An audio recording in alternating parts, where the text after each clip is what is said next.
Hey now, it's your boy PSA Sitch here with another Tuesday show with everyone's favorite Michael Jordan dunk enthusiast, Adam Friended. What's up, Sitch? And we're here with a very, very special guest who runs the channel YMS, and that stands for Your Movie Sucks. We'll talk about that. And Yes, we'll also talk about why he spells his name Adam so funny. it's to differentiate myself from the other Adams. Okay, cool, That's the only cool. it's not the legal spelling of my name. It's just the you know It's Nice. smart. it's there's too many Adams. There's too many Adams. Yeah, I to do, affect I the do get it. SEO. Well, as one from one Adam to another, I Yeah. agree with you.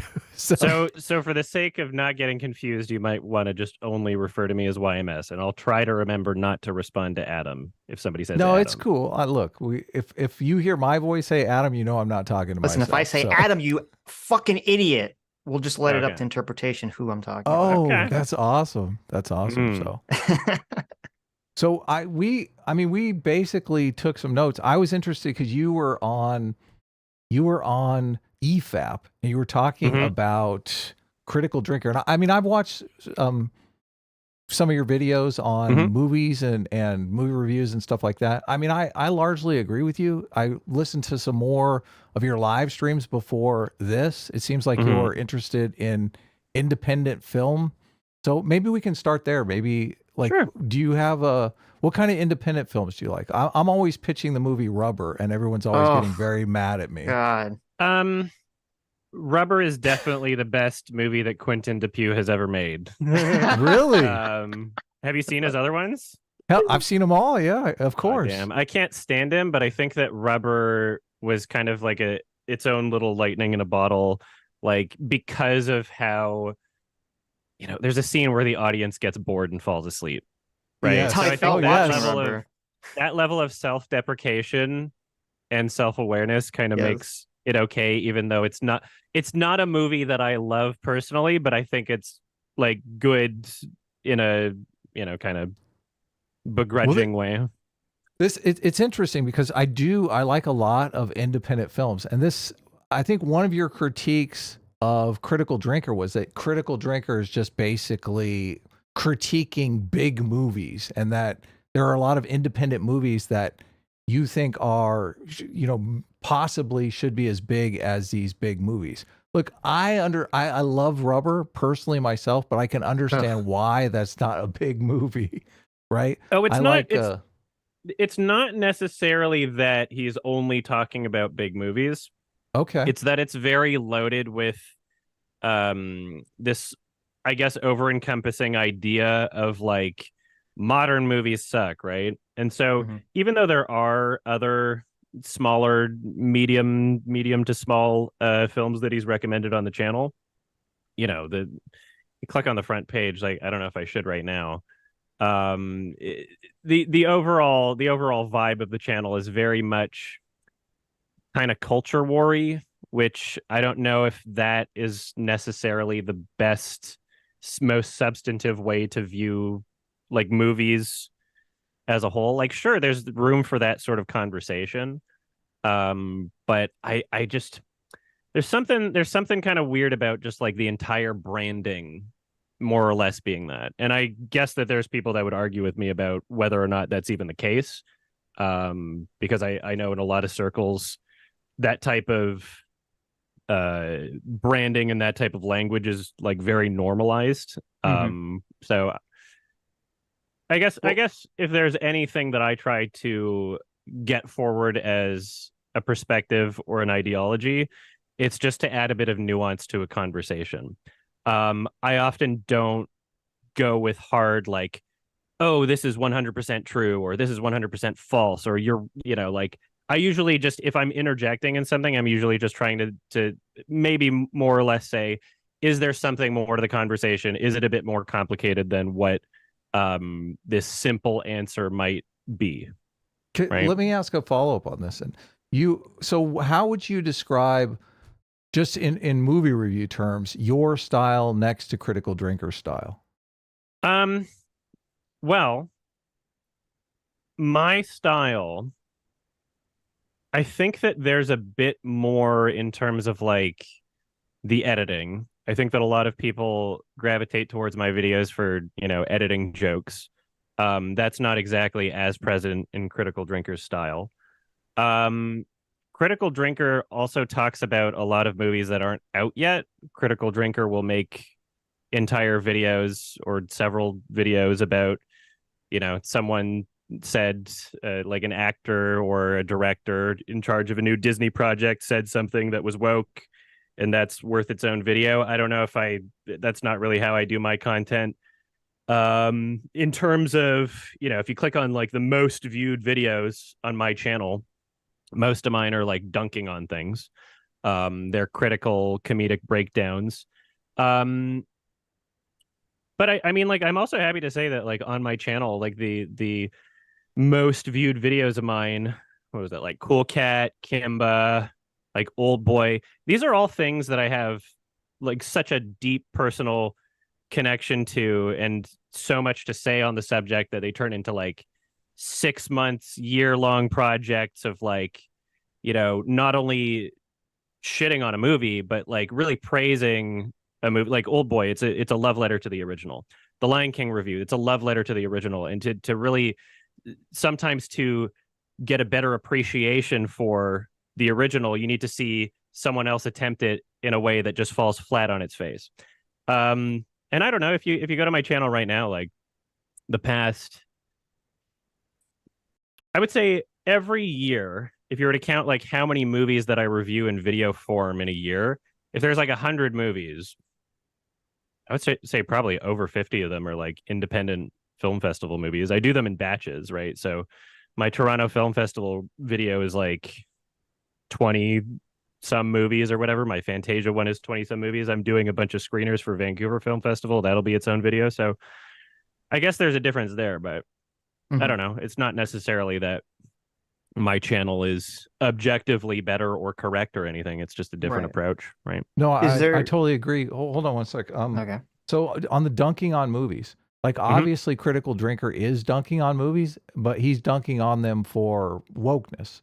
I guess we'll get into defining wokeness later. Let's just set that aside for now. But how are your movies, or how are your movie reviews dunking on? What kind of dunking style do you have?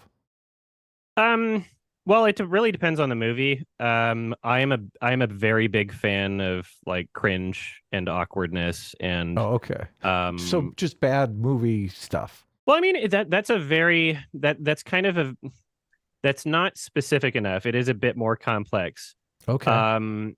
So in a lot of my reviews, I think something that I do that not every channel does is I talk a lot about the individual components of filmmaking, like lighting, cinematography, music, sound design choices.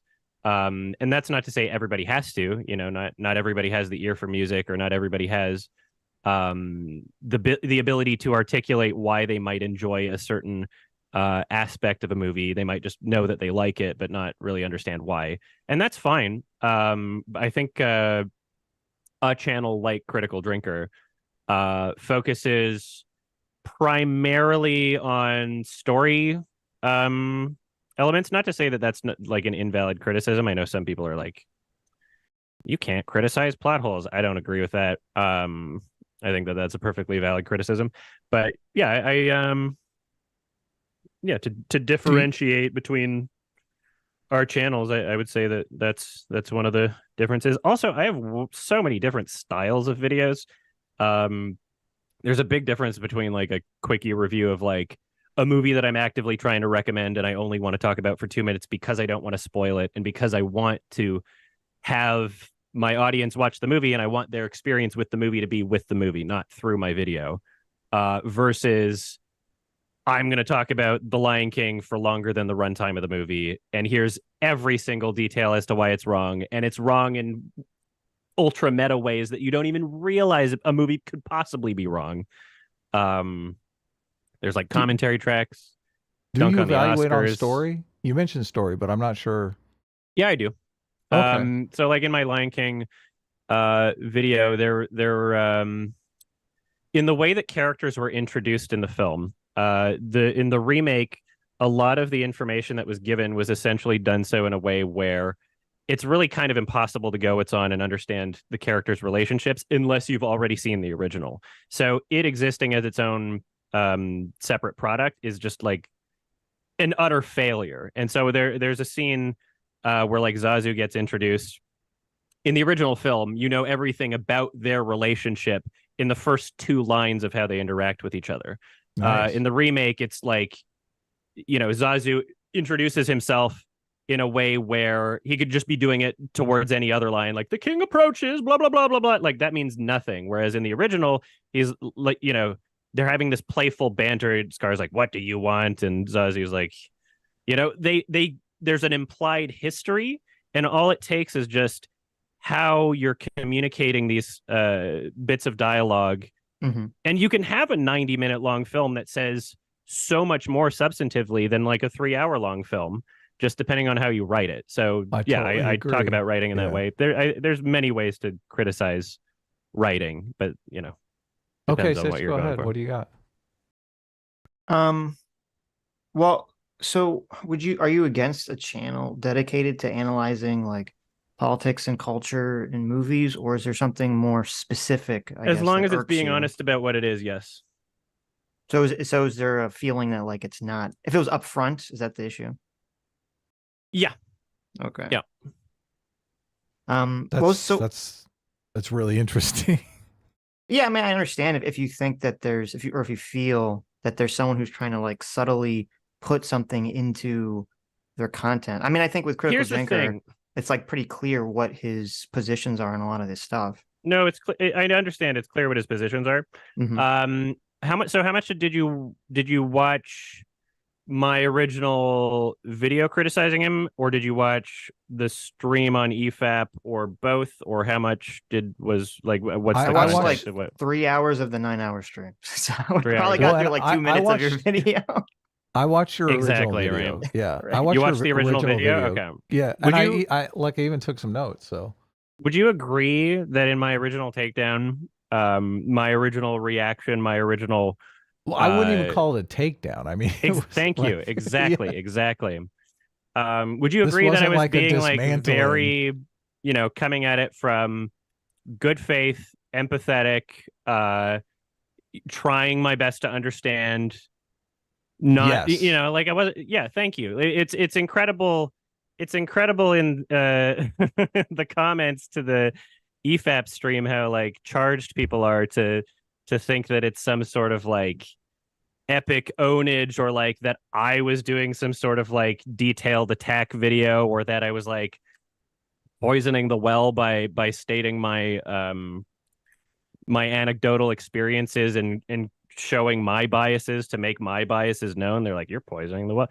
It's crazy. People got way too like it's Well, it's the I internet, couldn't imagine Adam. Come taking on. things that seriously. I just couldn't like I don't understand. This is part of the reason why I have this sort of like not necessarily like opposition, but me wanting to interject some sort of nuance to these culture war conversations, because I feel like a lot of people that are exposed to media in a way that's only through the lens of a culture war, they start to see every single like discussion or disagreement as like, you're not on our side, or like they think that the world's like fucking ending if you just have like a disagreement with somebody, and they take it way too fucking seriously. Like a subreddit like 1/3 the size of mine shouldn't be like noticeably brigading my like it's so weird. Their community was so fucking I shouldn't go into too much detail about it, but it's just like really abnormal behavior that like I've had disagreements, debates, dramas with so many other communities, and this is a pretty unique experience. And then, you know, very shortly after, I got all these DMs from other people saying that they had the exact same things happening to them without me even prompting it, without me even like feeding that information to them. It's like, oh, this is just kind of like something that happens. They just take things way too seriously. And there's like a war. Are you talking about drinkers community or the EFAP community? I think that they're so intertwined at this point that it's, I don't know how beneficial it would be to like Gotcha. attempt to differentiate them. Right. The EFAP community, I'm not saying, like, there's great people in that community. There's, you know, people that aren't weird that have a life outside of the comment section. But on a video like, you know, EFAP, Critical Drinkers in the title, Mauler has a podcast that he does with Critical Drinker every week that I didn't even know about until then. So obviously more of Critical Drinker's audience is going to be there. Right. It doesn't, I don't know how productive it would be to try and like imagine like which bad commenters are from which audience, or if it matters. All I'm saying is, like, you know, yeah, I understand. If you want people outside of your political bubble to be interacting with you know, your community, then you gotta just not be so fucking unhinged, right? Like, it was a fucking meme when I made my Kimba video, and there was one commenter that left 1,000 comments on the video, and they were just like, they're responding to everybody, and I was like, holy shit, this is so weird. And they became kind of like an infamous commenter, and people would make subreddit posts about them just being like, wow, they're still going. Eventually I was like, okay, they're clearly unstable, and I banned them, right? Enough time had passed, 1,000 comments, right? I was going through the comments on that. That's mad channel engagement, Adam. What are you doing?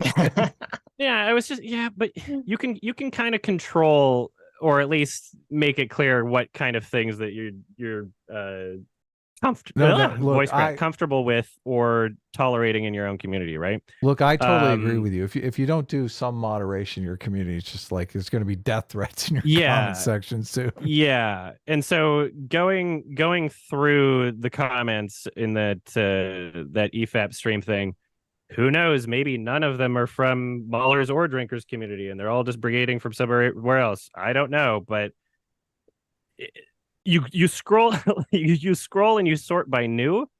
You're going for like months, and it's the same like 10 people responding to every comment. I'm like, this was an anomaly. Out of fucking 12 years on my channel, I saw one person doing this, and it became a meme. And to know that there's like a dozen people doing that on one video, and it's like, okay, there's something kind of weird and unhinged about that, right? Like, and it's impossible to even, I guess, comment on it without, you know, people who take the internet too seriously, or people who take comments or disagreements too seriously, because now the conversation will be like, oh, I'm trying to make people think that they're bad, that their community is bad. And so it's like, it's impossible. Like, if they can't even understand why I would want to share my biases about Critical Drinker before diving into the live stream, if that, you know, after explaining it 3 times, everybody's just like, you're poisoning the well, you're bad faith. Like, if you can't even understand that, then it's just like kind of an inevitable, there's no winning. I didn't even realize I was playing a game was part of the problem. People were like, you did such a bad job debating, you walked back so many points.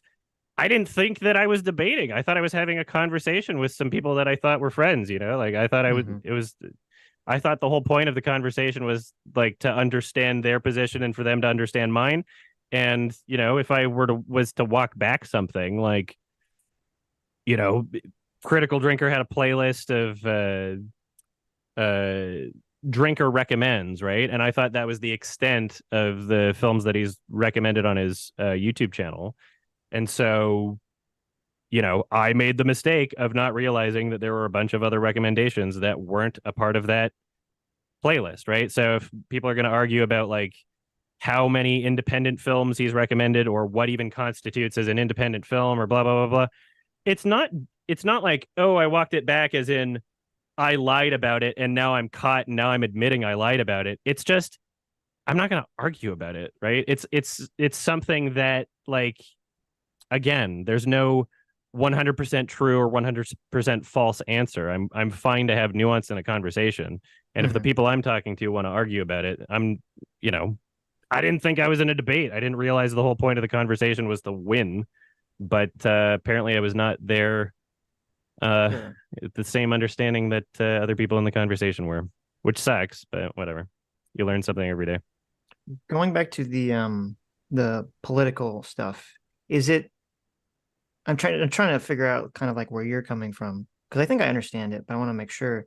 Is it that you feel that the political takes are kind of not really apparent, or is it just that someone who, obviously you've dedicated a lot of your life to film and Mhm. understanding film and talking about film, that it bothers you to see people kind of only look at it through this lens of like the culture war? Yeah, I think it's not necessarily that I think that you have to have like a certain uh exposure to a certain amount of things or only look at things in certain ways or anything like that. Mm-hmm. I would say it's a good idea to broaden horizons. I would say it's a good idea to, like, if you find that the content you consume is all drastically similar, to maybe like look outside the bubble. That goes for everyone. It doesn't matter what side of the political spectrum you're on or where you fall politically. I think it's important to try and at least understand where other people are coming from. Mm-hmm. And so I feel like in the landscape of film criticism today, there's a lot of people in plenty of different circles. And the circle that it seems Critical Drinker and a few, however many people in that same crowd, Ryan something, Heels versus Babyface, who knows? Like there's definitely a genre of people that are pretty much almost only like I guess people are going to disagree with me, including Critical Drinker, but I don't know. It's impossible to watch every single video that someone makes, right? Right. So no one's going to have 100% accurate assessment of someone's like entire presence on the internet. So maybe Critical Drinker doesn't belong in this, but anyway, this exists. I think everybody agrees that this exists, that there's people that pretty much only talk about media purely through this sort of like culture war woke sort of thing, right? Like Ben Shapiro, right? He's not primarily a film review channel. He's not like he doesn't primarily talk about art, but when he does, it's only for one reason, right? There's only one reason why he saw the Barbie movie, right? Right. That makes sense though, if he's doing primarily political content. Exactly, Yeah. right? So I feel like there's other channels that are essentially doing so in the same vein or in the same level of faith, or maybe with the same or similar goals that an individual Ben Shapiro media video would have, except it's 80% of the videos on their channel and they only talk about like movie stuff, and it's become its own genre. It's kind of interesting to me. And I'm not saying like, oh, no one should make this content or anything. It's just, hopefully Yeah, I understand. people can be aware of their biases and maybe try to go outside a bubble or something. I think a lot of it, well, I think there's two things. I think a lot of it is the way the YouTube algorithm works. 100%. Is like, yeah, because if you do content where you're complaining about woke stuff, or you're complaining about woke stuff in movies, and then not always, I mean, obviously for a big channel, I know Drinker's done, a lot of content not complaining about woke stuff in movies. But if you're kind of like up and coming and you do just like a standard movie review or just analyzing movies from some other perspective, you're usually going to get significantly less views. And so it's kind of like YouTube is sort of, I think, is like kind of pigeonholing people into doing very specific type of content.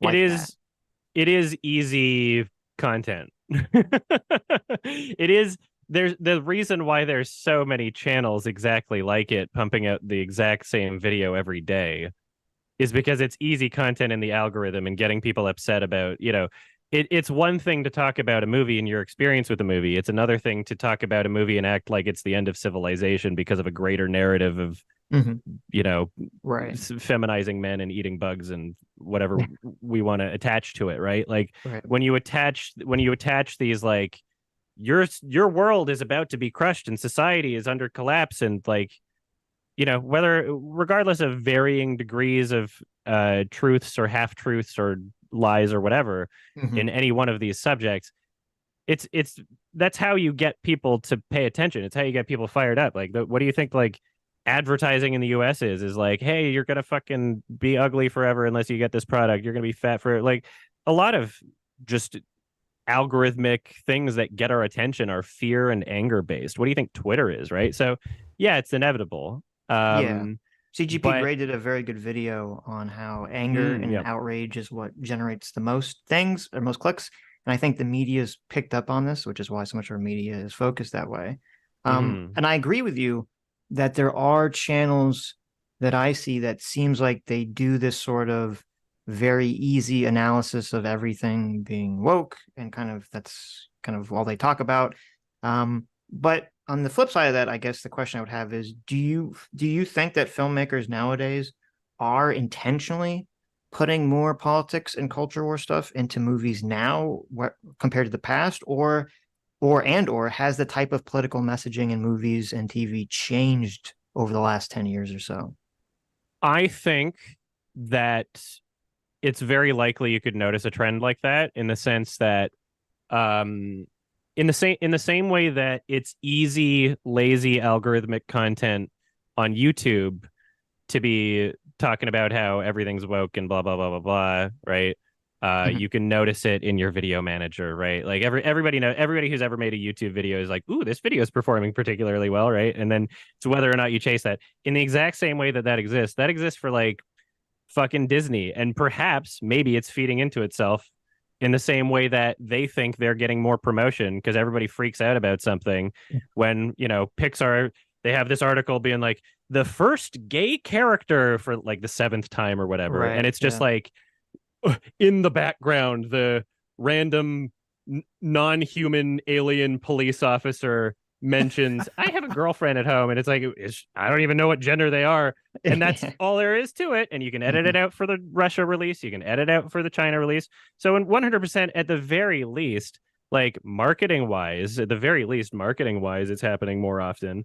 I think there's different trends that we see in writing over time. And if there's one thing that I'd like to, I guess, encourage for people consuming media, and especially film, is that if you're fed up with, Disney, there's a lot of other great things out there. And I think that, apparently some people in that audience got very upset that I would even consider suggesting that there's movies outside of ones that they know, and they think that that's a pretentious thing to say, and that I'm elitist, and that I go to film festivals that are just completely inaccessible to everybody, and it's rich people only and cocktails, even though Sundance has been online for the past 3 years. You could access it through a computer, and Joker is a fucking film festival movie. But it's to try and answer the question, it's really difficult for me to make it like a hard yes or a hard no, as I mentioned earlier. If we're talking about, like, how do you even measure that, right? Because there's so many movies being made every single day, studio or otherwise. It's easier to make a movie now than ever before. Fucking Joel Haver's making movies and just releasing them on YouTube. Tangerine, a very successful film at Sundance, filmed on a fucking iPhone 4. Right. So the barrier to entry is so much lower than ever before. So I don't even know how to quantify the ratio of how many movies are being overtly political compared to the past. Well, when we're talking about like people's intuitions, I mean, like the average person, it'd be kind of, what are the normie tentpole movies that people are saying? Star Wars. Yeah. All the big, Star Wars, Barbie movie, the Disney movies, all these movies that are coming out, like, I'm assuming that's how people would judge whether they feel like movies are more political or not. Yeah. So if we're going by Star Wars, and we consider, when you say Star Wars, you mean everything. You don't just mean Star Wars, right? I mean like Marvel, genre of the same. If you watch Star Wars, you watch other movies that, yes. Okay. Gotcha. The umbrella bubble, whatever.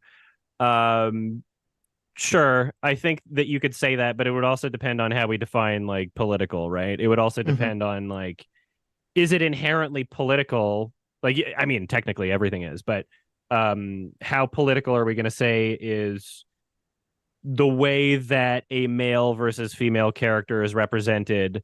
And you know, again, I'm not making a hard no, like, oh, every criticism that all these people say is wrong. I'm just saying from a nuanced perspective, or attemptedly nuanced perspective, trying to be,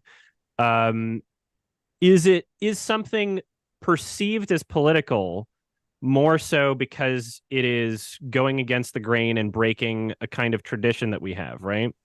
Is it more political for a certain gender of a certain character to be portrayed in a certain way because it's not the standard, or because it's not what we saw a decade ago? Mm-hmm. Is it possible that the inverse of that the standard for how we have seen characters portrayed, gender, sexuality, whatever, is it possible that that's also political, but because it's so normalized that most people would never even consider it to be that? That's an idea that I would like to at least get people to think about without making any hard conclusions, you know, because I don't pretend to have answers on things, right? I'd like to answer that. Sure, like please. I think what makes it political is when it's advocacy for something. Like, obviously, you take a movie like Elysium. In Elysium, in the third act. Okay, well, but please explain it. In the third act, they're basically heavy-handedly advocating for universal health care. And it's like so heavy-handed that it nearly like jumps out of the movie screen and shakes you by the collar. So it's like a political advocacy thing more than it's going against tradition or something.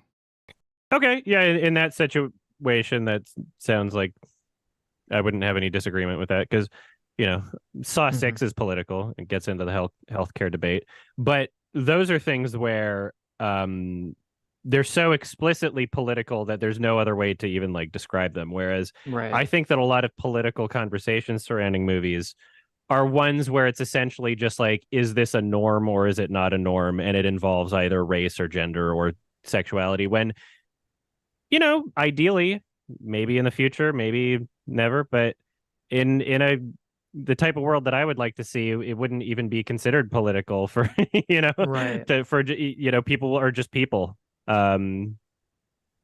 You know, it wouldn't have to be seen as a political statement for there to be a gay character in a fucking Disney movie or something. Right. But do you deny that a lot of times they are putting those gay characters in as a form of political advocacy? Like, I don't disagree with you that you can have gay characters in a movie, but I think one of the disagreements people have is that they're saying, look, this character is integrated in a way that is just uncomfortable. Like, it's so obviously political advocacy and not really story related. I mean, the point that you make about Disney is a perfect example. It's like, it's not even essential to the story. It's like some off-screen character that you see for 5 seconds that just walks in and says, oh, I'm gay and I have a husband. I'm a man and I have a husband.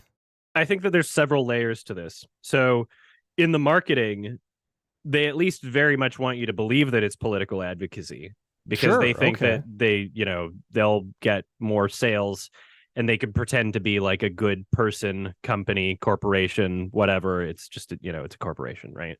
They just want to sell things. It's money. That's the bottom line, right? That's one layer. You go further back, imagine like the creation process of an animation, right? There's so many different people working on so many different parts. We have to determine whether or not,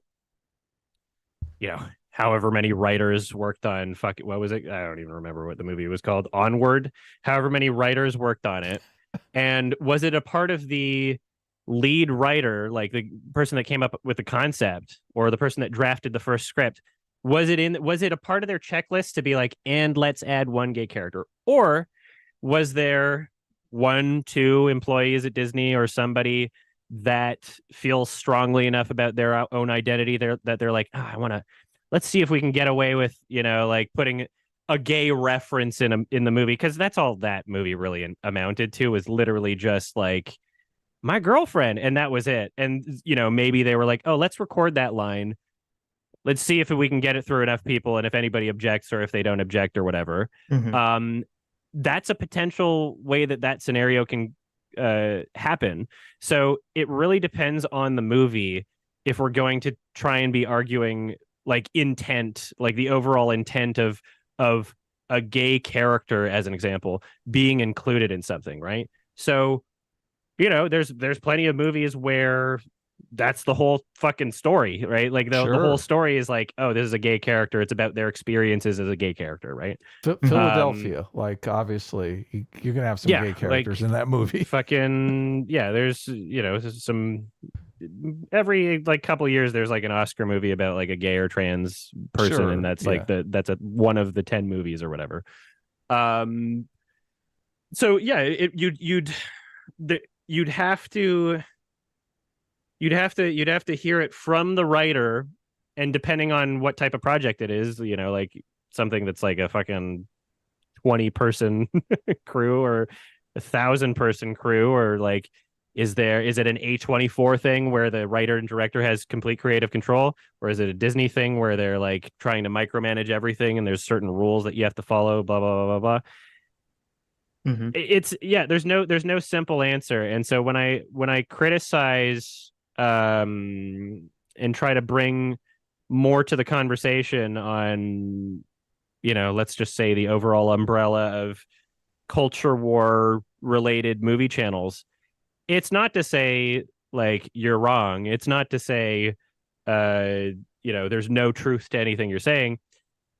It's that, you know, there a lot of these types of channels are essentially providing really solid, easy answers for complicated questions that where there's a bit more to it than that. And that's, you know, what is the easy answer? What do you think the easy answer that they're providing is? The easy answer would be saying something like they're putting gay characters in your media to turn your kids gay and feminize men, or something like that, right? Look, I don't necessarily think that's the message, though. That's what I'm contesting. I'm saying, look, it's as uncomfortable if they're advocating for, you know, gay marriage in a movie that has nothing to do with gay marriage as if they're advocating for universal health care in a sci-fi movie. Like that's the contention. And when people point out that contention, it's very easy to turn that into this straw man that, you know, you hate gay people or you want, you know, unhealthy people to die. Like, oh yeah, I am not at all claiming that that's what you're saying. Okay. Yeah. So there's a spectrum of different people in this media space making different criticisms and commentaries, and there's a spectrum of different levels of good faith in terms of engaging with these conversations. And I believe, like, you know, there's plenty of people making criticisms against political aspects appearing in movies, regardless of what political spectrum. I believe there's plenty of people making those criticisms in good faith, and that there's plenty of room for conversation to happen about that. Do you think that there are movies, though? Like, I think an aspect of Critical Drinker's content is often he's saying movies are denigrating men, that they make a concerted effort to really put down men as a category. Do you think that that's true?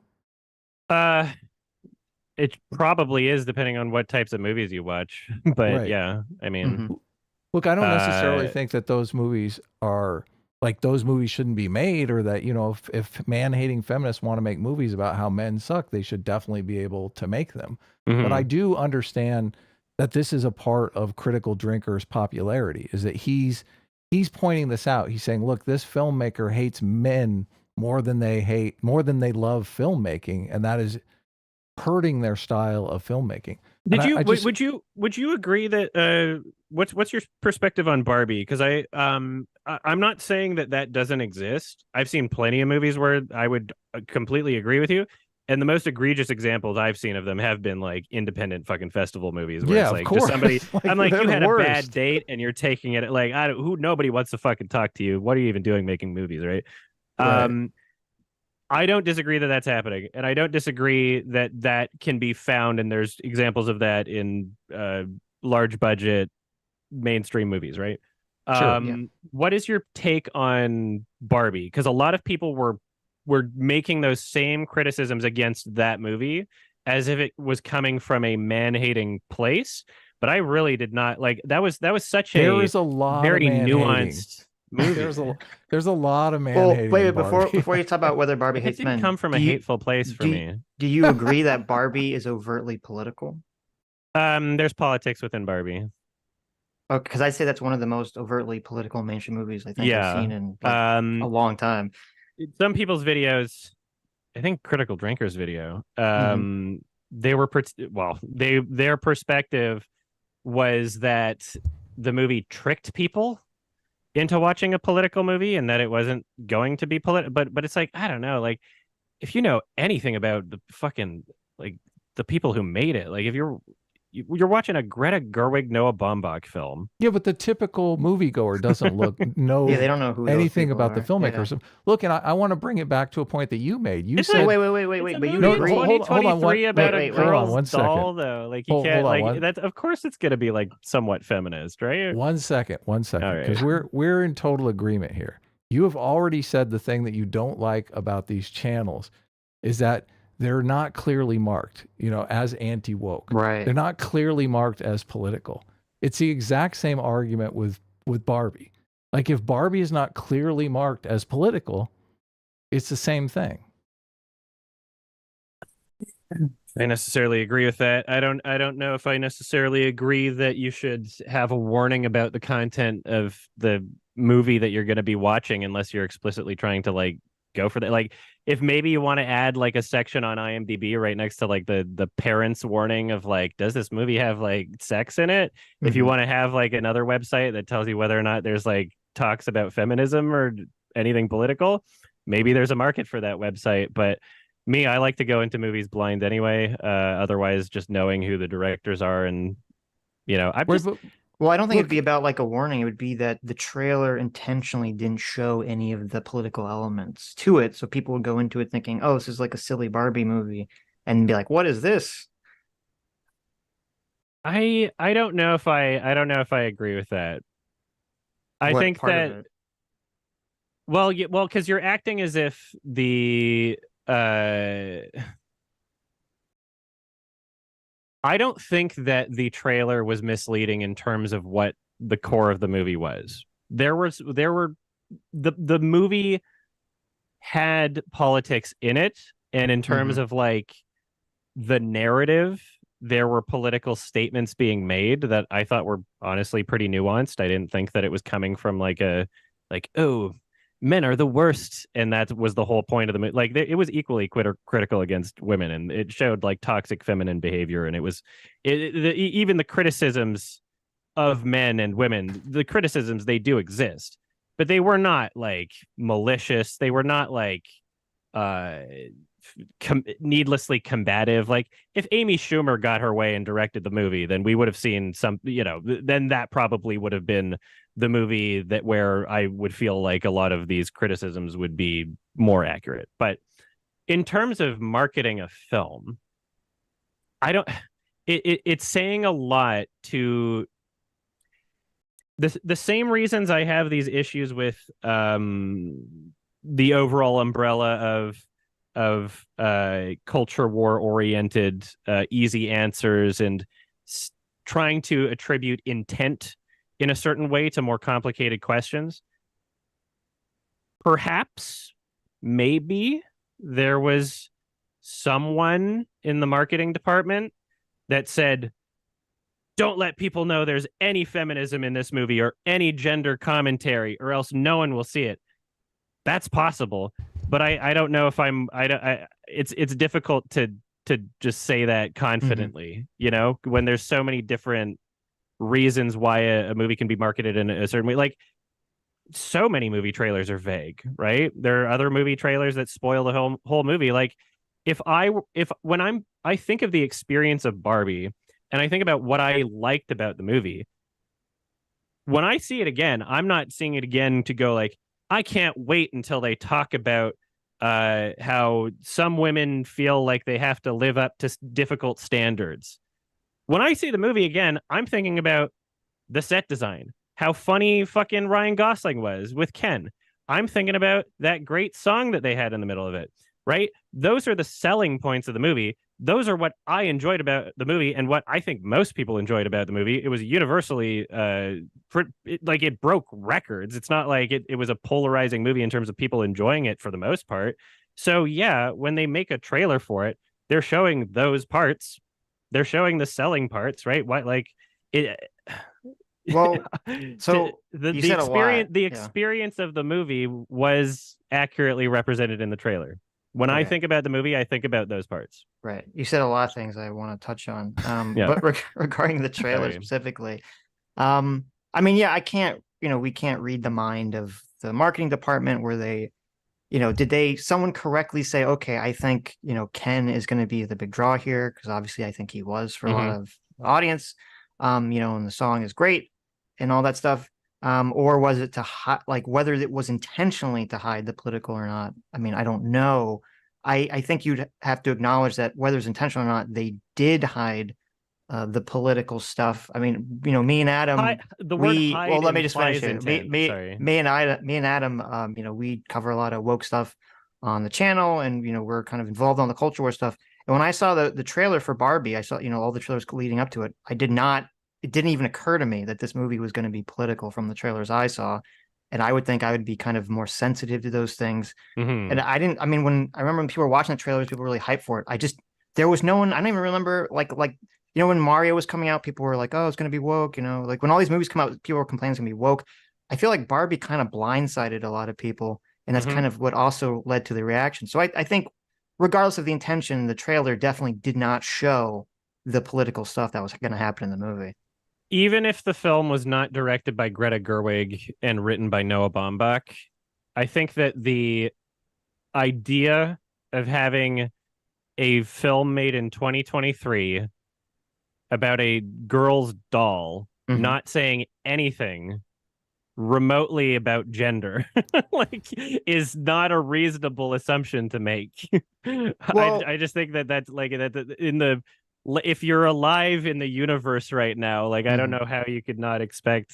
Like, I'm sorry, it sounds like I'm being kind of no, I understand, but there's a difference between, like, I agree. Like when I walked into, because I knew what was going on once all the reviews came out. But when I saw it, I would imagine that there'd be some like kind of basic, like mainstream liberal idea about women can do more than just be pretty women who are homemakers. Like I mean I think everyone's expecting kind of a general level of a kind of a mainstream feminist politics in the movie. I'm not going to deny that, but I don't think people expected it to be like the major plot of the movie is all about Ken bringing patriarchy to Barbie land and fighting the patriarchy, and the real world just being filled with sexist men, and like that to just be such a central part of the movie. I don't think anyone expected that. I think it's wildly different than kind of just, oh, this is just 2023. I think that if Amy Schumer directed the fucking movie, I would be agreeing with like everything you're saying. Like that's the type of movie that she would have made, right? But I think that the way that things were handled, like, even though, yes, like it is a major plot point of like, oh, I'm Ken and I just found out that I could do the patriarchy. And it's like it's so the plot is written in a similar way to like almost like the Lego movie, right? Where you watch the Lego movie and it's like, it's mostly just a bunch of like non-serious satirical kind of jokes. And in Barbie, like, sure, they are using words like patriarchy, right? And they are, talking about real world issues. And depending on the type of person you are, if let's say, you're if let's say you're a woman watching the movie or a girl watching the movie, and you feel like so strongly about your identity and like, you're like, I really am having all these unreasonable expectations that men don't like. Maybe that preachy part of the movie is going to be what stands out to them the most, right? But myself, I'm in it for the set design, I'm in it for the direction, I'm in it for the acting, I'm in it for the comedy, I'm in it for the writing, and not the writing necessarily in a what political points do they talk about and do I agree with, but in the sense of how the story is used. Because even when we get to the real world, I'm not sure if I'm, in my perspective, in my interpretation, I don't even think that's necessarily supposed to be like a one-to-one, like this is the real world, right? Like there's like Tim and Eric levels of absurdism when the chase scene happens. They're not even running real, right? Like it again, like the Lego movie where it's like a kid's fucking moving dolls or some shit, right? Like even the story, which is self-aware about how it's written, the story is written in such a way where it's almost like a boys versus girls like playground thing, right? And it feels nostalgic, and it feels like it is sort of invoking this like childhood, kids playing with dolls or whatever, sort of, the juvenile war between the sexes, right? I don't think that it was as serious as a lot of people that are making fear-based commentary on films. I don't think it's as serious as a lot of people are making it out to be, and I think that's my main point, right? Sure, the politics are there, but it's not like a serious political analysis. Is Greta Gerwig is a woman, and she wanted to include some things, and I thought that she was very, I thought that they were very nuanced about it. It easily could have become something needlessly divisive and needlessly like man-hating and malicious, but I don't think it was. I mean, I half agree with what you're saying, because I agree that the movie was shot and the way like the politics, not all of it, but a lot of politics were handled were in this kind of very childlike boys versus girls in the playground. I mean, that was the impression, that's why Ken thinks patriarchy is like, it's like a child's version idea of the patriarchy. I get all that, but then it gets kind of confused because the movie itself, like literally the way in which the women are, like the way in which it's portrayed, even though it's through a joke, it is portrayed using like classic feminist theory. Ken comes into the society, he basically brainwashes women to accept the patriarchy, and the way that the women are freed from it is by speaking truth to power. So even though it's kind of done in this silly way, it's still operating according to these, classical feminist principles and political principles. And I don't know if you've seen it, but there's a very interesting interview between Greta Gerwig, Margot Robbie, and whoever's interviewing them. And the interviewer's asking about, the feminism of the movie. And Margot Robbie says, oh, well, I don't like that everyone just says it's feminism. That's just one slice of the pie. It's about a lot of things. And when she says that, Greta Gerwig looks at her with this like befuddled look on her face. Like she's like complete disbelief. And she says, well, it's a pretty big slice of the pie. And then laughs in Margot Robbie's face, as if like to say that the movie is just this massively feminist movie. I would like to add to that, because one thing that I think people often forget when talking about something like feminism is that the word feminism is about as useful as the word Christianity, where one person might call themselves a feminist and it means something entirely different than another person calling themselves a feminist, right? So if Greta Gerwig says the entire movie is about feminism, there's nothing to suggest that she might not be one of those people that thinks that feminism also tackles men's issues and is critical of women and like we've been around, we've heard all sorts of different definitions of feminism, right? So I still think that even if she believes the entire movie is about feminism and nothing else, that still leaves room for what I'm saying. So I would like to add to the idea, you mentioned how the problems got solved and Ken brainwashes women to do patriarchy and blah, blah, blah, blah, blah. But remember what ultimately comes of that is for them to essentially take things back, for women to get things back. They do this sort of like weird, manipulative, sort of toxic femininity thing where they're like, oh, I would love to hear you about your song. And they kind of manipulate the men in a way where I don't think the movie is doing this in an unironic, non-self-aware way. And I think that there are some clues in the film that support this. The song that they use, Push by Matchbox 20, not only is it nostalgic for, millennials watching the movie, just being, I want to push you around. And it's, that whole like sad rock genre that everybody loves to make fun of right now. Not only is it funny in terms of the tone and how it's used in the film, but the actual backstory of the song. It's a song where it was widely criticized when it was out on the radio because the knee-jerk interpretation of the lyrics was, "You're pushing around a woman? You're pushing around a woman?" And so Matchbox 20 got a lot of fucking heat over that until they came out in an interview and they said, "No, this is about the character is being pushed around by his girlfriend. And this song is about women abusing men." And so for that song to be used in that context, in that scene in the film, I think that there's an argument you could make that it is kind of self-aware and it is kind of nuanced and it is maybe trying to say a few things at once, which I think is really interesting. Well, to me, I mean, I don't know. Obviously, I can't read Greta's mind. Exactly. Maybe, right. Like Exactly. maybe she knows that. I didn't know that going into that the movie about the interpretation of the push.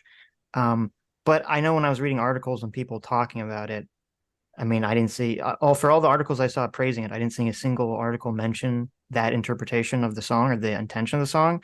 So even if I would argue, and I mean, I hate to argue death of the author, but I would argue that even if that's like her intention, it's weird to me that it's so subtle when like the feminist part of it, the kind of the more classical, blatant feminist part about it is so just apparent in your face. And yet the idea that the Barbies are doing something wrong with kind of manipulating the Kens is this like hyper subtle thing that, I don't know who knows this small fact about the song. No, I don't think that what I'm saying isn't like non-existent without the background of the song. That's just like a supporting little tidbit detail that who knows, maybe is intentional, maybe not. I think that throughout the film, there's similar messages sprinkled in even more explicit ways. Like one of the characters literally just says like, maybe patriarchy is just a word that women came up with to explain something and it doesn't actually exist. Like the film is, sure, I would say, like, if we're going to argue like points for women, points for men in terms of like the gender critical elements, it's at least like 60-40, right? At the very least. But I think the movie does a really great job at not just being one-sided and not just only addressing like, oh, men are bad and there's no problems with women. It's like it's something that tries really hard to be nuanced. It tries really hard to provoke a conversation without being just trash. So I mean, like to me, it's I don't know, I kind of like vehemently disagree because like if the movie was supposed to be more nuanced or supposed to be more kind of like just funny and not so overtly political, like when she goes to the real world, it wouldn't be that every man was just like sexist against her the way they portrayed it in the movie. It would be more like her experience of the world would just be different because she's used to living in this Barbie world. She's the center of attention. Ken's experience would be weird because suddenly people are not treating him like a door holder. And then you could still have the exact same movie where basically, he wanders onto some protest and some people are protesting about something and someone yells something about the patriarchy to him. And then he goes and looks it up and goes back. But I feel like if the real world was just portrayed like normal and then you had everything else, I'd be more inclined to believe this. But just to me, I get what you're saying about how, in the Mattel studio, which that scene was so out of place and bizarre. I don't even know how to hold it in my mind where they're all kind of like running in circles because it seems so detached from the rest of the movie. But everything else in the real world, except for that one scene, it's like everything's kind of normal-ish, but everyone's very sexist. And to me, that's kind of strikes me as unusual. I will say no because the first when somebody slapped her ass at the beginning, I was kind of like, oh, are they really like going into that? I was kind of leaning in your direction. But then like very quickly you see things like they fucking like they steal shit and then they go to jail and then they get released immediately. And it's just like it's California. What do you mean? That's funny. That is realistic. Like, I think that even though they have something in the movie called the real world, like it's not like a serious, dramatic, like one-to-one representation of reality. Like it's still so tongue-in-cheek. The tone of the film is still so playful, and they don't even attempt to interject real world logic into things. Like if this was a movie that was trying to be like, this is the real world, then they would probably have some sort of convoluted explanation for how they're traversing between Barbie and real world. They'd probably have some sort of like, oh, they have a shrink ray that they made and blah, blah, blah. They don't even bother with that because it's very clearly just supposed to be like, not real, right? Well, like, you throw the rules out the window and they're aware of it, and you're not even asking for the rules because it's clear that they know that they're doing it in a way where you're not supposed to be asking about the rules. Well, it's not something that they're not aware of. It's still a comedy movie. It's supposed to be a comedy movie. Things are supposed to be silly. You know, obviously the idea you can skate to Barbie world is ridiculous and all this stuff. Exactly. But I mean, I assume you would still, without going like 100% saying, okay, like the Barbie world is like completely fiction, the real world is 100% real. I mean, I assume you would agree that the real world is still portrayed to be more realistic than the hyper fantasy that is the Barbie world. It depends on how we define the word realistic. I mean, it's well, literally if you put things on let's put it on a spectrum, okay? I assume you'd agree that the real world in Barbie movies for the be purposes of the story, it's but I don't know. It would have to be, otherwise the story wouldn't make sense. What we're talking about. Yeah. Okay. I mean, well, so, but do you see the Barbie movie was interesting too, because I feel like the politics, and this kind of goes to what Adam was saying earlier, the other Adam was saying earlier, was that I feel like the politics detracted from the story in Barbie, because you basically have this weird situation where, I mean, Barbie doesn't even feel like the protagonist for most of the movie. You know, the person that has kind of the very recognizable, understanding, you know, quest and empathy is Ken in the beginning of the movie. And then once Barbie kind of goes to the real world and then comes back, it's kind of like America Ferrera becomes the protagonist. I mean, she's the one that solves the conflict of the story. Barbie doesn't really do anything at that point. And then at the end, established, except for one scene where she's sitting on a park bench, beyond that was never really established to be her goal at any point in the movie.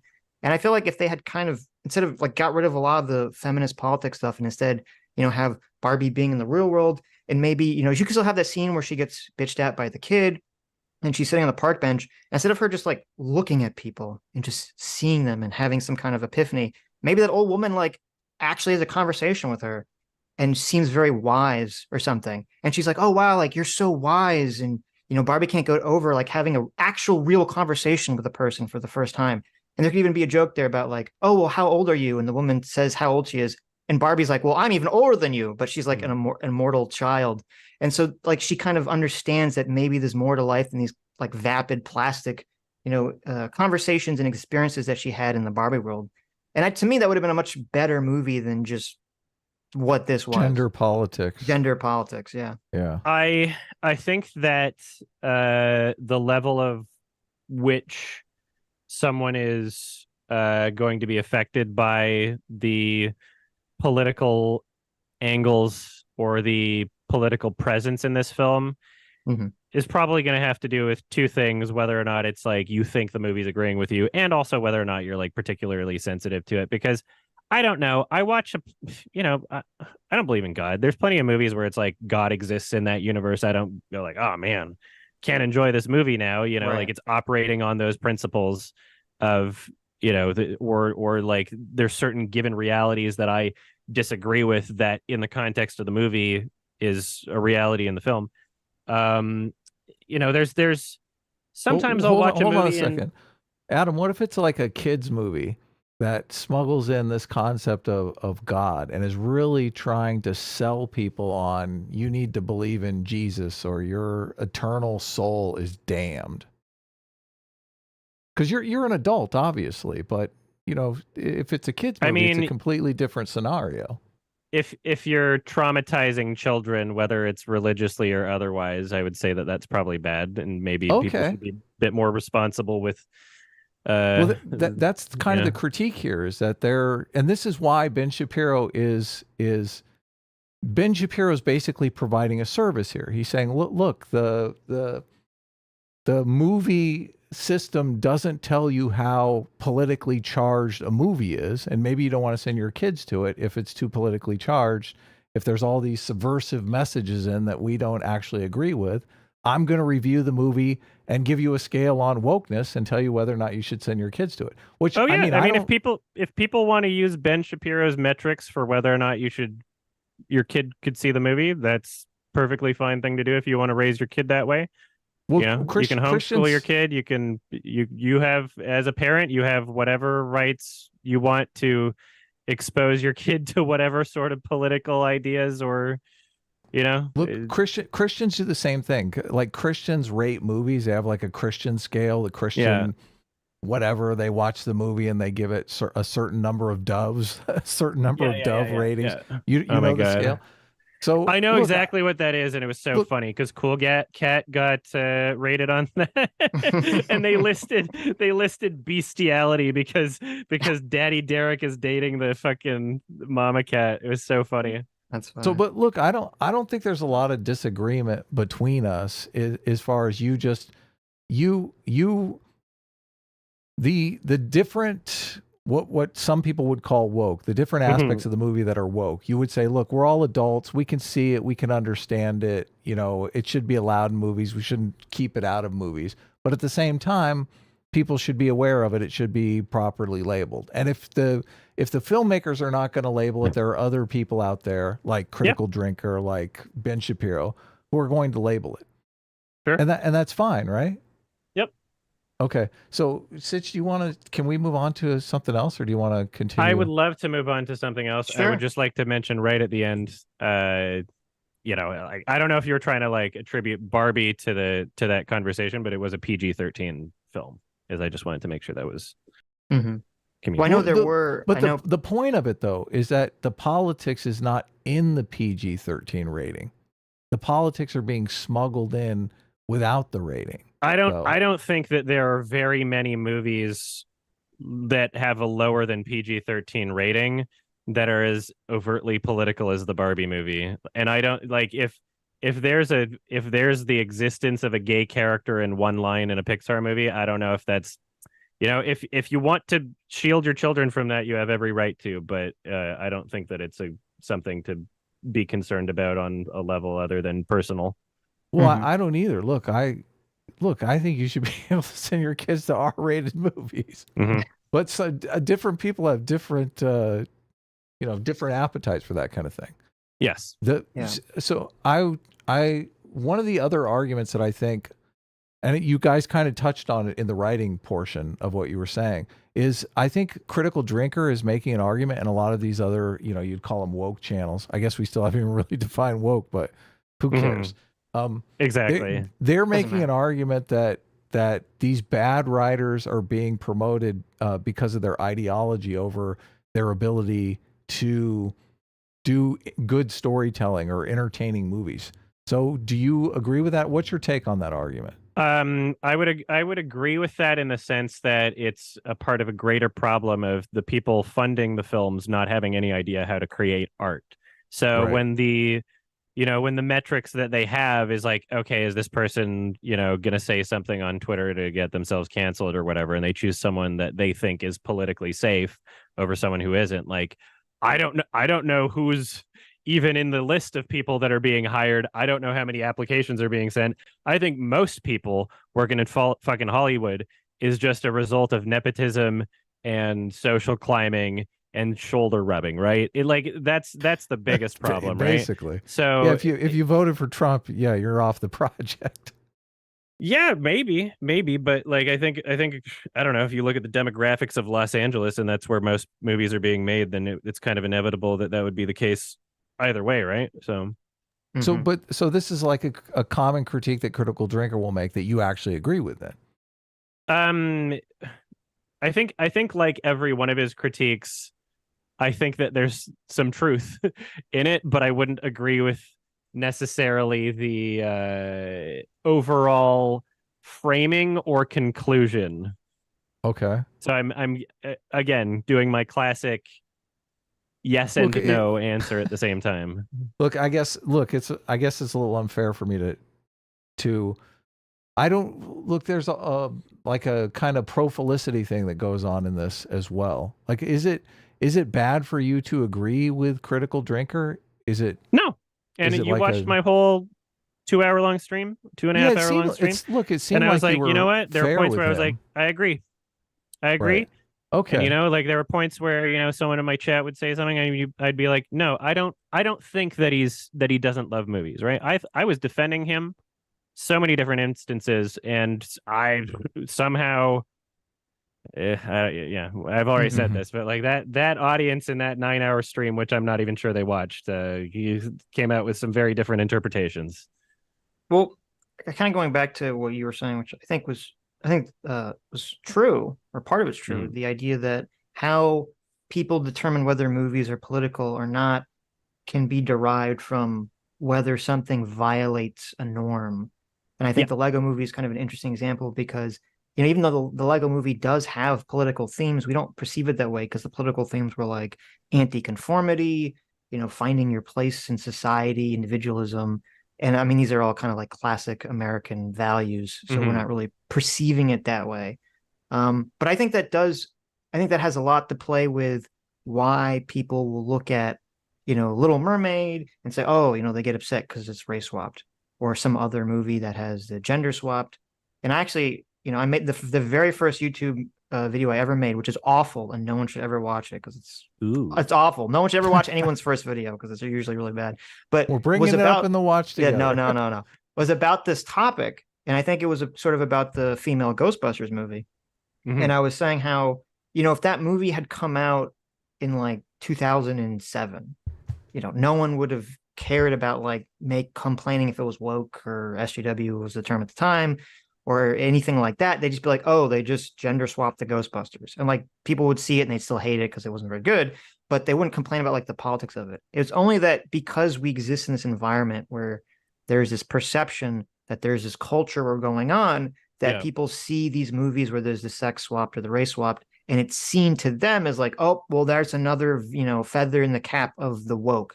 And I think that's why people get very upset by it. Things are a bit more hyper politicized, and these conversations for sure existed, but just kind of like in smaller pockets and less organized when, before the internet was widely accessible and used by everyone and everyone's grandmother at this point. Right. So,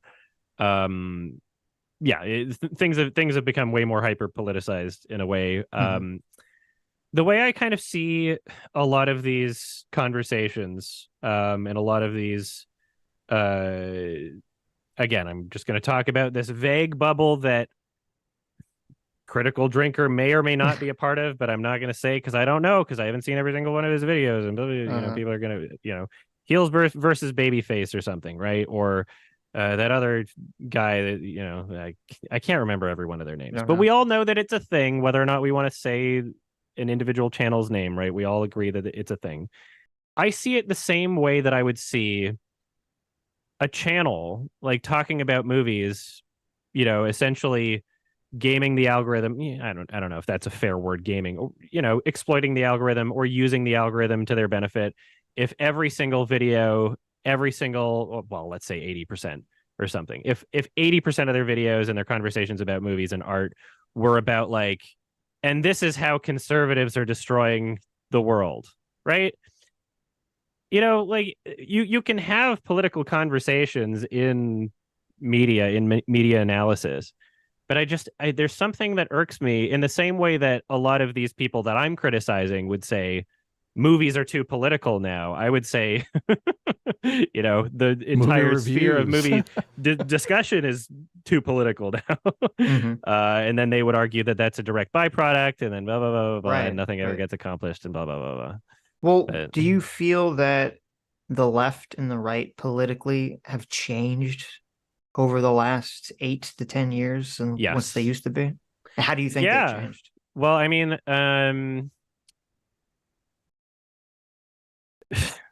what I think that historically over time, generally, societies become more left-leaning in the sense that a lot of positions, if it was a conservative position in like 1950 to just be like rabidly anti-gay marriage, and now it seems like most conservatives, at least in Western countries, are like fine with it, and it's more of a freedom, like to each their own sort of thing, right? So I think in a lot of ways, societies do, progressively, if we want to use that word, tend to get more left-leaning as time goes on. It's just a reflection of change, right?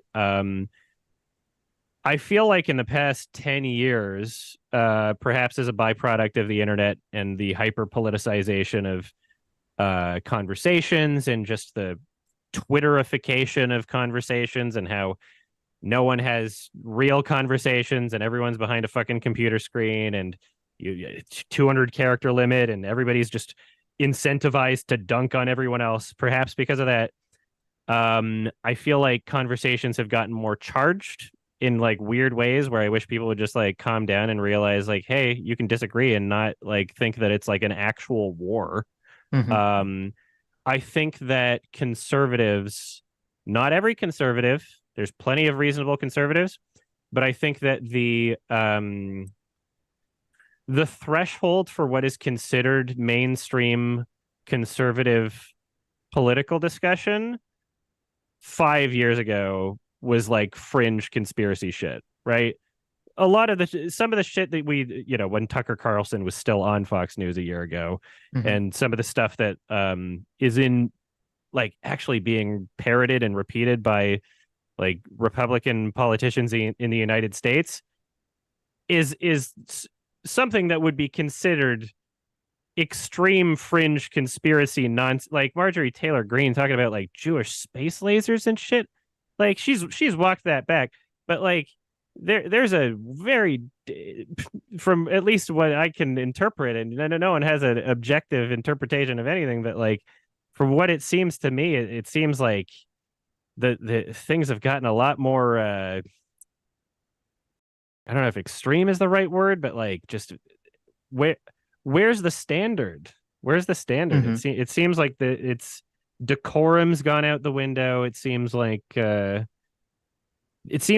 no belief that's too fucking crazy for it to be considered like a mainstream Republican political talking point, at least by some politician, or in a way where it's like, how do you have a job? Like you should to find this 5 years ago by someone, you'd have to go to like some random forum off in the like just you wouldn't see it in mainstream political discussion. You wouldn't see it on Right. Twitter. You wouldn't see it on Yeah. Fox News. You wouldn't see it in Congress, right?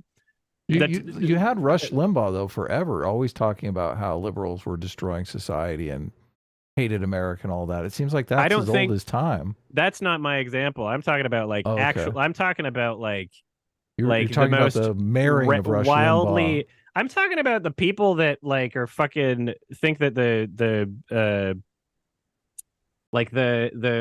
warning test will like trigger a something in the vaccine to turn people into like zombies or like the conspiracy theorists. Yeah, and like a lot of conspiracy theories, sure, there's like a kernel of truth in like parts of what some of these people are saying, and that's why they propagate so easily. But I don't know what's happening. Do you buy into any of the conspiracy theories on the left? The conspiracy theories on the left? You'd have to give an example.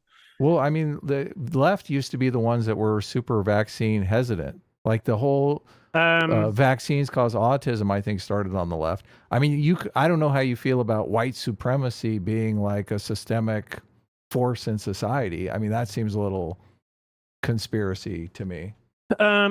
That type of conversation is like in the same realm as like defined feminism, right? Where it's like, what do you even define as like white supremacy, totally, right? But that's what makes it conspiracy, right?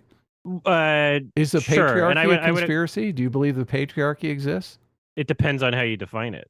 Well, if you right? if you define it's like if someone said like, do you think the deep state exists? It's like, so well, how do you define? I think the difference between the examples that you've brought up is like you're talking about like political sort of labels of like how someone might use a word to describe an existing structure in society, right? Sure. Like, but whereas I'm talking about like the fucking anti-vax, like Jewish cabal, like I'm talking about like very easily debunkable, verifiable things. Like I mentioned vaccines when I was on the EFAP critical drinker thing.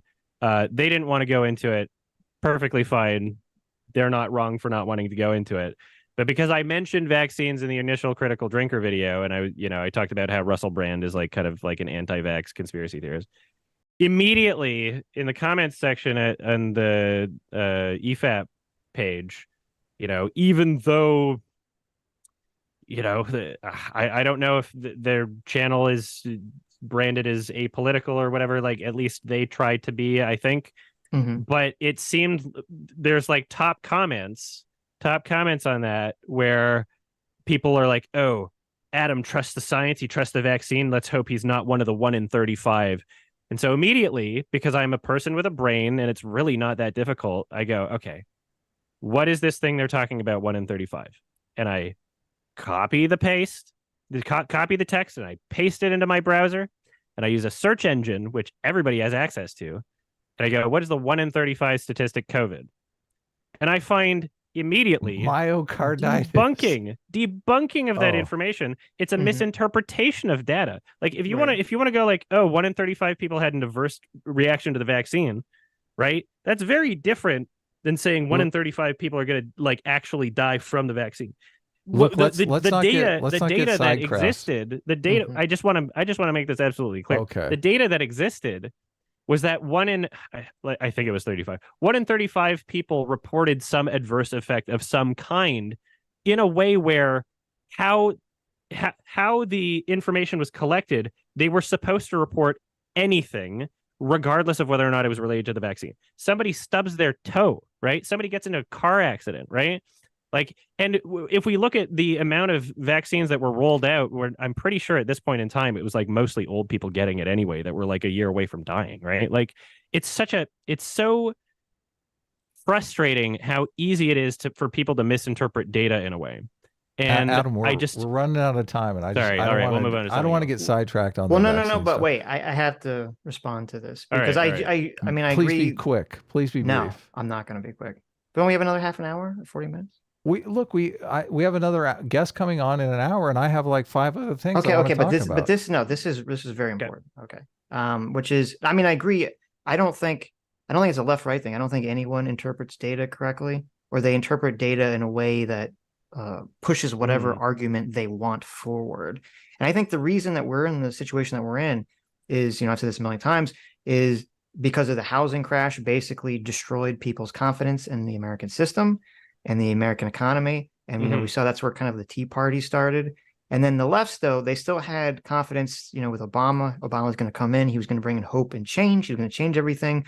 Obama doesn't really change much to a lot of people's liking. And then I think a lot of those people were kind of latching on to Bernie, and Bernie being the person to bring change. And then obviously he loses to Hillary, who is kind of seen as like business as usual, going back to the old thing. And I think this explains exactly what you're talking about. The reason that conspiracies become more popular, the reason that institutions break down is populism, is that on the left and the right, there's this populist energy that's kind of rising up that's saying all of our institutions are untrustworthy, they're all broken, blah, blah, blah, blah, blah. Healthy skepticism is great, but sure, but obviously it goes too far in the other direction. But kind of regarding, and while I don't believe in the COVID conspiracies or anything of that nature, and there are definitely a lot of people on the right that do push a lot of conspiracies. But as Adam was saying, I do think there is a lot of conspiracies on the left that get ignored, and it becomes kind of this how are we defining things? Because it's like, the way that they talk about white supremacy, what does that mean? And a lot of people, I think, on the left intentionally define it in a very vague way. When you try to kind of hone down on it, there's this idea that like, well, any part of our society and our system, since it was created, hundreds of years ago by people that had slaves, therefore there must be some kind of racism embedded in the system. Therefore, that racism is manifesting today. A lot of it is a conspiracy theory basically generated to excuse or explain any sort of difference in results in terms of, especially economics stuff, regardless of whether there's actually any proof to show that it's happening or not. Well, I mean, this would just fall under the umbrella of like, there's conversations to be had about like equity and inequality. A lot of it is based on, economic status. Some people have made the argument that, historically, depending on your race, you might have a different starting point because of your economic status, because of things like redlining, because of the fact that, like people were slaves, right? And so if people are going to have this conversation, I agree that it is like kind of politically charged to say something as, non-nuanced as like every white person is racist or every white person is inherently a white supremacist, right? I just don't even I don't consider those to be like real political discussions or debates. But I think Yeah, but do you think it's weird that like so much of the online left movement right now, I mean, like I think the biggest political streamer is Hassan. He's an open socialist. I mean, it's strange to me that socialism has grabbed on such a stranglehold on a lot of young left people online when socialism is basically just rooted around a series of conspiracies. I mean, he calls himself a socialist. I don't know if he is one, but he's 100% a social. Well, okay, he does not live the life, if that's what you mean. Yes. Yeah, I mean, like, yes. he's, you know, right. But in terms of what he's preaching and what he's talking about, he is 100% a socialist, and he's even openly talked about how he wants to like slowly kind of sucker liberals down the pathway to becoming socialists through his content. Most people that have any like actual political power, like institutionally, in the United States, I don't think are as far left as Hassan. I agree. Or as dumb. I agree. Yeah. So yeah, just to bring it back to my statement earlier, like you've given a lot of examples, and I'm not saying there aren't any conspiracy theories on the left or anything. Obviously there are. Obviously there's bad ways of thinking on, you know, no matter what political perspective or alignment or identity you have. All I'm saying is that like mainstream talking points by people who actually have power in the Republican Party are trying to convince people that like the election didn't happen. like it's verifiably not only debunkable, but it has been debunked, and anybody that cares enough about what they're saying can find this information, and they've convinced themselves that it's like, oh, you don't know because you didn't watch this BitChute video. And it's like, I entertain it, and I go and I watch the BitChute video, and then I look for something contradicting that BitChute video, and I find easily like, oh, this is an easy explanation for that shit. Where's the BitChute video? Like, where's their debunking of the debunking? It stops at people debunking their shit. And so it's that, like, in a lot of these cases with shit like the vaccine shit and shit like the election conspiracy shit, they've stopped at them and their supposed debunking of the original information. And it seems like either they haven't seen or are unaware of or don't want to acknowledge that somebody's debunked their shit, and then there's no line after that point. And it's like, okay, well, what? Anyway, yeah, we can move on to another subject. Well, yeah, I just want to say one last thing about this is that okay, good. I mean, you know, we've talked a lot about going, you know, debunking or going against the narrative regarding the election. I mean, we were talking about that on Sunday. Oh yeah, at the end of the show. Make sure people know that. Look, we're not election conspiracy theorists here. But you know, in terms of like the debunking, like it's there. It's unfortunately because when I do these deep dives, it's a never-ending rabbit hole of people debunking the debunk, and it just kind of goes on forever until eventually you get to the point of, well, they're lying because it's part of the conspiracy.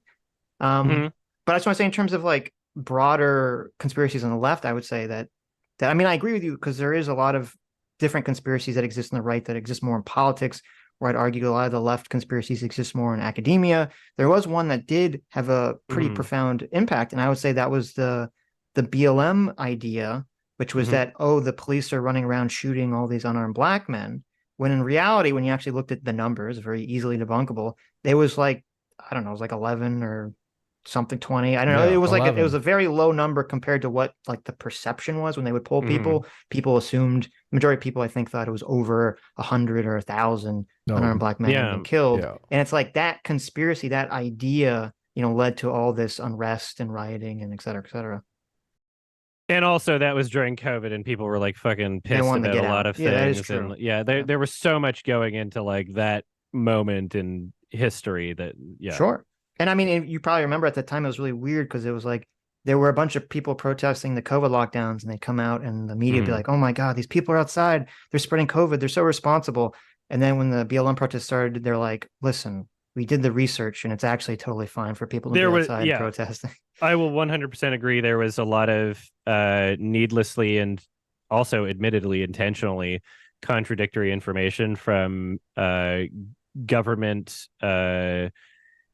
institutions that people are supposed to be able to trust that were just not providing accurate information about shit at the beginning of COVID, and that wound up making it difficult for most people to trust them after that point. But we also have a bunch of super chats too, Sitch. So and I feel like obviously.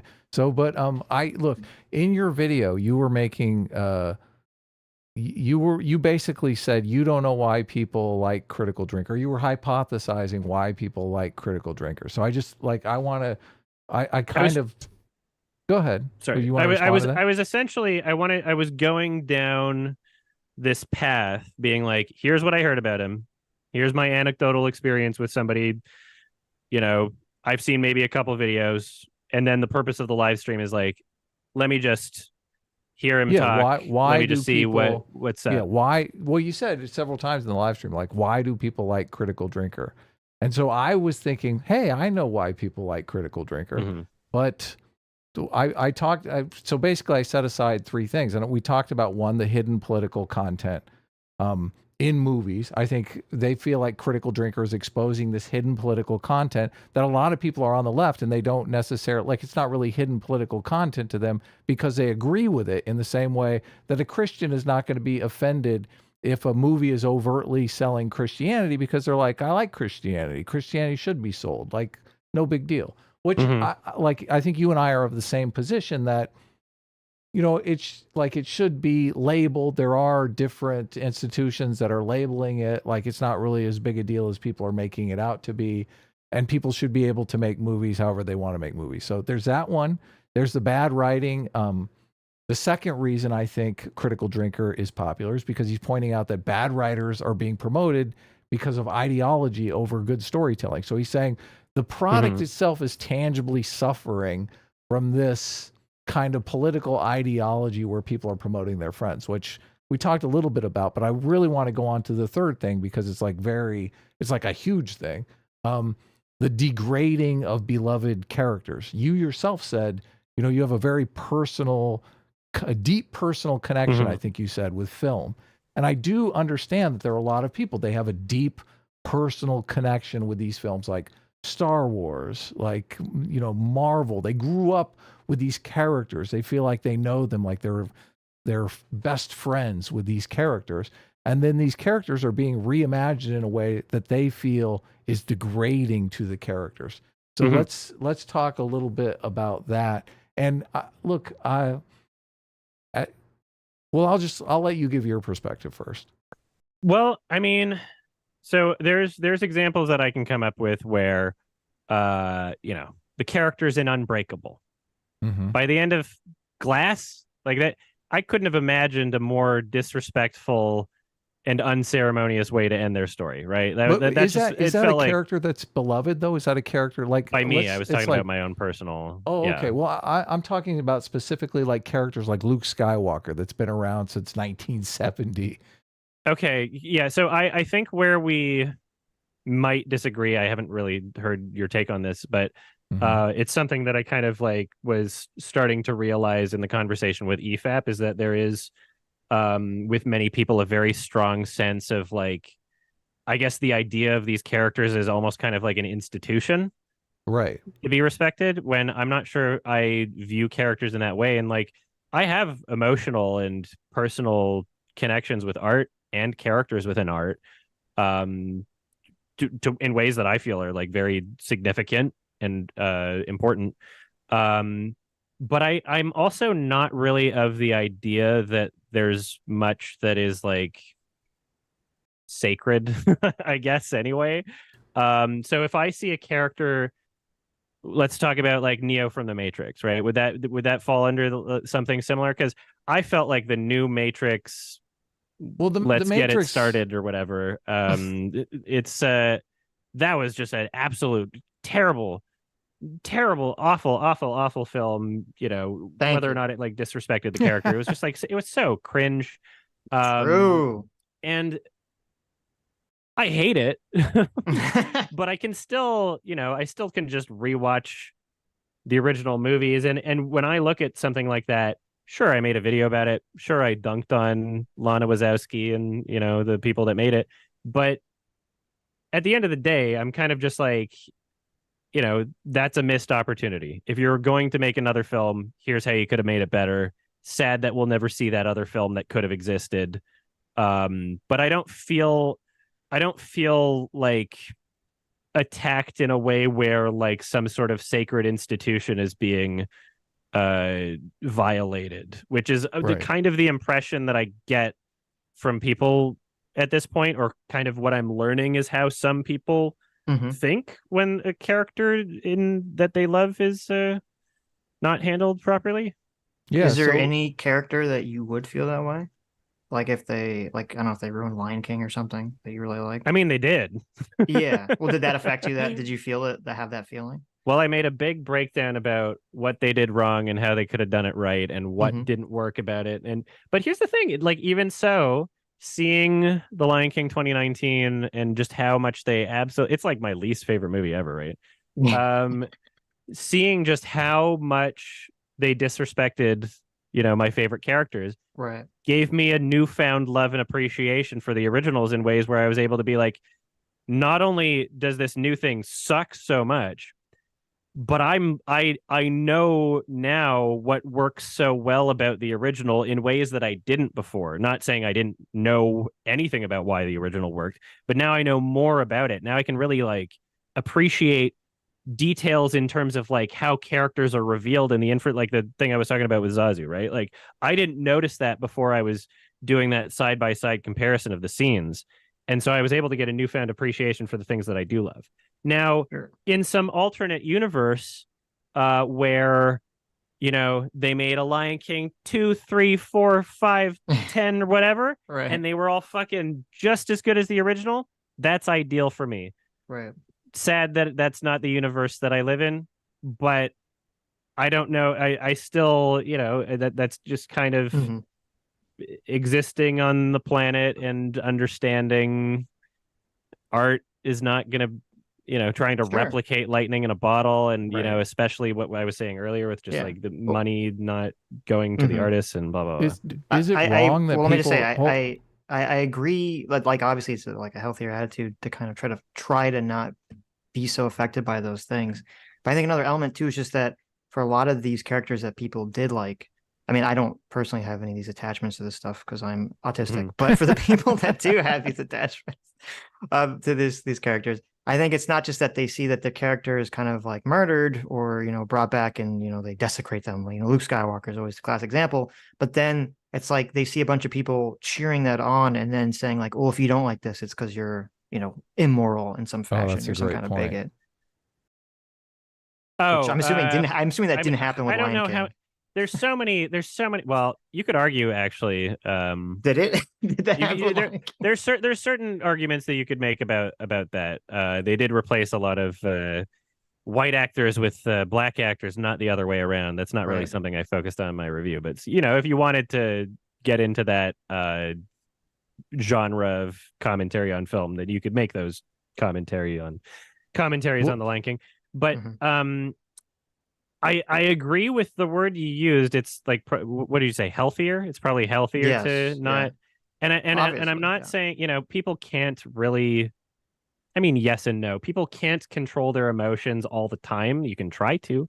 You can be a bit more introspective about yourself. And if you're finding yourself really emotionally charged up about something in a way that is unproductive or harmful or making your life worse, then perhaps there can be a point of reflection where you can try and think, is this something that I can try to control?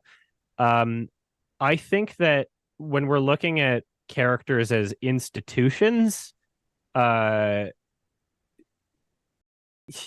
saying that you shouldn't or that you can't or that, I think that we're in a very unprecedented point in time where the entire concept of children being raised on television and media is entirely experimental and nobody even fucking talks about that shit, right?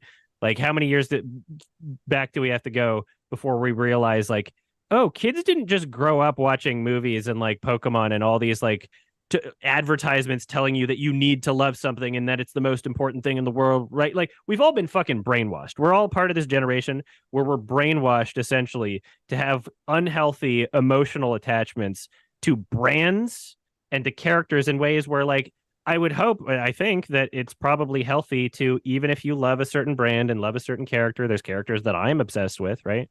Even if you are obsessed with a character, to maybe try not to have that emotionally negatively affect you in a way where it's like ruining your day. And maybe try to think about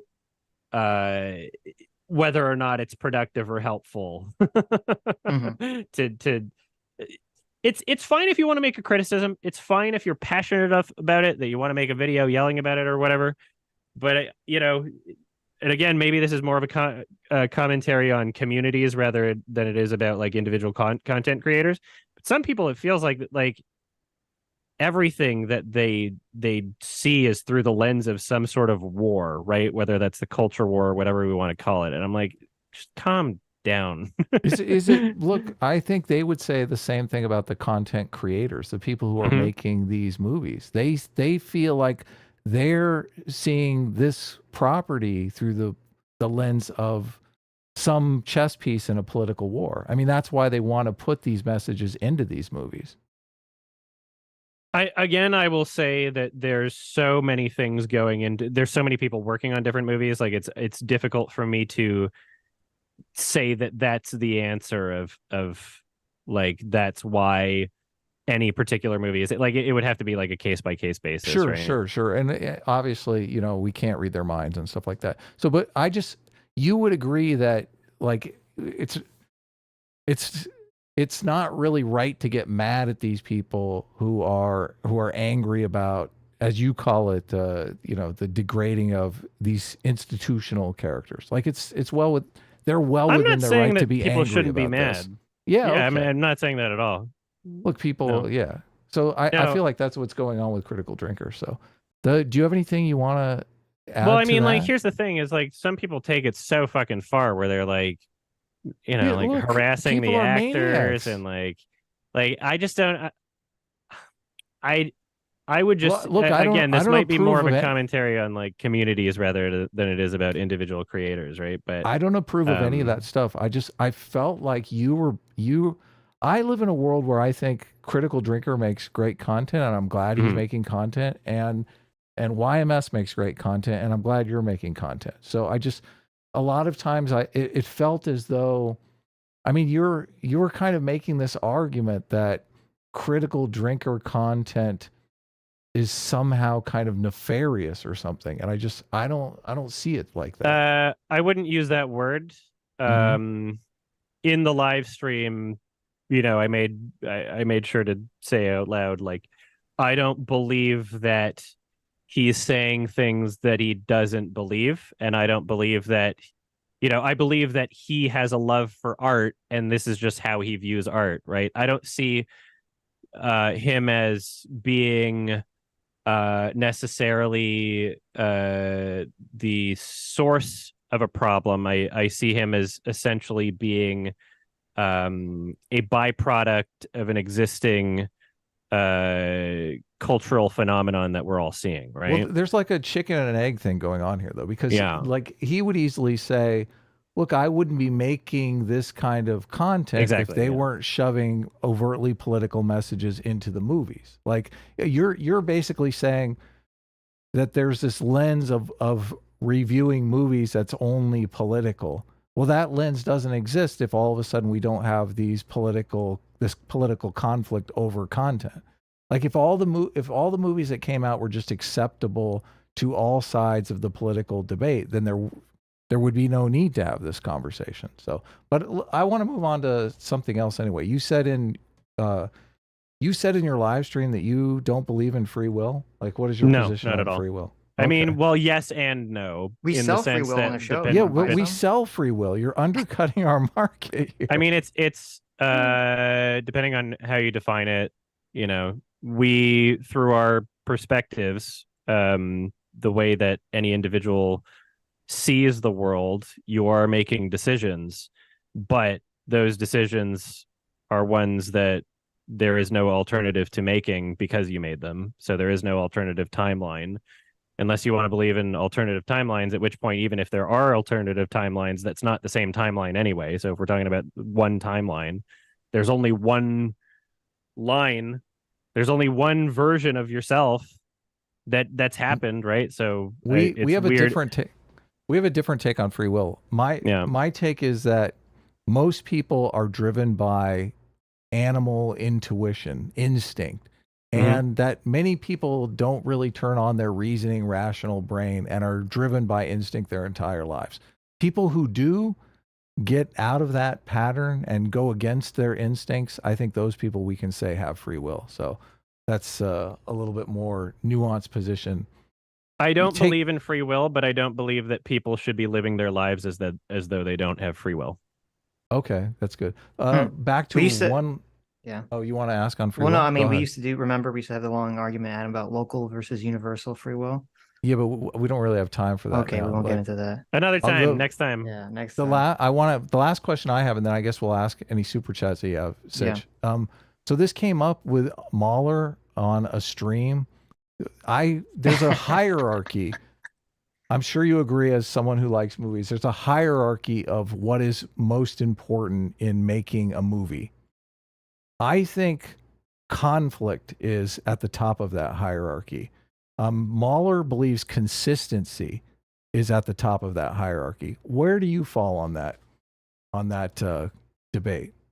Depends what fucking movie you're trying to make. I am so of the, if there's one thing that I want to promote in terms of the idea of what types of art should be made, is that you shouldn't have to follow a rigid guideline of what should be the most important thing in any given movie, right? Some movies can exist in a way where the plot doesn't even exist, right? There's some movies where you can make a... Have you ever seen Koyaanisqatsi? It's fucking beautiful. It's 10 out of 10. It's an experimental documentary, like music by Philip Glass from the 1980s. And, you know, you can make inferences as to what the messages of the film are about. And you can think of what footage they're showing and in the order of which they're showing it to maybe get your own interpretation out of it. But there's no narrative, right?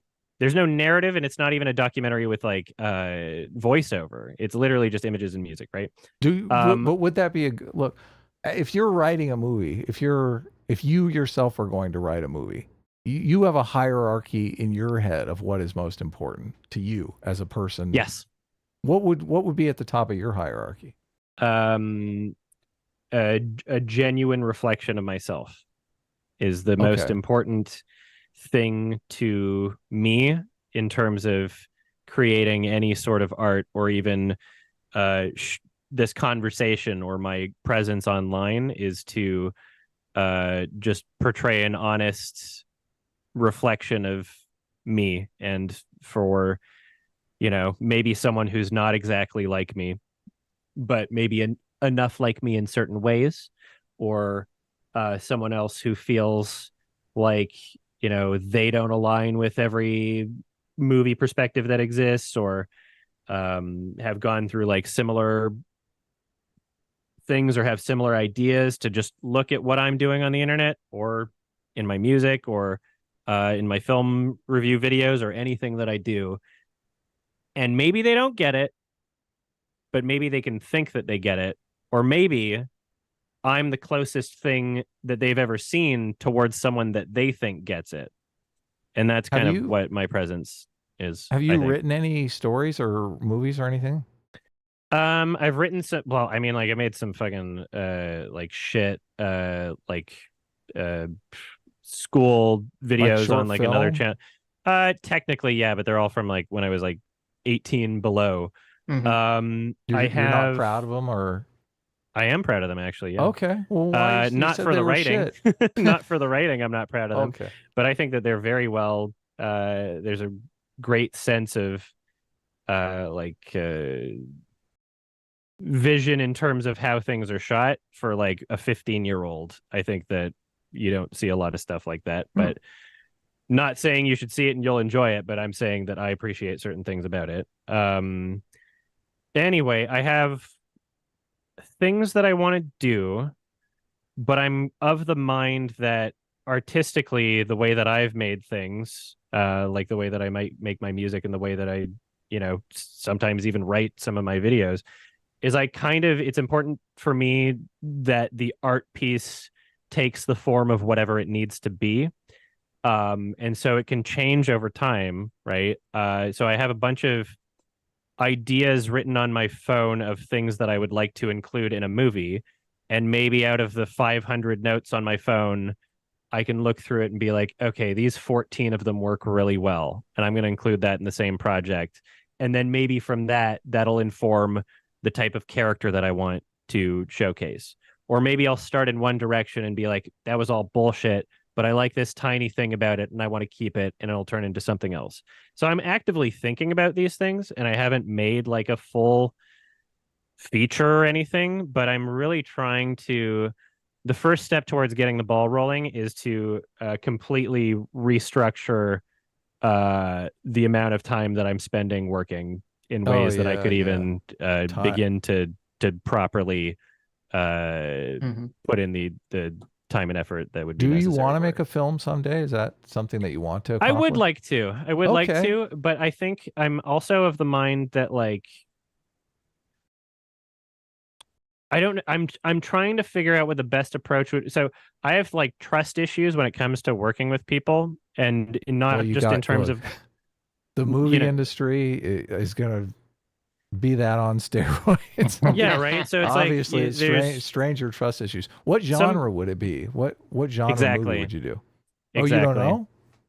You don't know? A lot of my favorite films are not genre films. Okay. They're like character pieces? A lot of my favorite films are difficult to describe in terms. Look, I said I like Rubber. To put things into a box. Yeah, Rubber's an interesting one. Like, what is the movie? Maybe I've seen one. The Holy Mountain. That's one of your favorite movies? The Holy Mountain is currently, I think, my favorite movie. The Holy Man or The Holy Mountain, 1973. The Holy Mountain. Okay. I do not share that sentiment. That's great. Okay. That's fine. That's the one with the But I would. That's not the type of movie that I would. No, make, you haven't seen this movie. This is the one with the Jaguar tits. Yeah.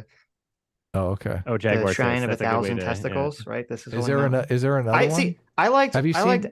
I thought the first half of El Topo I liked a lot, and then it just kind of went off the rails in the second half. Much better than Holy I've only seen it once. I got to rewatch that. But that's not the type of movie I would make. When I think of something that I would make, sometimes I get bogged down by the idea of practicality, right? And so sometimes my idea for something I would think about making is kind of constrained by the practicality of what I'm making. So it's like, okay, well, do I make a character piece that would be practical to film on a small budget?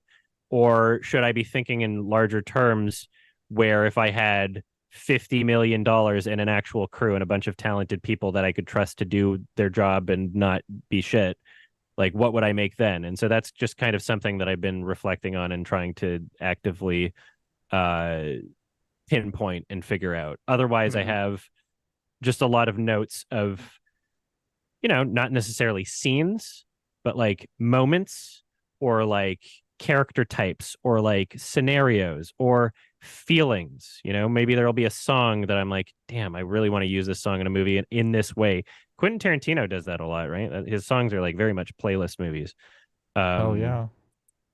And so who knows, maybe at some point all of these ideas will come together in a certain way, or maybe I'll make a piece of shit and it won't, who cares? Look, first films are difficult as it is, so yep. Do it and move on. You want to read some super chats? Yeah, let me read some super chats. Do you have a hard out here in like 5 minutes, or can you stick around a little longer? I can stick around a bit. Okay. How long are you thinking? I don't know. 10 minutes, maybe. 15 minutes? 30 minutes? I don't know. An hour. Sure, can I pee 2 first? hours. Yeah, go ahead. Go. Take a break. Yeah. Sure. Take a rest. Cool. Is there any non? Oh, there's a Behold. bunch. Micro Omega for 18 months says, behold my awesome milestone. Behold! Thank you. That is great. For 18 months has been beholding. That is a great milestone. Rosie McRosen for $10 says, quote, woke art equals religious art. Yes, there are examples of it done well, but most of what you get are things like pure flicks. It's usually is bad when the message is prioritized over quality. I agree completely. That happens quite a bit. Yeah. That's usually the sticking point. A lot of times in these Christian movies. I mean, I ask myself, do they have to be this bad? Like, Right. Quickly, yeah. Chibi for 4 months says, "Hi, Adam. Can't wait to hear your thoughts on the very good show you definitely intend to watch. Mob Psycho 100, Mongos Bang Your Bongos." Well, I've watched some of it and I do like it. Yeah. You haven't watched any more of it? No. The animation is great. It's Shame. basically about a psychic. Yeah. With a boss that really isn't a psychic, but is Yes. pretending to be a psychic. Yes, it's hilarious. And a kid who is a very good psychic. But it's like socially inept at everything else. It's got great characters. I do like the characters. Yeah. I watched one episode and I started watching the second episode. So I didn't make it very far. Yeah. Hello. Hey. What's up? Do you watch anime at all? Not really. Oh, shame. You should watch Kill la Kill. You should watch Kill la Kill. I think you'll like that. Kill the Kill or Kill la Kill. Yeah. Kill la Kill. I think the first third of Death Note is fantastic. I'll say that. Pre-episode 27?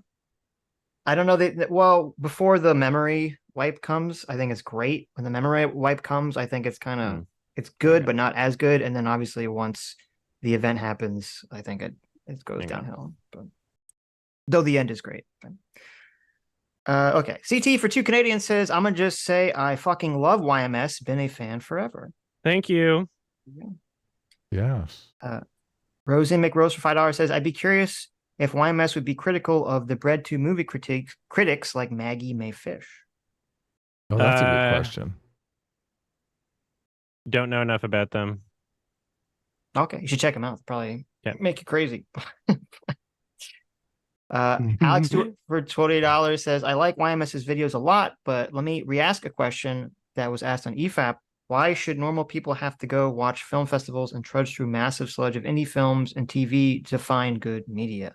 That's so funny that was their takeaway, because all I I was in my original criticism, I was saying that, mostly towards the critical drinker who has like an actual audience, first of all. Second, I don't, as you have witnessed throughout this entire conversation, I don't really make hard prescriptions of like, you have to do this, or I just try to have a nuanced, like, hey, maybe think about doing this sort of thing.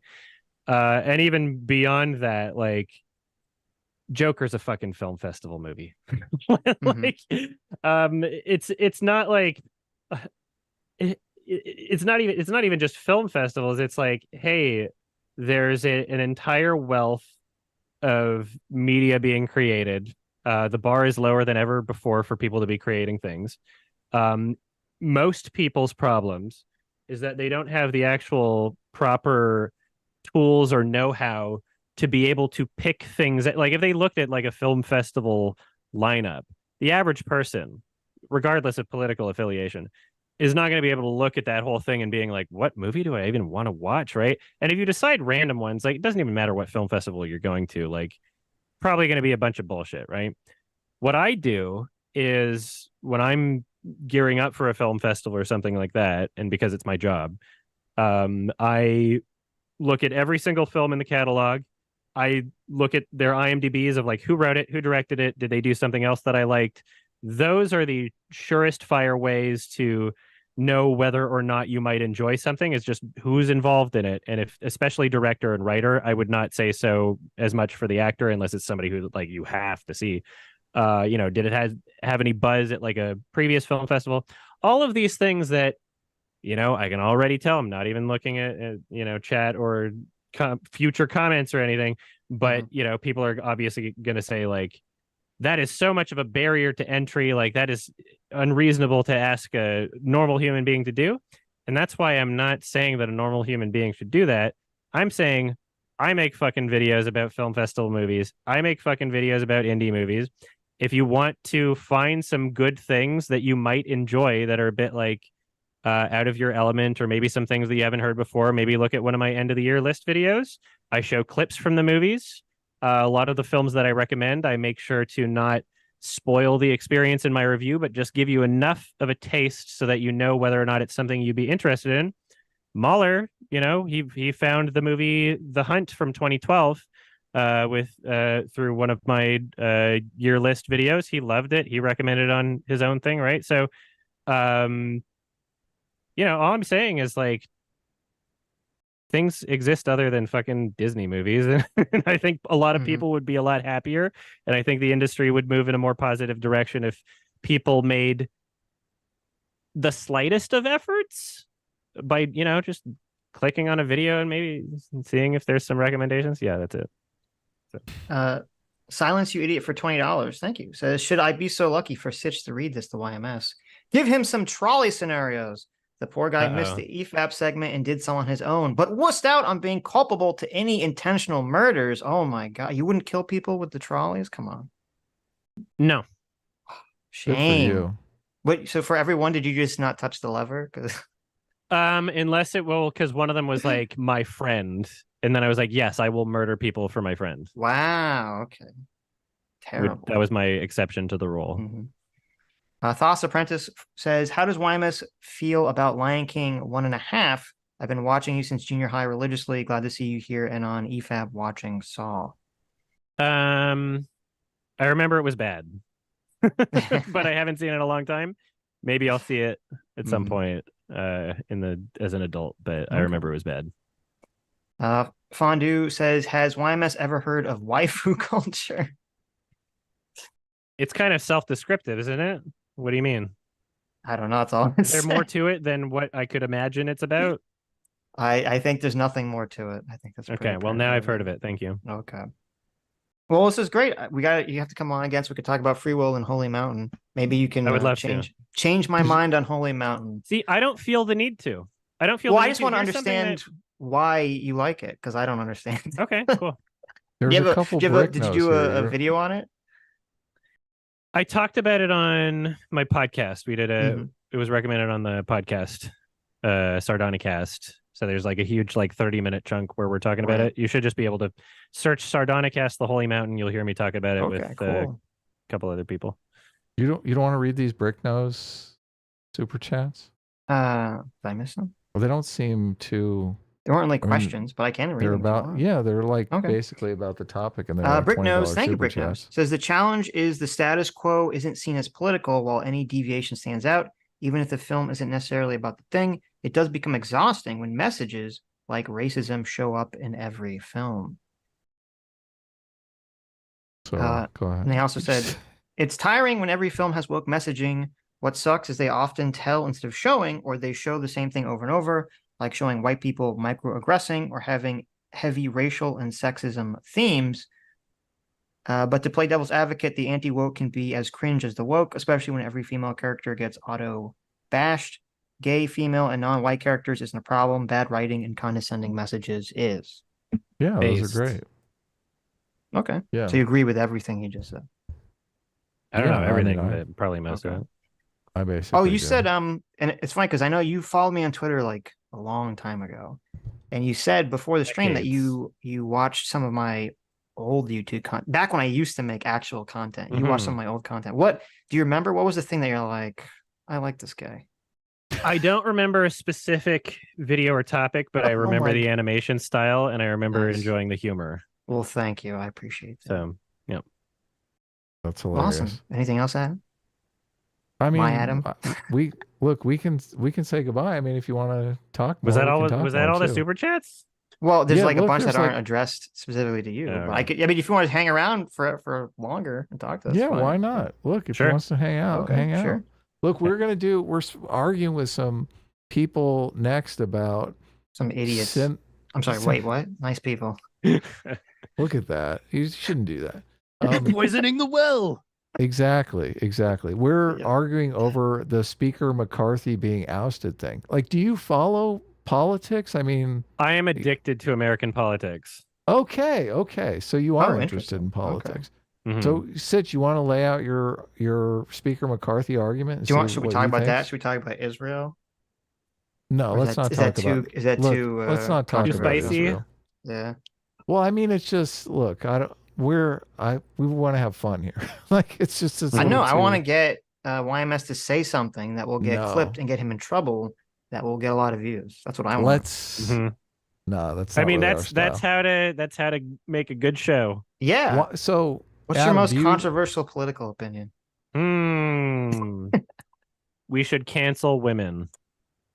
That's Oh, not nice. controversial. That's just based. What do you mean? Wow. Come on. Were you following the Speaker McCarthy being ousted situation? What I know about it is that, correct me if I'm wrong, there was some sort of government shutdown thing, and that was related to Matt Gaetz sort of spearheading McCarthy being ousted, and there's no replacement right now. And then some people are saying like they want Trump as speaker, but that doesn't seem like a very likely thing to actually happen. And that's all I know about it. Was I incorrect about any of that? No, you got everything you said. You got correct. Okay. There was a budget shutdown that they were threatening. It ended up getting worked out in the end. These 8 Republicans were very upset that there weren't deep spending cuts made. So there was some compromise with the Democrats. And so these 8 Republicans targeted McCarthy for ousting from his speakership. So, but the argument that Sitch has made is that if Democrats could get 8 people together to save McCarthy, then they would be able to wrestle control away from these, what people are calling far right Republicans. To be more specific, my argument was, now this is a fact claim, so it could be, depends on what the facts are, was that it seemed to me that the Democrats didn't attempt to do a serious deal where they'd say, listen, McCarthy, we'll save you from the guillotine if you do a bunch of things that we want. And my position was they should have at least attempted to do that. Maybe he doesn't want to do it. Maybe tells him to F off, but that should have at least been attempted, because then they could wrestle control away from Matt Gaetz and, you know, those 8 crazy people in the House. Yeah, I don't know if I have anything to add to that. It seems like just kind of like clusterfuck as usual. Right? There you go. Well, a lot of people got very upset because they were upset that Sitch would insinuate that the Democrats work with those evil Republicans. So that was basically their critique. Yeah. Okay. So we're going to argue with 2 people about that. Wasn't there a point in time where like it was considered to be a thing you wanted to do for people to like work across the aisle to, you know, reach out to the other? It used to be like the coalition. Canadian politics is very different. I mean, there's a little bit of American politics bleeding into Canadian politics at this point, but yeah, it's very different. Is it weird to be, first of all, is it weird to be not American? But is it weird to be not American and like have so much of like the news be focused on politics in a completely different country? The population of Canada is less than that of California. So there's not as many things happening, and even with the things that are happening, it's not as crazy. Debatably, but America has so much global political influence that even if it wasn't our only border, it would still be worthy of news on like a global political scale. So yeah, sometimes there's people in Canada that forget what country they're from. They'll be like, this is my First Amendment right. It's like, we have a Charter of Rights and Freedoms. We don't have a First Amendment. Like, what do you even fucking, like, some people are just so dumb like that they forget that they're in Canada. Like on the other end of the spectrum, there was like at one point there was like the Black Lives Matter Toronto thing, like they like co-opted the Pride Parade and like all this shit. I was like, this seems like just such a weird, like, not to say like you might not have any problems that are legitimate, but like this just, it seems like such a America brained thing right now in the country. Yeah, so it's interesting, and it's something that you know, I not only view as an outsider, but I also view with the perspective of, you know, I spend like half the year in the States just traveling and you know. So you think it's about high time America just took over Canada, right? What are you, some kind of globalist? You want a one world? No, I'm doing America first. Okay. America's taking over the world, baby. That would be a globalist outcome. Well, okay, at least Canada. Listen, you guys are a hat, okay? You're up there thinking about American politics more anyway. How is Canadian universal healthcare? I hear conflicting reports. Some people tell me it's amazing, and usually they're progressives, and I hear some people say, "Oh, it's the worst thing ever," and usually they're conservatives. It's funny how it always lines up that way. I know, right? It's almost like there's certain conversations that are a bit more nuanced and have a bit more going into it, where anybody, depending on their political persuasion, can just get something entirely different out of the conversation depending on how they want to frame it. But my perspective is, I'm glad that I have a free, but technically not free, because once you're past a certain income bracket, you do pay into it through your taxes in a certain way. And it's all done provincially, so it's different by province, like our version of states.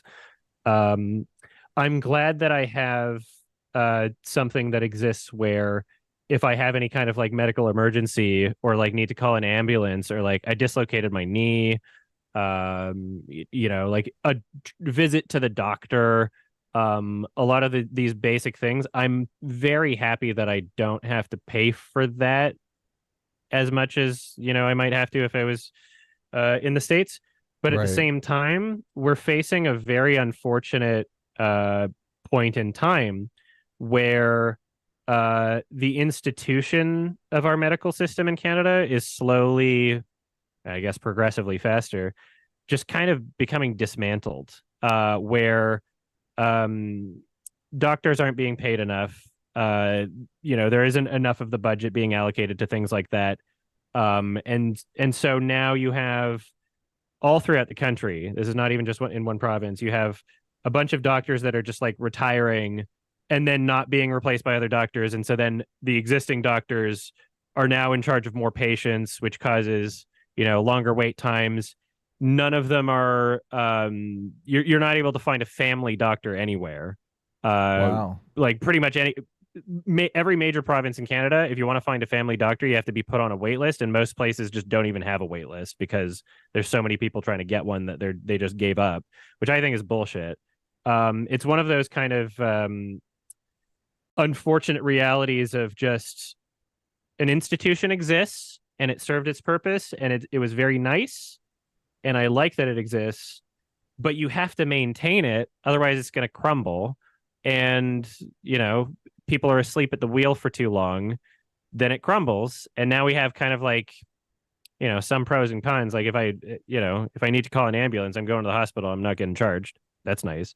But, for routine things of just like, I want to get this checked out or something, like sometimes you're kind of left in a situation where the medical advice you might get from a doctor, you can kind of tell that they're like, I don't know if I believe it's serious enough. And they're kind of like leaning on that side of like, and I was like, am I getting the quality of care that I want out of this? And maybe it's coming from to give you like 35 tests for everything. They're like, oh, look, you've got a little mark here. We better test that out. Well, yeah, because it's all, that's the other side of like the financial incentivization for it is like, fuck it, why not? There's money involved in it. One of the problems with the American system is that there's this weird kind of middlemen area where you're being overcharged for the same services and the same drugs and the same, like the lack of regulation in terms of like the pricing models and like having it go through the insurance company and the doctor, and kind of just prices being made up, even though some of it's just like, oh, it's covered by insurance. But you look at the bill, it's like, why am I being charged like $100 just for like a Kleenex or something, right? Oh, of course. Yeah. That seems like more of an issue in the States. So, if not everything is covered by Canadian healthcare also is part of the problem. I wish we had dental. I think we're now starting to get dental for lower income do people. You have dentists there? Because I had a friend of mine who was... We have dentists, yeah. No dentists. But they make more money than the doctors because it's like almost none of it is like by insurance. This It's is not why government-run. the English have the meme of having bad teeth, is because dental wasn't covered by the health service, and there wasn't a lot of dentists in England. So dentists were like so expensive, nobody could ever go. Yeah. So I'm like, I can see arguments. I can see myself being in favor of the idea of basic necessities medical wise being covered in a universal government functioning way, but I am not opposed to the existence of other for-profit institutions if, let's say, someone, you know, wanted to get better care or was able to afford getting better care. I believe that's how they have it in Australia. There's some government run and some private hospitals. But yeah, I don't, there's no perfect solution for everything. And statistically, you know, if you want to simplify it, it's better to be in Canada healthcare wise if you're poor, and better to be in America healthcare wise if you're rich. Right. Is essentially how it breaks down. I think that's why we have the healthcare system we have here. Would you broadly call yourself a progressive or a conservative?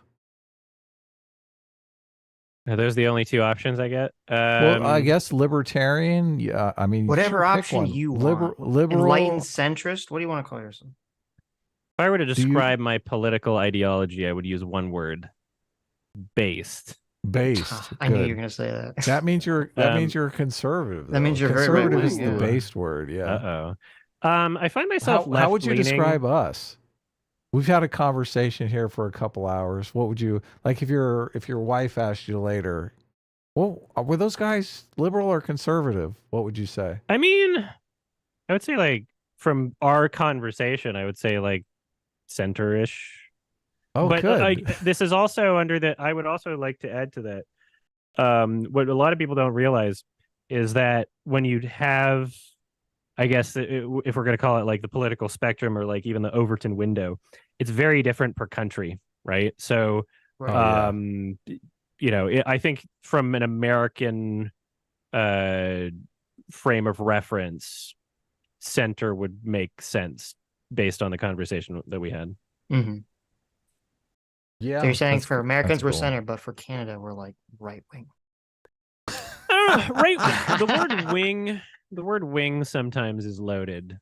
So sometimes I like to Really? say right leaning. Right leaning. Okay. I feel Center like He's right. saying a bunch of commies up there in Canada land. Probably Yeah. why we got to take it over. Uh-oh. Introduce freedom. Do you have anything? You said you have like obviously you don't have a First Amendment. Do you have a freedom of speech in that fake Bill of Rights you were talking about?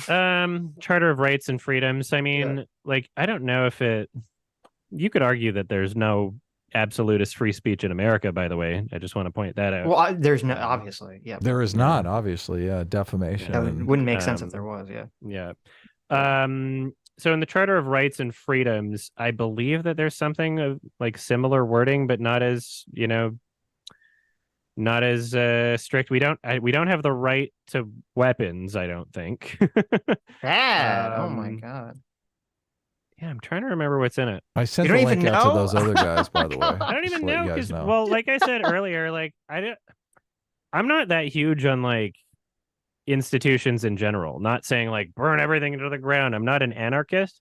Oh, I was but- going to say wait, anarcho-capitalist. Wait. No, I'm like in the do you way know that what I the live my life, I consider Mhm. myself to be an individual. And Right. A liberal.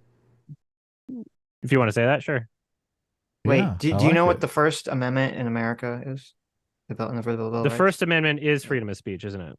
Yes, Yeah, there's look other at that. parts of it, but okay. Do you know what the Second Amendment is? Is the Second Amendment right to bear arms? Yes. It is. Very Look good. at this. Very good. I assume you don't know the Third Amendment. I'm not sure I know the Third Amendment. What is it? Well, I Right was to gonna get that. liberty. What's the Third Amendment? Uh-huh. No, I like this. I like this. I don't know. Oh, okay. So wait, do you know the first? What is the first part of? Oh the, yeah, I know the Third Amendment. Everyone It's- knows that. Everyone knows it. What is it, Adam? You looked it up. Now you looked it up. I didn't look Thou- it up. thou I No, looked no, at shalt no. chat My not- Adam. My Adam. Thou sorry. shalt Yeah, you're not right. allow soldiers to be quartered in my home. That's right. Is that a real? That's yes, the phrasing. That's the Third Amendment. Yep. What does that mean? No couch surfers. So it was saying that you didn't have to. Soldiers were not allowed to like go up to you and say, "We're in peacetime. I get to live in your house." We're commandeering. Apparently, that home. was a thing back in those days. That's okay. Funny. So, but do you know what the first? I don't know what it is. What's the first right guaranteed in Canada? I would have to look it up. I have no fucking idea. I just thought it was funny that you know the first two in America.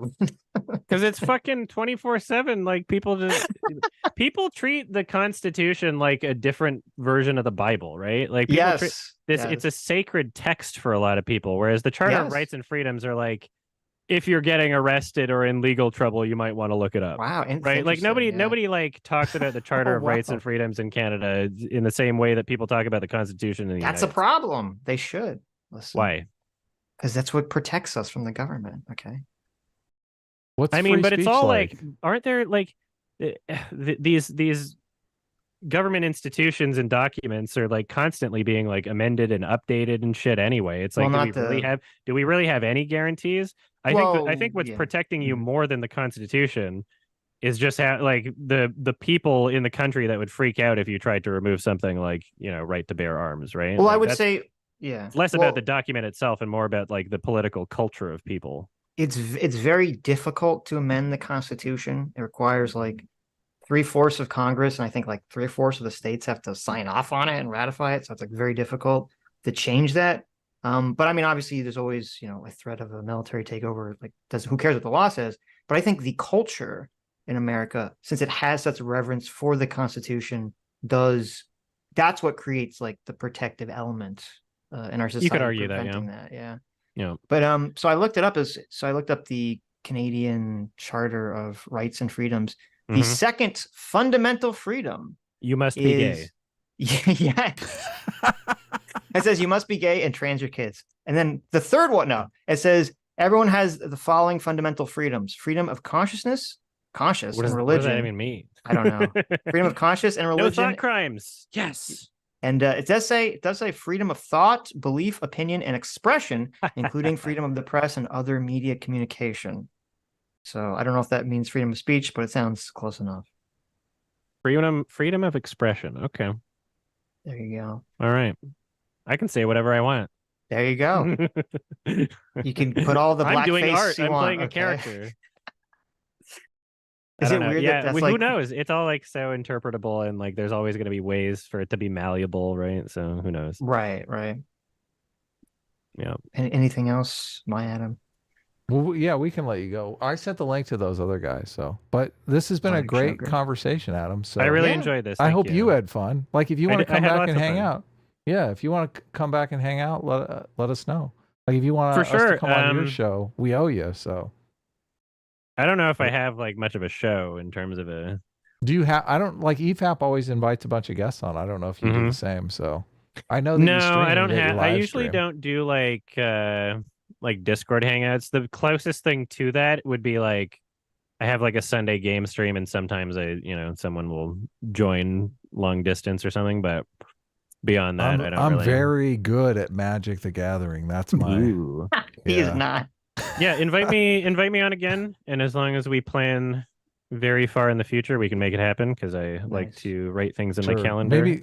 Maybe there'll be that's awesome because a lot of people don't, and I keep a calendar too. Obviously, we schedule in advance, but maybe there'll be some crazy incendiary movie that'll come out, and we can argue about it. We had a really good debate when BARBIE came out with Doomer Media. I don't know if you've heard of him, but he was on. Heard of them. Yeah, he was on EFAP a few times, but. Yeah, no, obviously, arguing about politics and media is fun. So, yeah, come back. That was a very substantive and friendly and productive conversation. Thank you. Cool. Thank you. Fans, do not assault this guy's comment section. Please leave Adam alone. And Brittany. All right. Take care, man. Thanks, you too. Have a good one.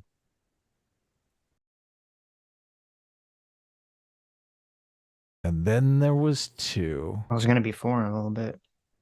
I'm still looking over this. You know what's funny? On the Canadian Charter of Rights and Freedoms, It literally it has like a bunch of silhouettes of Canadians on it, and it has like a Right. hockey player like Nice. on the actual charter. Can you imagine if the Bill of Rights had like the silhouette of, I don't know, what fucking sport did they play in the 1776? Football. In the 1800s, 1700s? I don't know what sports they were playing. Football. No, it'd be a baseball. It's American. That's the American sport. I don't know that baseball was invented until I don't think football was invented back then. baseball was probably invented after the Civil War. Yeah, I feel like I mean, I imagine, yeah. I feel like Man, baseball was kind of late in the game. I think baseball, a Civil War hero, invented it in 1839. Well, actually, no, it says the real history is more complicated. I don't know. Well, who cares? Okay. Pisco says he's on his way, so Okay. If you want to read some super chats, I gotta go to the bathroom. okay, I can do that. I'm game. I'm cool. I know how to read. I honestly know how to read. I swear I do. I just got to find the super chats and then I'll read them. I'm going to read them all. Read them and weep. Let me start at the bottom here, because I think we read some at the top. Well, first of all, JMac gave another 50 gifted subs, painting the chat green. One of JMac's favorite pastimes. So thank you so much, executive producer JMac of the Sitch and Adum show. Thanks for all you do. JMac also for $10 says, sounds like military healthcare, except in the military, everyone is supposedly healthy. Oh, that's a good point. Yeah. It's not giving free healthcare to a bunch of 20-year-olds is probably not that big a deal. Well, I guess if people are going to be shooting at them, that could get expensive very quickly. Mr. Blurper, Mr. Blurpler for 5 Canadians says, the first sentence in the Canadian Charter says that your rights are subject to reasonable limits.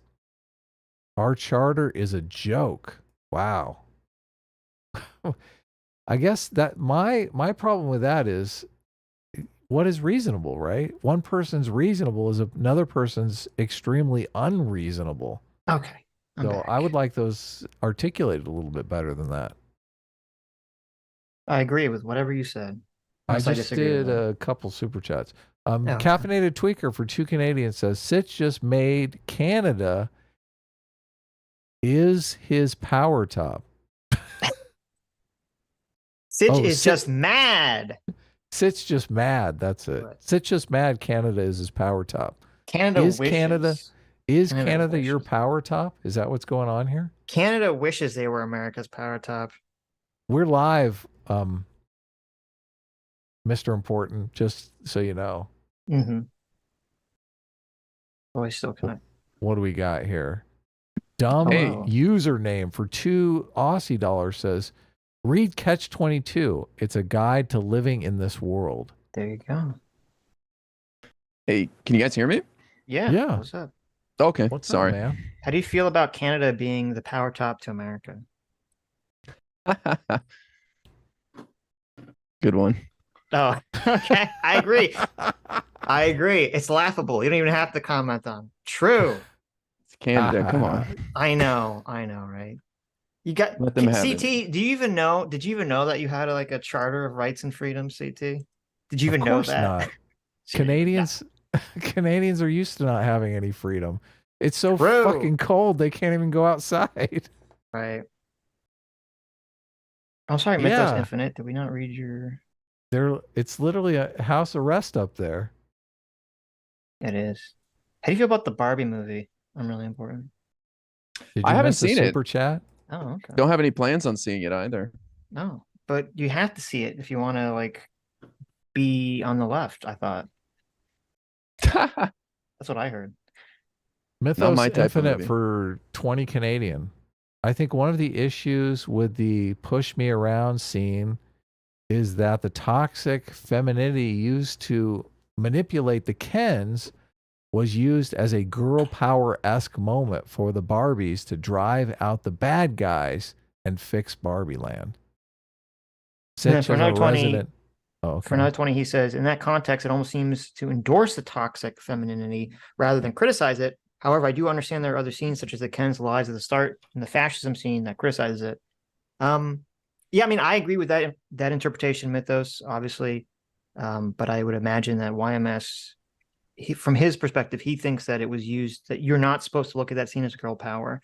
That's why I said to him, I think if that was the director's intention, was for that to not be a girl power scene, I think it was way too subtle, and I don't think that's how audiences interpreted it, would be my guess. So Right. And I completely disagree because Sitch said it. So okay. But anyway, look, we have our guests here. Hey, what's up, guys? How you doing? Good. How are you? You Good. nasty little tattletales. What's up? What do you mean? You little tattletales. You know what you did. What Don't did we try do? to get out of it. Uh-huh. What happened? Don't try to suck up now, you misogynistic rape apologists. Wow. Out of nowhere. Rape apologist. How do you guys feel about the Israel-Hamas situation? It's horrible. Yeah. Mhm. No comment. No, Yeah, no, look, no. we're let's not hear it. here to Let's talk hear it. about No, wait, that. no. I want to hear the controversial Oh, you're takes. right. Yeah. Controversial Look at this. takes. Well, look, I don't think there's I'm. Yeah. Go ahead, Pisco. No, I just No, you go ahead. I think it's horrible. I think that Uh-huh. it's just devastating what's happened to Israel. And I wholeheartedly and with all my heart condemn the terrorist actions of Hamas. That's excellent. You support Israel very going in good. there and just wrecking Gaza? Well, I also fear for I don't just want to see wanton violence for no reason. I don't want to see targeting of civilians. And I think the president made that clear in his speech today that he wants the rules of war to be followed. But I do not begrudge the fact that Israel has a right to defend itself. And I'm very proud of the administration for making that clear and for calling out a horrible atrocity. Okay. I agree with that. Hell What yeah. about you? So I'm let's really get back to the. Oh yeah, we got to ask him. He didn't Well, want to answer. He was scared. I'm a dual citizen. My family's in Israel. They're a couple miles away Really? from where this all happened. I If didn't these know guys this. had gone, these monsters had gone 10 miles more into Israel, Mhm. they would have butchered my family. So, Jeez. fuck them. And the gates of hell are about to open on Gaza. There you But go. I think the Palestinians are victims of Hamas, and they're used as human shields. And Mhm. Israel, they can't live next to this. It's like living next to a failed state, and so this is they're going to fix the problem. Sure. Wow. I had no idea. Look at that. There Look you at go. that. Strong. Well, on a lighter note, Yeah, about this tattletale. About this Let's talk- yeah. tattling. talk about the so for people that don't know this, Pisco said that I was deranged on this topic. That was your wording, right? Why am I deranged on this topic? On Palestine, Israel? No, on the McCarthy situation. Well, wait, Oh, before he answers Yeah. that, can you guys say what it was, like what your position is? I have literally the same position as I think Pisco. So You think Okay. we share a position? what you just said, yeah, on the Israel-Hamas situation. Oh, okay, No, gotcha. we're talking about McCarthy. He's asking about McCarthy. I'm okay. I'm sorry. There's not a lot of nouns going on here. My Sure. position on McCarthy or Israel? Were you asking me? McCarthy. Nobody cares about your position on Israel. Okay. My position. Well, actually, wait. No. Before I give my position, I want to hear Pisco says I'm deranged. What I think your position is. Yeah, or Right. why I'm deranged specifically. Yeah. So I think that any position that ascribes some sort of culpability or either morally or tactically to Mhm. the Democrats with respect to McCarthy's ouster is a deranged opinion. And I think that your Culpability. position could be fairly characterized as ascribing culpability to Democrats, either tactically or ethically, for McCarthy's ouster. I mean, Well, those are, stupidity, there's no moral culpability to. Obviously, calling them evil, Yeah. there is. Yeah. Yeah, I think Well- that he described them as being stupid. He said Because he immoral. Yeah, has- but there's no Yeah. look. There's plenty of stupid people that are just fine people. We don't want to. well, there's That's why my answer included both him calling them stupid or evil, Right. either tactically or ethically, whatever you want to describe it. I think that those kind of opinions are deranged. Well, wait. So well, okay, I feel like you've broadened it out. So you think saying that they're stupid is just saying that they were stupid is deranged. That's your position? Calling the Democrats stupid in this, Yeah. yes. Okay. Okay. What were we going to say? I'm really important. Well, I wouldn't call it stupid. I don't think it's valuable to say people are stupid. I think you guys are just No, missing. I'm sorry. I wasn't information. calling him stupid. I was saying that it's deranged to call the Democrats stupid on the basis of their vote. I see. Yeah, I just would avoid that. I personally, Pisco's free to label how he wants. I just think people aren't aware of the context of what happened, what's going on, and so just missing information, which I thought was the case with you guys as well, because I said nice things about you guys in the video that I put forward. You called us Trump supporters. Okay, I said I think you guys would vote for Trump. I didn't call you Trump supporter. I said I think they What the will end hell up does that? voting for Hold Trump. on. You think we're going to vote for Trump? What is someone who votes for Trump if they're not a Trump supporter? Doesn't mean you're currently like some Look, MAGA. I think blah, you're blah, going to blah, vote but for when Satan. it comes down, Okay, I'm not when it saying comes you're a down to- Satan worshiper, but no, I'm saying if it comes down to Trump versus Biden, based on the rhetoric I've heard, I feel like you guys would cast a ballot for Trump. Now, that being said, Adam, you've talked to me since and given me additional information, and I would back off that position now. okay. Yeah, I don't think there's any possible world that I could see that I would vote for Trump in the next election. I'm not voting for Trump ever. Well, in all fairness, this is the same thing. I was missing information and I jumped to a conclusion. I feel you guys are missing information on the speaker thing and jumped to a conclusion in error. That's possible, as I said on Twitter. Because I did not see the Twitter threads. Okay. But yeah. Okay. Except what Adam showed me, 2 tweets. Right. So going back to Pisco, why is it deranged to think that the Democrats were stupid tactically here? Why is that deranged? It's deranged because I think that what's motivating the Democrats is very clearly a position that's going to appeal to their voters. That is a position against the Trump turn of the party. It's totally consistent with their criticisms of McCarthy going back now months as speaker, and the inactivity and incompetence of that caucus. And so to say that what they're doing is stupid, you must either think that it's going to hurt them electorally, which I don't see a basis for, or you think that it's going to be horrible for the country. And I think that you failed to establish that. And so I think that it's a deranged take, or you ascribe some sort of guilt in the sense of the chronology of what occurred, in that they're responsible for what came about, when it's very clearly Republican civil war and infighting that's what's causing the drama. Do you think that, well, I don't know, because I guess, do you think that the Democrats in Congress would prefer to either manage to work out a deal with the Republicans to keep the government shutdown from averting, or do you think they would prefer that the government shuts down so they can kind of point fingers at the Republicans and say, look how bad they are? I think they prefer a deal to no deal. Okay. I back that up 100%. Democrats don't want people to suffer in order to gain politically. We may disagree on that, but I'm confident in that position, because Republicans are the ones who have shut down the government. Point to a time when the Democrats have shut down the government. Republicans have owned the government shutdowns. They gladly own them. Yeah. It's so not we don't have a for the record of that. To do that. We don't want people punished.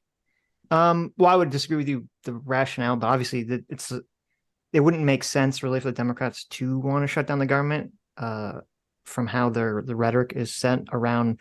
The Republicans are kind of the party of like, get government out of here. Democrats are kind of the party of like, get government involved in helping everyone. So it doesn't really align otherwise. But okay, so so if I were to take this, that the Democrats would prefer to keep the government open, how does the situation playing out the way it did, where essentially you have a Speaker of the House who's Republican, who, keeps the government open temporarily, and then he gets ousted for doing that action? How does that going to bode well for the next time this comes up in 45 days? I don't think it meaningfully affects the calculus in terms of the global incentive structures that you seem to be so scared about. I think what you're fearful about is if you disincentivize this particular action, then in the future, you're going to see Republicans are going to be less willing to take the deal at the last hour. I don't really think that they're calculated in those terms. Everyone understood what the trade-off is with an imminent government shutdown. And those dynamics, I think, are true of any speaker that's going to come from the Republican Party. They're going to feel that pressure. And as IRI says, and what I my firm belief is that the voter recognizes that this is all a charade from the Republicans, and that they would bear the responsibility, whether it's McCarthy, whether it's Gates. And so ultimately, I think the pressing issue of the shutdown is what's going to be motivating these people, and not some, like, I don't know, precedent that you're going to be establishing by getting rid of McCarthy. And especially given the fact that I think it's quite clear that the rule is going to change. And so the same kind of opposite pressures from the caucus are going to be obviated in the near future. Well, so I don't think because that wasn't really my argument. My argument was that, because you're looking at this from like the global perspective of like, whoever is going to be the speaker is going to be thinking about, like, how to help the Republican Party. And I was talking about from the perspective of whoever is the speaker wants to retain being the speaker. And if the previous speaker was ousted because he essentially passed a budget, I mean, you're basically sending a very clear signal to not pass a budget going down the road. And that if you do pass a budget, and if the rules don't change, which I know you're saying you think they will, but if they don't change, Matt Gaetz will just do the same thing, and the Democrats will basically hang you out to dry as well. I mean, to me, it's all a very clear signal. I think that's all intuition. You might as well just say that the incentive that's going to be established is people will see the foolishness of the rule and the problem with letting. Well, that's what I mean. You're saying what's going to be motivating Republicans is fear of the Democrats. I don't think that the Democrats, you can ever count on them to vote for a Republican speaker. Surely, if there's any incentive that's going to be established by this precedent, it's that this rule change is absolutely a non-starter. They voted with him on the budget debate. Look, they voted with him on the Democrats voted with McCarthy on the budget. 100%. Yeah, they did. Look, and the rule, you're talking about changing the rule helps them. If they it helps the Democrats if they save McCarthy, because this rule is in place and they take the power away from the 8 Republicans, then the rule helps them. Well, can we talk about that? Why are you laughing, Pisco? What do you mean the rule? How does the rule not help them? That assumes the Republicans are willing to make. You would think in a rational world, surely if you're giving power to the 7 or 8 people, it would also empower the marginal votes and the Democrats, the centrists there. Maybe they can work out a deal. But the Republicans, whether it's McCarthy or Gaetz, have shown zero willingness to have any bipartisanship in that sense with Democrats and power sharing or anything, or accepting any deal in the sense of the structure of the Congress. And so I just think that it's a non-starter. McCarthy or Gaetz is not going to accept a power sharing deal. And so why would Democrats feel empowered by that rule? Yeah, like a big part of your guys' argument was that the Democrats blew it and they had some leverage over the Republicans and could have got concessions, but they offered some things. They were rebuffed. Kevin McCarthy stated hours before the vote that he's not offering any concessions. And so you don't have leverage if the other side isn't willing to dance. It takes 2 to tango. But let's talk about real briefly, why are we in this situation where they had to do a continuing resolution? They agreed on the numbers for the budget with Biden back earlier in the year when they debated the debt ceiling. We should never have been in this position needing a continuing resolution. That was a failure of the Republicans in the first place. So the budget numbers were already agreed upon in a handshake with Biden, and McCarthy failed to deliver. So his caucus was mad at him for that, and they have a right to toss him. He didn't live up to his expectations. So how can we trust? How can we work with McCarthy moving forward on anything when he's reneged on his deal and limped a continuing resolution across the finish line, minus some Ukraine funding, which is not part of the deal as well? So you're saying McCarthy reneged on a budget deal with the Democrats? Yeah. Yes. So the deal that the budget that the Democrats voted for, why did they vote for the budget if they... Are you talking about the one a week ago on Saturday? Yeah, the one that ended up getting McCarthy ousted. Okay, Look, he got ousted because the Democrats voted on a budget that the 8 Republicans didn't like. It wasn't the Democrats' budget. It wasn't the deal that was agreed to by the Republicans. But then why did the Democrats vote for it? Because they didn't want to see the government shut down, and they couldn't argue in good faith that they're in favor of maintaining the government open. So you're saying essentially they get everything they want. So you're saying they got absolutely nothing in that budget deal? They got so they kept. They actually won. Yeah. They won in this extension. So just to explain. So hold on. They won the budget that they wanted. They actually won because they extended Pelosi's budget for another 47 days, which was not what the Republicans wanted. So that continuing resolution. So hold on. They did get what they wanted then. The Democrats got what they wanted in the budget deal. They didn't get Ukraine funding, and they only got a continuing resolution for 45 days. But well, that's why they only did it for the 45 days, because the Ukraine thing was still, they wanted another shot to get the Ukraine stuff in. It's broader than that, because they also want a budget. A continuing resolution is for 45 days, and the Democrats don't want to just run the government on continuing resolutions. And it's something that Republicans look. I completely agree. Why do you think McCarthy did the 45 days as opposed to doing a normal budget? Because he ran out of time. He ran out of runway in time. He was supposed to do 12 individual bills, which is really hard, and he decided to go on vacation for 6 weeks in August. Why was he going to do the 12 individual bills? Because that's what the deal he made. Well, it's not. You're supposed to do that, but usually do like an ombuds deal, or whatever, omnibill, where it's huge and all of the budgets together. But he made a deal with those hardliners. If you make me speaker, we will go back to doing those 12 individual bills. And he failed to deliver in time, and he's nowhere near delivering. He's only done 4 out of the 12, and he has the lion's share of the work to do still.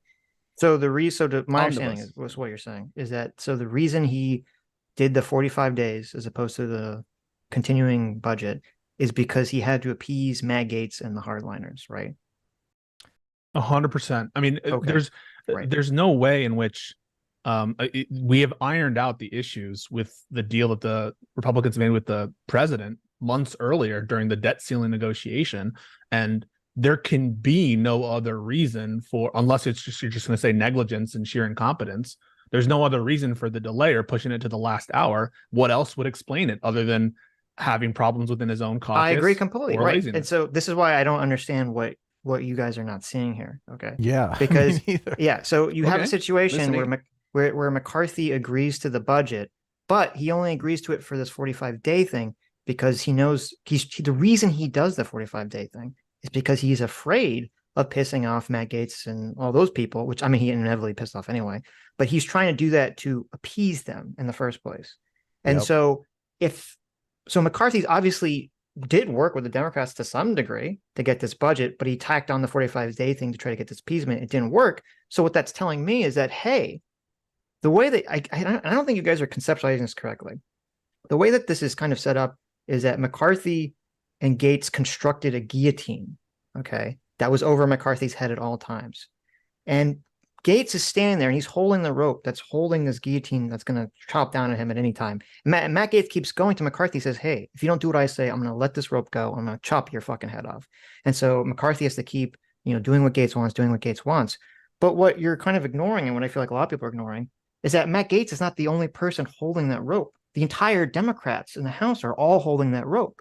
And they vastly outnumber Gaetz. They vastly outnumber this, contingency of the Chaos Caucus. And if Matt Gaetz lets go and they just hold the rope, he's not going to get his head cut off. And McCarthy, if he's a political animal, if he actually cares about retaining his speakership, he can say, listen, I have these moderate Republicans here. I have these Democrats over here. There's a third faction in play now that can save me from a purely selfish perspective, can save me in my speakership if I can appease them. And I don't have to worry so much about the Matt Gaetz people anymore. And this budget thing is a clear example of that. If that was a possibility, the budget's whatever, right? Like, I understand that just to be the Speaker of the House, one of the main jobs of the House Representatives and Congress in general is spending money. And so at some point, they're going to have to sit down because it's divided government with McCarthy. I'm not going to give him credit for coming to some semblance of a deal in the threat of another cliff, which was the debt ceiling crisis, manufactured crisis by the Republicans in the first place.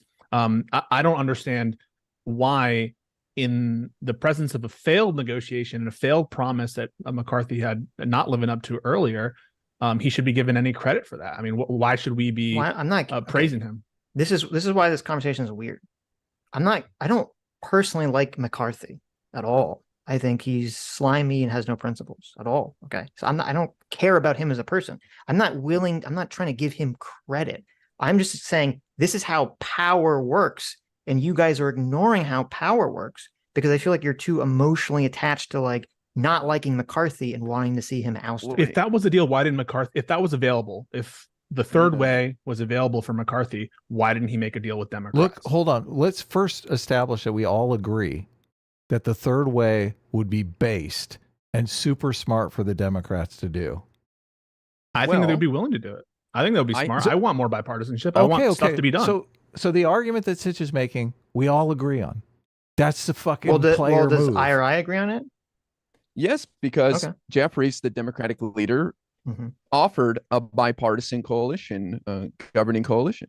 Well, no, that's separate. Look, we are arguing over whether or not that is a possibility. Like Sitch is basically saying, it's not a politically real possibility. It's one that we would like to see. Look, that is a completely different argument. Like, look, we can argue that all day, but to say that if that possibility is available, the Democrats are stupid for not taking advantage of it is a cogent, rational argument.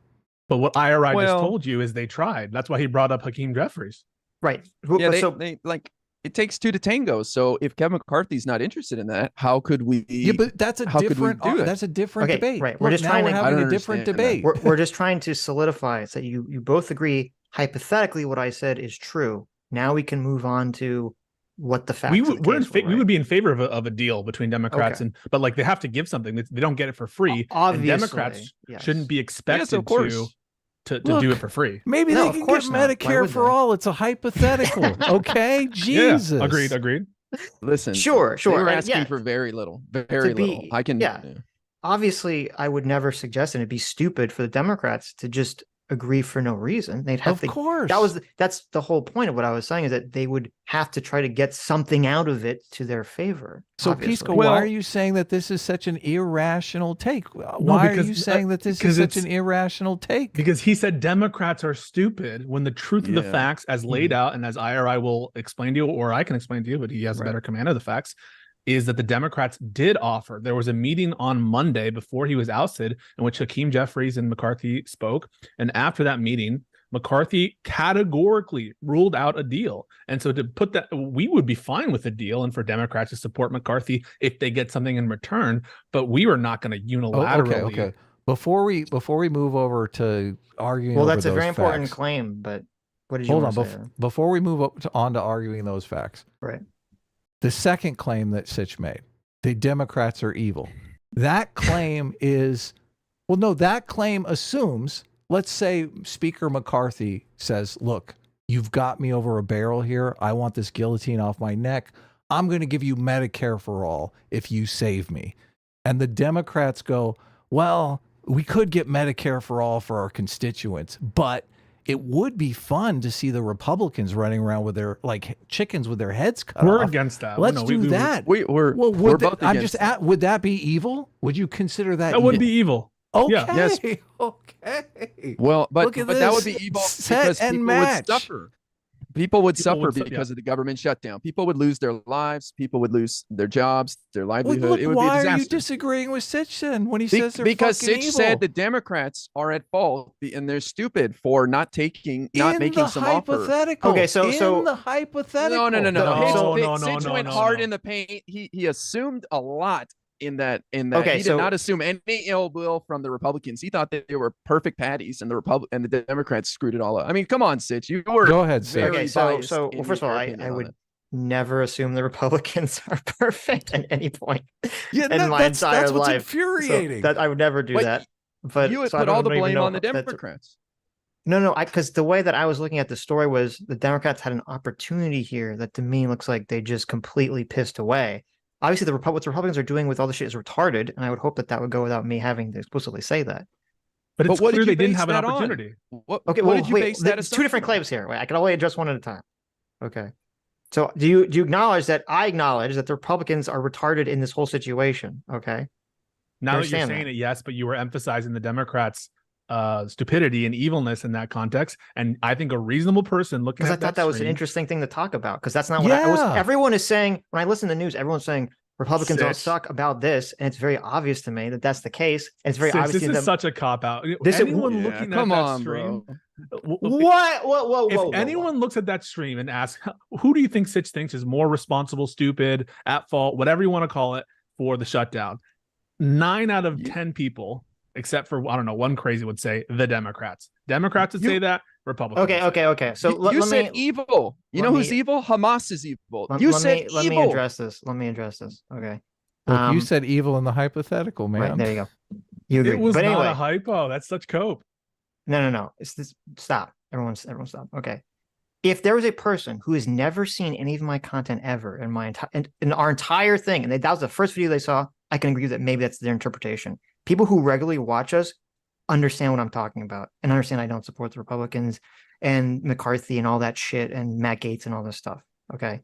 Everyone who watches our content knows that. The right wingers are constantly shitting us in our content for being too hard on Trump, being too hard on the MAGA people, being too hard on the right. We spent a lot of Sunday going over and criticizing and debunking the whole electors claim stuff. So no, your characterization is bullshit unless it's a person who just doesn't know anything about us. Well, which let's is get the to the problem. substance That's of the a claim. huge part of the problem. The substance of the claim relies on there having been an opportunity for Democrats. No. Stop. You're changing the fucking subject. Okay. We can do one topic at a time. We never accused you, or at least I never accused you of being a Republican shill. I never said that you loved Republicans, but I think it's clear based on that video that if you watch that video for the specific ouster of McCarthy, you are putting more blame on Democrats. Yeah, if someone who's not familiar with our content at all, sure. Yeah. But if they're actually familiar with our content, any reasonable person, then they would say, oh, obviously they understand what I'm talking about.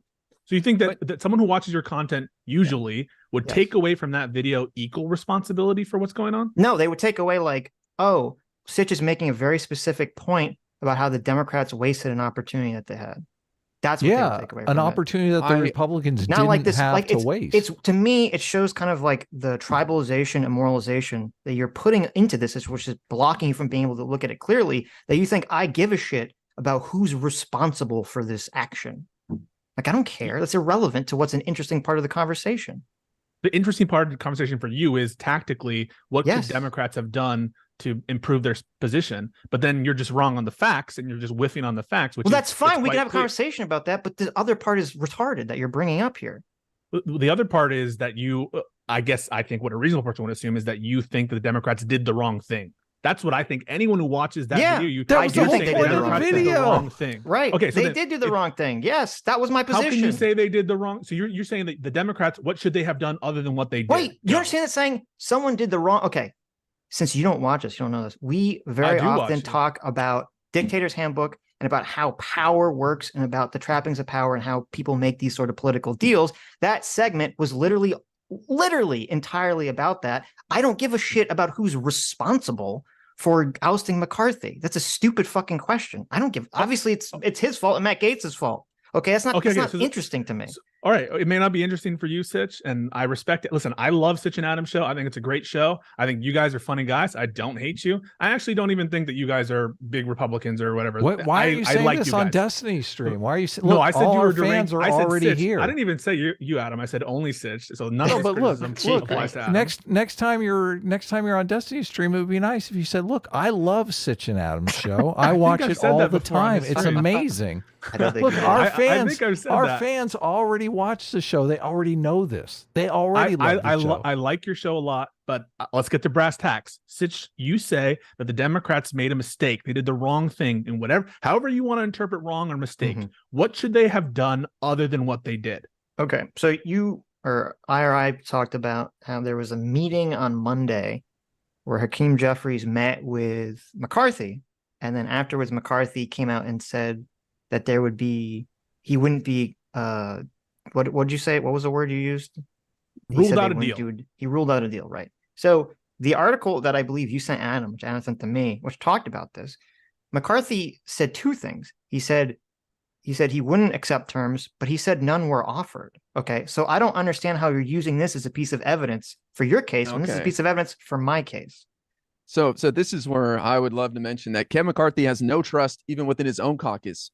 Matt Gaetz and Nancy Mace said that he broke promises to them. He's a known liar. He went on Face the Nation the day after the Democrats helped get the continuing resolution over the finish line. And he said Democrats want to shut the government down, which is not true. So forgive me if we don't have a reason to believe McCarthy, and he has a pattern of lying. So well, wait, you can't believe him when he's saying that he's not going to work with Democrats, but then not agree with him in the same statement where he says they didn't offer a deal. No. I can agree that he rejected Jeffries' concessions or offer because Jeffries said that. We have no reason to think Hakeem Jeffries is lying, but we have plenty of reasons to think. Has Jeffries ever said that they offered a deal to McCarthy? Because I've never seen it. Yes, I sent it in the op-ed he wrote in the Washington Post to Adum. He mentioned that they, for weeks, privately and publicly, have been offering a bipartisan deal to help keep McCarthy in as speaker and make the House run more efficiently. They're not asking for a Democrat to be speaker, which is something I saw Adum mention. I never said that I think we can get a Democrat as speaker. But the thing is, we were willing to support McCarthy based on what Hakeem said, just to have some minor changes to the House to make it run more efficiently so that bipartisan legislation with overwhelming support can make it to the floor. So do you think, okay, because I did read this op-ed, and to me... It's in the second paragraph. Yeah. To me, when I look at politicians and when I read these articles, one of the big red flags to me is when people use vague general language as opposed to being very specific. And he does use the terminology that you use, where he says, over the past several weeks, when it appeared likely that a motion to vacate the office of Speaker was forthcoming, House Democrats repeatedly raised the issue of entering into a bipartisan governing coalition with our Republican counterparts publicly as well as privately. Okay. Nowhere in that paragraph does it say that on Monday, or when this was actually happening, that Hakeem Jeffries went to McCarthy and said, hey, we'll save your ass if you give us, here's our list of demands for us to save your ass. It doesn't say that at all. And the fact that it doesn't say that, to me, is a clear indication that didn't happen. So to be clear, but by the way, if you want to follow the chronology here, there is reporting that says that McCarthy and Ruminate sent that to you, that Kevin McCarthy explicitly said that he was offered terms. How you could thread the needle on Kevin McCarthy if you believe he's a truth teller is just because he wasn't offered terms by Hakeem Jeffries in that specific meeting doesn't mean he wasn't offered terms in other meetings or with other people. So that is entirely possible. It would make Kevin McCarthy's statements consistent and not a lie if you want to believe Kevin McCarthy is not a liar. And there is reporting that Ruminate has already linked to you. I don't know why you're not, I'll find it right now to produce for you, that specifically says that he mentioned that Jeffries offered a deal. But who cares about that specific, like who offered the deal first? McCarthy flat out comes and says, I will not accept any terms. Who cares if a deal was offered or not? If he's willing to say that I am not going to accept any terms, surely that indicates an unwillingness to accept any terms, whether they offered first or second. Who cares? So I think it's interesting that you do this thing where you're like, oh, you are incorrect on this fact here, but none of the facts actually matter because you're still wrong anyway. So I don't even know why you're bothering. It's two ways. I don't even know why you bothered to argue like this. I'll explain why I do those things. They're called arguments in the alternative, which is if you're right and what you say is true, and there's absolutely zero evidence that a deal was offered by the Democrats, as though Democrats have an onus to provide a deal. If you're correct that they never did, it doesn't matter because McCarthy still ruled out a deal.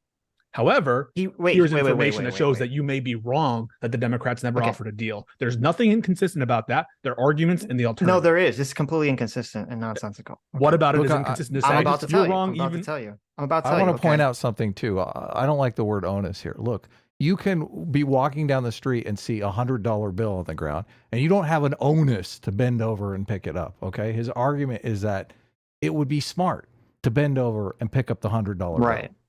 Yeah. So that is true. But the reason that what you're saying is doesn't make any sense, and you lean so heavily on this McCarthy saying that he's not going to accept anything. He says this supposedly, according to what you guys said, he says this after his meeting with Hakeem Jeffries. Okay. Obviously, if he has the meeting with Hakeem Jeffries and Jeffries doesn't offer him a deal, or McCarthy, we don't know what the fuck happened in that conversation. Maybe McCarthy asked him and he said, no, we're not going to offer a deal. Obviously, he's still trying to save himself. He's still trying to get Republicans to vote for him. Tactically, he's going to go out and say, I'm not accepting anything from the Democrats because he's trying to get more Republicans to save his skin.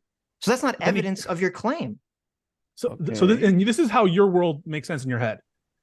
No deal is discussed on day one. And Kevin McCarthy, because no deal was discussed, or I don't know, time equals 1, time equals 0, whatever. Because no deal was discussed on that call, McCarthy rules out a deal in public, but that doesn't mean that he actually is ruling out a deal. He's just signaling that he's ruling out a deal for his base. But then that would, what kind of flip-flopper he would be if he goes back on his public word. And so clearly he's closing any negotiations possible at that moment. Surely you can accept that. That at the moment he publicly declares he's not going to accept anything, do you agree that that's fairly him closing off negotiations? No. Okay. Because I said again. Wow. Okay, wait. Do you think McCarthy is motivated more by Republican ideology, or do you think he's motivated more by being a political animal trying to gain power? I think he's a politically motivated and cynical individual. So I think he's more motivated by power than he is by ideology. Mm-hmm. Yeah, he put himself over his own party to become speaker. So yeah, I was surprised he didn't make a deal with the Democrats to stay in the job. I thought he was going to. I thought he cared about it that much. So, okay, so if we all agree that this is how we view McCarthy, why did he not do a deal with Democrats then? Because it's political suicide for him. He can't make a deal. There's a stranglehold by Trump. And if he made a deal with Democrats, his career was over. Here's the thing, Sitch. Here's the thing. Yeah. I looked since 1943. How many people voted for the other party's nominee for speaker? There's only been one guy in 2001, literally one guy in every 2 years in the speaker contest out of 435 people voted for the other party's person. So there was really no way for him to work out a deal. It would have been, as Pisco just said, political suicide. Okay, so I don't agree. If the majority of Republicans, obviously MAGA, crowd has its own, workings to it. But if the majority of Republicans in the House support McCarthy as being speaker, don't want him ousted, and the Democrats actually prevent that from happening, I do think that's going to help McCarthy in the long run, where I believe my understanding is that every time a Republican has been a House Speaker, at least in modern history, and then got voted out, they just disappear from politics, essentially. So I don't agree that this is going to help every time his in career. history that a speaker's been voted out? In modern history, I believe like the last 3 or 4 or 5 or 6 Republican speakers who were speaker and then they get voted out, they basically just get screwed after that. This has never happened before, Sitch. It's never happened. No one's ever been voted out. What happened? I thought Boehner was voted out. I thought he stepped down based on the threat. What'd you say? He stepped down before a vote just based on the threat. Okay. Okay. Wait a minute. So we can put in the same category voted out versus stepping down, right? That's going to have the same effect. If you want.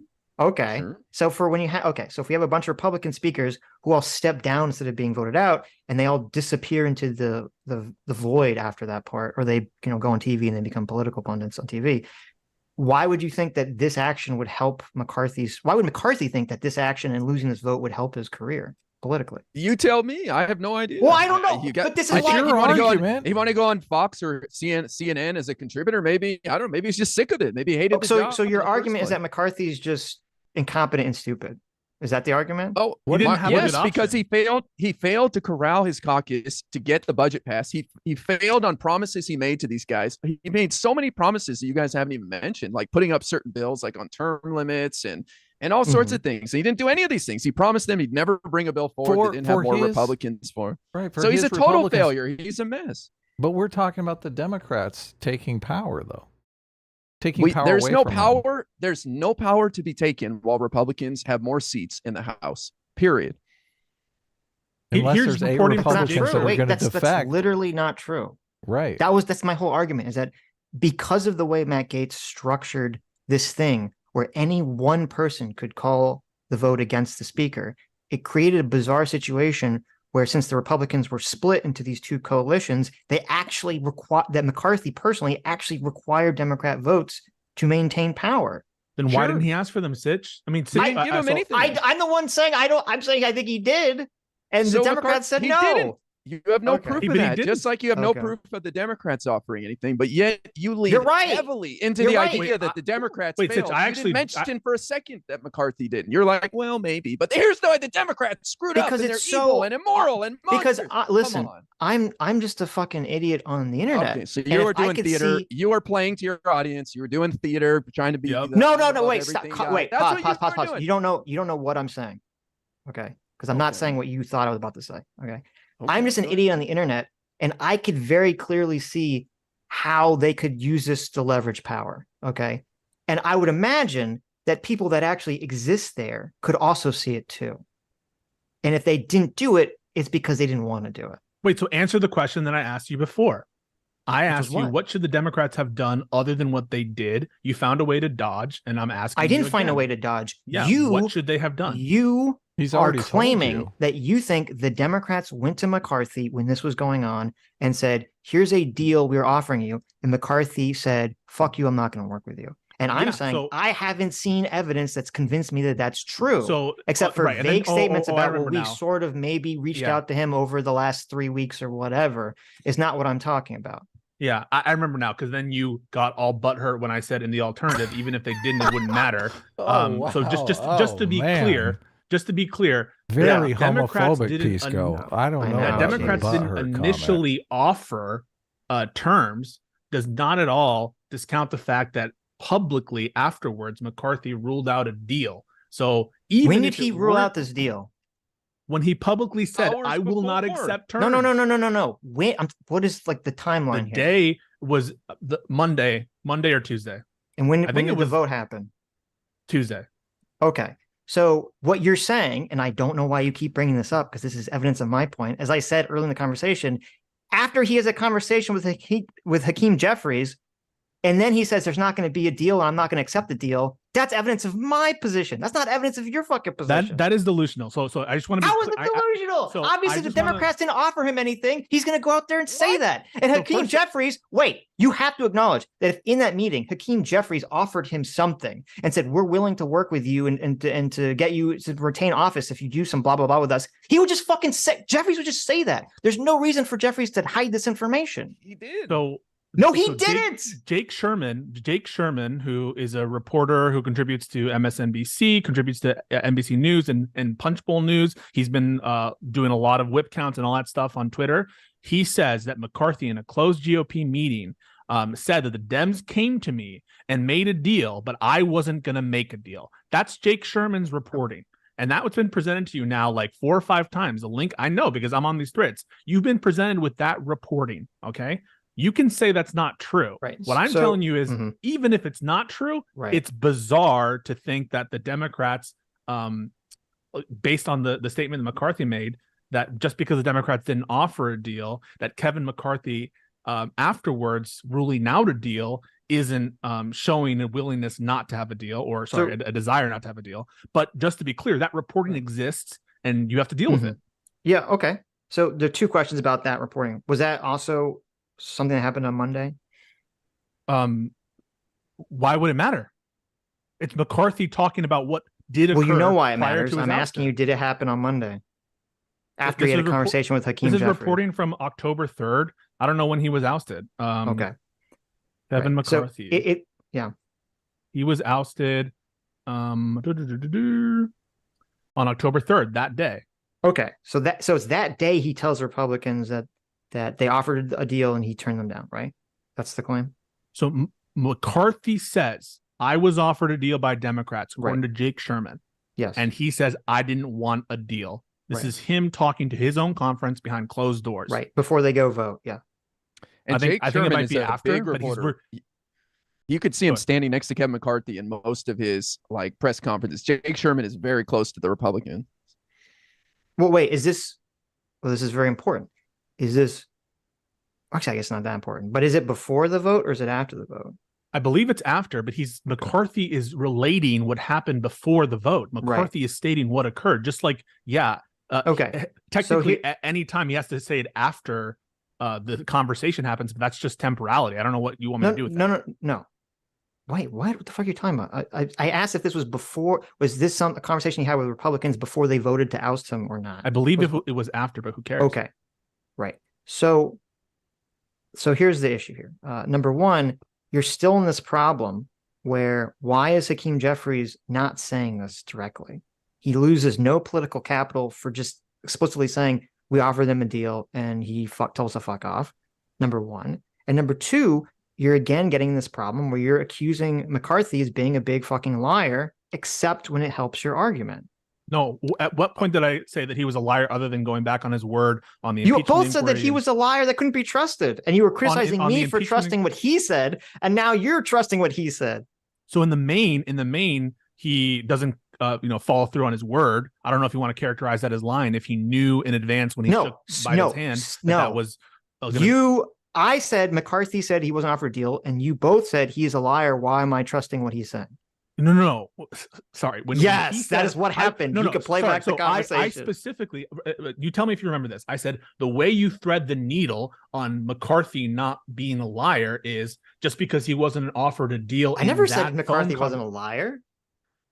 Can you even follow a train of thought, Sitch? What I'm trying to tell you is I specifically gave you a series of conditions under which McCarthy's statements are not lies, and it's all consistent. I understand that. That's not what I'm talking about before that.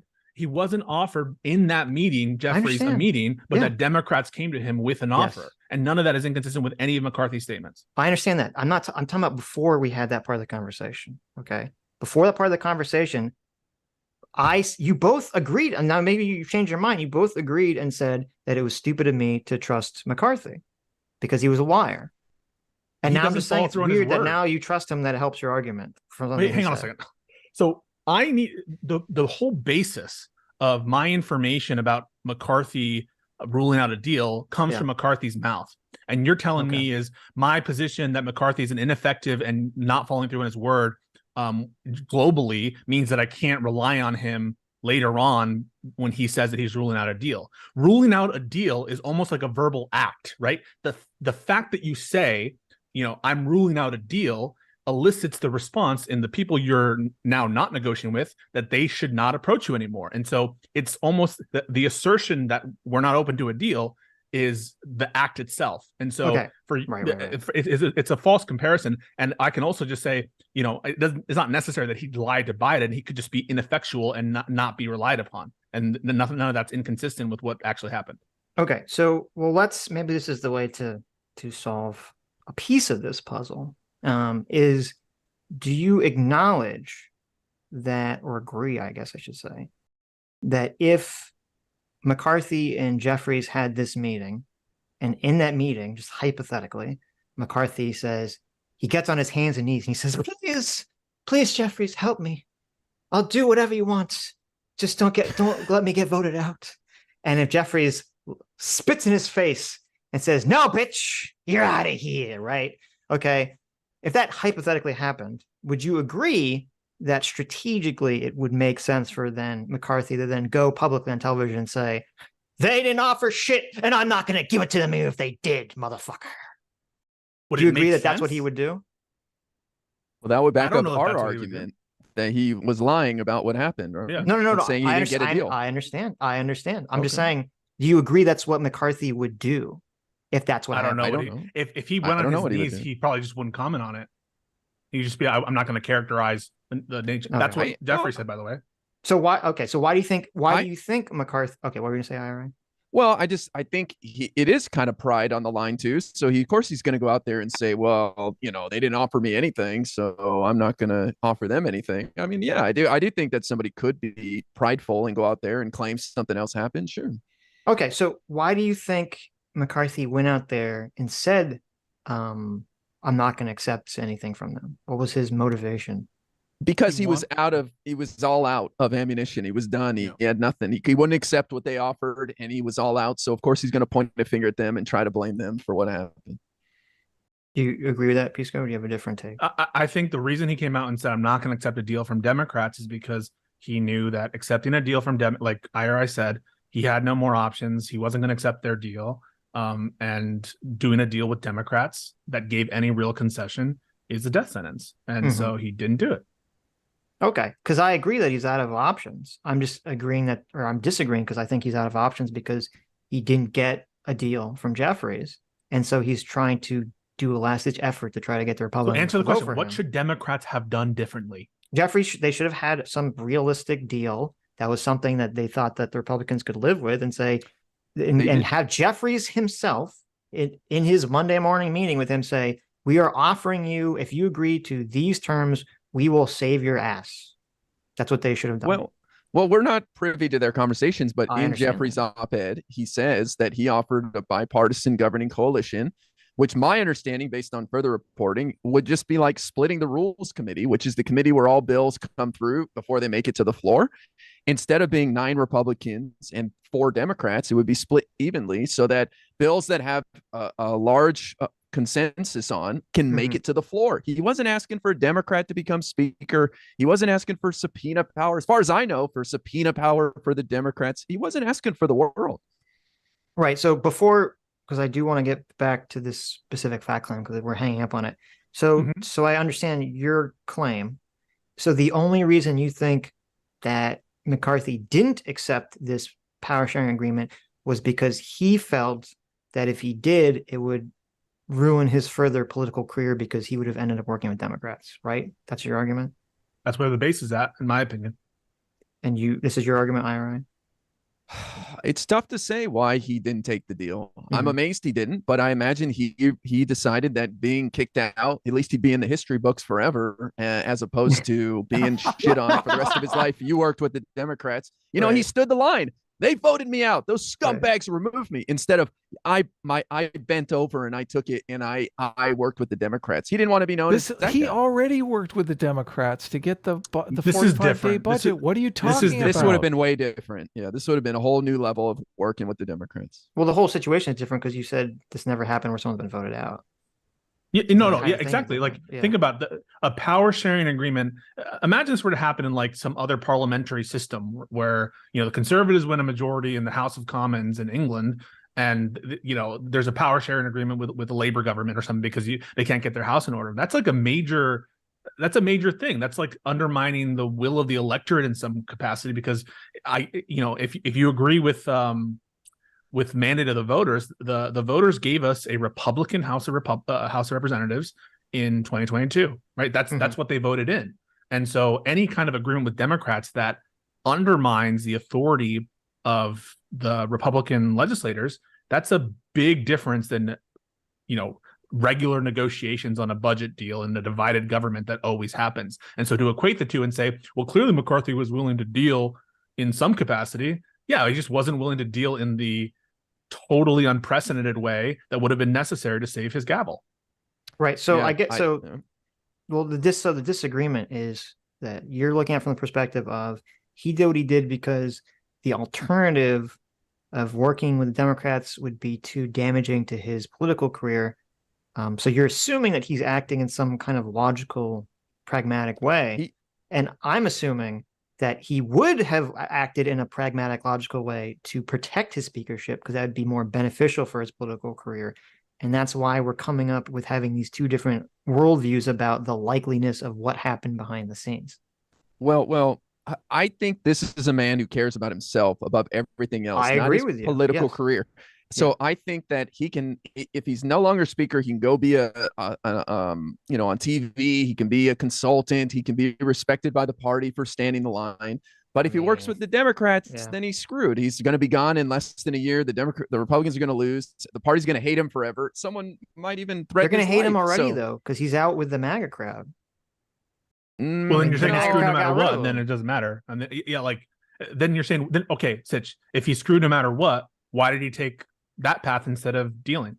Because if he makes a deal with the Democrats and he continues to be speaker, he has an opportunity to do shit in the House that people like, that revitalize anything that whatever they pass the is gonna need whatever they want to anything do. they pass is going to have to be approved by the Senate and the president. And so no matter what, the Democrats are going to have a substantial say in whatever he does. And so it's not like he's going to pass some incredible conservative agenda if he does a deal with the Democrats. And so these opportunities for advancement as a power sharing speaker are limited. And as IRI pointed out, there's it would absolutely foreclose certain conservative avenues, revenue generating avenues, or clout generating avenues that he might latch onto later in his career. Yeah, he's obviously not going to pass the Republican dream ticket, in the House. But what I'm saying is, if he has two options, one which is he's going to basically get yeeted from politics in this embarrassing way that I don't think is going to really help his career at all, versus, well, he's going to work with Democrats, which will definitely hurt his political career and standing, but he has a lifeline for a year or so to at least try to do something with that. I would imagine that the rational person is going to say, I'm going to choose the lifeline, see if I can make this into something. Yeah, if he was worried about the American people, into the void. If he was worried about the American people and showing them the Republicans are willing to be bipartisan and to negotiate in good faith, maybe that's what he would have done. But that clearly wasn't his motive. I didn't say anything about that. I don't know what that has to do with anything I said. Well, I just don't understand why do you think, what are the selfish opportunities for him as a bipartisan speaker that will to retain his power as Speaker of the House? But it's just the title. Yeah, it's just a title for a year. The election's in next November, and so I don't know what good is that? You have two options. Okay, you both have two options. One, you're going to die, or you have a year, and maybe you'll die in a year. Maybe you'll save yourself. Which one of these options are you going to choose? Well, but here's the thing: he has a chance to live beyond the Speaker House if he can go on Fox News as a consultant, and I stood the line, and I stood in the trenches, I got destroyed. So I think he's just thinking about his future. That's all. I mean, it's possible that was I'm not going to say that's not possible that he didn't have that thought. I would think that's, well, I don't know. Fox is kind of going anti-Trump to some extent, so who knows what's going to go there? Maybe, because I'm just going to say the overall, the MAGA Republican crowd does not like McCarthy, and they stand with Gates, I would imagine. So I'm not sure how he's going to leverage this as he stood the line. It's like, yeah, but you stood the line against Matt Gates. I mean, I don't know if that's really going to help his career going forward. See, I disagree on this. I think the majority of Republicans are in line with McCarthy, and he's edgy enough that they like him. He had Jim Jordan on his side. He was working with Marjorie Taylor Greene. I think that MAGA base is a lot smaller than people realize. It's out there. Don't get me wrong. I mean, it's 30%. He's MAGA, Sitch. He's MAGA. He shook hands with Trump after January 6th. He got the support of Trump. So to pretend that he's Mitch McConnell, he's not Mitch McConnell. He's not Mitt Romney. He's not Mitt Romney. There's not a ton of daylight in terms of ideology between him and Gates. Really, that much? I think that they're very close, and their difference is personal differences and power differences. That's what separated them. Not allegiance to MAGA. They're both MAGA. But I assume you'd agree that a lot of, in politics in general, but specifically with the MAGA movement, there's a very fickle thing where people will be everyone on the MAGA side loves them until they do that one thing, and then they'll hate them, right? Or they go against Trump, or they go against one person that kind of gets them thrown out of the situation. So I'm not. I mean, I don't know where McCarthy's going to fall in that spectrum. So you could be right that he could make this calculation that he wanted to just be a Fox News pundit, and that's very possible. But I'm skeptical. I guess we'll see what happens with that. Look, I mean, only 8 people voted to remove him, and that means 200 plus didn't. So those people aren't suicidal. They have to talk to their base and their constituents. So obviously that the Matt Gateses don't rule the party. They're just loud. Also, think about your world. Our world is he's thinking about himself. He's maybe thinking about later down the line in his conservative bona fides. Your world is McCarthy maybe was on his knees asking for everything from the Democrats, and the Democrats denied him because they're evil. That's the world you want us to believe exists, as opposed to wacky. You think that's my thought process? Well, what? So I gave you a hypothetical as a very clear joke, but I guess what do you think is the most likely outcome? That the Democrats foreclosed the deal, the Democrats didn't offer any deal, or the Democrats did offer a deal? What I think is the most likely thing is that the Democrats were like, fuck McCarthy. We don't like him.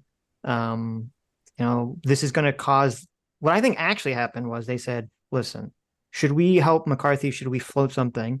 They said, well, how should we calculate this? Should we try to, get something that's maybe better for us and will work and going forward? Or is it better for us politically to have the Republicans embarrass the fuck out of themselves, do this thing that's never been done before, completely go into political disarray, tailspin, suicide, run around with like chickens with their heads cut off, and then possibly on top of that, a month later, shut the government down.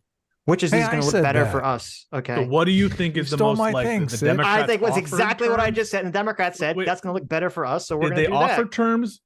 No, not I don't offer think- terms or for. I don't think they offered terms when the actual thing was happening. They might have talked So you about think it Jake before the vote Sherman happened. is spreading fake news? No, I think McCarthy might have said that.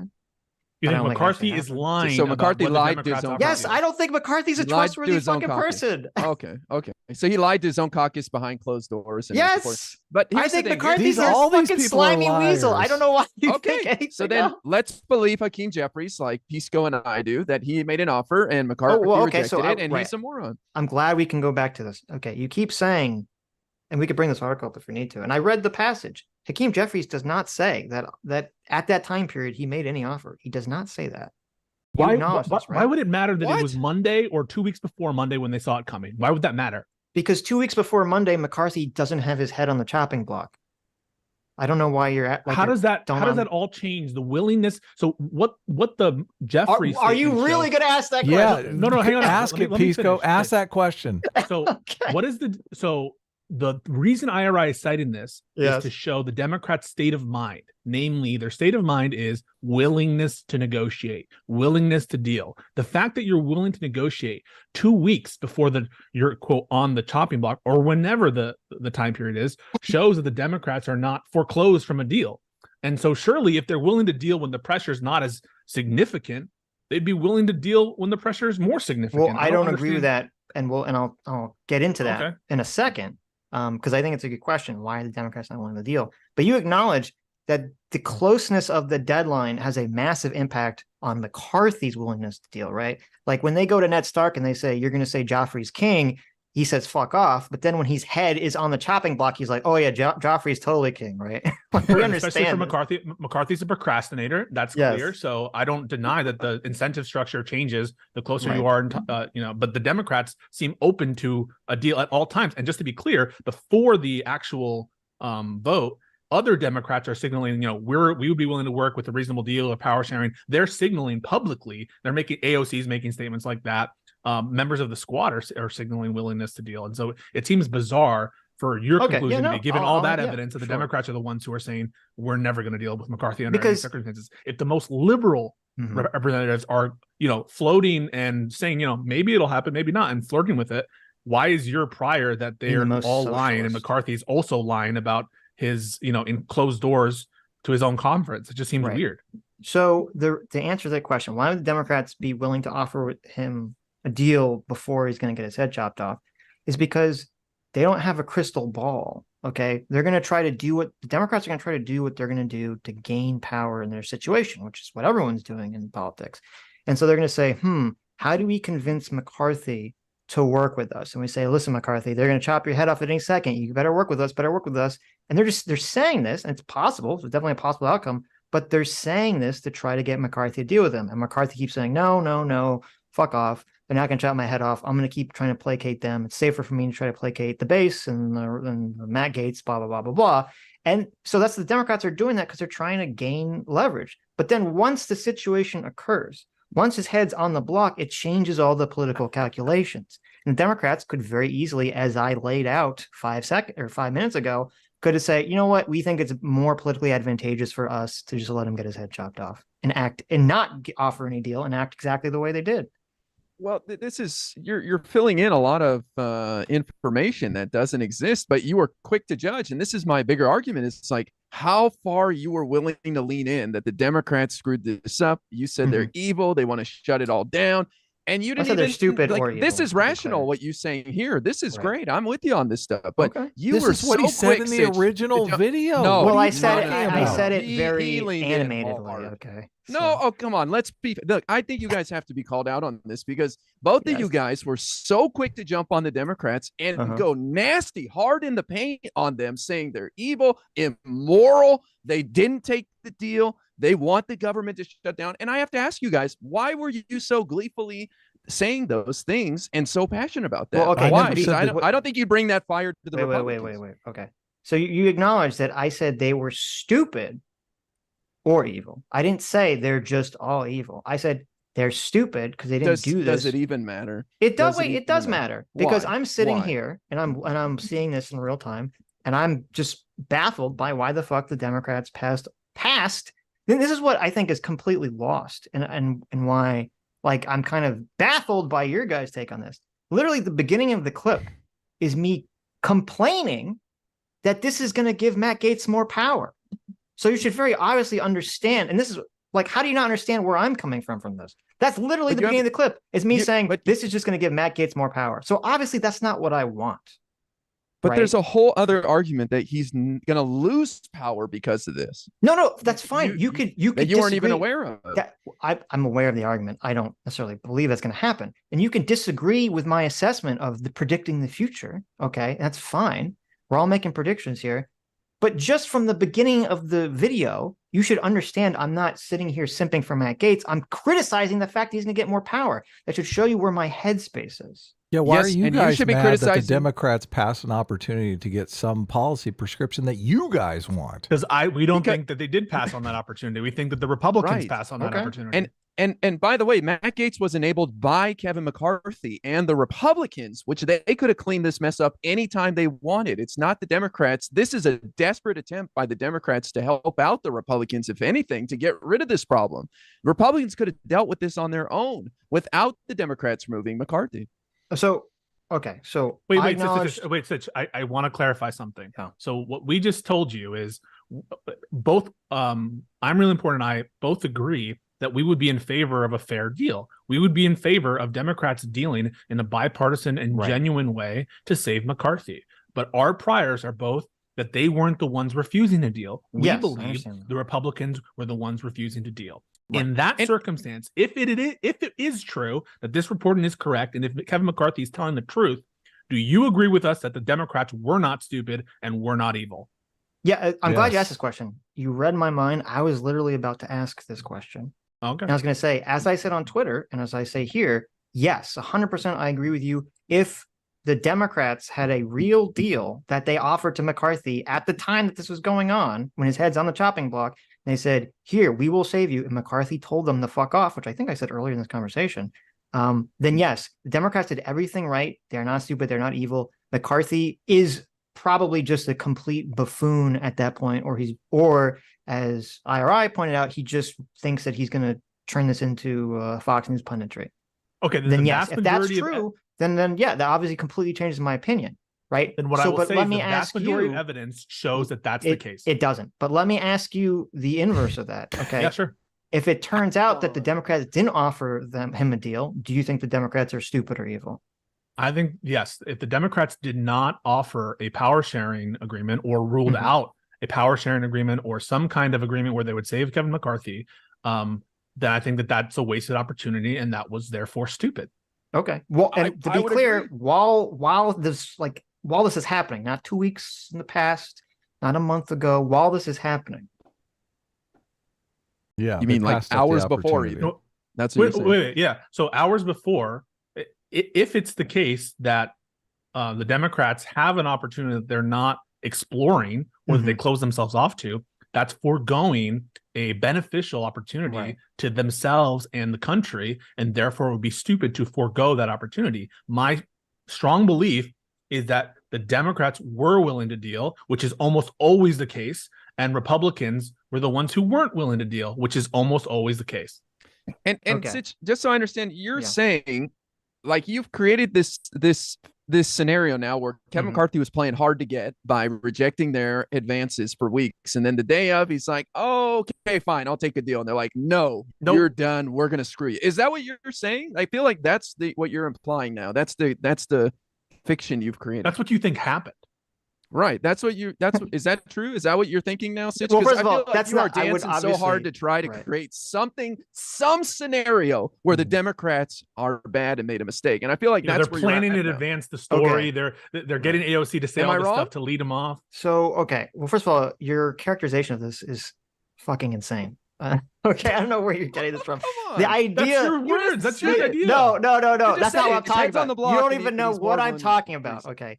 The idea that I'm sitting here like, yes, McCarthy has been kicked out. How can I transform this into blaming the Democrats? Like the idea That's not what that's IRI said. IRI that is what that's wait. No, that is literally IRI what is he just fucking said. No, No, I don't need you to speak for him. He can speak for himself. He's a big boy. That is what he just said. He said, I was looking very hard to twist this around to blame the Democrats for it. Okay. That's what he just said. He's saying it's an implausible. I'm not talking to you, Pisco. I'm talking to IRI. Is that not what you said? Look, I think it's ridiculous, but I think that is what Sitch is trying to create. He's trying to wiggle some way, somehow the Democrats screw this up. And that's how desperate he is he's backed into the corner. He's at the point where they rejected a deal at the last minute or something that Kevin McCarthy was more open to it at the last second. Am I wrong? Tell me. Okay. You are wrong. As I said, that categorization is fucking crazy. The fact that I would even be motivated or care to somehow try to wiggle this into being the Democrats' fault is not the case at all. I don't even see why I would be motivated to do that. I looked at the situation. We were looking at it through this lens of how we're getting power. The actions of the Democrats didn't make sense to me at all. And so I came to the conclusion. The only thing that I will concede here is that in the clip at the time, I should have said, I don't know if I did, maybe I did. I have to go back and listen to it. I should have said very clearly for people like you, that if the Democrats offered a deal to McCarthy and McCarthy said, no, fuck off, then obviously that changes my opinion. And McCarthy's just a stupid fucking idiot and the Democrats did everything right. Okay. That's the only thing I should have made sure 100% to say that just shouldn't to you add kind one of more avert this caveat, situation.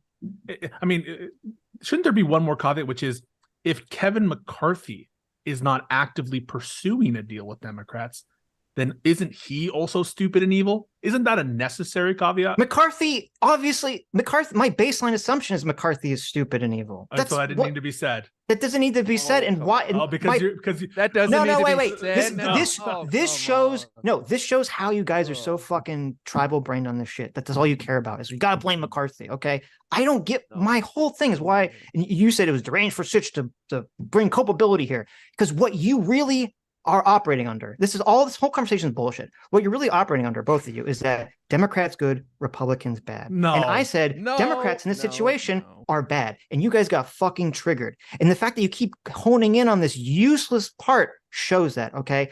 I don't give a shit. It's not the question in the segment wasn't about McCarthy. It was about the Democrats had an opportunity here and they fucking blew it. From my estimation, we don't agree with whether McCarthy blew it, whether the fucking Republicans blew it. That's all fucking irrelevant to the conversation that I was having. They never had the opportunity. They didn't blow an opportunity. I agree. Right? That's a different fucking topic. You keep changing the topic every time. No. You keep topic bingoing all over the fucking place. IRI just pointed you and said it's so ridiculous to him the kind of hoops that you're jumping through to construe a set of facts. You just fucking asked me, Pisco. You just said, why didn't you have a caveat that McCarthy was stupid and evil for not going to the Democrats? That's what I was addressing. Stop fucking changing the topic every time I get you on something. You just fucking go down a different alleyway. This is such bullshit. It's so obvious to everyone watching the conversation. You're not getting me on anything. What a fair and balanced person does when they're observing the circumstances say, by the way, the Republican Party is in disarray, and I think the Democrats are stupid if they didn't pursue a deal, and I think Kevin McCarthy is stupid if he doesn't pursue a deal. And you are trying to invent some reason why it would be fair for you to omit one, but mention the Democrats, and there's nothing convincing about what you have said to justify you mentioning the Democrat one and omitting McCarthy. That sounds like you have some kind of bias, and not us. I think a fair and balanced person mentions both. Okay. Both of you guys have a bias. Yeah. Why is that? That's the big question. Why are you guys so biased against the Democrats that you lean in that hard when you think you've sniffed out something that they've done wrong? Why is that? I'm curious. You guys claim your part, but I just assume the Republicans are going to do everything bad and evil. And so it's all just beyond me. Really? Yeah. And I'm just like, I expect so much better of the Democrats. Are you serious? Come on. You're joking. Har. Sitch. There's no way you're being honest. Come on. No, the honest answer to the question is because from this issue, as I said, number one, as I said 10 times in this conversation already, what was interesting to us about the issue was about how the trappings of power were working here, number one. And number two, the Republicans' motivations in this situation were very clear. and I think I even said that in that clip. I said Matt Gaetz, I believe, just wants to run for governor, just wants to run for president, and he's never going to make a deal with McCarthy because that's not his goal. His goal is just to be selfish, just to try to gain. He's doing the Ted Cruz maneuver. He's trying to leverage this into trying to run for president at some point. Okay, we agree with you. So that's very so. Obviously, that's very. I said that. I thought I said that in the clip. That's very clear. What's motivating him. So I'm focused on, well, what the fuck's motivating the Democrats? Because it doesn't make sense to me what's motivating the Democrats. But you're missing the. I know, because we disagree on a fact claim whether there was a conference. Okay, so this is why this conversation's like insane. We're disagreeing on a fact claim about what actually happened in this meeting between Hakeem Jeffries and McCarthy, and was a deal actually presented? Okay, and as I said, it seems like we both. It seems like we both. It's not just that meeting. It seems like we both. Okay, crazy in the 48-hour period. The 48-hour period that this was going on. Okay, sure. And it seems like we have a factual disagreement. Right, and it seems like we both agree that if there was an agreement given in this 48-hour period to McCarthy by Hakeem Jeffries, that it's McCarthy's 100% fault. The Democrats are completely blameless. And McCarthy's just a dumb fuck idiot or a selfish evil person. And if that's not the case, and Jeffrey said, you know what, we offered you some things 2 weeks ago, but now I wash my hands of you. Get out. Then the Democrats are fucking stupid and possibly evil in that situation. Okay. If they both if either one foreclosed the deal, I would say that they were stupid. However, the other possibility, which is if McCarthy is not actively pursuing a deal with Democrats, I think he would be just as culpable as Democrats not actively pursuing a deal. And I think the evidence that's been presented and what we've read in public reporting shows that the Democrats had much more willingness to deal than Democrats. Every time you spoke to a Republican on CNN or Fox News or wherever, and it was mentioned, would you make a Democrat? The Republicans all said, no, I didn't come here to do the deals. But the Democrats, when you asked them, they would always be flirtatious. And the reporting is totally consistent with that on whether a deal was actually offered. They say it was. McCarthy says it was. There's a consistent memorandum from Jeffries that IRI cited. And so all of that body of evidence seems to indicate a big more willingness to deal from Democrats. And you are constructing some fantasy where that's not the case. So again, Hakeem Jeffries has not made this clear, has not said that there was any deal on the table. And the fact that he's not said that is very telling. What? And we're pretending. What are you talking about? How do you say that after reading that op-ed? How? We are pretending that he did. If you read that op-ed and you said, oh, in that 48-hour period, he gave a deal to, he said he gave a deal to McCarthy. What was the deal? We're pretending. What was the deal? That's a fiction. Offered? That didn't happen. That's not what he says in the op-ed. And the fact that he doesn't say that, instead has to go on this, well, for weeks we've been trying to do a deal, that should tell you something.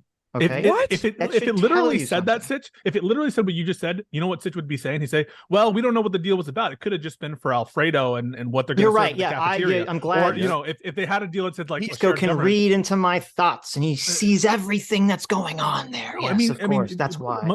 IRI citing, you're going to pretend like someone, and you should fucking know this as a fucking lawyer. You're going to pretend like when you ask someone a question specifically about something and they kind of give you this vague answer about how, well, you know, 2 weeks ago I did this thing. You're like, well, I'm not talking about 2 weeks ago. I'm talking about what happened now. And they keep going back to 2 weeks. That should tell you something. They don't want to answer the question about what they did then. Wait, Sitch, the sentence is repeatedly raised the issue of entering into a bipartisan governing coalition over the past several weeks. Yes, that could mean within the last 5 minutes before the vote. That could mean 2 weeks before. You don't know what that means. Okay, if you're Hakeem Jeffries, and there are people that are complaining to you about why didn't the Democrats do anything, and you right before the vote on Monday did the thing, you offered him a deal. Why wouldn't you say? Why would you not just say on Monday we offered him a deal and he told us to fuck off? Like, why would you just not say that? Because you offered it to him 3 weeks ago. Yeah, that's why you wouldn't say that. This is why Pisco is saying you're moving the goalpost, because I'm not moving he could say I talked to him 3 minutes before and here's all the details, and you would find some reason to be like, well, they should have talked to these other people and did they reach out to this guy? That's what we're feeling, that you're just moving the goalpost. Okay, it's fine. It's not good enough what he's saying. We're never going to agree on this. At a minimum, Sitch, it shows a willingness to negotiate. In the abstract, it shows a willingness to negotiate. Okay, well, actually, how does it not? I want to go. I'm glad you brought that up. I want to go back to that because you said on TV you have all these Democrats who are saying we're willing to negotiate, right? And all these Republicans are saying, no, fuck yourself, right? Well, I mean, I don't know if you remember, but anytime the Republicans are in the minority and the Democrats in the majority, the Republicans always say the same thing. They say, oh, we're trying to work with these Democrats and they refuse to do it. They're so evil. So that's what every political party says when they're in power versus when they're not in power. So that's not persuasive in this conversation at all.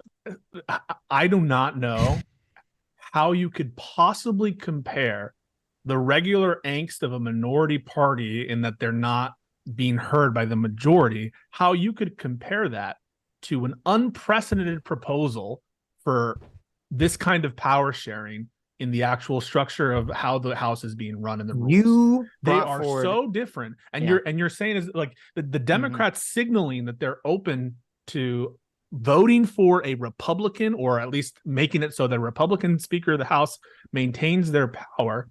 When have the Republicans ever signaled that they would be willing to have a similar arrangement with Nancy Pelosi or someone else in the right circumstances? There is absolutely no parallel, and you guys would absolutely never accept that there was a duty for Republicans in similar circumstances to vote for Nancy Pelosi. You think it's so absurd. Yeah, but that's why we've never made the argument that anybody has a duty to do anything here. I know. Why do you keep saying that? Because you don't have a duty to bend over and pick up the $100 bill. So when you are stupid, though, when you say the Democrats don't bend over and pick up the $100 bill. When you say the Democrats are stupid, I want you to get this. I want you to get this. Do you understand? You understand? You're walking down the street. You see a $100 bill lying on the ground. You understand? Mm-hmm. Are you obligated to bend down and pick it up? No. No, you aren't. Would it be dumb I understand if you that this is a little shell game you do where you try to say there's no normative weight to what you're saying and that you're not actually. Oh, I never said there is normative weight. I said, of course, there's normative weight. Of course, you're making it the stupid. You're okay. You don't understand. You say you watch us, you love our show, whatever. That's obviously fucking bullshit. Because the fact that you think that if there was some reverse situation, or like I don't know, let's say the squad did force the vote for Nancy Pelosi because they wanted the dumb shit Medicare for all thing, which is we'd be blasting Republicans with both barrels. And it came up to the Republicans, and the Republicans said, we're not going to work with the Democrats whatsoever. Just let them run around with the chicken's head cut off, blah, blah, blah, blah, blah. We'd be having the same fucking conversation. Only you guys would agree with us. That's the only difference. Our position would be exactly the same. How many times have we brought up Mitch McConnell denying Obama a Supreme Court justice, Sitch? All the fucking time. All the fucking time. Where were you guys back in January? That's one of the things that started this political polarization cycle. And McConnell should have never done it. Well, let's test this theory. Back in January, during the speaker vote, the Republicans scrambled for 4 days and screwed around and couldn't accomplish anything. And our country looked weak and our soft underbelly was exposed as they failed to pick a leader. Where were you guys on that? Were you guys complaining about the Republicans and saying how stupid they are? I'm curious. I have no idea. I don't even know if we talk we about were that blazing up. Oh, that's weird. You missed that one. We were covering the Barbie movie. My feeling on this. Covering some dipshit culture war thing and like black people did this or that or something. There you go. Black people are doing CBS. Oh, look at that. Look at that. See, I don't know if you know this, Adam. I don't know if you know this, Adam, but there are black people in America and they're doing stuff. Okay. And we got to cover it. Why would you make that insinuation? I'm just saying, why did you guys not pay attention to that one at all? That's I will answer that question. I will answer that question. I just think it's funny, before we get into this whole, because we had a conversation with you in the past about, a lot of people bring this up. They say, why do you guys focus on the culture war stuff and all this other stuff? Meanwhile, we just found out, by the way, that like half of the leftist bread to people are totally fine with like raping and killing civilians. So the fact that you can never, ever, ever make this argument that like, well, why do you care about the woke left, Sitch? I don't know. You fucking tell me. When Twitter would fucking tweets that say, why do you care? This is decolonization. Get tens, if not hundreds of thousands of fucking likes for this shit. You can never fucking bring this shit up again. Scary ever. shit. Okay. Scary shit. You're delusional at this fucking point. Okay. That we don't care about BreadTube. Those people suck. They're weirdos. I condemn them all. Okay. I'm glad. Where were you guys when the Republicans did the biggest epic fail in January? Did you have to answer the question? Or you didn't even notice it. So to answer the question, my personal thought on this, I don't even remember if we talked about it, but my personal thought on this situation was, wow, the Republicans are totally fucking incompetent. And this goes directly into what I always talk about whenever we bring this up, which is that there's a big split right now in the Republican Party between the populists and the neocons, and they have to rely on culture war issues. That's literally the only thing that's the Band-Aid holding them fucking together. And this is just another example of that. And it's funny to watch them run around and be unable to get a speaker.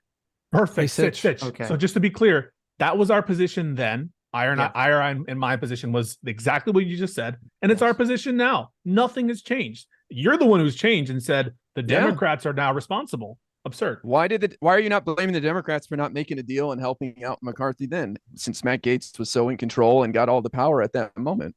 If there was an option on the table, I don't know enough about to know this. If there's an option on the table when McCarthy was first coming into power, where he could have made some kind of deal with the Democrats, and the Democrats said, "Fuck you, we're not going to work with you," then that's stupid for the Democrats not to do that at that time too. I mean, you can convince me that happened. I don't know enough about it to know, but I mean, I would agree. There was if there's no deal on the table, then you can't really read into it. My position is there was no deal on the table then because Republicans would never have, after winning their seats, been willing to share power with Democrats. And there was no deal on the table recently because of the same dynamics.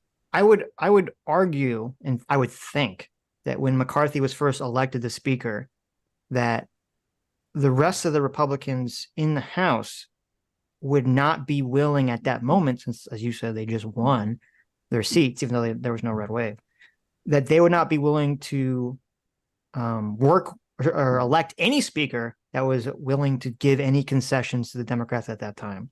So I'm not even sure that would be applicable to what happened now. The people were actually talking about this at the time. There was commentary on what the Republicans were going to do and how they were going to get out of the stalemate. And it was clear back then that the Democrats the Republicans were not going to be willing to deal with the Democrats. And that preference for not working with the Democrats has been consistent since that time and before that time. Right. And so at all times, Republicans have not been willing to make major concessions or really any concessions to Democrats when it comes to power sharing. That has stayed true. And you think that why is that stupid for the Republicans, though? That makes perfect sense for them. 30 minutes talking about the incentive structure for Republicans and how they'd be eviscerated on conservative media and how any sort of inward-looking politician, it doesn't really make sense to power share if you're appeasing the Trump base. We just spent all that time talking about it. That was true then. It's true now. It's why Republicans in general do not want to, one of the reasons why they were mad at McCarthy was because any Democrats voted on his deal. Bipartisanship is toxic to their brand. And so it's not surprising to me that McCarthy was unwilling to deal then and unwilling to deal now. But you think magically McCarthy and the Republicans turned into these deal-making angels at the last second, and that Democrats suddenly became these obstinate ideologues. I just don't think that's true. I don't think it was I explicitly said it wasn't ideological. I said it was pragmatic politics. Yeah, we all agreed it wasn't ideological. For both the Democrats and the Republicans. So I don't know. Or obstinate at the very least. Let's move on to some super chats, Sitch. What do you think? We can, but I will address this. I think the difference between the two incidences, first of all, the difference between it happening in January versus it happening now, as I said, I think it's the political calculation going on right after the election is always going to be vastly different than this historic situation, which you brought forward has never happened. And so a lot of Republicans might want to avoid the embarrassment of it making their own party look bad, and knowing that's going to lead to the situation where who knows how long it's going to get another Republican to be speaker. I don't, because they went through how many 14 votes to get McCarthy. So who the fuck knows what's going to happen this time? It's going to be swift tomorrow. I'm sure of it. Right. So I see these idiot Republicans. I'm sure they're just going to. I don't know. I have no clue. Or we'll get someone far worse than McCarthy. So I think the political calculation between then and now is vastly different between the two. And I think the incentives are vastly different. It makes sense for the Republicans. I agree with you. The Republicans' position is very anti-bipartisanship. Not only that, but the Republicans' position is also anti-government doing anything. So obviously, if they could sit around and have the government not do anything, I don't think that necessarily hurts them. So therefore, isn't it more plausible that the Democrats are the one more open to the deal than the Republicans? Given everything you just said and the fact for your theory to be true, McCarthy's lying to his own conference behind closed doors. Jeffries is purposely in his statement omitting the vague. last 48 hours and only referencing efforts before those 48 hours, and you're sort of contorting yourself in this little I don't know, factual There's no set of facts contortion. that you've made for You're yourself. looking at me through a kaleidoscope. Okay. And you yourself admit that the priors of both parties are to be, No, less because responsive to deal making with as Republicans. you and already more agreed in this conversation, Pisco. then I don't understand why. As you already agreed in this conversation. I'm answering your question. I'm answering your question. This is the question. No, I'm I'm answering your question in an obnoxious voice, so it's triggering you. Okay. So Sitch, this is I'm the question. I'm trying to answer your question. Keep dancing, Sitch. Okay. This You're is The the answer to your question, which is something that you and IRI both agreed with, is that McCarthy is not a fucking ideologue, okay? He's a cold, pragmatic, slimy weasel. He doesn't give a shit what's best for the Republican Party. And that was never my argument. My argument was that he would do what he would do to save his own skin. So everything you're Sitch, saying that's not my about this question. is fucking Sitch, irrelevant. That's not my question. What That I was the asked you question is, you just asked. No, Sitch. Given your priors about the Yeah. parties, and given what I consider, and you might disagree, the implausible set of facts that you're asking us to believe, isn't it more likely that your priors are correct and the Democrats were more open to deal making than the Republicans? Isn't our set of facts more likely? No. What are you talking about? So your priors about their, like, everything you're saying. I about gave the you Democrats- wait. Okay, I gave you priors for the Republicans. I didn't give you priors for the Democrats. I said, yeah, the Democrats are interested in the government doing shit for people, obviously, but they're also interested in making the Republicans look fucking awful and weak and stupid. That's like the primary goal for politicians, to make the other side look bad. What are you talking about? Your main point was that the Democrats are willing to hurt people to get those shots in on the Republicans. If they made the calculation. Yeah, if they made the calculation, then yes. And that's what we're saying is, like, what is that inside of you, Sitch, that makes you feel that way when we've provided all this evidence that Democrats would not do that and that McCarthy was the screw up? It goes all the way back to January. They should have never had McCarthy. He had to give away everything that wasn't bolted to the floor to become speaker and created this mess for his own party, for the American people. And it's all their fault. We provided all this evidence, and yet all we're asking you is, why did you jump so quickly to the assumption that the Democrats were doing this because they're evil or the stupidest people on earth? Right. Why? So this is the difference, and this is why you're coming from where you're coming from. Okay. You're looking at this through the lens of blue team wants to help people, as you said, and red team bad people that don't want to help people. And that's kind of the prior in which you're building everything off of it. And I'm looking at it from perspective. Well, that's how you're laying this out. No, you're putting that on me. I'm saying I do not believe you said the Democrats want to do bad things. I would never say Republicans are evil and want to do bad things. But okay, so we'll change. We'll get rid. So the blue team wants to help people. That's you agree with that, right? Well, the blue team would not put their party over shutting down the government that would harm people. We can agree on that fact. The Republicans no. I don't agree with that. Okay. You don't agree with that? No. Okay. But you're basing that thesis on the fact that you think they wouldn't do it out of harm, right? Because it'd be too harmful, right? To American people, yes. Okay. And you think the Republicans would do something harmful, intentionally harmful to the American people for political power, right? Because they have with the government shutdowns in the past. Okay. Right. So that's your worldview. So you're saying that blue team will not harm the country for political gain, red team will harm the country for political gain, right? That's your position. Yes, but not in general. In this instance, I'm just saying. Okay, that's fine. In this instance, fair enough. Okay, so since that's where you're operating from, I'm looking at it from the perspective of politicians on the blue and red team are primarily motivated on making sure they get reelected, and how they get reelected and the things they have to do plays out differently for what team they're on. But that's their main goal, and that's what's motivating most of them at all times. Okay, that's where we're getting the difference here. Isn't that everybody? We're all I want to survive. We all want to keep our jobs. No, yes. Most people are motivated. That's why so many people are motivated by financial incentives. Yes. So why wouldn't Democrats? If Democrats get a deal, they look super competent. They look like powerful. They now have access to the rules committee and decision making on that. Maybe they have more influence on committees. Why would Democrats, in your calculation, turn down an opportunity to make a deal? I said this earlier in the conversation like 3 times. Because they're stupid or evil. But the thing is, No, they made the political calculation that it would be more beneficial for the Democrats, for the Republicans to look embarrassed to do this thing they've never done historically, to run around with their chickens with their head cut off, and to continually electing feckless, horrible speakers of the House. That would be more beneficial, and even possibly do a government shutdown, which would make the Republicans look bad.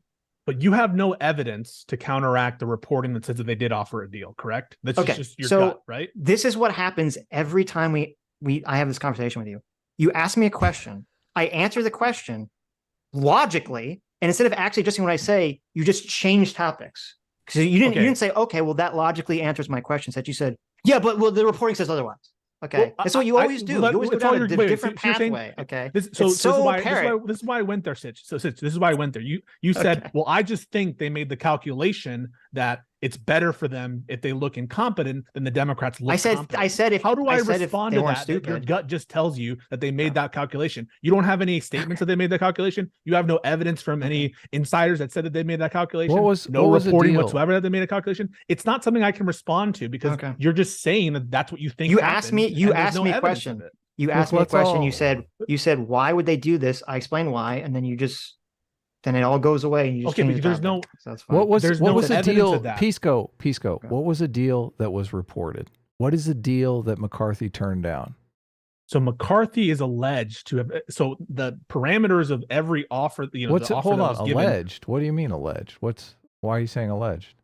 What's wrong with the word alleged for something that is in dispute about whether? So wait. It implies you don't have any evidence. You're the one saying you got all the evidence. In the context of our conversation, right, where there's a dispute about the facts, about whether a deal was offered, when it was offered, who offered it, all that stuff, it is totally appropriate for me to say allege because I don't want to.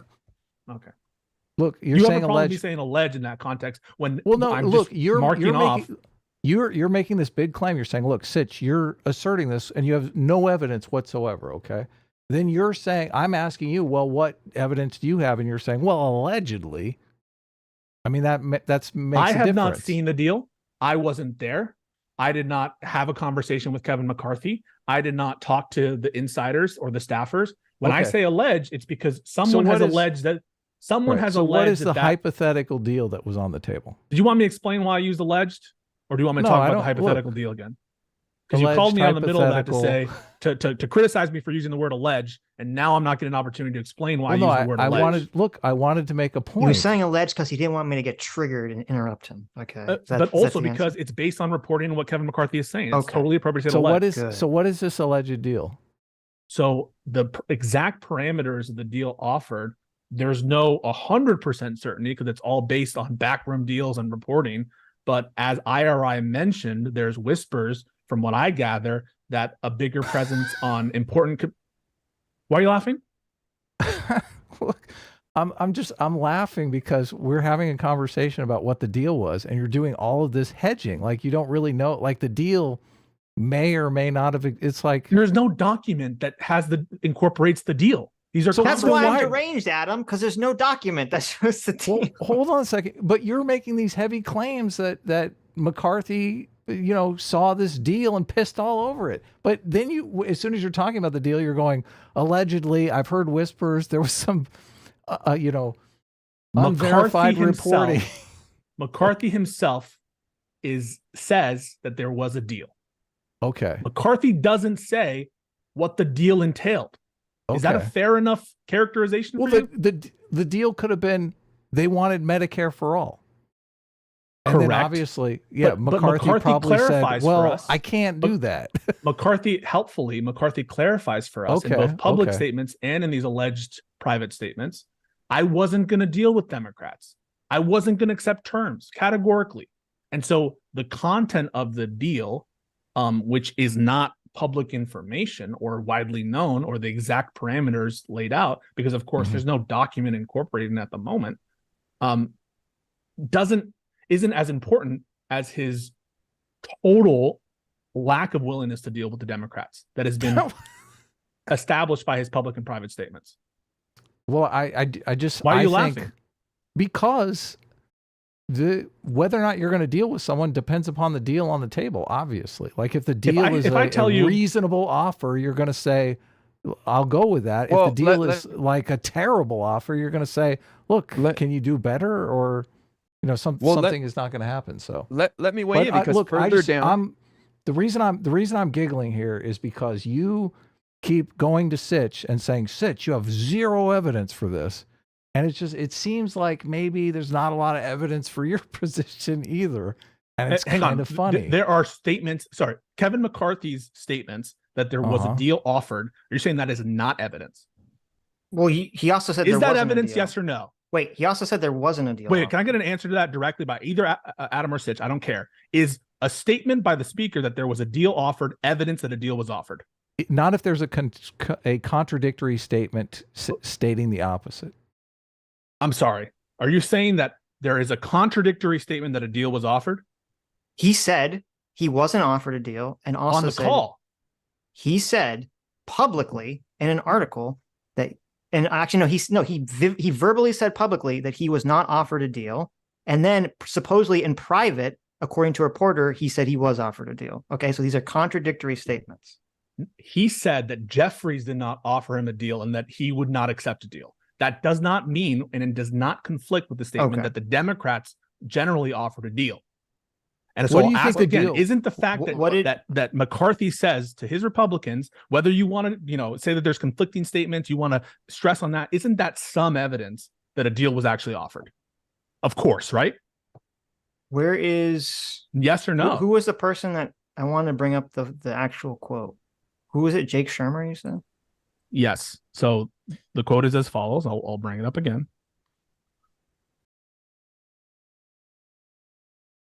McCarthy enclosed GOP meeting. We got a lot of big challenges. I don't want this to be an angry meeting. I firmly trust in God. You need 218 votes to be a speaker, and for the rules and amendments, you held my mouth until you said something that wasn't true, and I did it for the good of the conference. And I did it for the good of the conference. The Dems came to me to make a deal. I wasn't going to make a deal. When 8 people work with the Democrats, it's not in the best for the conference. So look, the context of this is him talking to the Republican Congress, trying to convince them to save him. No, this is alleged to. Don't get triggered. This is alleged to have happened after he was voted out. After he was voted out. He says, I'm not going to sell my soul to the Democrats. Okay. Yeah, this is him trying to save his career. Yes, totally. So he's lying, is what you're saying. Of course he's lying. Okay, so is this his own people? Or as he could be doing the exact same thing that Hakeem Jeffries is. Wait, even though it's totally consistent with his behavior, he could be doing consistent with his past conduct. He could be doing literally. First of all, as we've all acknowledged here, I don't think any of us trust McCarthy. So I don't know why this is like weird to you that you're like, oh, he's lying. That he's so trustworthy. Okay, number one. Number two, the way he's framed this, could literally be the exact same trick that Jeffries is using. Maybe the Dems did come to him to make a deal 2 weeks ago. Like he's not saying, oh, right there at that moment. So I'm just saying the fact that this is like your entire argument hinges on an off the record private thing that Jake Sherman is saying is like, okay, but if that's enough evidence for you, listen, is that something you can say that it's weak evidence? You can say that it's equivocal evidence. You can say it's open to interpretation whether he lied. Is it any evidence that a deal was actually? Sure, it is. It is a piece of evidence. Is there in legal any sense? evidence whatsoever that the Democrats were not open to negotiations? What I said. Why is he? Evidence. It's the dog that's not barking. Why is Jeffries not very clearly saying we offered a deal to him and he turned it down? He does, and you're saying because he doesn't specify that it also included the last 2 days, you're discounting it, and you specified why you understand that would have a huge impact on the conversation. So I don't know why I specified that the actual incentive structure is different between one point in time and another point in time. That doesn't mean that it is inconsistent or it isn't convincing evidence that the Democrats were open to negotiations, and of course they are. And I think they probably still would be if McCarthy had support in his conference, but not those 8 people. I still think the Democrats would be willing to come to a deal with it. I think that's true now. Okay, and there are some details, Sitch. There are details. Further down in the op-ed piece, he says the details would be subject to negotiation, but then he goes on to say that a handful of extreme members on the Rules Committee or in the House Conference can prevent common sense legislation from ever seeing the light of day. That must change, perhaps in a manner consistent with bipartisan recommendations from the House Select Committee on the modernization of Congress. So there's been this select committee that put together recommendations, everything from shared workspaces in Congress so staff can get together and get to know each other, to the way they have orientation, to the makeup of the committees. So he references recommendations that he thought would be part of the plan. Yeah, I think one of the big things they wanted was, wasn't it something like normally anyone or a majority. No, it was normally a majority could bring something to vote, and it was only McCarthy could bring something to vote. Well, the speaker has big power to bring stuff to the floor, but there's the rules committee, which is the committee where all bills go through before they make it to the floor. And that committee is made up of 9 Republicans, including 3 Freedom Caucus lunatics who are holding up everything, and 4 Democrats. So the proposal was like to split it. I wish I had a link. I saw some article or op-ed piece where someone described that it would be evenly split instead of 9-4. Do you guys understand? It's hard to get to terms. It's hard to get to exact terms when you're not willing to deal. And they weren't willing to deal. And so how can you get a clear recitation of everything offered and everything rejected if the other side is categorically refusing to deal, which is do you guys McCarthy's understand why we're skeptical of the context here, though? Like basically McCarthy is going to the Democrats. It's kind of like him going out on his girlfriend, okay? He's out all night with the Democrats. Who knows what they're talking about? Who knows what they're wheeling and dealing with? And he goes home to the Republicans and they say, did you make out with the Democrats? You think McCarthy is going to say, oh, of course I made out with the Democrats. Oh, it was so good. No, he's going to say, of course, I didn't touch those dirty Democrats. That hoe, she came on to me and I said, be gone, thought. Yes, I am faithful to you, my loyal Republicans who are trying to axe me right now. As I'm trying to save my skin here. I could see it. I don't put it past Kevin McCarthy to lie to his own caucus and even to say whatever they want to hear. I don't put it past him. This is why just the context makes us a little bit skeptical. Like no. Again, Sitch didn't say I'm a little bit skeptical or whatever. Right. He goes, I'm pretty sure this would happen. It's not even 50-50. He says it's more likely that this occurred. This is the only piece of evidence that you're hanging your entire argument on, Pisco.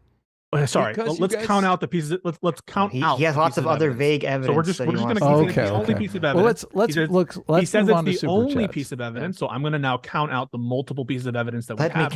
Let's hear Pisco. Come on, tell us. Number 1, the reporting by Jake Sherman about Kevin McCarthy's own statement. Number 2, the statements made publicly by Kevin McCarthy categorically ruling out a deal. Why did he say public? Wait. Why didn't McCarthy just say the Democrats offered me a deal and I said fuck off? Why did he say the opposite of that? So in that moment, he was referencing the call he had with Jeffries. He was not characterizing so Jeffries himself says multiple times that he repeatedly raised that possibility of a bipartisan. No, I'm asking why did McCarthy structure. What is McCarthy's strategy here? Why would he not have said, the Democrats, Jeffries called me up and he said, here's a deal. And I said, fuck you. I'm a Republican, damn it. And I stand by my country. Why didn't he say that? Because Sitch, he's also holding out hope that in vain, that Democrats will just vote for him on nothing. And why would he think that was possible? Because that's what he thought might happen. Why would anyone think that would happen? Because they're number one, there's the bipartisan problem solvers caucus that was begging their moderate members in the Democrat side to vote for him. And who knows, it was a little up in the air if Democrats would vote present, some of them, to try to do it. Some of them are in tough re-election campaigns too. And they've got to try to appeal to a broader group of people. So maybe keeping McCarthy would be a way to do that. But so why didn't he just say that there was no deal? Why would he say, and I'm not going to take any deal? Because he wanted to signal. He went on CNBC. That's exactly what he said. No. He went on CNBC and said no, stop. I said, why did he should have just said, under what you were kind of laying out, that there was no deal. Why did he add that he wouldn't take a deal? He added that he wouldn't accept a deal to signal to his Republicans and the base that he was not going to deal with the devil and he wasn't going to sacrifice his soul to work with the Democrats, because that's consistent with his behavior and that's what he actually believes. And he didn't want to deal with the Democrats. Okay, he just wanted it for free. And so everything. I'm confused because that's literally what I just said the first time, and you said he wouldn't do that so the Democrats would vote for him, and now you're saying he said so the Democrats wouldn't vote for him. You're asking me why he wouldn't just throw the Democrats and say and characterize Jeffries if it was real, why would he not say I was offered a deal and I turned it down because I'm such a good Republican? And then he could have saluted the American flag while a bald eagle flew by and landed on his shoulder.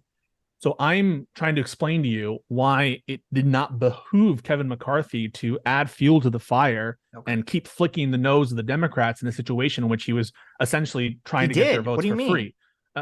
Saying that he wouldn't take a deal, flicking their nose. Him saying those words was used in this conversation as evidence of the fact that he wouldn't take a deal. It's a verbal act that shows that the Democrats, any offer they're going to have is going to fall on deaf ears. And it is maddening to have you guys know that he made that statement publicly, and for you to say that then the Democrat, he must have secretly been asking for a deal then. I mean, I never think about it. Like, to publicly come out and say you're not going to accept a deal, but then on the sly be talking to Democrats and saying, actually, I will accept the deal. Like, do you think that that's what occurred? No, I said what I thought occurred was he had the conversation with Jeffries. It became very clear in the conversation that no deal would be offered. So he said there was no deal offered, and I wouldn't have taken it anyway, because now he has to try to appeal to the Republicans. All right. I mean, ultimately, what would convince you otherwise? What evidence would I have to show you that a deal was offered? If Jeffries just clearly said, 48 hours leading up to this, we offered them a deal. Okay. That's so I'd be like, okay, boom, there we go. So if there were ever a statement to that effect that within 48 hours a deal was offered by Democrats to Republican leadership, you would retract everything you've ever said about this matter. It depends. If like some fucking random person is like, listen, I slipped an agreement under McCarthy's door, and he never responded. He left me on red. That's not what I'm talking about. If Jeffries or some serious person who seemed to have some fucking ruling power in the Democrats to whip up votes said, I offered McCarthy a fucking deal and he told me to fuck off, then I will agree that McCarthy is 100% a fucking dumb shit, idiot, or evil, which I already think he is, by the way, and that the Democrats are completely blameless, innocent angels in all this situation. Okay? But there's still nothing to retract, because that's the whole crux of what we're saying, that they should have done that. So they basically did what we said they should have done. The only thing that we got wrong is that they just did the thing. Yeah. Well, look, I feel like Pisco and I presented quite a good case here to convince you guys that you were off on your original thoughts, which is fine. And I'm not giving you a hard time on that. It just seems like you were missing some information, and it happens. But my question is, why were you so quick? And I've said it 5 times, but I think you guys haven't answered it. Why are you so quick to go that hard on the Democrats? It's like you guys poured this warm milk in a bowl for your audience to lap up, and you're not willing to admit that you would never do this against Republicans. You bring up this example of, well, how many times have we said that it was shitty of the Republicans to do this? Have you guys called that evil? Have you called it the stupidest thing in the world, the biggest idiots on this planet? Have you used that sort of language towards that situation? Last Sunday, Adum on stream convinced me that I should refer to January 6th as an insurrection, and I agreed with him. Okay, well, it is an insurrection, right? Wow. So I'm just saying. So this idea, that I'm just so scared of like attacking the Republicans is just preposterous. I don't think you're scared to attack them. I think you're more interested in attacking the Democrats. The only people who took your position were some far-right people who were desperate to try to spin some loss for the Dems out of this. And that's why it was so alarming to us to see you do that, because I'm worried that you have you've got a little bit of the brainworms on it, man. Okay. I don't know what to tell you, because I love you guys and I care about you, and I don't want to see you go down this path. Okay, thank you. It's because, as I said a million times, we are looking at this from the perspective that interests us, which is how the trappings of power worked. And I'm looking at this and saying, why am I not seeing anyone talk about this way and understanding that Matt Gaetz is only holding the rope in the front and all the Democrats are holding the back? And it's very bizarre to me that this massive fact seems to be lost on all of these people. I honestly, look, I don't see how we went that hard. We were saying, like, hypothetically, if they didn't take this opportunity to get concessions out of the Republicans, they're stupid. And if they pass it up to make the Republicans look bad, they're evil. But all of those are contingent on what actually happened. Like, I encourage you to rewatch it. Yeah. I do not think that you caveated and made as many conditions as you're making now, where it's all like a hypothetical. I think that you categorically, and I'll rewatch it as well, I think Sitch categorically said it was stupid of Democrats. And, if I had to gauge where we have all This is what is infuriating. We have all agreed that if the Democrats had the opportunity to make a deal and pass it up, it was stupid. Yeah, but he's basing his opinion on his prior that the Democrats actually did have an opportunity to make a deal. He's basing his opinion on a hypothetical because none of us know what the deal was. We've all admitted that. Well, you guys tell me. I feel like none you of guys us here know what the deal is. I feel like you guys were waiting for an opportunity like this, and you pounced on it in order to go to 100 instantly. I feel that you guys fuck. Okay. What's the deal with the Democrats? But just be honest. Like, do you guys hate Democrats or what? What's the problem here? I am completely apathetic about I even said apathetic. Republicans. Yeah, I could care less. Okay, libertarians particularly apathetic about. Let me read this. Mythos Infinite for 20 Canadian says, "I'm amazed they're convinced you kowtow to your audience when this is the only chat where I've seen multiple people with green names call you shills who don't know anything." That's because JMac keeps buying memberships. So there you go. Very What? true. I don't even understand. Is it because they're members that they're calling you out? Is that what it is? Yes. Yeah, that's what he's saying. Okay, so that's the proof. I think that there's a brain rot on the internet, and you guys are not. It's not you specifically, but it's there's this idea of like, let me cater to this right-wing conservative thinking, and any way I can weave into that, I'm going to get that audience capture. And I don't know what it is, but why wouldn't we just wait? Okay, why wouldn't we just do that? I've heard this argument, and I understand the argument. But if me and Adam are looking at this from some kind of like cynical perspective, what we're doing is stupid. Okay, yeah. If we're looking at this from a cynical perspective to like make money or be popular, what me and Adam are doing is fucking retarded. We would just very clearly. What? This is retarded. We would very clearly choose because we'd very clearly choose a side and lean into it. This kind of wishy-washy censorship is awful. Huh? We began this live stream. Me bitching at you for telling everyone I'm voting for Trump. That's a stupid move. Why would I do that? Why wouldn't I just announce that I am voting for Trump and be done with it?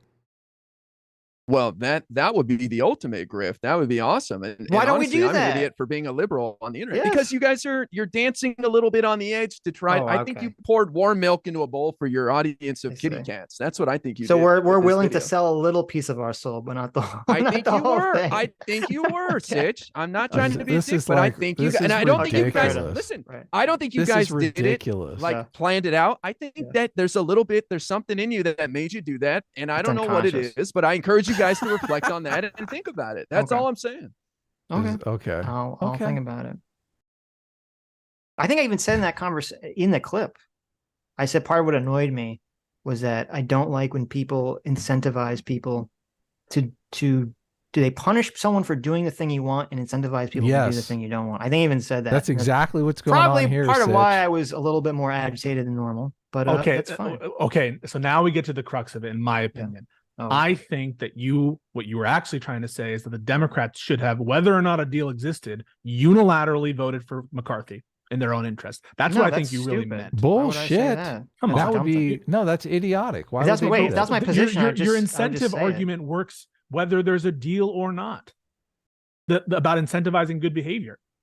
Yeah, but no, because if he said fuck off, that's not a good behavior you don't want to incentivize at all. That's terrible behavior. What do you mean? Okay, so you agree the Democrats should not have unilaterally voted for McCarthy without a deal.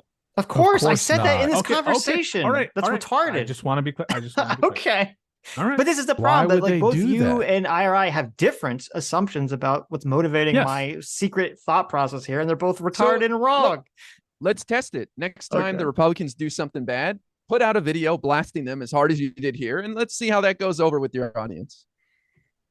You want me to just send you a link to watch our January 6th hearing? Wait, I want you to watch our stream on Sunday where I was going over how fucking crazy it was that Donald Trump tried to hold on to. Me and Adam are both going how crazy it was that Donald Trump tried to overturn an election to hold him to power and brought up the Eastman memo and went over the elector scheme and how crazy it was. Like, this is what drives me crazy when people see a clip of something and they don't know what the fuck they're talking about.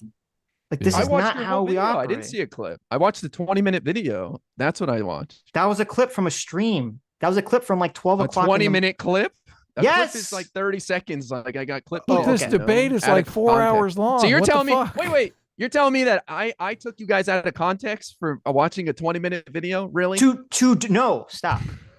You You're took taking out us of out of context. context You now. derived an entire motivation for us that is completely detached from what anyone who watches our content would think. And honestly, I was shocked. I thought it was so out of character for you guys that you would even do that. That's why I'm bringing it up to you. I'm Okay. not sitting here saying Okay. this is your Fair MO, enough. this is how you guys roll. I'm saying in this instance, I think you guys missed the mark and you jumped into something and Okay. and it revealed like a little bit of maybe where you guys are really at because you were Look at this. you were He's missing like, some info. this okay. This is why it's so stupid to have these. Listen, you're the one who conversations, said really. that I'm high and smoking crack, and then you know what I mean. So don't try to lecture we're me getting that I'm somewhere. making assumptions about you. There You're the you one who go. said, "Am I high? Am I on crack?" Look, I mean, are there's you? there's a giant difference here. When I say that you're high and smoking crack, I am joking. You are literally making the accusation that we have ulterior motives. Okay. Now, if you're saying that's a joke, I would love to hear that right now. I'm saying somehow I don't unconsciously. think you're joking. Unconsciously. Okay. Well, Unconsciously, I think there's a little bit in the you back. want to smoke crack and fucking crack out Maybe I all do. night long. Okay. Maybe I do want to smoke some rock. You know, Don't we all? Maybe I'll think about it. It's just a giant difference. It's a total giant difference. Look, we're not here accusing you of being unconsciously malevolent, okay? And it's kind of a dick move to do that. In all honesty, Really? I just thought you were deranged. I don't necessarily think it is totally a dick So move. we're not I think- malevolent, Adam. We're just deranged. Okay. IRI said clearly just now that he thought Look, it's I probably think- unconscious bias and that you're not being malicious. I don't think think RI has all you've kinds accused of us of being- unconscious biases Well, the thing is, in this very that conversation, I will you talk probably about accuse on both of other us. live streams when he's not around. I do. You've I do accused have all both of us sorts of of being bias. unconsciously biased in this conversation. You Yeah, said that you're and just I stand thinking by in that. terms of Team I Blue. stand- That's what you both. Okay, then don't act all like hurt. Yes. Like your feelings are hurt. Yeah, come when on. You're accusing You're us of ulting being- right now. You're ulting right now for no Ulting? reason. Like I would expect my Yeah, but- friends to tell me if they feel something's off. I would hope people would reach out to me and say, "Look, out of love, I There's feel like something something's off. off here." You're thinking, IRI, no, but you're there's Wait, why something, did you- there's something off. Okay, listen. Next time we're off, IRI, you can listen. You can slip into my DMs and be like, "Hey, Sitch, how you feeling? What's going on? Are you okay? Maybe I will. I saw your clip here and it was a little crazy. Let's talk about it." Listen, baby." I'm not doing. I didn't make my video. I didn't respond like, "Oh boy, here's some clout I get here." It's like, no, I I know, was that's alarmed at what I fine. saw, and Okay. I didn't. And I was. Alarmed. Oh my I God. was. It's It fine. may not be a listen. big deal to you guys, but this is my world. Okay, I live my- in this electoral politics my world, and God. so when I see some opinion that I feels way off from some people that I haven't seen that from before, I'm gonna bring it up. Remember, Can you search his video? Yeah, For also, the transcript to You bring were up trying to where he insult said, me too, Adam. where he 100%. said that Try to the call me a Democrats. destiny orbiter and all this stuff.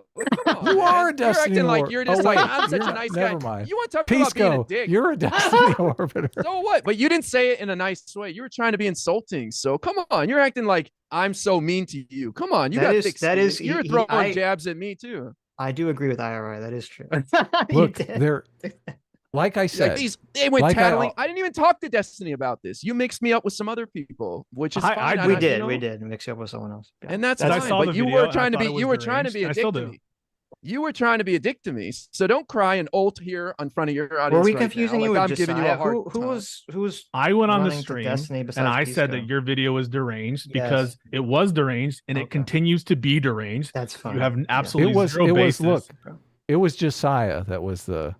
Well, we would. we Okay, would have but had. you were we- trying No, to I say it was remember doing that. Did he also do Look, it? I don't know. There was Jo- other people there. Who knows? I Josiah don't was know. in the video too, and we would have had Josiah on for this, but it would just like it's Be three basically people. like yeah. Clusterfuck. Well, and it's kind of 2v1 because I'm doing blunts in the I'm doing a little light graphic There you design go. over here.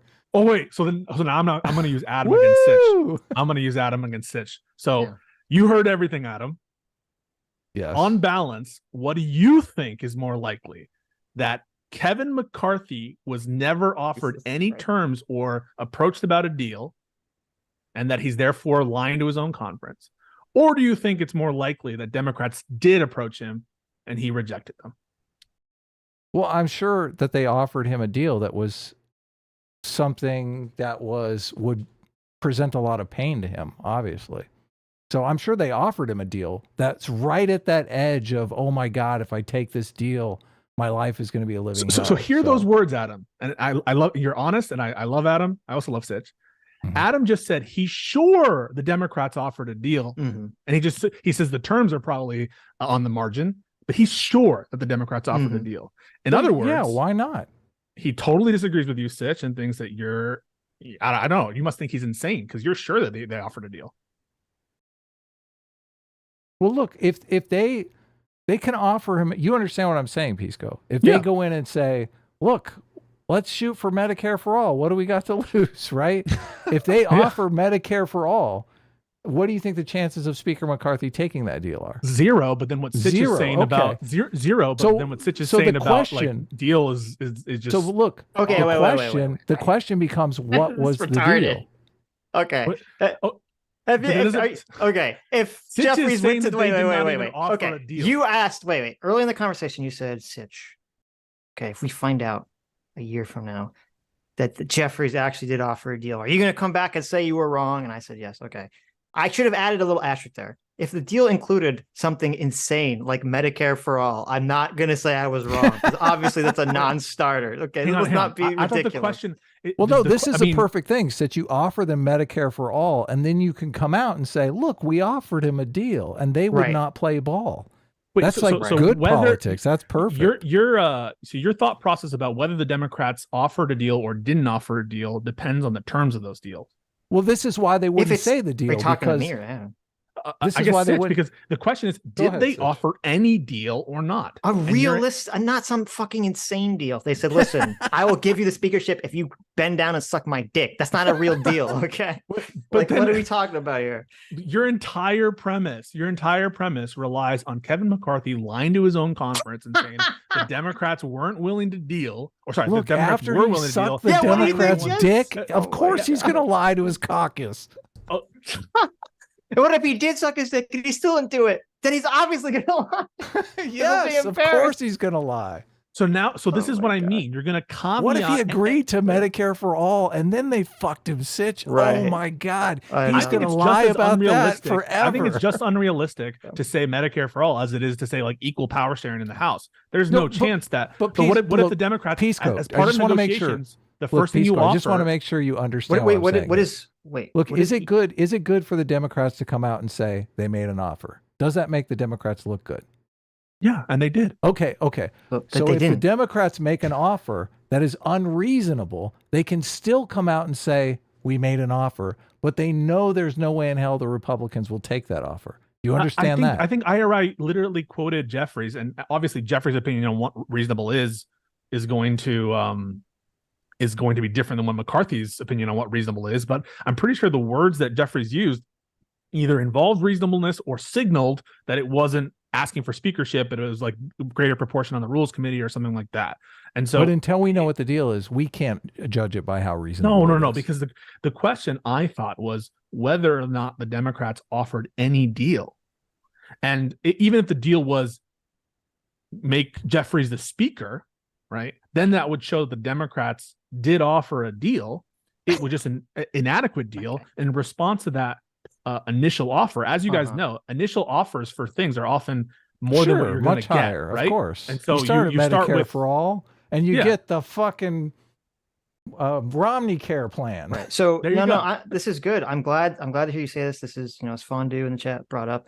I guess Pisco agrees that when Russia offers a peace deal, that Ukraine should just take it because they offered a deal, right? I mean, who cares if the terms are like insane? No. Well, there's a factual dispute about whether there's a factual dispute about the meta levels of these people and whether or not a deal was even offered. There's no way. We're not talking about the fundamentals. Do you think that I have an IQ below 100? You must, because you're not following. That's good. Okay, that's the only bring that comparison. The only fucking way that you could be honestly think that my argument would allow this, like, that I'm not including obviously they didn't have a fucking deal that was even reasonable or rational. The only way you can honestly think I didn't include that is if you think I'm a fucking moron. More likely is you're just trying to create some weird pedantic way to try to be like, oh, wow, Sitch is changing his argument. He never said if they offered to literally suck his dick, that's still technically a deal. So therefore Sitch is wrong. Like, what is this insane fucking argument you're giving? We're having this conversation specifically to remove any ambiguity and any doubt. And you said that there was an implicit reasonability. Go back. I'm pretty sure I said reasonable deal like 20 times in this conversation whenever I asked this question. I'm pretty sure I said the words, if they offered a reasonable deal, and none of you said, what's a reasonable deal? Okay. Oh, so now you're so don't give me this. He's moving the goalpost. You moved on. Jeffrey took his dick out and he said, McCarthy, will you suck my penis? And McCarthy said no. Oh, but then he said there are no deals. So what a liar. You're pushing these goalposts, dude. The argument was there was no deal off. No deal. And now it's like it's not a good enough deal, and we don't know if it was good or not. Yep. So that's fine. You can move them. That's fine. There you go. I've moved. Listen, I've moved the goalpost away from dick sucking. That is true. No, it's super important because part of this chronology, you explain that what you think the dynamics was Kevin McCarthy like very fervently looking for a deal and the Democrats rejecting him. But if the Democrats are offering an initial thing which might sound unreasonable, Jeffrey's as speaker, maybe that's just the first round of negotiations. Anyone who's negotiating will know that the first offer is almost never accepted. In fact, you're taught, when you're negotiating, don't ever start with what you think a fair deal is. Don't tell that to Steven Crowder. The nature of a deal. Well, I'm just telling you what you're taught in negotiation. The nature of a deal is you don't start with what you think something fair is. You start with something which favors you, and then you progressively bring it down. And so now what you're suggesting is, I would not change my opinion unless it's a deal that I consider to be reasonable as the initial offer, and that just totally moves the goalpost. So to answer the question in a non-meme way. I do agree that usually the ways negotiations work is you start with a strong bid and you try to compromise down. So that definitely could happen. And if something like that happened, I would definitely acknowledge it. But you would also, I would hope, acknowledge that realistically, even there is a point to the strong bid that is past the point of ridiculousness. Like if he actually said, suck my dick, that is not a real. Yes, that's equivalent to, that's equivalent to saying, I don't want a deal. Yeah, okay. Can I ask Sitch this one sentence? My understanding is you're telling me this is not proof a deal was offered by the Democrats. This is from Jeffrey's op-ed. House Democrats repeatedly raised the issue of entering into a bipartisan governing coalition with our Republican counterparts publicly as well as privately. Is it my understanding that you are saying that is not proof that Democrats offered a deal? At the 48-hour time period that his head was on chopping block? No. It's not. Okay, so there we go. The goalposts, we got wheels on them. They're just moving around the field wherever we want them. That's fine. So wait. It's only if it's 48 hours, and it's only if it's what I consider to be fair, and it's only if it's not so ridiculous that they can predict it out. This is like, okay, so this thing happens in these. Pisco and I can take our W. We can get to. That's fine. You can take your L because well, that's fine. You can take your W. You can take whatever you want. This is what happens in these arguments and conversations. Someone makes a point. Someone makes a counterpoint. You kind of vaguely agree with the counterpoint. Then like 10 minutes goes by and then you go and try to argue the same point again, because you both, I thought, acknowledge that there's a huge difference in bargaining power between 2 weeks before someone's going to be executed and when their head's on the chopping block. And now suddenly we have to go back because we brought up this point again. We both agree that there's a difference in bargaining power in those two states, but that doesn't mean that there isn't a willingness. So you understand why I'm saying the Democrats, if they were being smart, should have offered a deal when his head's on the chopping block and not 2 weeks before when McCarthy still feels like maybe he's safe. Imreallyimportant statement does not exclude the possibility that a deal was offered close in time. Just so you're aware. Watch out, he's an attorney. You are mad and you're saying that no deal was offered because it does not specifically say within the last 48 hours. You think it's ridiculous to assume that a deal was offered within 48 hours. Because I think it's weird he wouldn't say that. If he didn't, I think it was weird he wouldn't be clear. Offer it. Okay. But again, I'm never going to agree on this. That is totally so pedantic and hyper specific. Can I ask one more question? So now, again, your argument is that there it needed to be a stronger proof of concessions or agreement or a deal. Not stronger, just specific. The closer we got to the time period, specific to the time period is what I would be looking for. Yes. So I just want Sitch. Let me give you a state of the world. Okay. If 1 week before he's on the chopping block, Democrats come with a deal, and McCarthy says, "Listen, under no circumstances am I ever going to deal with you." If he said that, and then the Democrats hear that and say, all right, we'll never again offer a deal. What would you think of that situation? When my recollection was that all the stuff with him being on the chopping block all happened really quick, did it not? It all happened within 48 hours, I thought. Sorry, if what I just said happened, if a week before. Right, so you're saying a week before he's on the chopping block. So he doesn't know he's on the chopping block. He thinks maybe, right, but it's not clear. And he says what you're saying. And he says that, and the Democrats say, okay. And then it plays out, and Democrats decide not to try to offer him a deal. I think Democrats are still really fucking stupid to not even try. Yeah, I think that's a career approach. Yeah. Look, isn't McCarthy gave them a budget bill that they literally pulled a fire alarm on because they didn't have time to read it. So I mean, and then when they read it, they voted for the bill. So I'm assuming they were that was part of the negotiation, right? The Democrats were negotiating for concessions in the budget. McCarthy was saying Democrats no. were no. The Democrats were trying to get the deal that was agreed to before that Kevin McCarthy had agreed to and then reneged on. You just said that's what they were trying to do. Look, we both agreed. You start out with Medicare for all and you negotiate down to Romney care. Okay. So they bid high. They negotiated down to what they actually got and voted for. And then the 8 Republicans were pissed off that the Democrats got so much that they axed McCarthy. So, I mean, he was dealing with the Democrats in some capacity. They voted for his bill. Any speaker in the either for a continuing resolution or with a budget of any kind in the divided government is going to have to negotiate with Democrats. Yeah, that's just the truth. The fact that there is if they want to do government shutdown. Well, eventually, and the vote was mostly Democrats. I think that most of the Republicans voted against the budget, didn't they? What was the final vote on that? Most Democrats voted in favor of the budget. Yes, more Democrats in favor. Yeah, more Democrats and Republicans voted in favor of the budget. Yeah. Yes, the fire alarm was not to delay the vote. Why would more Democrats vote for it than Republicans if the Democrats didn't get concessions? None of us are saying that the McCarthy is unwilling to deal. McCarthy cut a deal on some stuff, right? They cut a deal on the debt ceiling, and but you are saying, look, you're saying that after that he is unwilling to deal because you're basically saying the Democrats came to him offered him something to save his speakership, and he's unwilling to deal with Democrats on the motion to vacate. He cannot be seen to be offered terms according to McCarthy. And he refused categorically any terms by Democrats. That's what he's unwilling to negotiate on. He's not totally unwilling to negotiate on anything at all times. He's willing to negotiate on the amount of spending. He's willing to negotiate on I don't think that he's just this never willing to negotiate. Obviously, the government's not shut down.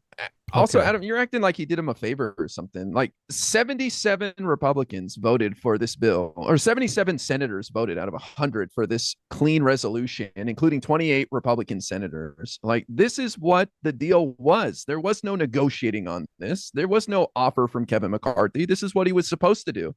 But he tried to flail around and get a little better deal to win over people so he doesn't lose his job, and he failed. So at the last minute, he put the continuing resolution that was clean, like the Senate wanted, and his people didn't like that, so they booted him.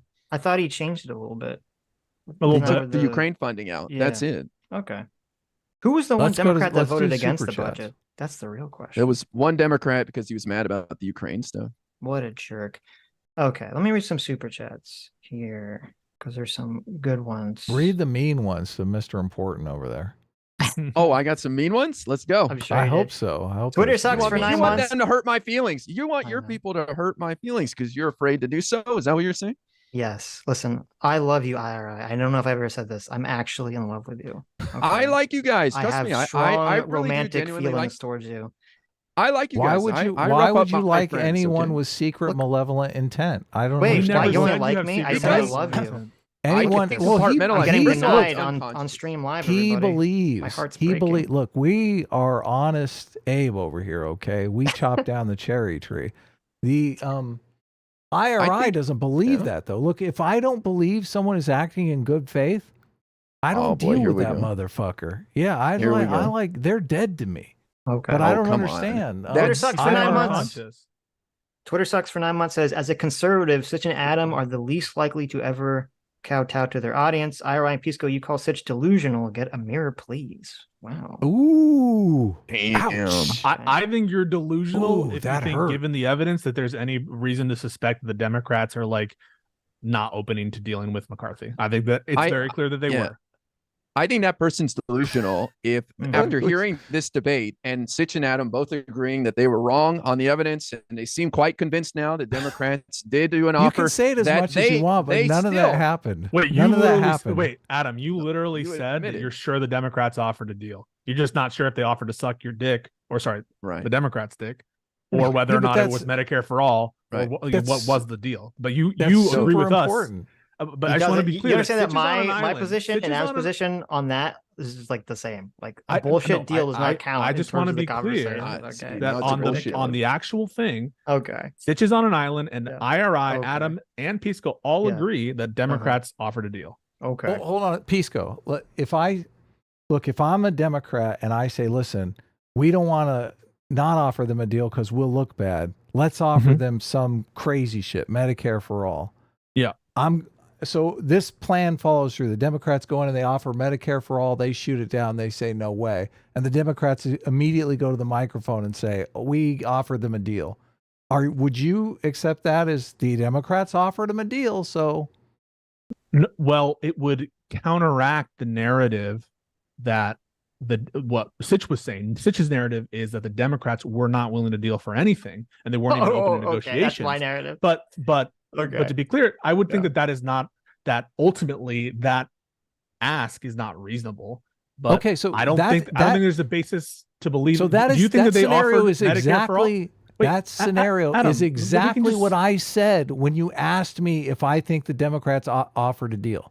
But that's what I said they offered. I'm signaling this to counteract Sitch's narrative that nothing was offered. But we can simplify this real easily. Adam, do you think it's more likely they offered some absurd policy proposal, or that they offered something structural, like more representation on the Rules Committee and maybe more representation on other committees? I think it's likely that they could probably offer something that McCarthy couldn't do, thinking that it was reasonable when really it wasn't reasonable. Okay. I think there's that much miscommunication going on between the two parties. So shouldn't Kevin McCarthy have to give up something significant for Democrats to agree to voting for him? It should not just be some pro forma thing. Yes. Yeah, I agree. Like, I don't know what you would offer. I mean, I'd be interested in what you guys think would be a reasonable offer, but what I laid out, I think. Yeah. I think laid it out. I think what I laid out, to split the committee that determines what bills make it to the floor 50-50 instead of 9-4, and leave Kevin McCarthy as speaker. And because we only have to pass certain bills. There's only a couple of bills to pass. We're not asking for Medicare for all. We don't expect our bills to get it to the floor for our policy or anything like that. But we have to keep the lights on for the government. So the budget, we have to raise the debt ceiling. These are important bills. And that's all that McCarthy was trying to do, is make sure bills like that get to the floor. I think that's a big ask. I think that's potentially too big an ask, but there's other possibilities. There's other $20 says Pisco. None of that happened. No one ever said McCarthy wasn't willing to come to the table. Sitch's point was that the Democrats screwed themselves by eliminating the only Republican who might. You refused to listen. That's what I think Sitch's point was. Okay. I agree with that commentator. I think that that Sitch's point was that globally the Democrats were foolish to let McCarthy fall. And that, I think, is irrespective of deal making, who's going to make the deal. I think that what Sitch was saying was that the Democrats should have incentivized good behavior, that is, giving them the continuing resolution, and should have kept McCarthy on. So I agree with the so it was stupid for them to let McCarthy go? Is that what you're saying?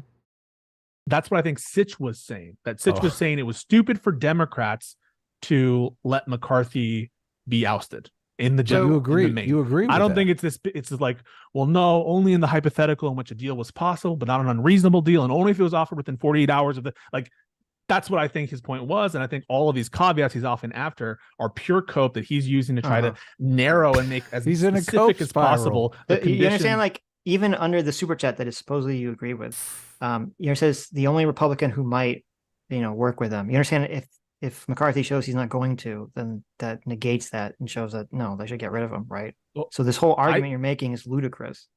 No. I think that you think that McCarthy is a Republican who is more willing to work with Democrats. I think that's your prior. No, And no. Okay. Okay. You're adding something about McCarthy as an individual or some character or something. I'm saying Isn't that who we're talking about, Sitch? I'm not talking about you. No, you're Okay. making it sound like I believe he has some moral character or something. He's going to work with the Democrats. It's not what I'm saying. No. Okay. I'm I'm saying not that moral Matt character. Gaetz accidentally set up a situation where he gave the Democrats the ability to get concessions out of the speaker. And at least from my perspective, I don't see clear evidence to my standards that shows that they really used that or utilized that. And okay, so that's one thing. So one thing would, I think, a fair position that you might reason. I don't think it's that fair, but I think a more fair position would be, I have not seen enough evidence that the Democrats offered a suitable deal within the time frame that I think is relevant, and I haven't seen that evidence, and I think that it's stupid if they didn't. But your default, your default assumption is that they didn't, and that they're evil and stupid. That's the point. That's I think not my IRI default. That was to. based off of what I saw at the time, and it still seems to be continue to be true based on what I'm saying now. Oh no, that's a default. Okay, right? That's a bias. That's an unconscious. No. Default. Okay, default. Okay, when you say default, I'm assuming what you mean is going into the situation. This is my default opinion, which is not the case. I didn't have an opinion on it. I don't have a default to say this in the first place. So like the evidence that we're providing you, you're discounting because one, it's not specific enough. We've had a fucking 3-hour conversation. Why I don't agree with the evidence? I don't have to rehash everything. There's a ton of reasons why you're discounting our evidence. That's fine. You can choose to discount our evidence and say it's not good enough, it's not specific enough, it's not timely enough, whatever you want to say about that, Sitch. But what you have to contend with is the evidence that you've provided is not to your own standards. And therefore, if it's based on something you wouldn't accept from us, your default position is that the Democrats are stupid and evil. Okay. Listen, it's not based on and evil. Stug for $5 says Pisco watched the show but didn't notice that Sitch chewed out specifically Matt Gaetz in addition to the Democrats. At the very least, he did that. No, I mean, nothing about what we're doing is inconsistent with your position that Gaetz is bad or evil. I've never said that you said Gaetz is good or Gaetz is whatever. I just think that you blame Democrats, and saying that you blame Democrats isn't inconsistent with you saying that Gaetz was also to blame. PC for $10 says Sitch, quote, the Democrats miss an opportunity to use the House vote as leverage against the GOP, end quote. Well, since he didn't also 100% consistently blame the GOP for everything, he must be blaming the Dems.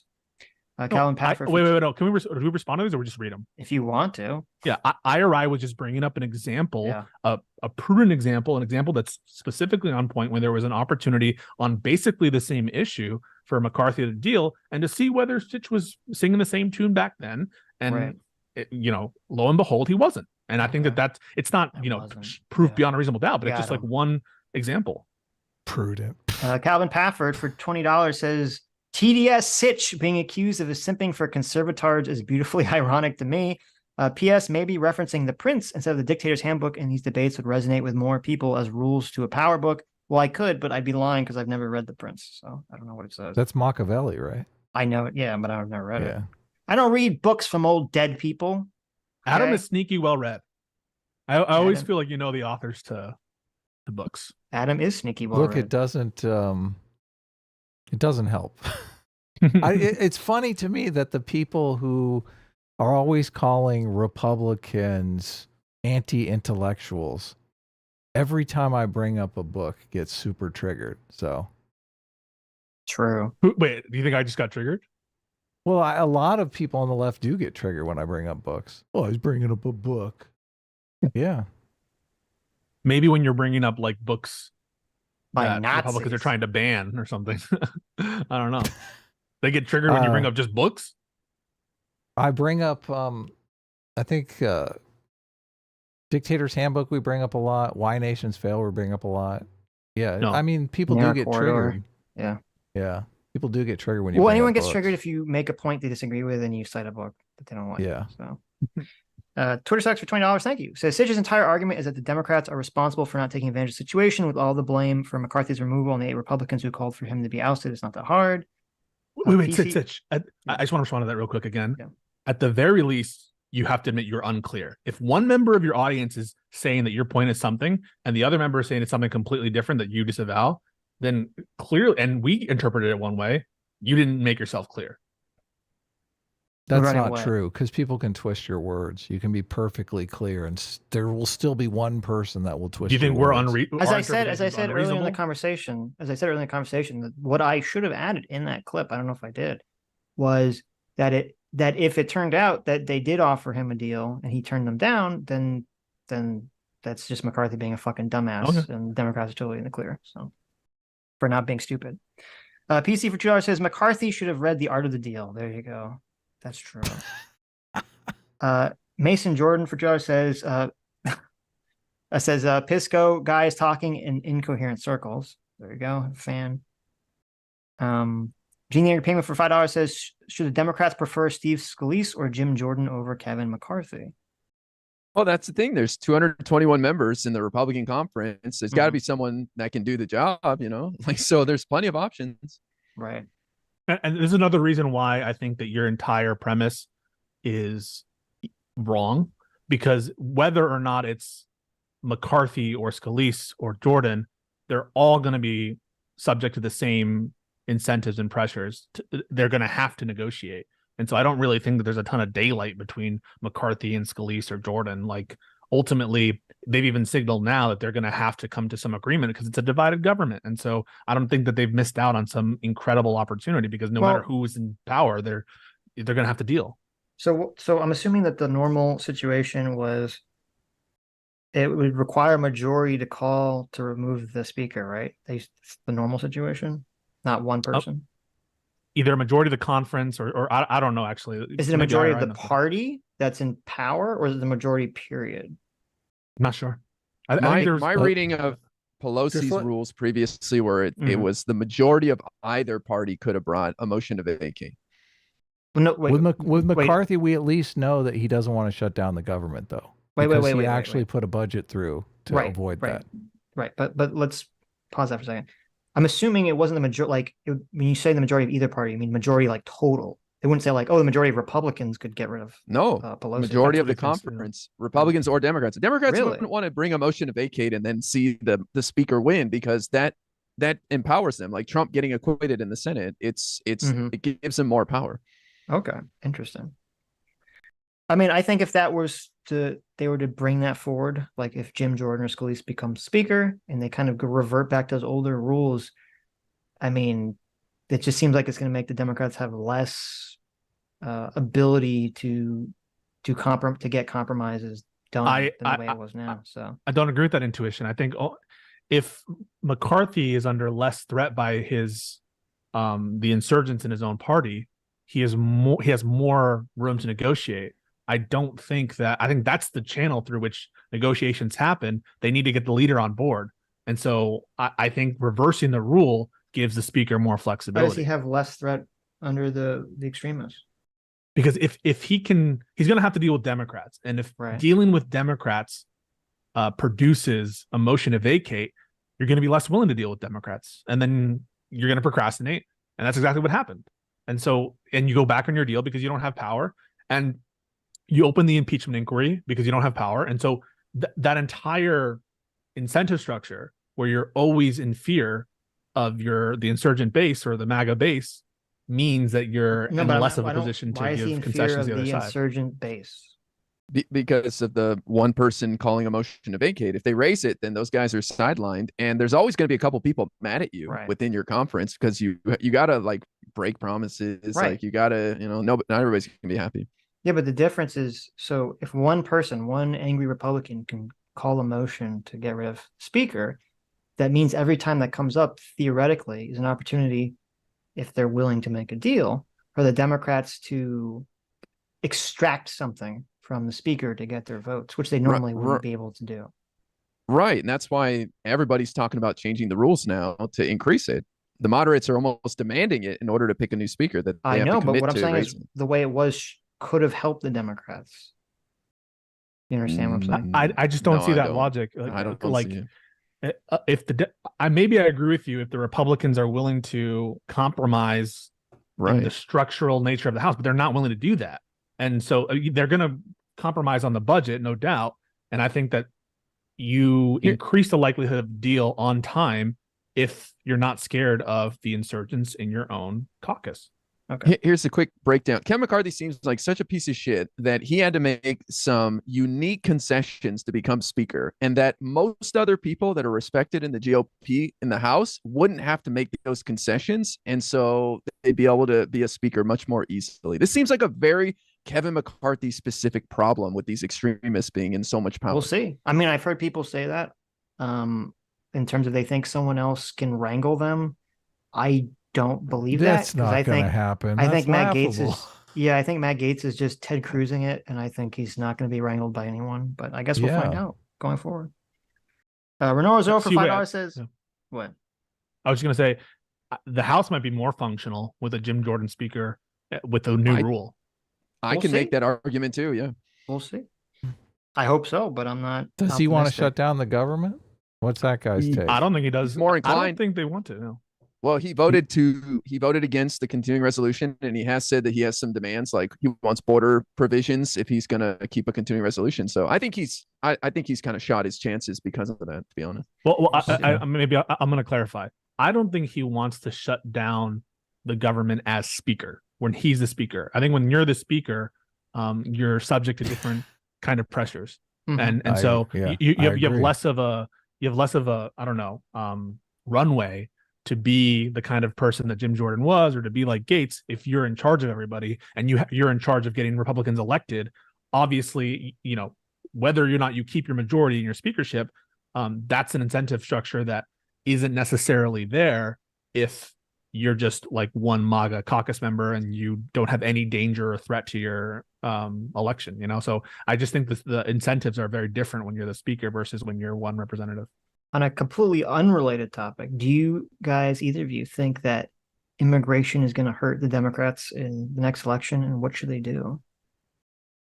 It will, in my opinion, because immigration, and especially now when there's been a big influx in immigration, it causes punctuated problems with certain places.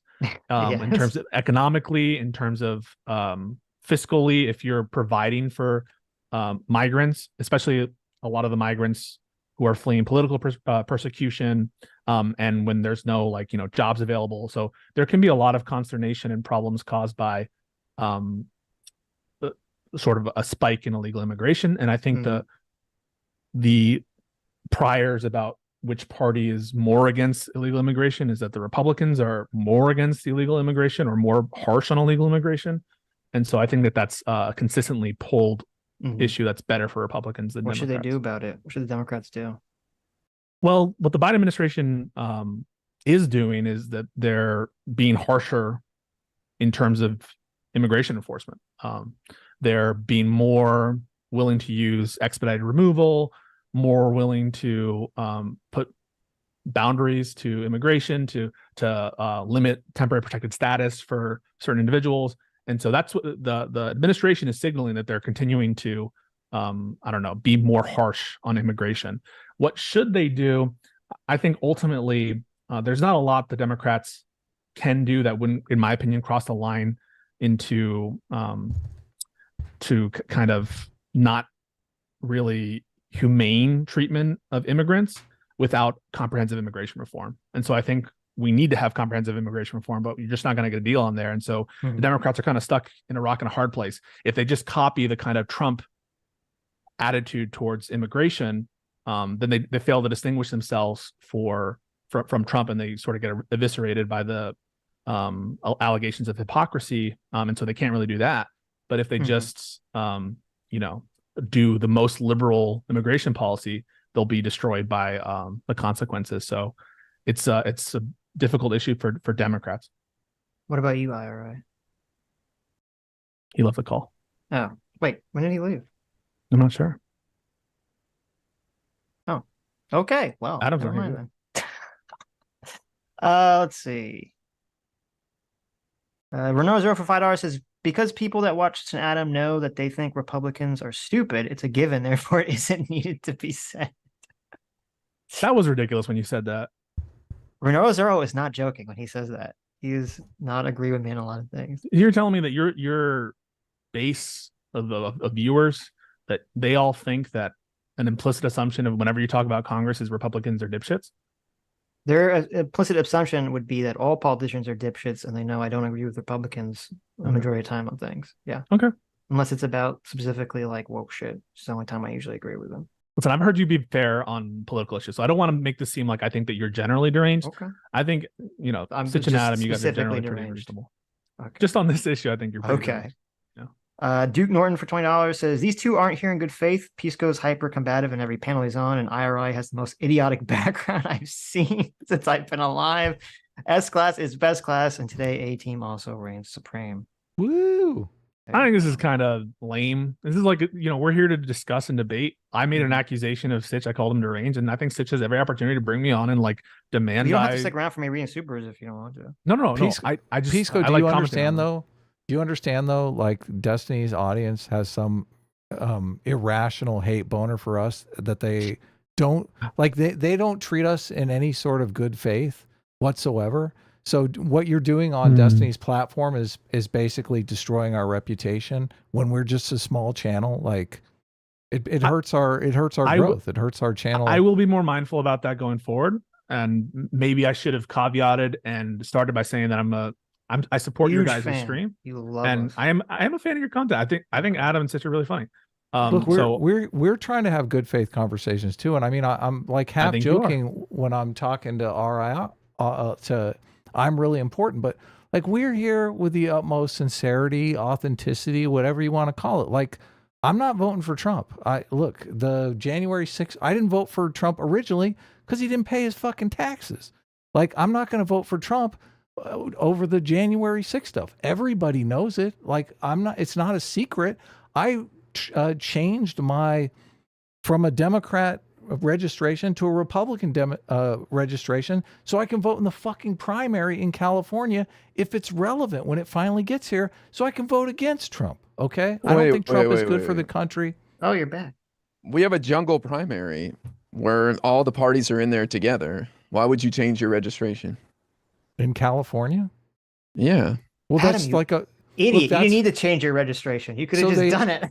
So, well, look, they just recently did the open primaries thing. Like it wasn't before. You couldn't do open That's primaries. fine. You didn't know. It's fine. You didn't know. Okay. No, but fill me in. Like I don't know when that rule changed, but it's been around at least since 2018, if not before then. So I don't know what happened there. But you're a registered Republican for no reason. There you go. You got him. Look, hold on a second. I vote by mail.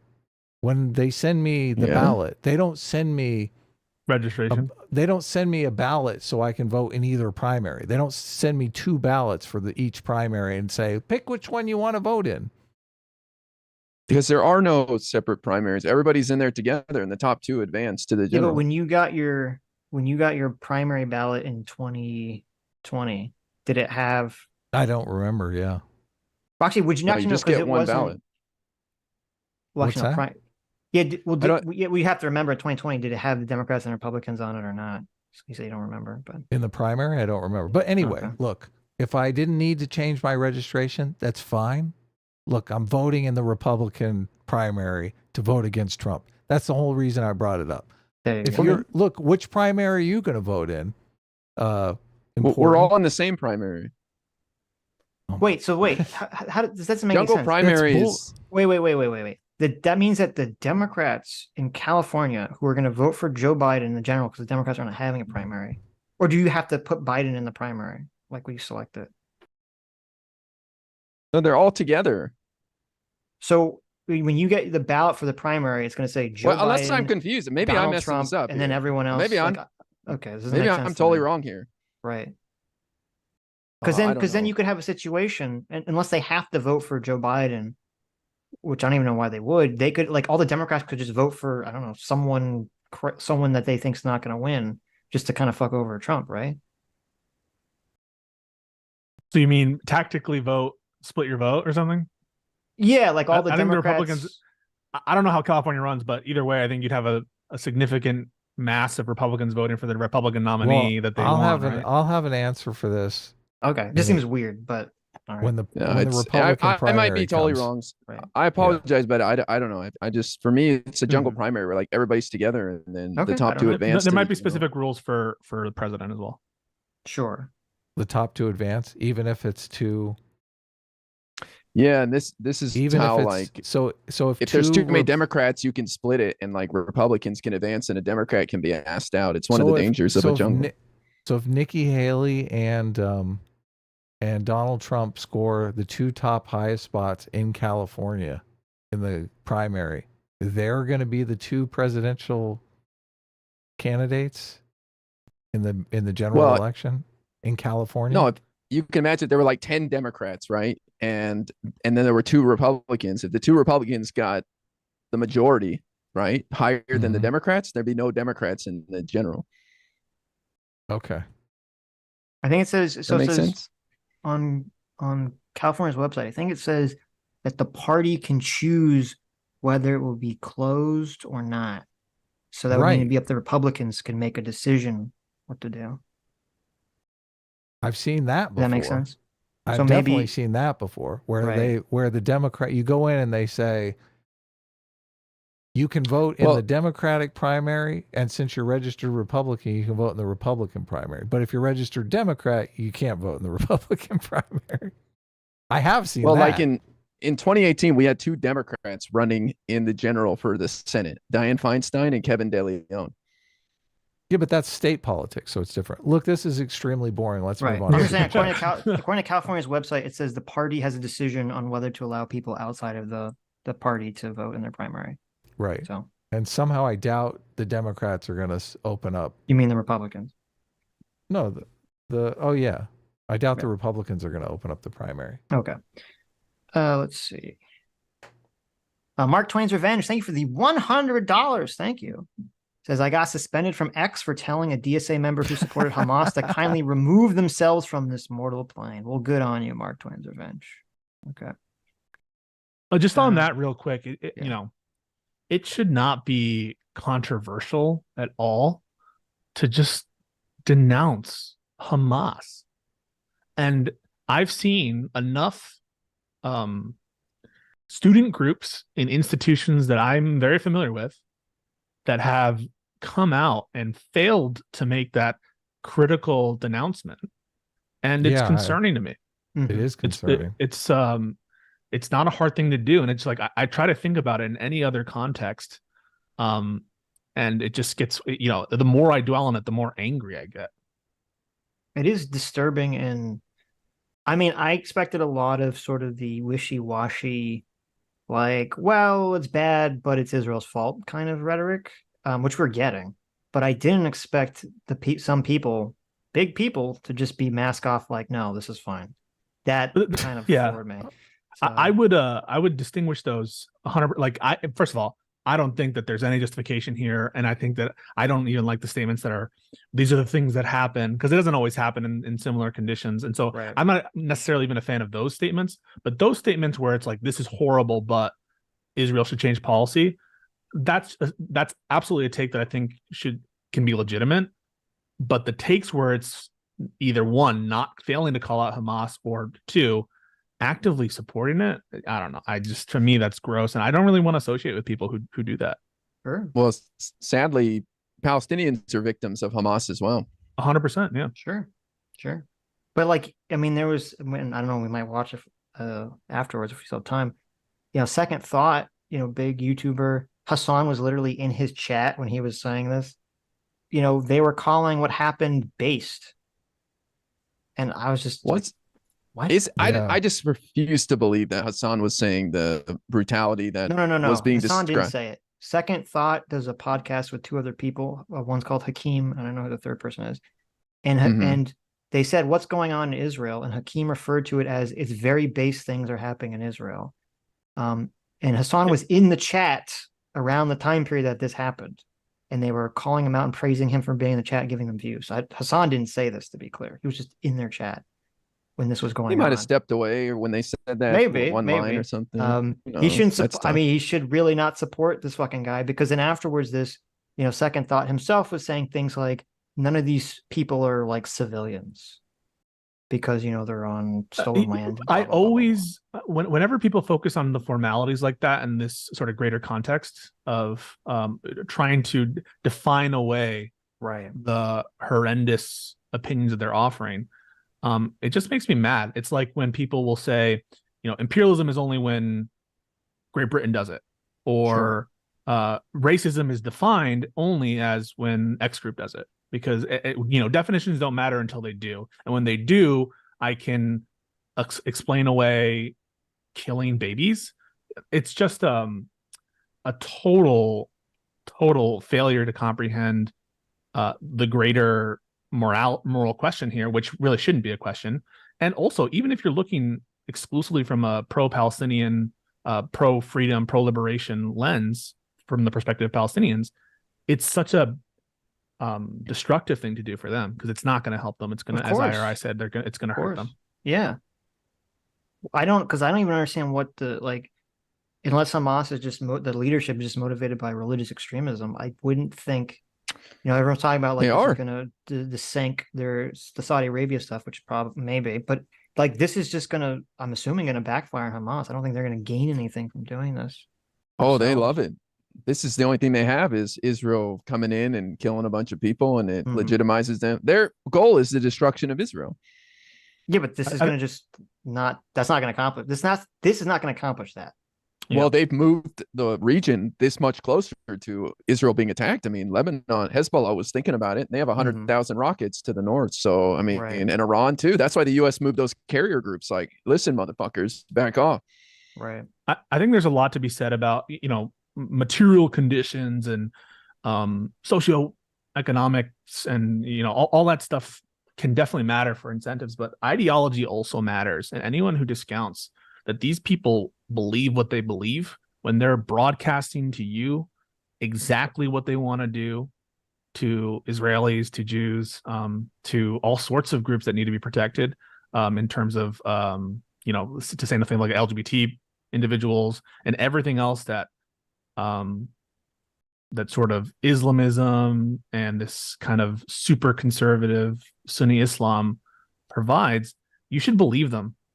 I just think that ideology is a factor that's often discounted, especially by people on the left. They all think it's material conditions, and they always think it's based on not having food and being oppressed. And I think that there's certainly a lot to that, but ideology cannot be discounted.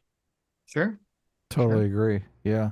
So Palestine has a 3.86 on the democracy scale. So it's like a full-on authoritarian government. Well, are they including both Gaza and Gaza, or is it separate? Well, I don't know. It's just I looked up Palestine. It just says Palestine. Yeah. No, I don't think Gaza has had an election since 2006. Yeah. Right. Hamas threw people off buildings, and they fought with Fatah to gain power. Those people are not free at all. No, see, I only bring this up because you're talking about the material conditions. Like, even if the West went in there and started showering them with money, that money wouldn't make it to the people. It would make it to the rulers, the authoritarian warlords. They would just get richer and richer and buy more weapons with it. So it's like, it's a conundrum. A lot of people on the left do think like, oh, we give, we bomb them with butter. We give them all these resources and it's going to turn things around. No, it's not going to turn things around. The question you have to ask yourself is power base. Yeah. So suppose that Israel unilaterally withdrew from all their settlements tomorrow, unilaterally, open up the borders, and gave equal passage to all peoples without discrimination on the basis of where they're from or religious status. All the things that the package of things that a lot of people think should happen eventually. And I'm not even saying I'm not in that category that eventually these things should happen. But if they did it tomorrow, do you think Hamas would still want to destroy Israel? Would that incentive structure change? And I think you're deluding yourself if you think that even if everything was offered tomorrow unilaterally in something that would never happen, if you think that all of a sudden it would stop, because I don't think it would stop. I think it would continue, and it would be, and you might argue it would embolden. I agree with you. Yeah, it would continue because it's the political structure there that needs to change in order for things to actually change. Well, and didn't that happen in like 2004, 2005? I thought that's basically what Israel did. I don't think at any time Israel has, no. Well, they, I don't Well, I think thought that's it- how any the Gaza. West Bank had, They- the election that got them in the first place. Yeah, didn't they vote for? They I gave just them mean not an on the election? scale to rectify the kind of oppression or statelessness that the pro-Palestinian. No, but like I No, Sitch is believe, right. yeah, I believe they pulled In out Gaza. of Gaza. They took They- all, no, no, they settlements. pulled They- settlers out of Gaza. They said, No, you they guys go definitely deal. did. But I'm Right. just saying the raft of concessions that are requested. Yeah, I of understand. course. Yeah, Sure, they did withdraw from Gaza 100%. Right. Yeah, and they did pull settlers out of there. They did, and it And- was heartbreaking, you know, Yeah, for those people.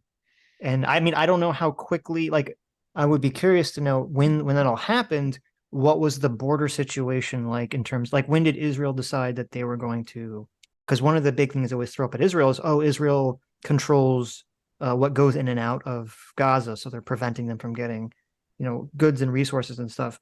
And I'm wondering if, I mean, because everyone on the left that talks about this, that hates Israel, they just act like Israel did it because Israel's evil, as opposed to, I'm assuming what happened was they gave the region over to the Palestinians. They voted, Hamas came into power. Hamas started sending suicide bombers or missiles or some shit at Israel. And that's when Israel said, okay, now we're going to control what goes in and out. Well, Yeah. they committed to not ever being open to recognizing Israel or coming to some agreement. And yeah, I mean, Hamas was I think it's an offshoot of the Muslim Brotherhood that existed in Gaza. And so I think Israel and Egypt made the decision to blockade because they were scared of terrorism, and Sure. to deny that there's a ton of terrorism in Gaza, I think you're not dealing with reality. Mm-hmm. Yeah. Well, that's what's so annoying.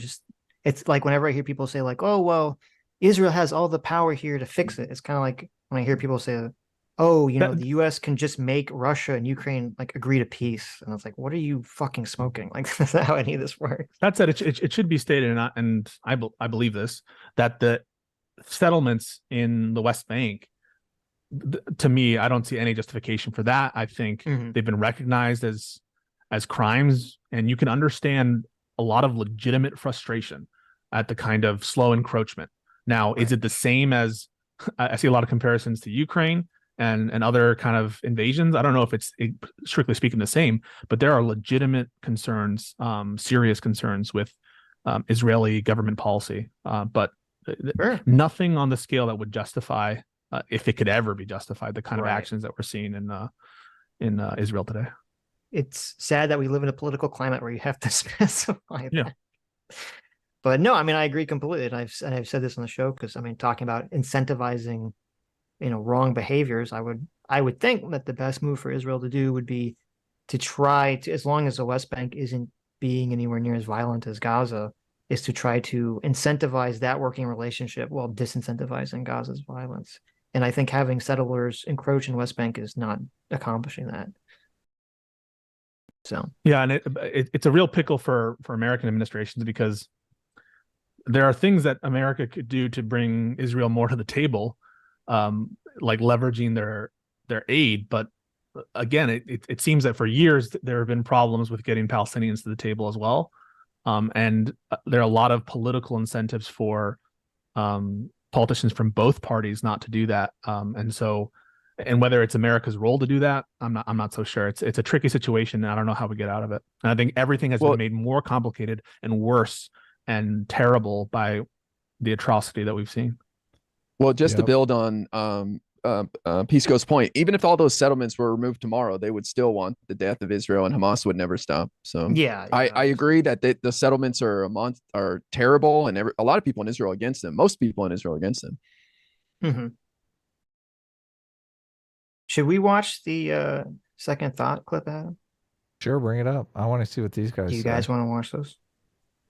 Sure. It's up to you. If you don't want to read Super Chats insulting me, it's up to you. I mean, it's, just Super Chat's insulting you. What I mean, do you want me to read them to you? Are you a masochist? Like, is there a lot insulting? I don't Of course care. there are. There's some fun. What do you mean? Why That's do you what ask Adam these wanted. questions? Okay. If I will This say guy's- them, listen. I just want to, because I think I know what was said. I thought it'd be interesting, but You can bring up the clip, but I It's just your want to show, whatever you want to do. I want to preface this no by, one's in the can you guys watch hear me? together though. Yes. Testing? What do you want to preface it by? I want to preface what we're about to see, which is like there's a stress on the formalism of citizen versus settler versus occupier. To buy their logic, you have to believe that a baby that's 1 year old, or not even a year old, that is on occupied land is not a citizen and is therefore, or a civilian, we might say. And so therefore, even babies that are occupiers are fit for slaughter. And it's justified to kill the babies because That's the babies sick. are occupiers. Yeah. Yeah. Well, you know what they'll say, Pisco. They'll say, well, look what's going on. The children in Gaza, there's been hundreds killed even by Israel just now. So who's the real, you know what I mean? They'll just say bullshit. But then if they're acknowledging that, I agree with you, that's what they would say. And of course, no one needs to endorse the kind of actions that the Israeli government might take in any particular time, 100%. But at the very least, you should be able to say that babies that are occupiers, under your definition, are not justified targets of terrorist action or violent action. Because babies, surely, they have no knowledge or awareness of the fact that they're occupying or not occupying. So there can be no implicit endorsement ascribed to babies' presence in anywhere, right? They're Yeah. going it's to grow sick, up, though, and obviously. become evil settlers. So, got to get You're them. taking up room for other babies that should be there rightfully. Right. Yeah, the people's unwillingness to just categorically deny the violence is kind of the scariest part. We're seeing a lot of I think it's mass just all slippage. I just think it's I all think internet bullshit, man. These people are all pussies in real life. They would never say this, you know what I mean, to anyone who was impacted by this stuff. Mm-hmm. It's all cowards on the internet, afraid of their own audience, afraid to say something that would piss people off. And they know they're full of shit. They know they're wrong, but they don't care. The money, the views, it's all worth it. I DM'd you guys links to the Watch Together in your Twitter account. Yeah. Well, while you're saying that up, let me read some more insulting super chats. Yeah, let's do that. Get a good Stuck one. for $2 says, if the glove does not fit, Pisco will acquit. Well, that's just funny. Is that true? It's not insulting anyone. Is that true? No, I think that I go by the evidence, and at least in our previous discussion, I think the evidence supports. Was OJ guilty? I think he's guilty. He wrote a book saying, if I did it. Yeah, if it's conditional. That's a big if, man. I hope but again, capitalized remember, whether or not he's guilty is different than whether or not it was proven beyond a reasonable doubt that he was guilty. On that, I think it's more up in the air. But in terms of actual guilt, gun to my head, I think he did it. Zero Fox in the chat says, if the glove is blue, they didn't do. If the glove is red, better dead. BC for $20 says, I don't get this point that if you don't cover something, you must not care about it. Why is IRI spending time covering this political drama when there are clear tragedies going on? I guess he must not care. Yeah, I don't like that. Yeah, me neither. Because IRI covers a lot of different stuff. Well, why did he do it then? Why did he do it to us? Like, why? We didn't. Oh, he care. walked away. I didn't realize he got. Why did he cover? Well, he really cares about he cares about House drama and the Congress drama and stuff. Okay. And so you really, you picked his kind of particular interest. I see. I mean, we cover it if it's interesting to us, obviously, but we don't not cover something that's interesting to us because we're worried it's going to offend our audience, obviously.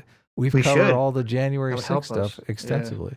Yeah. Right. Yeah, but I mean, look, it's just, we're super interested in the game of power. That's why we're interested in politics. And so much of that is illuminated in the January 6th stuff that it's kind of, I mean, it's just fascinating. I can't not cover it. I don't know if you want to bring up the visual for the Watch Together. I mean, yeah, I will. The static image, but I don't want anyone to think that it's Pisco or IRI saying what we're about to hear. Sorry, I should have said I can still hear when I walk away. But okay. yeah, I think Pisco said it. Like, I really care about this stuff, and I just yeah, I don't know. I was just kind of shocked to see your guys' take on it. You know, that's kind of it, pretty much. Well, listen, any shock you have for our take is going to be overwhelmed in the next 5 seconds. Wait, hold on. Let me read a couple more super chats. I just want to emphasize, I do not think poorly of you guys. I don't think you guys are grifters. I don't think you guys are trying to fool your audience. I don't think you had a meeting and said, hey, Sitch, this would be really good and we could trick people. I think that there might be some bias there in the back in the back of the mind that you may not be aware of. And I'm not trying to be condescending or anything like that. Okay, fair enough. I mean, we did have that meeting, so you're wrong, but owned.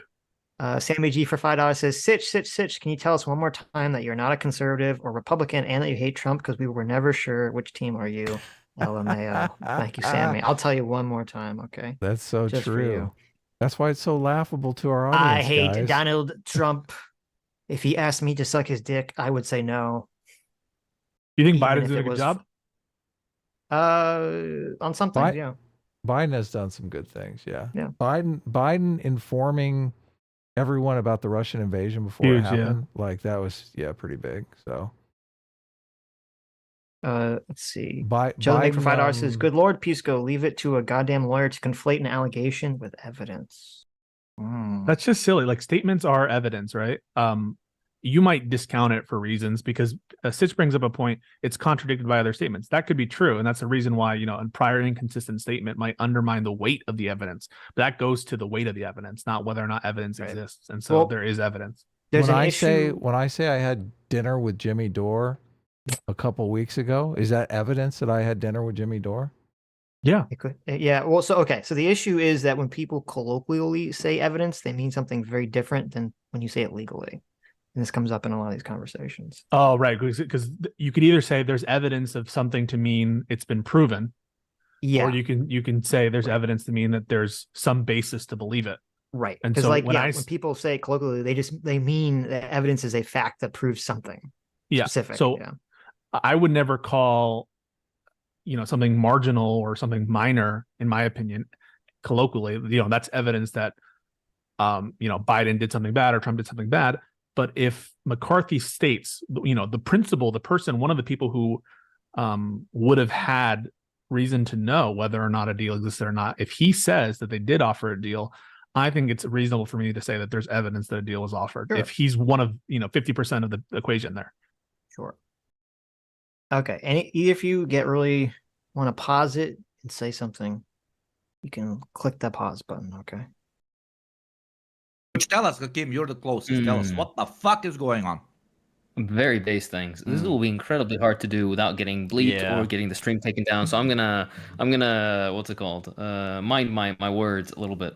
So to be clear, he just said this I think took place it was either the day after or the day after like Hamas invaded Israel. So that's what he's referring to when he says incredibly based, right? Yeah. And there's nothing there's nothing based. Even if you are pro-Palestinian, even if you think Israel is a horrible, oppressive a state that is maintaining an open air prison and is an apartheid state, all that stuff, this doesn't help you. So just wrong on every account. And when I downloaded this at 360p because I was afraid they would private it, which they did, but I should have downloaded the higher quality so you could see that I didn't see really any pushback in their chat, which is also concerning. So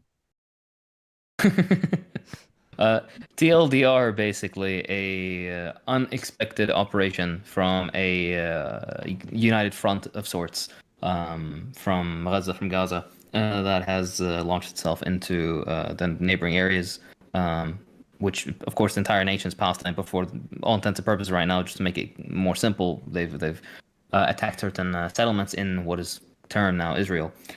And they've made lots of headway. They've made an impressive amount of headway. They've also taken out a very interesting and surprising number of military commanders and leaders, particularly of Southern Command within Israel, which is interesting. The fact that they got one guy would have been impressive, but they got more than just one guy. So that's very good. But TLDR for before, like, to preempt all the questions, this has two major benefits. Number one, it's kind of to throw a wrench in the normalization process between Israel and Saudi Arabia, which is a very good thing. And number two is also to gain concessions in the forms of prisoner swaps, because there's a lot of people who are imprisoned illegally by the Zionist forces, and all these people that. I just want to pause. Sorry. So two horrible things there. Lots of horrible things. Yeah. Yeah, lots of horrible things. Lots of horrible things. But two things that sort of stood out to me was describing a peace or de-escalation between Saudi Arabia and Israel as a negative bad thing, right? Yeah. Whatever you want to say about peace in the Middle East, surely having one of the most important regional and global players de-escalate with Israel has to be seen as a positive light, even if you don't agree with the monarchy in Saudi Arabia, even if you don't agree with MBS and all that stuff. So that's interesting. So they're in support of the Iranian goal of destabilizing any agreement with Israel, which they view as illegitimate, even between Arabs and Israelis. And then the second part is pretending they care about illegal detention. Who can believe that what they're concerned about is the lack of due process in detention and imprisonment, and the fact that it's illegal? It's illegal to murder people. And so to pretend that what you care about is process, what you care about is the law, that is not at all your concern. And it's just like the height, I think, of hypocrisy to I don't know, to highlight the illegality or the arbitrariness of the detention as an issue when really you have no interest in that. Who was that voice that was speaking? I'm not familiar with these guys. I think his name's Hakeem. I think he's visualized by the red not Stalin, whoever the fuck that is, Lenin, whoever the fuck that commie is. He's like a part of this regular podcast, or he's just like a guest or something? He's a part of this regular podcast. I believe I could be wrong, but I believe he helps write scripts for Second Thought. Okay. So, I mean, this sounds like your standard dipshits conversation. Yeah. I mean, does it? I don't remember Second hearing Thought has anyone a huge saying channel and a huge following. Hakeem has a... No, this is idiotic. Yeah, Hakeem has a very there's not going to be anywhere to swap prisoners too soon in Gaza. You know what I mean? Like, right. What they did is incredibly harmful to the Palestinian people. And yeah, I mean, these are just like, what is he talking about? This is Palestinian land. Like, what are you talking about, dude? And would you trade? I mean, you should ask them, even if it's you think Israel's illegitimate, all that stuff. Would you trade those prisoners for the maybe tens of thousands of lives that are going to be ended in Gaza right now? There's no deal to be made. Yeah, right. Israel traded 1,000 people, 1,000 prisoners for one soldier that was kept for 5 years. What could they even offer for 150 people? Like, there's just nothing they can even trade. Those people are goners.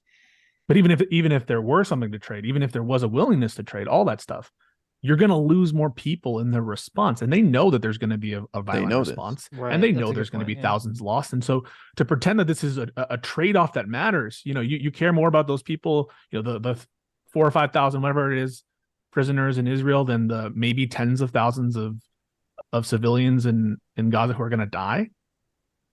Yeah, I mean, that's a good point. My thought is, and I mean, I don't know what the fuck Hamas is thinking, but my thought is that essentially the Israeli government would probably, and as much as a tragedy as it is, would probably just write off that none of those hostages, there's no chance that they're ever going to get back. I don't see how, including Americans. Yeah, I don't see how anyone's going to get back from that they're all just going to be lost. And I mean, if Hamas honestly didn't expect that, they're just retarded. So, well, and Hamas is going to execute these people on live TV too. Yeah, wait till that happens. Right. They said they're going to start doing that. So I guess we'll see. Hakeem has 237 subs on YouTube. So Second Thought has 1.64 million. Yes, he does. I love that they're giggling about all this too. Like, isn't it? Yeah, disgusting. Disgusting people, man. Yep. The armed groups within Palestine have managed to capture. These people will be eventually sent back to Israel in return for freeing at least some number And just to give you a perspective on how valuable a single prisoner is, the last time there was a prisoner exchange, they exchanged one Israeli prisoner for like 1,027 Palestinian prisoners, I believe, something like that. So if you've got now, what, 50 to bargain with, that's huge. That's huge. That is disgusting. Isn't it? Including Americans. Are any of these guys American? Yes. Second Thought is American. The other ones are That not. Second Thought was the one just speaking, by the way. Yeah. That is It's insane, disgusting. dude. To wish It's totally like, insane. this misery on your own fellow Americans. That's insane to me. There was a weird, did you see, there's some weird tweets today that were like people who are American who are like, you know, would you make the same, there are people who are supporting Hamas, say, would you make the same argument if like Native Americans like rose up and started like killing people in America? Would you just accept your fate? And there were some tweets that people were saying, yeah, like I just hide and have to hand it to them. And I'm like, what the fuck is wrong with these people? They're just saying they let themselves and their families get killed by Native Americans. Like, it's just insane to me. Yeah, This that's is just crazy internet nonsense. Yeah. Look, this is crazy that they're referring to the hostages as like bargaining chips. Well, it's weird. And especially after what we've just seen. I know. Well, and this will come up later. And they seem to be operating under this delusion. They honestly think that Hamas will treat the prisoners well. Oh my and God. will send them back. You know, they honestly think this. They talk about this later. It's kind of bizarre. But Exactly right. A lot of people do, and there's already a lot of people just mentioning, like, for example, oh, but the retaliation from Israel is going to be harsh. It's like, yeah, but it's always been like that, even when the Palestinians weren't in an active armed rebellion or uprising or what have you. When they're doing everything the liberals ask them to do, when they're being polite and docile, and, you know, protesting quote unquote the right way, they're still getting murked, right? So what is the exactly right? It's like Fidel. So what's the point? You're still yeah. So then that's just a failure to appreciate scale here.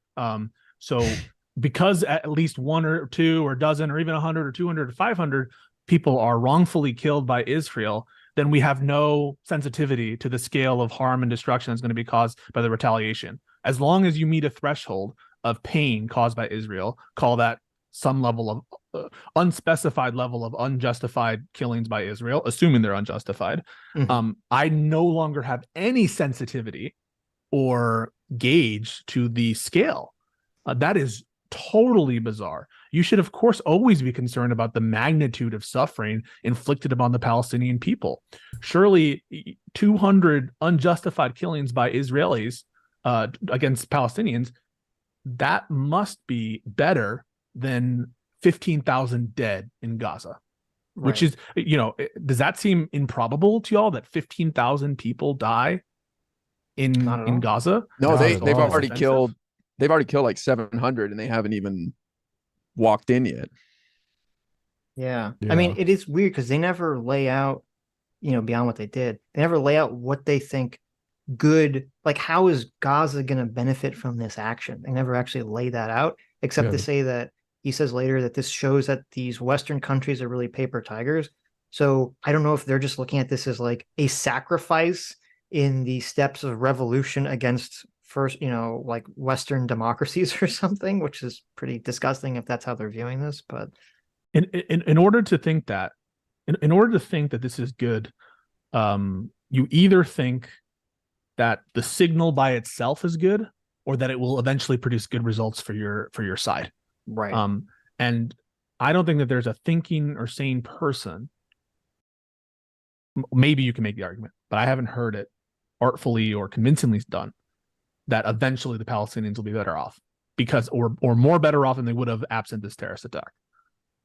Yeah, I mean, I see no reality where Israel is going to not exist. You can't make that argument. Like, on every level too. Yeah. You know, America is going to be much less inclined to stop funding Israel because of this action.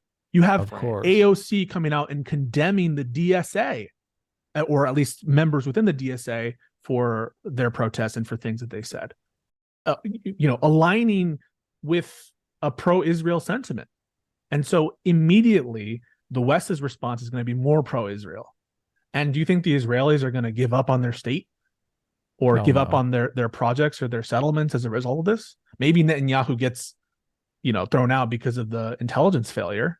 But do you really think that He's anyone not is going gonna be anywhere? Are you kidding disincentivized? me? Look, he's going to be more popular than ever. Well, Yeah. regardless of whether, then it does nothing. Then it really does nothing in terms of even internal Israeli politics. I happen to think internal Israeli politics will at least be affected by this, but not necessarily or even likely in the direction they want. Yeah, No. not in the way they would want. No, not at all. Well, this is an existential threat for Israel right now. I don't think people realize the severity of how Israelis view this. This is life or death to them. So it's over. Gaza is done. Like, they're going to take over that whole fucking place. It's crazy. Like, I don't think these lefties realize what's about to happen. Israel's not fucking around. Look, I don't disagree. I think that's exactly what's going to happen. Yeah, I mean, And Israel's going to dare Hezbollah to get into it and say, you want some of this smoke too? And they're going to look at Iran and say, you want to get fucked up too? yeah, it's like this whole reaction. I mean, I guess they're just so gleeful for the revolution that they're deluding themselves. Because even if you're in favor of all this stuff, I mean, it won't happen. It's not going to happen. Because my initial reaction when I started to see all this was exactly what you were saying, IRI, where I was like, okay, this is such a threat to Israel that they're just going to go in and take control of the region, and that's They it. are. Yes, they are. That's the end of it. Deadliest day in Israel's history. Yeah. Well, it's just, and it's just the idea of, you're going to have people go in and just start murdering, random people, random civilians. You're going to start kidnapping them, raping them, like just do this like kind of like barbarian shit that most people thought we were beyond. That's going to hit people so differently than shooting rockets at you or anything else. It's just going to hits everyone so different. We cannot accept that. It's like living next door to ISIS. We cannot accept living in a world where that exists. And sadly, the Palestinians are the real victims because they're just human shields for Hamas. Right. People talk about the two-state solution. You think the two-state solution is off the table?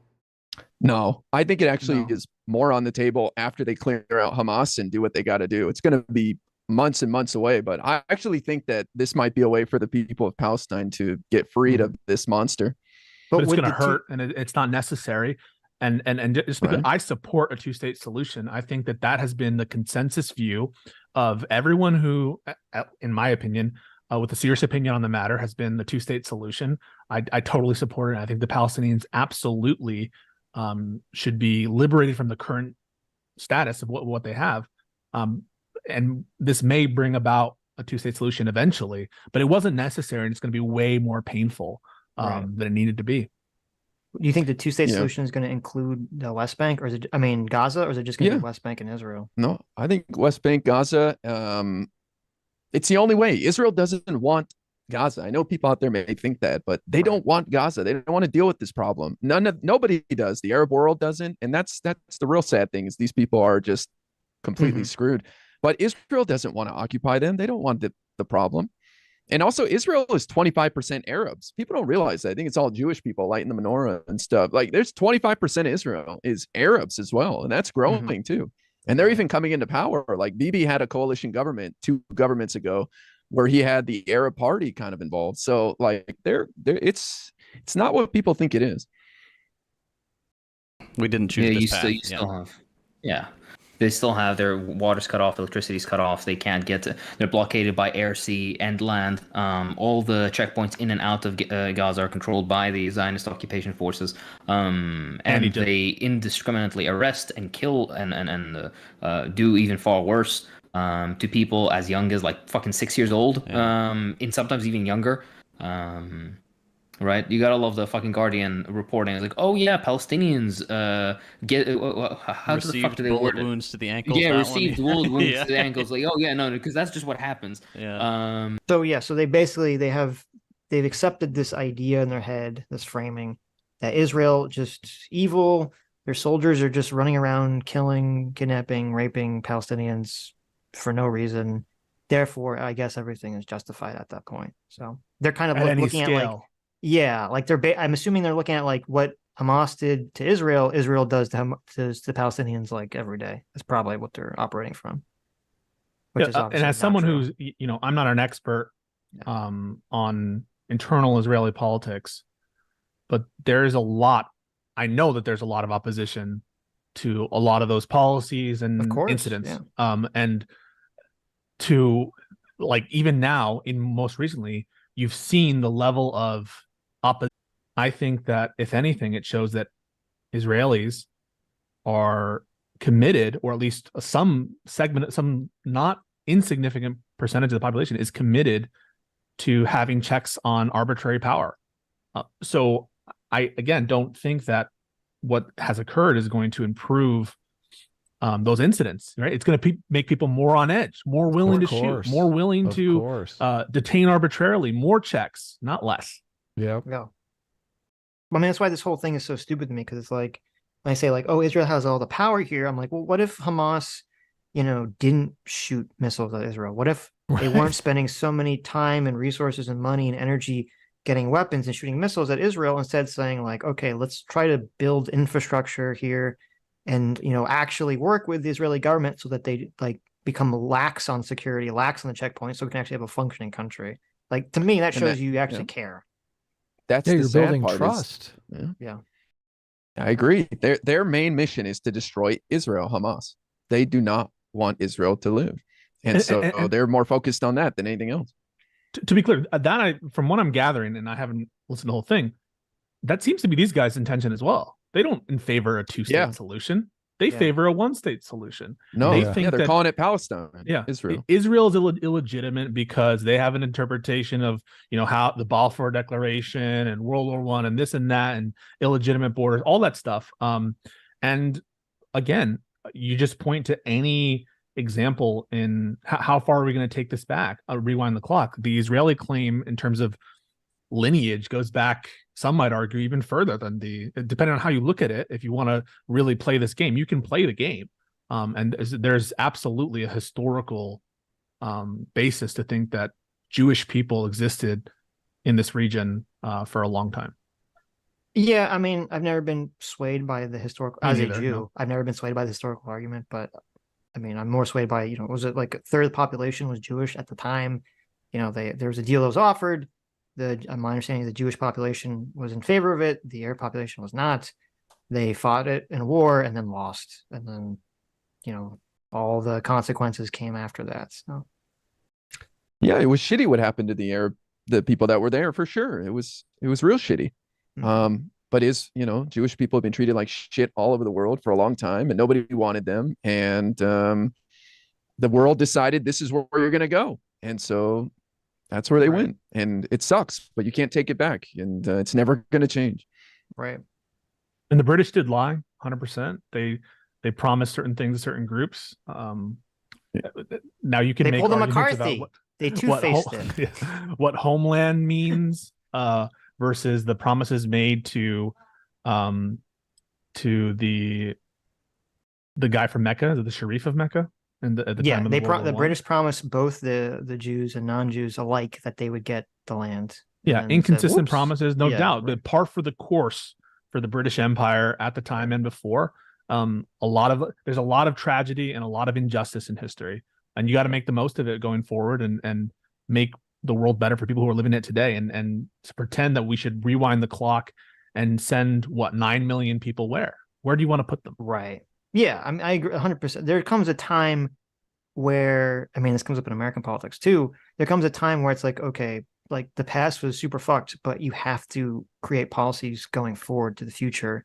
You can't be motivated by revenge, because that's never going to bring you in a positive place. So. But yeah. There was another one that was, I think, today or last night that was was it New York Times? I forget. It was a masterful use of passive voice. It's like X amount of Israelis killed, X amount of Palestinians were injured or something like that. It's like okay, only one side is dead. Okay, they said Palestinians are dead, but Israelis are killed. Yeah, that's exactly how it is. Yep. Yeah, guys, I can't come into work today. Oh, why? Oh, I have a severe case of bombs falling on my head.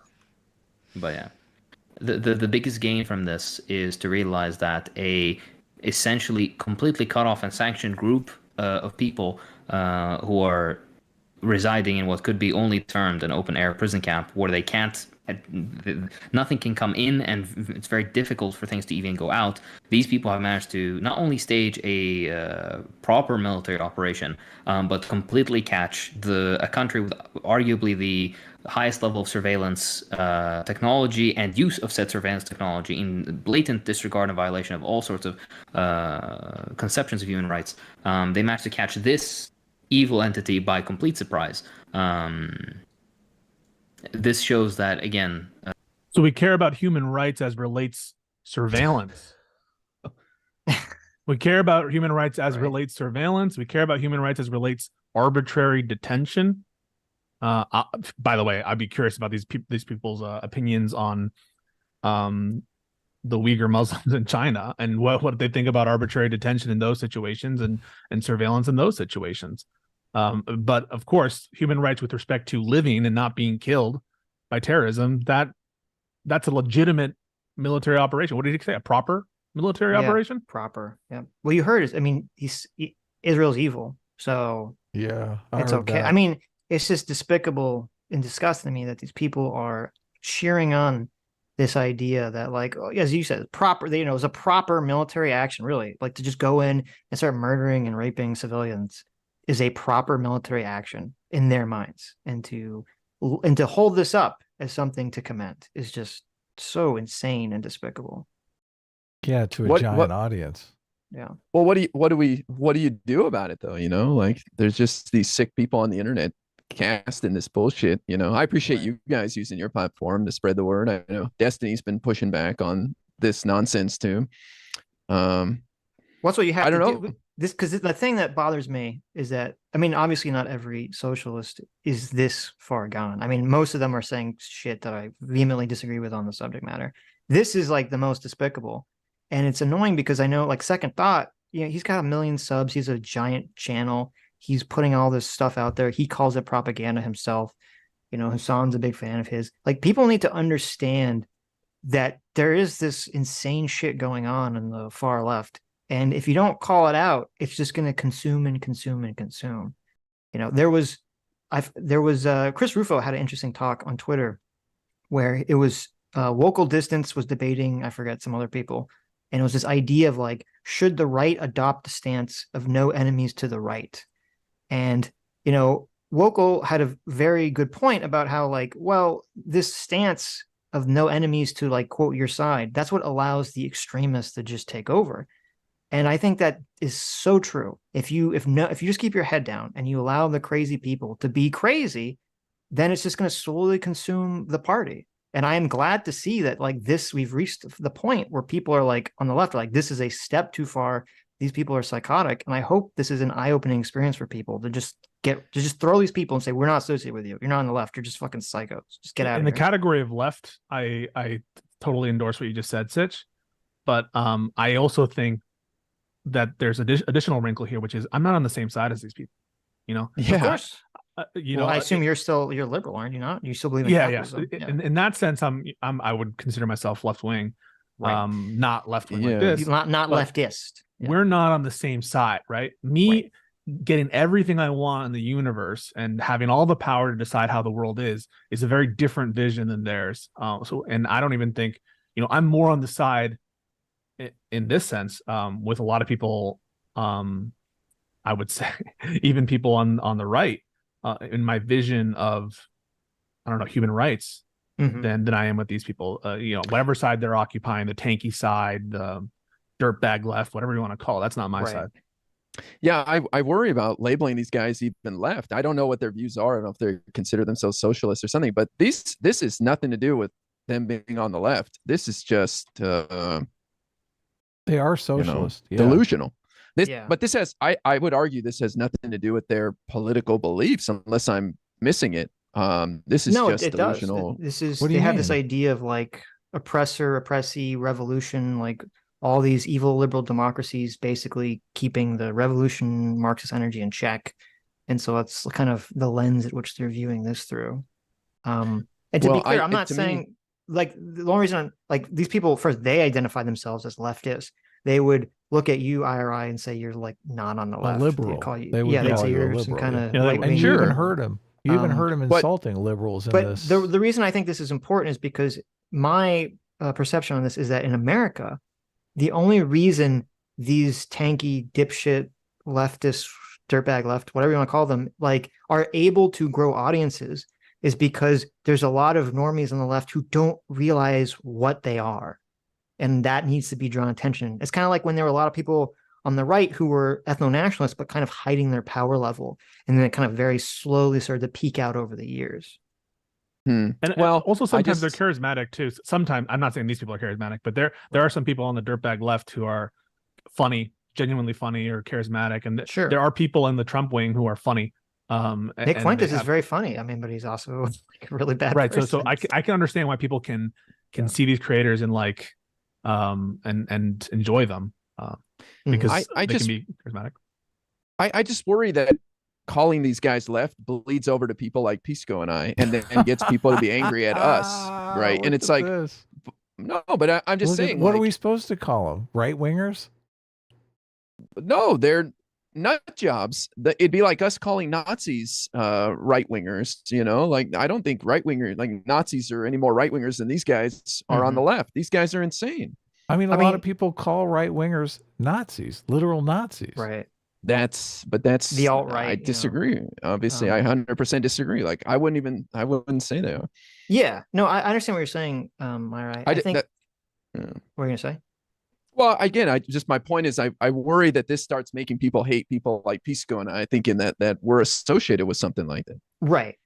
And I understand that, and I think that intuition, unfortunately, leads or can lead a lot of people to downplay or not want to talk about like the bad actors on their side because they don't want to be associated with. It's understandable. But I think it has the counter effect, which is it gives the other side ammunition to say, they don't really care about, these crazy racists because they're not calling out the racists on their side. It's all political. And also it allows these people like that we're listening to right now, it allows them to sort of sneak their way into like the left on your side and kind of slowly poach people over to their side. Although it's an easy guess, layup for us, and we I don't think we get much credit from the right for calling this out, to be honest with you. I don't. Yeah, I have no problem calling I them don't know if out. you get credit, but I think it helps the conversation. Yeah, maybe. Like, Yeah. I don't even, this might sound stupid, but I don't even think these guys are like real socialists. I mean, they're just, like I said, internet edgelords who are ignorant on the history and what's possible. And they probably never even spoken to anyone in Palestine before, have no idea what's going on there. It's all based on Twitter videos. They're Scott Adamsing it right now. I think one of the guys, I don't know which one, I think one of them, I want to say is Iranian or from a Middle Eastern country. So they're closer to it than Second Thought, who's American. Now, Second Thought, he's one of these, he says he's a communist, and yet he has a secondary channel where he drives luxury cars. So he's like a communist the way Hassan's a communist, but, they still have effect on the environment, whether they are actually living their, ideals or not. Do you realize persuading people? Do you realize that one of the reasons why we're perceived as right wing, even though we're not really right wing, is because we call these people out? Well, I think it's because you call them out and you like lean on they're on the left. They're on the left instead of they're extremists and these people are insane. Although it's in fairness, I feel like there's an IRI, emphasis on it. In fairness, I have not really seen, usually when this horseshoe thing, you would typically see like Trumpist and dirtbag left. I think it's a tanky authoritarian left issue. I don't really see the MAGA crowd on the same degree here. Well, so yeah, I think the guy who's talking, I'm being told, is a doctor from either Iran or Iraq or something. But regarding what you just said, yeah, I mean, I think people on the right, people on the right are more morally, intuitively tuned to be afraid of barbarians crossing the border to rape and kill. So they're going to look at that and they're not going to support it. Like most people, even the people that are maybe anti-Semitic are going to look at that and be like, wow, that's kind of like fucked up, because it's going to like trigger that emotion, which I think a lot of people on the left don't really have that fear, that emotion. So maybe it's not going to hit that specific way. Number one. Number two, regarding kind of like what you were saying, I mean, when we do this stuff, I try to make very clear that I that we have a differentiation between leftists who are socialist and liberals who believe in, capitalism and liberalism and are moderate Democrats. And, part of my position and goal is, in my statement I said a lot, is that I think the only reason this sort of tanky leftist socialist crap even exists, which or wokeness even exists, is because a lot of normie liberals just don't understand that these people have, a worldview that's not their own, that they're not like classically on the left the way that you would consider yourself, or that most people in America would consider themselves. Yeah, that's one of the things that we're most worried about. Yeah, like we're worried about these ideas that. being hidden from normie liberals. Yeah, because I just worry that the audience may not hear that nuance that you're implementing, Sitch. And I have nothing to base that on. It's just my general, what I take away when I hear people criticize these guys is it's the left, and it's might as well be Joe Biden out there with a Palestinian flag, Yeah. I mean, I understand there's always gonna be people in the audience that, we get into fights with people in the audience who try to say, who are saying that, saying it is just the left broadly. But No, I hear you. I hate these people. I wish I could talk to them in person and have a nice, pleasant conversation. Okay. Israel, like all or other settler colonial nations, are paper tigers. These are not invincible. They're not. They're made of flesh and blood, and if it, they can be taken down. And just look. Look. This is day 2, and it's like 1 million settlers. People are saying are trying to leave. That is not how a people who live exactly right. That's like not their home. If they're bouncing, if they're going to Cincinnati with their bags already packed and stuff to their second home, like that's not their homeland. Why aren't they staying and defending this place that is their ancestral home? If it's So Second Thought has this insane idea that if people in the area are fleeing their homes, that means it's not really their homes. They have a second home in the United States of America. He's basically saying that they're rich. That's exactly what he's saying. They're snowbirds, only they go to Israel in the winter.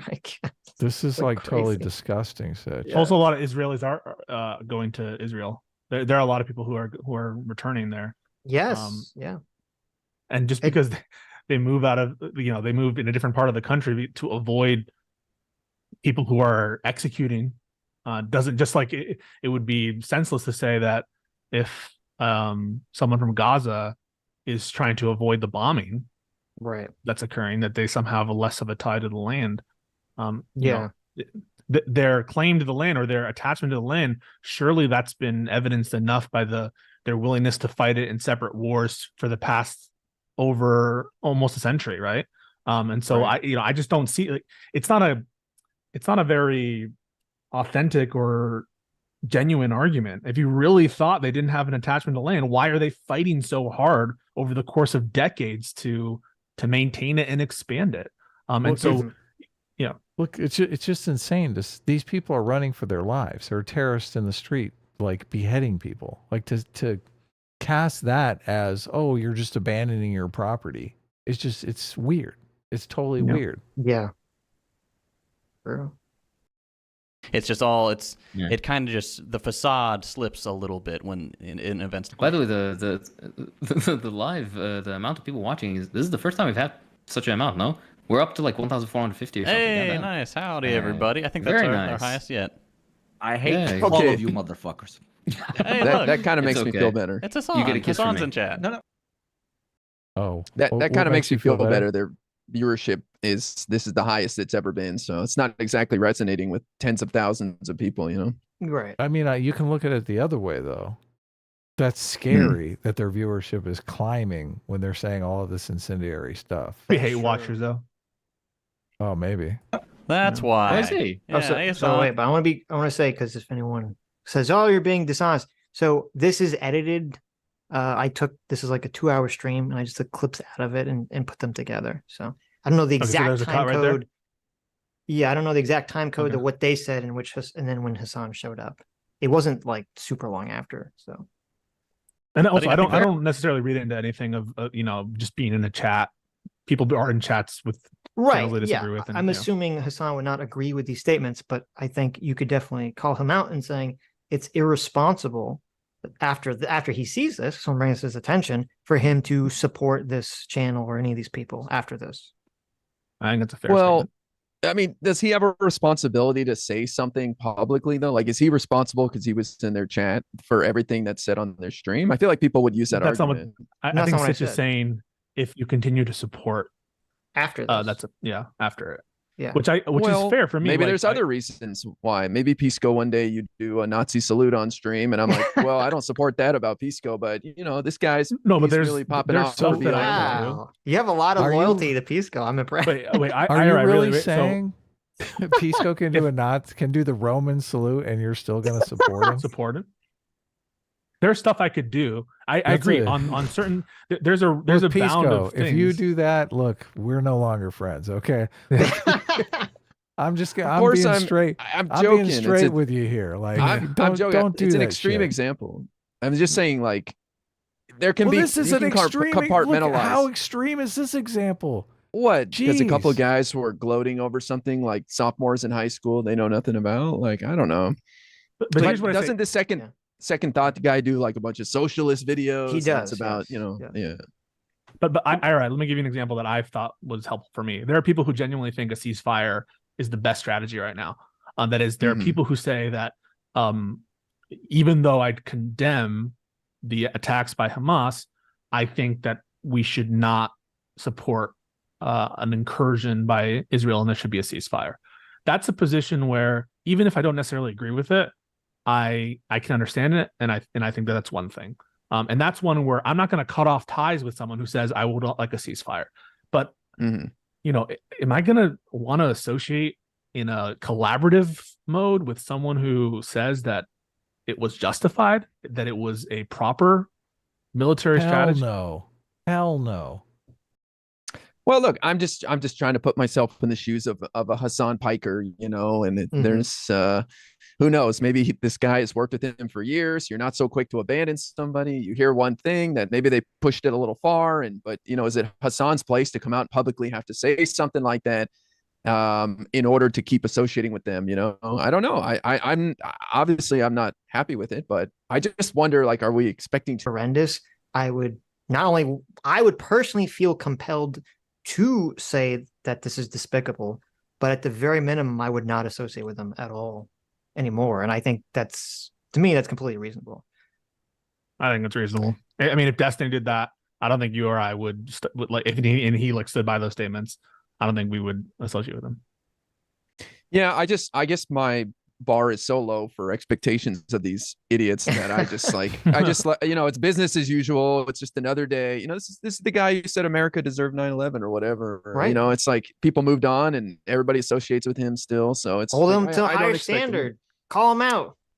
But I feel like you didn't even like us just tacitly calling the Democrats stupid here. Well, and Sitch said evil, and everything's on the table. When you this say literally is evil. What these people are saying is fucking evil. Here's the difference. Maybe it's because I'm a little older, and I'm not saying this condescendingly, but like this is just sounds like a bunch of shitheads who are immature. And one of them's a doctor. Okay, I don't know how old they are. I don't know. It just sounds like a bunch of immature edgelords to me. Okay. Maybe I'm being too, not giving it enough seriousness and enough. But I feel like you could fight these ghosts all day long, and there's just another one's going to pop up with the same thing. And so it's like, what's the best strategy? Like how, I don't know. Maybe you guys feel you could smash. What did you think of like the rhetorically? What did you think of the pro-Palestine demonstrations in like New York and stuff like that? I was disgusted, but I've been to Israel parades before, like on Israel Day, and I've seen the protesters, and you don't engage with sick people, like the counter protesters there saying Israel's murderers and stuff, and you don't engage with sick people. I think a lot of these people are sick in the head. I don't necessarily have a problem with people supporting Palestine and even demonstrating about it, but what I want it to be coupled with is a clear condemnation of violence of what occurred. And so people will assume gas of Jews at some of these protests. Like this. Yeah. So given the omission of condemnations of that violence at a lot of these protests, and given the inclusion in a lot of these protests of explicitly supportive statements, I don't agree with most of these protests. Yeah. Yeah. Well, yeah, I mean, I don't either. I was glad to see AOC speak up. I think DSA showed its true colors and probably cost themselves membership, like you guys were saying. I think this hurts the socialist cause on the left. So I think this hurts those far left people way more than it helps them. So they can keep running their mouths all they want. I think it just hurts them more and more. Maybe that's how I see it. Well, I mean, I agree, but I also think it does hurt the left broadly and liberals broadly if, there's been a lot of talk about, whenever there's neo-Nazis or whomever, protesting, there's like a big focus on that. And if there's no focus on like people saying gas the Jews in a protest just because they're not neo-Nazis, that's like, well, what the fuck's going on here? Like, is it, why is suddenly we ignoring this contingent of anti-Semitism? Oh, yeah, I understand that. I understand that point. I just saying, I used to go to protests a lot before I started streaming for like a year and a half. I went every weekend in LA, and there were always some dipshits who did stupid things that didn't represent me or everybody there. And you never hear about that. Or you hear about it. You never hear about the 98% of people there that are there for the right reason. So sure. I'm a little skeptical when I see like somebody holding up a phone with a swastika, and it's like, look, they're all Nazis. Like, okay. Okay. In events. By the way, the live, the amount of people watching this is the first time we've had such an amount. No, we're up to like 1,450 or something. Hey, nice. Howdy, everybody. I think that's our highest yet. I hate all of you motherfuckers. Hey, look, it's okay. It's Hassan. You get a kiss from Hassan's me. in chat. No. That's why. I see. Yeah, hey Hassan. All right. Hey, what up? Hey, partner. Right, that makes sense. Hakeem, what are your thoughts on countries in the Arab world recognizing Israel? I don't want to be bleeped, nor do I want to end up in a gulag of sorts, so I will not comment. But I hope that's enough. Go refer to my Gorbachev rant. Yeah, it'll come out. You can kind of get that vibe. Not very positive, I'll say that much. By the way, all the populations are never okay with normalizing relations. Or very rarely, like exceedingly rarely, do you meet somebody who's even like halfway into the idea of normalizing with the settler colonial military occupation. Okay, so we had two. His claim about whether anyone should acknowledge Israel is so spicy. He can't say it on YouTube. Number one, and then number two, he's saying all the people that he's interacted with in the Middle East are all against acknowledging Israel. So this is not none of this is really positive, really. So. Yeah, but also like he's condemning Arab states that recognize Israel, which is not inconsistent with things he said, but it is in a sense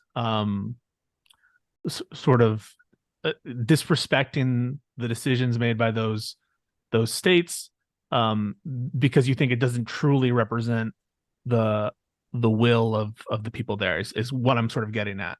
That said, how can you say that, right? And look at the Islamic Republic and say and be okay with the kind of cynicism on display by Iran. This is a country that doesn't really, it's not an ideological struggle for Iran. It's they're doing it purely because of regional interests and to scuttle the potential relationship that's formed with the Muslim countries that are not aligned with it.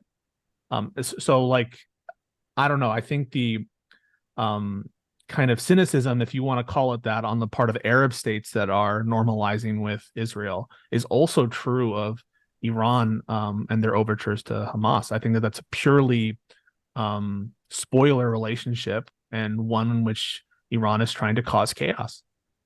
I think they do look at it from a ideological perspective, because as he was saying, like, they're viewing Israel through the lens of being a settler colonial, colony by the West. And so, oh yes, they're ideological, but I just mean Iran. I don't think Iran is cynical. But I would wager if you asked him that, he would be naive enough to believe that the Iranian ruling class has that same view that he has, namely or that some flavor of it. Okay, yeah, I just think that's real convenient. And of course, it's convenient. Yeah, yeah. So Iran is the one true vanguard of the anti-colonial, and to say nothing of the fact that Iran is funding and has these kind of puppet organizations and all sorts of other states. But of course, that's not true imperialism because insert reason or technicality or formality. Right. Listen, as long as Yeah, you're fighting the that's- bad guys, you can do whatever you want. Okay, the rules don't apply. That's the saddest part is like this didn't happen because of the plight of the Palestinians. This was just Hamas on Iran's orders trying to break up this normalization of relations between Israel and Saudi Arabia. But these guys are convinced it's because the Palestinians are being mistreated. Well, That's just used as fuel to keep this conflict going so that Hamas can do what they got to do. And from a Yeah. truly democratic regime like Iran, you know, that's a country that actually does respect the views and preferences of their people. Iran, now Right. I have the democracy thing up. which doesn't Iran, which Where do they doesn't rank? ever arbitrarily detain people. right. Iran, which never imposes anything on people like Israel does. I mean, it's just absurd to pretend that you care about civil liberties or you care about democracy and use them against itself, right? You're using the notion that these Arab states aren't truly democratic against the incentive structures of the Arab states and normalization, but you're not using the clear and obvious fact that Iran is not democratic against the incentive structure of Iran supporting Hamas.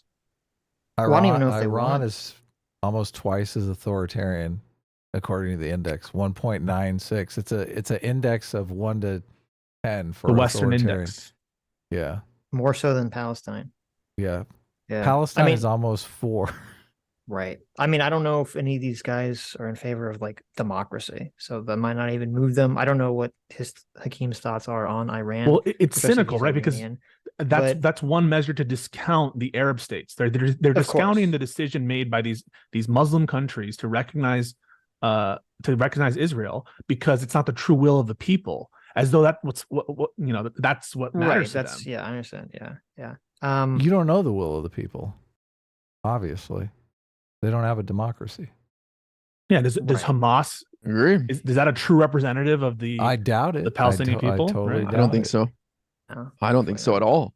But They're using They these rule out people. of with fear. It's not like they're celebrated in the streets with flowers and candy and stuff. Like Right. they rule with fear. And the proof is in the pudding. If there was a deal that Palestinians were willing to take with Israel to come to an agreement, do you think that they'd be in favor of that deal? If there was an No. actual genuine desire from, let's say 55% of the Palestinian people, and they actually come to terms, and there's some 40% that's like, mad about it, do you think they would be side with the 55 or the 40? Be side with the 40. They don't really care about course. process. I mean, most people don't. They just want what they want. Not care about process. Regarding Iran, Normal people okay. want peace, though. No, Normal that's people true. want peace. But Most people want peace. Yeah. Yeah, but regarding Iran, I don't, and we may never find out the answer to this question. I don't know if Iran, I mean, I'd be kind of skeptical if Iran was like, yes, we want you to go invade Israel and like kill a bunch of people and just do this, as opposed to them kind of funding general terrorism and then Hamas kind of made the decision. Because I mean, I feel like there's the been some blowback on this reports. is going to be, Yeah. yeah, I know there's been some reports. There's I just feel like the it's not been blowback on confirmed by this, the State Department. yeah, but I feel like the blowback on this is going to be so strong that, I mean, again, the Iranians could all just be retarded or something, but just it doesn't seem to be a wise move from my estimation for the Iranian government to be doing. I think this. they've denied it. I think they've denied it. and I They've think- denied it. Yes. No. Right. Firefox support it. 42 says, from And the they- river to and the they've- sea. Hey. Aenta says, Oh, so someone said from the river to the sea. He cheered it on. That means that they don't want any Israel whatsoever. They want all of it to be Palestine. So that we have his permission to funnel super chat money into which groups. Yeah, I'm not confused. Thank you, but yeah. Did you all hear? there you go. Permission to funnel money to Hamas. So there you go. Cornel Wild. West and Bernie condemned Palestine. Yeah, are you surprised, Social Democrats? Are you surprised? Cancel. As long as they're dying, it's okay, right? Yeah. But the second they do anything, then all of a sudden. So they're chastising Cornel West and Bernie Sanders for saying that they don't agree with Hamas killing a bunch of innocent people. They have no heroes. Like even Bernie's not woke enough. That's where you're crazy, when you're like calling Bernie out, and AOC and these people like you guys are monsters. Like Mhm. that's Well, when they're they lost social the plot. Democrats and they want revolutionaries. So that's the problem. but like if Bernie is so far to the left that if you can't even find yourself supporting his positions, then you're on an island on your own and wasting time, you know? Yeah, but that's Bernie yeah, can't even exactly. get anything done. Bernie's But useless, you know? Right, but it's because you're so far away from them. Like from them, But they're that's looking at just Bernie to the right, and they're like, They Bernie's hate to our Bernie. right. No, Yeah. they hate Bernie. They say they hate the squad. These are But they despise the squad. They sellouts. think they're institutionalist They're sellouts. Yeah. betrayers, yeah. that's like for me, it's well, I'm not going to keep hitting the point, but yeah, Right. just they're so irrelevant. They're just so useless that yeah, it doesn't. I don't know. It doesn't bother me. I hate to say that, but like, Mhm. I mean, I look. You said you're Jewish, right, Sitch? Yeah. Yes. So, you know, you hear this shit all the time. People say this about Jews and that. And I understand anti-Semitism is on the rise, but if you respond to every single one of these jerks and like get bothered by them, and it's like, it's endless grief for you, you know, maybe I'm just a skater dude from LA and I just blow it off. But I'm like, you know, these people are miserable and fuck them. I'm not going to spend a minute of my life worrying about what they're saying. But maybe I'm great. Maybe I'm wrong. Maybe I'm allowing it to grow because I'm not. Except the hour we're spending on it right now. Right. Well, it's fine. I'm glad we're doing this because I've Yeah. avoided the subject on my stream for this very reason. It's one of those things where like when what bothers me is two things. It bothers me, A, when these people are very popular. That bothers me, number one, obviously, because you don't want, I mean, I don't want to see people running around saying gas to Jews. I mean, I'm Jewish. I don't want to be gassed. I don't want to see people talking about killing anyone of any ethnicity or religion. I'm, you know, very in favor of colorblind liberalism, and I think this stuff is all despicable. But number two, kind of the thing that also really bothers me about this is that and this came up a lot with Nick Fuentes at first, it's not really, especially after Kanye, it's all kind of gone away because he used to do it. And I mean, Destiny got in trouble for doing this. He used to do this thing where he would kind of like, you weren't really sure whether he was anti-Semitic. You weren't really sure whether he's a white nationalist. And that's kind of what bothers me more is when people hide their power level of like what exactly is going on. And for so long, I feel like Second Thought was doing this. He was hiding his power level. And like, this is really just showing it all off, showing what's actually going on underneath the hood. Following the logic of their, like if you're taking them at face value, I don't think there's anything necessarily in its nature anti-Semitic if you just bring it back to the bare bones of being, you know, you could be in favor of the terrorism that we saw in Israel and not be anti-Semitic. I don't think that that's logically impossible. So just to be clear, I don't think that it's always the case that because you're in favor of terrorism against Jewish people in Israel, you're anti-Semitic. However, I do think it raises the chances of me coming to that conclusion. Right. Yeah, fair enough. I appreciate you explaining that. Yeah. What do you all think about Texas GOP wanting to build a border wall with not only Old Mexico but New Mexico as well? Also from the river to the sea. Wait, that's a joke. That's a joke. That's a joke. Yeah, that's okay. pretty funny. All right. Yeah. You know what? At this point, with Republican proposals, I wouldn't be surprised. But look, here's the thing, though. I don't know if you guys heard. The Biden admin has accelerated the construction of the border wall, and they have waived the protection. They've waived 26 laws for the protection of endangered species, of safe water, indigenous grave sites, to basically just bulldoze and get this thing up as quick as possible. So, like, lesser evil arguments fall a little flat these days. Yeah, Pisco. God, how can you vote for Biden, you guys? Yeah, no, Lesser I mean, evil? like, come on. Listen, on the specific wall question, I've already explained that. I think that it's, you know, the money's appropriated, and it's kind of weird for me to sit here and criticize Trump for his appropriation of border funds outside of the normal order of Congress, and then sort of be okay with Biden flouting the appropriation in the context of the wall. That said, it's inconsistent with Biden's promise that no additional piece of wall will be built under his administration. And I just think it was silly to commit to that, because I think that there's absolutely places for border wall and barriers. I think that's no one should have ever taken the position, if they ever did, that walls are never necessary, or that some walls are sometimes, like, whatever that position is, that you can never have a wall, I think is silly. What is this? What is this? Cope hour? Jeez, I can't believe you just. But also, lived this just away. to Okay, clarify, all there's the a cope. night and day difference No. between the kind of immigration enforcement that we saw under the Trump administration or some of the policies in Biden. That difference is narrowing, and it's narrowing significantly during the rise of this particular spike. But there are some major differences between their enforcement strategies and the policies in place. And I agree with a lot of those changes. But again, there's been a great deal of narrowing, but I still think there's a significant difference between the kind of immigration enforcement you see under Biden versus Trump. Okay. Listen, if anyone out there is Republican, if you care about immigration, don't worry. No matter who you vote for, his policies are going to be exactly the same. Okay. And that's why IRI is voting for Donald Trump in the next election. True. I look, one, the wall is temporary. It's going to be built on like Jersey barriers or something like that.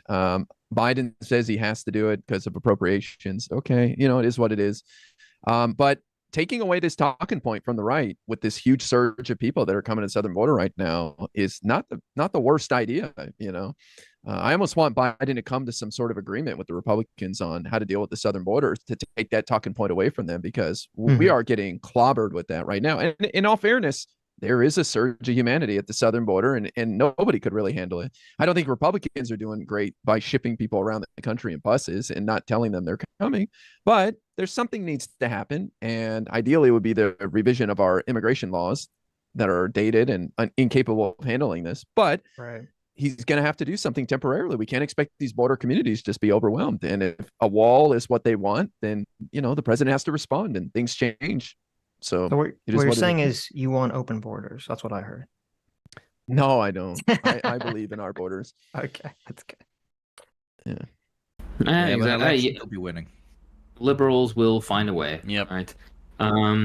Look at us. Cocaine Communist says, "Boss makes $1, I make a dime." That's why I watch the program live on Company Time. Yes. Enjoy. Please please try to increase your third quarterly shitting stats on Company Time too.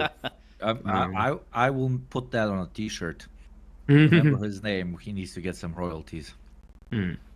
Hamad Zaman sent $5. Thank you very much. He says, "Did the Palestinians actually take civilian hostage, or is that fake news?" I don't care. Yeah, the occupiers are not civilians. That is what it comes down to. Like, if imagine, like if Sorry, go on. Germany, you know, let's say Germany, to be non-controversial, invaded the United States, and they said, you know what, Cincinnati, Ohio is our ancestral home, and you know everyone knows that's blatantly false, but they take your home, they murder your grandma, they bulldoze like your neighbor's house. Are those people civilians there? No, they're occupiers, and those are criminals. That is, there are no civilians there in the illegal military occupation. Yeah. So there you go, guys. Listen, there's no civilians in all of Israel. It's all free game to do whatever horrific crap ever. That is Even babies. Second Thoughts. Even babies. Right? That Even is Second babies. Thoughts position. Totally disgusting. Totally insane. Why would anyone ever listen to this dipshit on literally anything after this is beyond me. But so and I just want to stress that babies, the mentally ill, the you know, think of whatever Women, whatever group children. of people that you can think of that have no choice in the matter about whether or not they were born in Israel. You could be the most pro-Palestinian Israeli and your murder was justified, even though, you know, you didn't choose the circumstances of your birth, and you might have even supported the Palestinian cause for all your life. There's no connection between the actions or particular status of the individual being killed or taken hostage and this justification or even any sort of, you know, thing that you could have been doing. And once you're on that path based on, quote, you know, ancestral or historical ties to a place, there is no limiting principle that this should exclude Native Americans in the United States. Of course. When was native title extinguished, and was it properly done?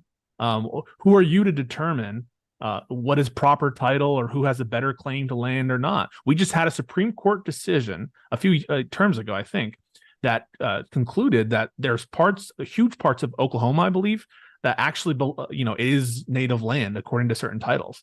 Does that mean that throughout that whole period of time that any inconsistent usage was sort of you can resist it with murder and slaughter. No, of course not. These issues and resolving them need to be channeled through moral processes, and that comes with advocating your case to the international community, and in the sense of international politics, and maybe even some, I'm not going to say it's never justified to take extra legal action at all times. I can think of situations in which illegal things may be justified, but in this particular circumstance and the scale that you're talking about and the total lack of connection to any culpable conduct on the part of the victims, there's no justification for these statements, no limiting principle. It includes babies, it includes the elderly, it includes the sick, the dying, and people who support the cause. And for that reason, it's, as well as stupid, unethical. I want to ask Adum and Sitch, for me, my first idea is to think about who are the people listening to this and why, and how do we reach those people? And that was also kind of curious, what you guys think the best strategy is to go after this, because you could condemn these guys from your platform, and I think it does have an impact because it spreads and you guys have people watching, and but how do we really look at, I'm curious if you think there's a way to identify who these people are watching this in their audience and how we reach those people. I mean, that's the $1 million question. I don't think anything I say can change the people watching this and reading this on is going to change their mind. Don't you think they'll just roll their eyes if they hear this criticism? Oh, of course. Yeah, they don't care. I don't know. I don't know the answer to that question. I don't know if they all need a Daryl Davis in their life who's white and Jewish to sort of be like, listen, well, all the white Jews were not all evil colonial settler, bastards, and, have some relationship with some Israeli person or something. I don't know the answer to that question. Nothing that we do is going to change that, except, I think the broader systemic question is to make it so that this is just not a acceptable or cool view on the left, to just kind of, make this is cringe, this is dumb. Everyone on the left, even in BreadTube, calls this out as being despicable, reprehensible, and I think that will help it not grow. I don't know if that will save anyone from the movement, but it will definitely help it not grow. And just, I don't know, I'm confident that these ideas also, if you get down to the substance too, they don't work in debate, because at some point you need to make a principled distinction between these cases. And right. Is anyone who is in that room or was on that call, if I said to you, would it be justified for the Uyghur Muslims to slaughter random families of Han Chinese people just because of the, to protest, or, the oppressed shall never have to stomach oppression because of that. And at some point they're gonna say, well, no, it's different because arbitrary detention is not enough, total extinguishing of land rights, that's enough. Okay, so then it's justified for Ukrainians to go into Russia and slaughter any Russian family that's there, as a way of fighting against the oppression or encroachment of Russian soldiers on their land? No, of course not. And they would be the first ones to condemn, I would think, any Ukrainian activity that was targeted towards civilians or, slaughtering Russian babies. And really, there is no substance there. If you actually wanted to have that debate and find the principal distinctions between the test cases and the one they're presenting, well, I could tell you their excuses. Their excuses would be the Uyghur stuff is fake news. You're dumb for believing it. Everyone loves that they're being even arbitrarily detained. They would that's all fake. Arbitrary detention. But listen, they're re-education. They're teaching them how to code. They're re-education camps. Okay, everything's We've heard this in videos. Everything's totally fine. Wait, so they deny that there's even arbitrary detention. Yeah, this is my guess. No, to be clear, this would be my guess. But for the Ukraine thing, my guess would be that they'd say, well, it's different because I know that Second Thought, he gave a speech at some DSA conference. And all he did was essentially say everything that's going on in Ukraine is all America's fault. So he would probably give some insane take about how, well, it would be unjust for Ukraine to go and start killing and raping Russians because it's not their fault that they invaded Ukraine anyway. It's really America's fault. So. Okay. So if America provokes the inciting incident, therefore anything, all of a sudden rules apply to the. What is even in the principle there, right? I don't know. Listen, you should reach out to him and try to have a debate with him. I think I know what the principle is. The principle is anything is allowed against people who are aligned with America. Right. And America bad. Anything is justified with people who are opposed to America. That seems like what the principle is. And it predicts every test case. It's 100% predictive. If you give the Uyghur case, the Ukraine case, any kind of these examples, I think it's more predictive than any kind of principle. Right. I mean, that's why I always say the America Bad lens Yeah, is we the call first America lens bad. at which all these people kind of are operating through. But I mean, it'd be funny. You should try to reach out to him. I mean, I'm blocked on Twitter by him, but you should try to reach out to him. Maybe schedule a debate. I don't know if he's ever done a debate, but sure. you know, I think it would be easy. I think it would be really easy because ultimately you have to just answer simple questions like, would you support? These I wouldn't do guys. that. They stay in their hug boxes and they don't want to hear anything. But these are all like supply side arguments, which I don't discount at all. But I just wonder if there's some demand side arguments where, for example, I think kids are drawn to socialism because their lives kind of suck. Like since 2000, they got student debt, credit cards. They've lived through 9/11 and the pandemic. It's like they're kind of pissed off, and so they hear somebody say, "I got a magic button to push and it all changed." Viva la revolution. And so they start listening to it, and they start hearing this bullshit, and they start hating on Israel. Right. So I wonder if there's a way to like deal with the demand, the kids that are listening to this, because I imagine most of the audience is like 15-year-old dipshits that are just edgy and. Yeah, I don't know. I mean, the demand would be try to change the conditions of people's lives to be better, have stronger labor, stronger job market. I'm sure most of these people. I hate to say it, I'm sure a lot of these people are people that don't have good personal relationships, in their lives, that they, in families and things of that nature. I mean, there's a lot of very large systemic issues that creates the environment that allows, this kind of rhetoric to essentially take hold. Exactly. Yeah, and I agree that all that stuff, obviously we should always be working on that stuff. And that's why I'm a liberal, because I want to see some change and I want to see some improvement, even if it's incremental. That's why I don't go further left, because I'm like, let's just do something to help these young people improve their lives. You're a lib cuck. True. You're never gonna go far. One last thing before we press play. I just want to make clear, know these tactics when you see them. The shell game of definition formality stuff, where it only matters when they say it matters. It's there for imperialism, it's there for racism, it's there for certainly of civilian in this context. Imperialism doesn't count when Russia does it, or oppressor doesn't count when Russia does it. On some technical formality that is not in anyone's, I think, reasonable definitions of these terms. It's just be aware of that, and the kind of shell game that's being played with civilian here versus settler, whether that makes sense to you.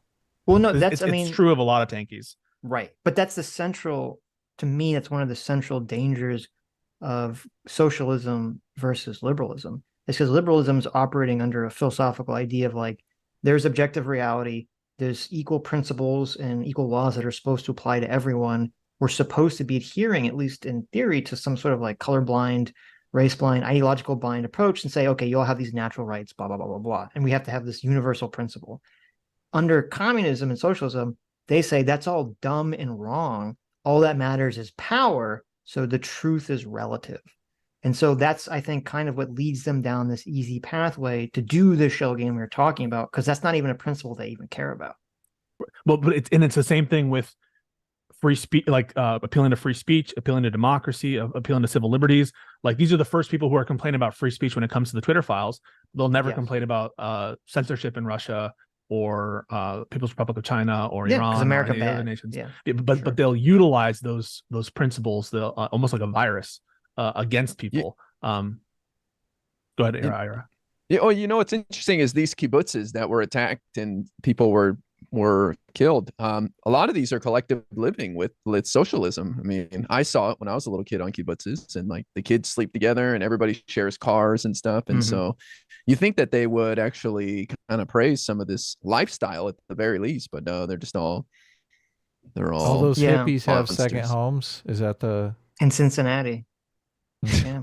Well, no, a lot of these people this is their home and this is their community. Yeah, it's like a group of 700 and they all work together, and it's like the socialism values that these people supposedly want to see in the world, and they were butchered. Someone brings, I don't know if I included it in this montage, but someone brings it up in the stream, and they just dismiss it as like, well, it's like fake communism on the kibbutzes. It's not real. Really? Wow. And just kind of like throw it away. But sounds like Pisco's advocating for the Marcusean repressive tolerance. We got to get rid of all the commies. No, that's not. I think that I don't even necessarily agree with these people being like banned from places. I don't know. I'm pretty far on the. I think that like these platforms have a right to ban these people because I think that's part of their free speech interest. But I just my tendency is never towards censorship. Right. I'll choose not to associate with people who are consistently and actively and strenuously like advocating for things that I find abhorrent, for sure. At least not in a collaborative. I might debate them, but I'm not going to collaborate in the kind of friendly fashion. But I don't even necessarily agree that they should be censored on the platforms because I think that it's useful to identify them and to show them for what they are. I don't think any of these people should be banned on YouTube or Twitter. I do think Patreon is hypocritical if they keep them on, but that's a different story. So. Oh yeah, in terms of consistency, this is just as bad as like any of the anti-BLM. In my opinion, if I'm going to be honest with you, the election denial stuff, maybe even some of the COVID stuff, maybe I put in a category of its own. But in terms of the inflammatory political opinion or offensive opinion category of stuff that was censored, I don't know how you're not censoring it if that's your position. But I think a lot of these platforms have relaxed on those standards, and I don't necessarily disagree with those relaxations. So that's number one, very beautifully put. Number two, much more importantly, the track record of Palestinians has been 1,000 times better than that of the Israeli occupation, despite the fact that Israeli occupation does not need to brutalize. They already have all the power, but they still choose to do far worse. The worst that will happen to a person in Palestinian custody is that they're going to be like auctioned off for a prisoner swap, which is the historic track record also. That's if they're a civilian. If they're in military of any kind, then you know what, things happen in war, and if you are insulted by the active liberation of an oppressed group, then your morality is kind of null. It doesn't matter. If you're in the same shoes and the same condition, you'd arguably probably want to do even worse. So the restraint is admirable. Some prisoner swaps and a lot of dead Palestinians because Can we pause real quick? So just to understand the argument, the moral argument here is if you're in X category, everything is null. So what's the would you be okay with torture? Is it okay to cut off people's private parts? Would that be okay because of the category of is there any limit here? What is the limit if any exists? He said there's none. He's very clear. There's no limit. Yes. I think he would stand by that if you asked him. That and it's really weird. I mean, this whole interaction is bizarre because he created a distinction between military and civilian literally after praising Second Thought for saying that there was no civilian in Israel. So I don't even know what the fuck he's talking about. I noticed that too. Yeah, Sitch, you're sharp. Because it's like, well, I was like, well, you just said that was beautifully said when he said there are no civilians, and then you're saying, well, first of all, it's delusional. This guy's fucking delusional. And I don't know, maybe if it's whatever country he's living in, they just drip feed him this like propaganda. If he thinks that you getting captured by Hamas means that you're going to be treated well and you're just going to get prisoner swapped. Well, you'll just be auctioned off, you know. And remember, before they were crying about arbitrary detention and lack of due process and cry me a river. Like, you give a shit about that. Right. But just have fucking, these people are so detached from reality. They like honestly fucking believe Hamas kidnaps you, and if you're not in the military, you know, oh, you'll be fine. They'll just auction you off for a prisoner. You'll be totally taken care of. Like, that's just, these people are so fucking stupid. And how they would explain that slip up is, it was just a slip up. But Israeli civilians are still settlers, and even though there's a distinction between soldier and non-soldier, that's just a matter of grace that the Hamas is charitable enough to sometimes honor that distinction, but they are under no moral obligation to respect it. Yeah. I mean, like, that's essentially where they're at. Like, there would be no reason, justified reason, or required reason to distinguish between civilians and soldiers. It's just a matter of grace that Hamas happens to distinguish them. Right. But it's not based on any morality. It's just privilege that Hamas is offering. It is based in the morality, the oppressor-oppressed morality. Right. Yeah, well, I think a lot of these people, they look at people who are oppressed and they assume that they have some morality to them just because they're oppressed. Like, just being oppressed makes you a more moral person, which is usually not the case. I don't disagree that Palestinians are oppressed. Is widespread denial of what I would consider to be basic human rights in a lot of different capacities for Palestinians, both in West Bank and in Gaza Strip. Property rights are rights, and they should be respected. And when people get forced out of their homes and that it's bulldozed, that is not respecting rights that they're entitled to. And that I don't know if someone took over your house and bulldozed it and reconstructed a house, I don't know what word better describes it than oppression. If someone is shooting you on an insufficient basis, on the basis of your race or religion, I would call that oppression. I don't deny the moniker of oppression or the fact that Palestinians are in general oppressed. It's just the reaction to it. What is actually helpful for Palestinians, and is there any limit to what you would prescribe?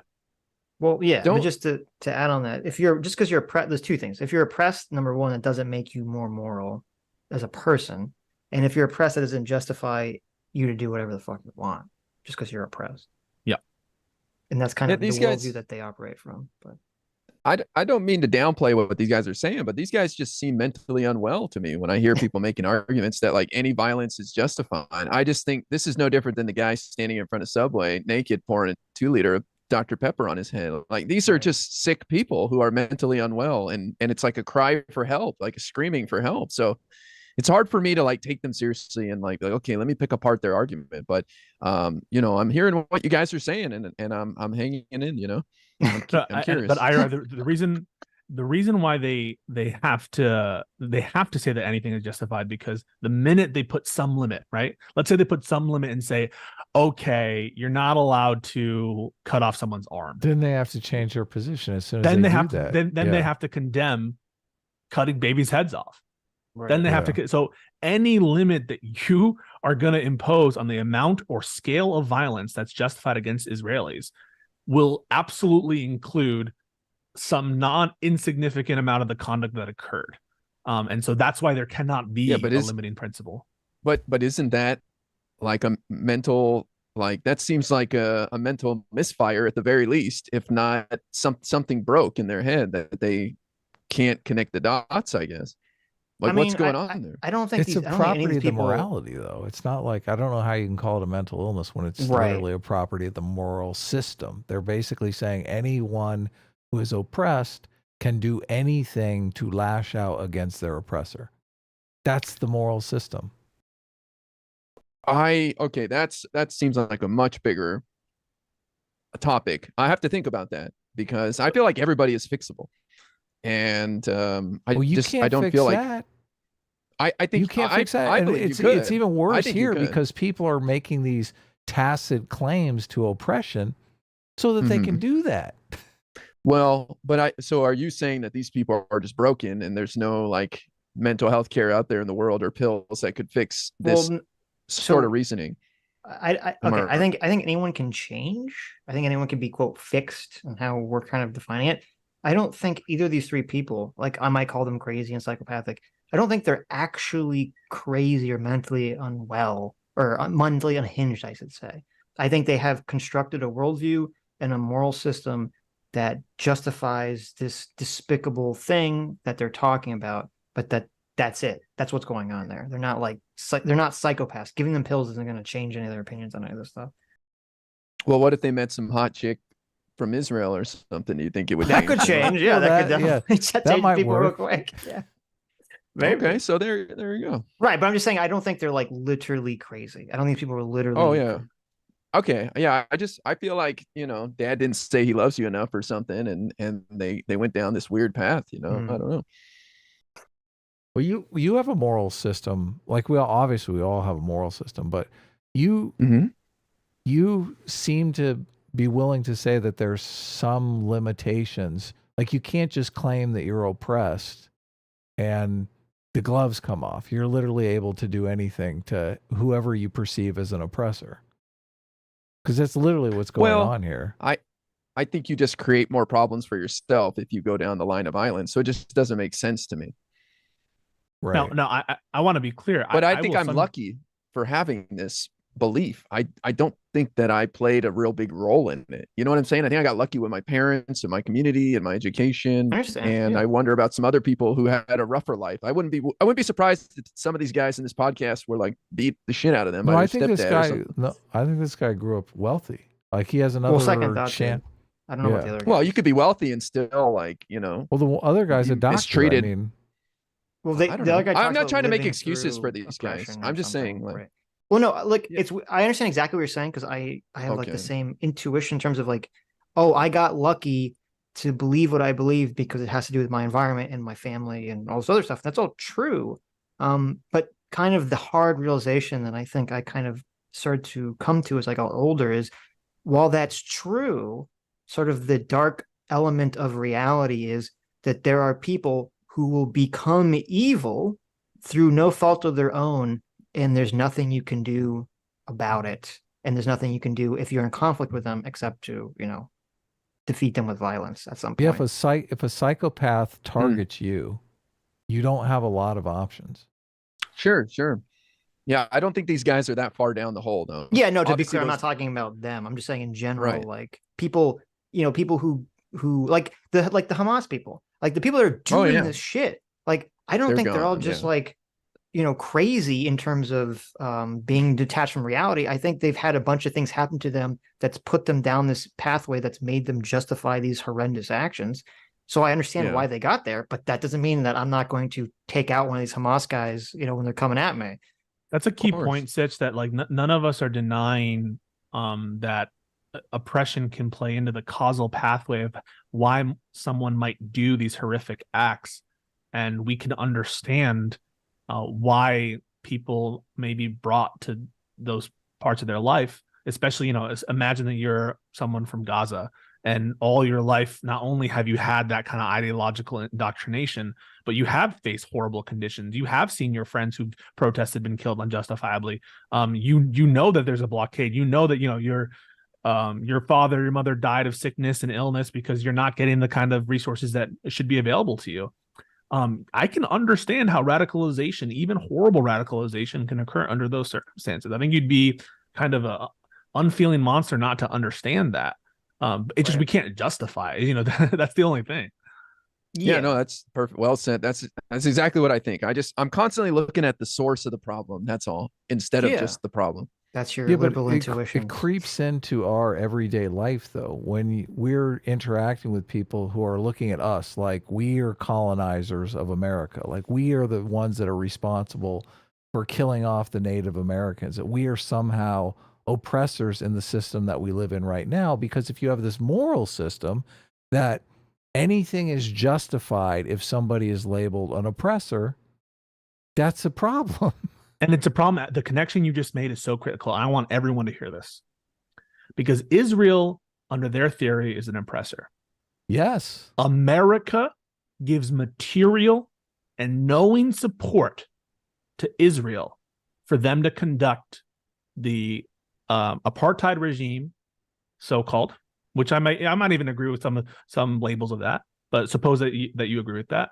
America is, a lot of people say, vital to Israelis' position and the maintenance of that system.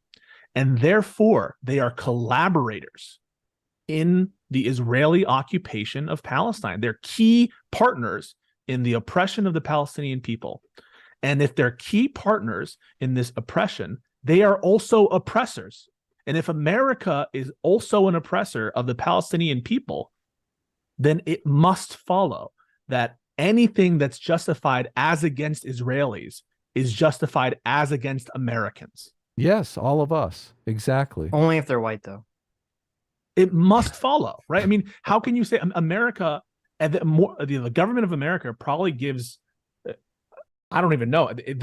I think Israel must be one of the biggest recipients of foreign aid in the United States, at least historically. This is bad, right, Pisco? This is terrible. Horrible, yeah, horrible. Look, I mean, why wouldn't it be justified to kill Americans on this basis? I mean, it must be justified, and therefore, any terrorist attack on American tacit supporters of the American regime must be justified. So what did Hassan Piker say? This is people should abandon this moral framework, right, Pisco? This moral framework 100%. Because how do you distinguish treatment of Israelis versus treatment of Americans? If you're not considering the culpability of individuals or people, you know, the specific intentions of Israelis, American governments and they are, I guess, in some sense, tacitly supporting their government by voting. You know, the Republican and Democrats, they're all trying to outflank each other as being more pro-Israel than the other. So every viable political candidate in this system is extremely pro-Israel, and Americans reliably vote for that all the time.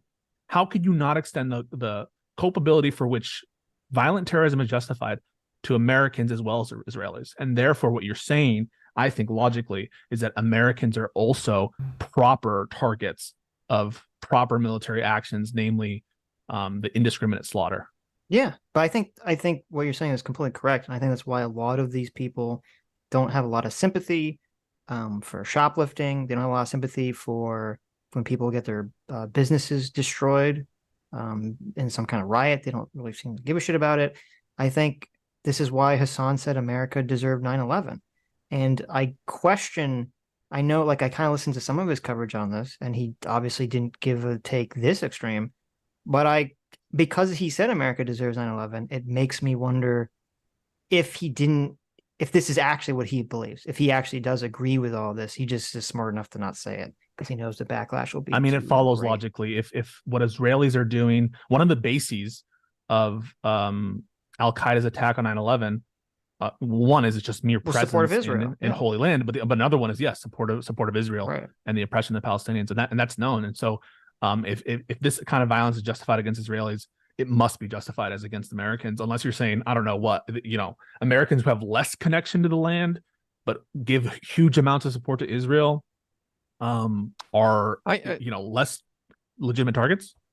I just think it's like a detachment from reality, right? Like, it's easy to say America, like, Israelis should go away if you have no connection to them at all or whatever. So it seems like a lack of empathy, and it's just a distancing oneself. But that's, Adam, you're saying this is a moral framework, and I'm curious, like, how do people get this one versus yours, you know? And it's like, for me personally, I won't keep belaboring this point, but it's like economic conditions, never held a girl's hand in their life, you know, these kind of things take people down this path. Second thought is married with a child, by the way. Well, he's just taking advantage of these shitlords. You know what I mean? I mean, I think he believes. Same thing with Hassan too. Right. Like, he's like, fight for the workers, not me. I'm not the 1%, the top 1%. You know. So do you think? Look, maybe you didn't know when Hassan said America deserved 9/11 that he meant. I knew that. Maybe okay, so you did know that he meant it. Okay. Well, I don't know. I don't know if he meant it or not, but if what you're saying is America deserved 9/11. How I hear that is it was justified to attack. That's what he's America saying. For 9/11, and that's therefore it's justified to kill people who have no necessary connection. A lot of them weren't even American citizens who died on that day. That it would have been therefore just as justified to walk into the firefighter station, the New York firefighter station, and just slit the throats of all the people there. I mean, there's no difference between that and causing their death via fire. That would be a good question for Hassan. It would be.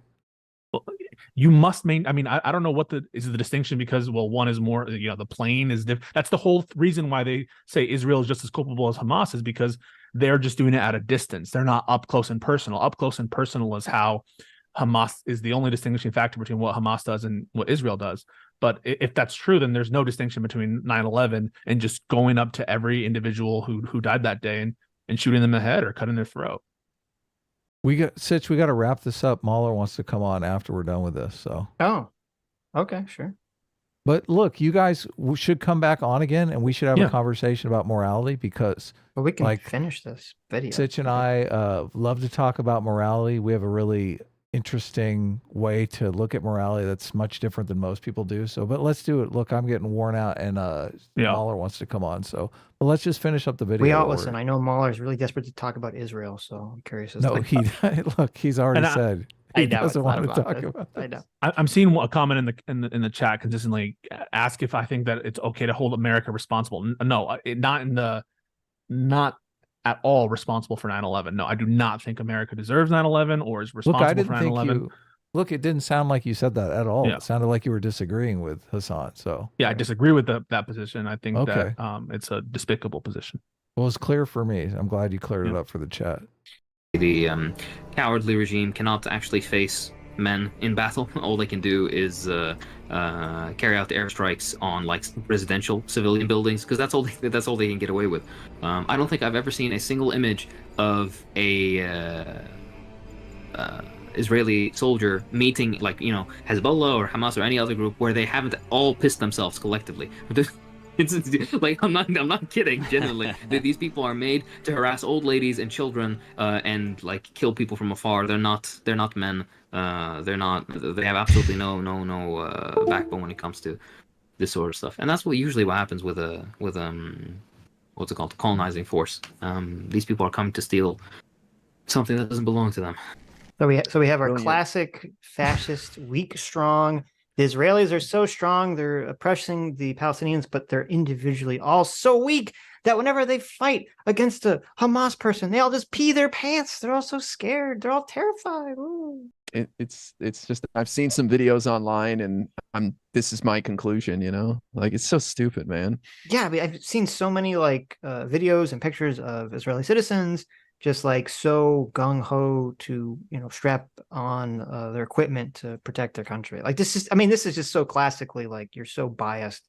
It's like your brain has been rotted out by this. If this is your take from the situation. But Like, Israel's a formidable force. Like, they've done hostage rescue, Yep. like incredible stories of hostage rescue in other countries. They'll go to the ends of earth to rescue their people. And I mean, their special forces are really strong. I mean, We should be doing that as Americans. There's like 9 Americans that are still being held hostage over there. I mean, I don't think we're that's involved. possible, but We're involved with intelligence. I mean, it sounds like we're helping coordinate some things, but you know, it's an area of 2 million people, so it's going to be hard to find someone. Mina Cat says, can people stop saying that music festival by Gaza was a peace festival? Yeah, for those unaware, there's a video or a photo and a companion video of a woman along with a bunch of other people who got caught up in the beginning of this operation. The Western press ran with it. She's like, "Oh, she's been killed. This has happened. This has happened." She was attending a peace music festival at 6 in the morning. I'm just telling you, it's Outside a very a regular concentration occurrence. camp, yeah, a very regular occurrence for somebody to be like, you know, what, blasting Dua Lipa at 5 a.m. or whatever the fuck outside of, you know, the biggest open air prison camp in the fucking world. No, and by the way, she used to be an IDF soldier herself. She's another member of the occupation, and she's fine, by the way. Because of all the big bullshit that's been happening, for some reason nobody's posted the updates that were companion videos to the original one, which was essentially her sitting on a couch drinking some water, vibing. Yeah. And it's so clear she's going to be used for a prisoner swap like all these other people. But you know how it is. Wow. The media all of a sudden remembered it's humanitarian. okay, so we have a lot of claims here. We have it Jesus. wasn't the music festival wasn't really, I guess, a music festival, because why would you have a music festival next to a concentration camp, as he said? So that's some kind of fake conspiracy. Number one. Number two, this person was in the IDF, which my understanding is that every Israeli citizen has to serve in the military. So, I mean, that Yep. applies to everyone at this point. So I guess This, no one this was is- a girl yeah. that was in the back of the truck, right? I don't No, know. I think if this is you're the one talking on the about- motorcycle. Yeah, I She don't was know sipping which- water on a couch later. Yeah, so then afterwards, okay. there's a picture of her sipping water, vibing, as he says. So therefore, look, she's being treated nice. She definitely isn't going to get brutalized or raped or murdered. You or can tell how anything. disingenuous all of this is based on the Yeah. following things. Number one, if it's enough that they're there, why are you emphasizing that they were in the IDF? If it's enough that they're citizens or citizen settlers or oppressors, why are you mentioning at all the fact that they're a member of the IDF? That doesn't play into your analysis. If it's enough that they're just present there and they're on stolen land and they have no connection, why are you mentioning that they're playing Dua Lipa next to the biggest open air prison? It doesn't matter whether they were doing that or anywhere inside the territory. What does it matter? I mean, it really doesn't affect the morality of it, whether they were playing Dua Lipa next to it, whether it was a peace rally, whether it wasn't a peace rally. None of that is factored into your analysis. So you to bring it up is totally disingenuous. And then finally, who cares if she's being treated well or not? if she were being treated poorly, you would be justifying it. And if she would be treating, it doesn't matter. It doesn't affect the calculus about whether or not they're in the right or wrong.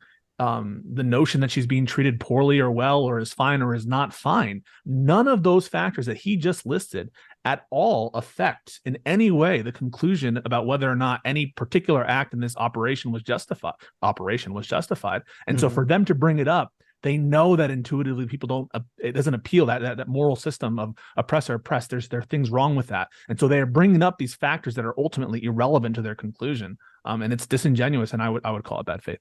Mm-hmm.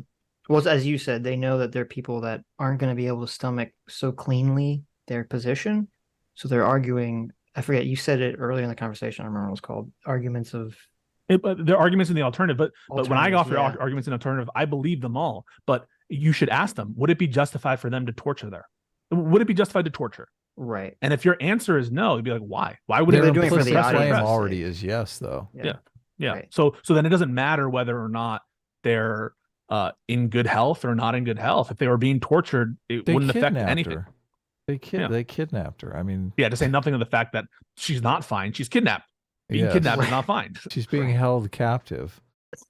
Right. Tendencies when it comes to being anti-Palestine. I have like a wet dream of if there's ever an invasion of America, I'm just gonna go to like kill people in Ocean City. Oh my God. The people I worked for. Like I'll just go and murder them and then fly back. Okay.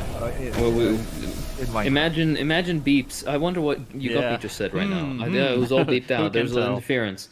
Baby Marxist says. So there you go. This guy was saying... Yeah, I don't even need to ask them. We know. Yeah, he would go to America to kill his former employers. So, the purge was on. It's great. It's like a revenge fantasy for them. They're wishing that they were these people. Yeah, They're of course. wishing that they were these Palestinian invaders. I think that's what's going on so clearly here with a lot of people is that, people have a lot of things that they view in their life that pisses them off, that angers them. They are angry at the world. They blame someone else for their problems. And this, they're kind of projecting their revenge fantasy onto the Hamas people. And that's kind of what's going on. I think you nailed it. The next question is, would you shoot that baby in the head? Would you do it? You're saying they're brave. You think this is justified. Right. Could you bring yourself to do it? Fuck no. This guy would piss his pants as soon as he left the door to go do what he was going to do, Well, this guy says I didn't put it here, but he said he's scared of like knives and sharp things. For some reason, so yeah. I mean, I don't think he's scared of knives. Wouldn't be beheading any babies, but I guess he can cheer him on. So I'd kill everybody, everyone who wronged me, everyone who called me a name. That girl who said no to prom. Like these guys are so cringe, man. Right. There's so many progressives like Bernie Sanders and Cornel West outing themselves as Zionists by commenting on Palestine. They're not doing that. No. They're lockdowns. Yeah, and they're more worried about their political careers in the U.S. than being on the side of truth, and they are afraid of tanking their either political careers or basically giving free fodder for the evangelical right in the U.S. to smear them for the next 2 weeks as a result of it. And that is apparently that's heavier for them than to be on the side of truth, and that's the issue with social democrats. They're never going to be there for you when you need it. Well, there you go. We're never going to be there. Look at that. You guys got final thoughts? We'll wrap it up and let you guys pick off. Well, I would just say briefly that I think these guys are doing more damage than good in what they think is good. I think a lot of I do. I really do. I think that this kind of rhetoric is falling out of vogue. It's falling out of fashion. I feel like Hassan, people aren't really interested in this sort of crazy rhetoric anymore. I mean, maybe I'm wrong. Maybe I'm in my own bubble and I don't see it, but I don't think this stuff is getting bigger. I think people are looking for some solutions. They're looking for they're not looking for the edginess and this sort of rhetoric, but maybe I'm wrong. I don't know. You guys seem more concerned about it than I am, but I'll keep an eye out. But I've been through so many of these battles. I've seen this so many times that I'd rather just focus on making my voice bigger and drowning out these people. There's a super chat that's pretty nice for you here. AKPX1212 for $20 says IRI.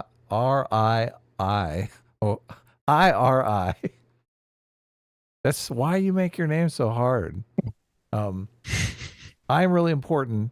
might be a little further left than I am used to, but he seems like a really cool dude and loves America. Plus, after seeing actual crazy people like Second Thought, he is not that bad. You have a new fan. So this is how you know love that I'm the America. most good faith person on the internet. Okay, how many people would get into a heated argument with two people and then say, listen, let's all shit on someone even crazier to make yourselves look way better to the audience, okay? That's so funny. Well, look, it's all love, you know. I honestly, I don't have any ill will toward either of you guys. I know things get heated and such, but I have a lot of respect for you guys. Otherwise, I wouldn't be around and I wouldn't interact with you guys. And I think the actions speak louder than the words. And I'm listening. You know, you guys have open eyes. Adam was talking to me privately about like the Trump voting thing, and I'm always open. I'm always listening, and I get things wrong too. You know, I first heard of forgiven. Sitch and Adam when I debated Lauren Southern one time, and they were fair as hell. They dragged me in. I think I was commenting or piping up in the chat, and they dragged me in right away. And so the one thing I think most appreciate about Adam, Sitch and Adam, is that I think they do take it in good health, and they're always willing to hear them out and to give us opportunities to look good. So I appreciate that and appreciate the invite. Hell yeah. JMac, our surrogate father, for $70. Thank you so much, JMac. Wants to ask this very important question to you guys. He said this, all this back and forth is really skirting around the real issue. What are IRI and Pisco's opinion of female Tauren? No dodging, no goalpost moving. We deserve the truth.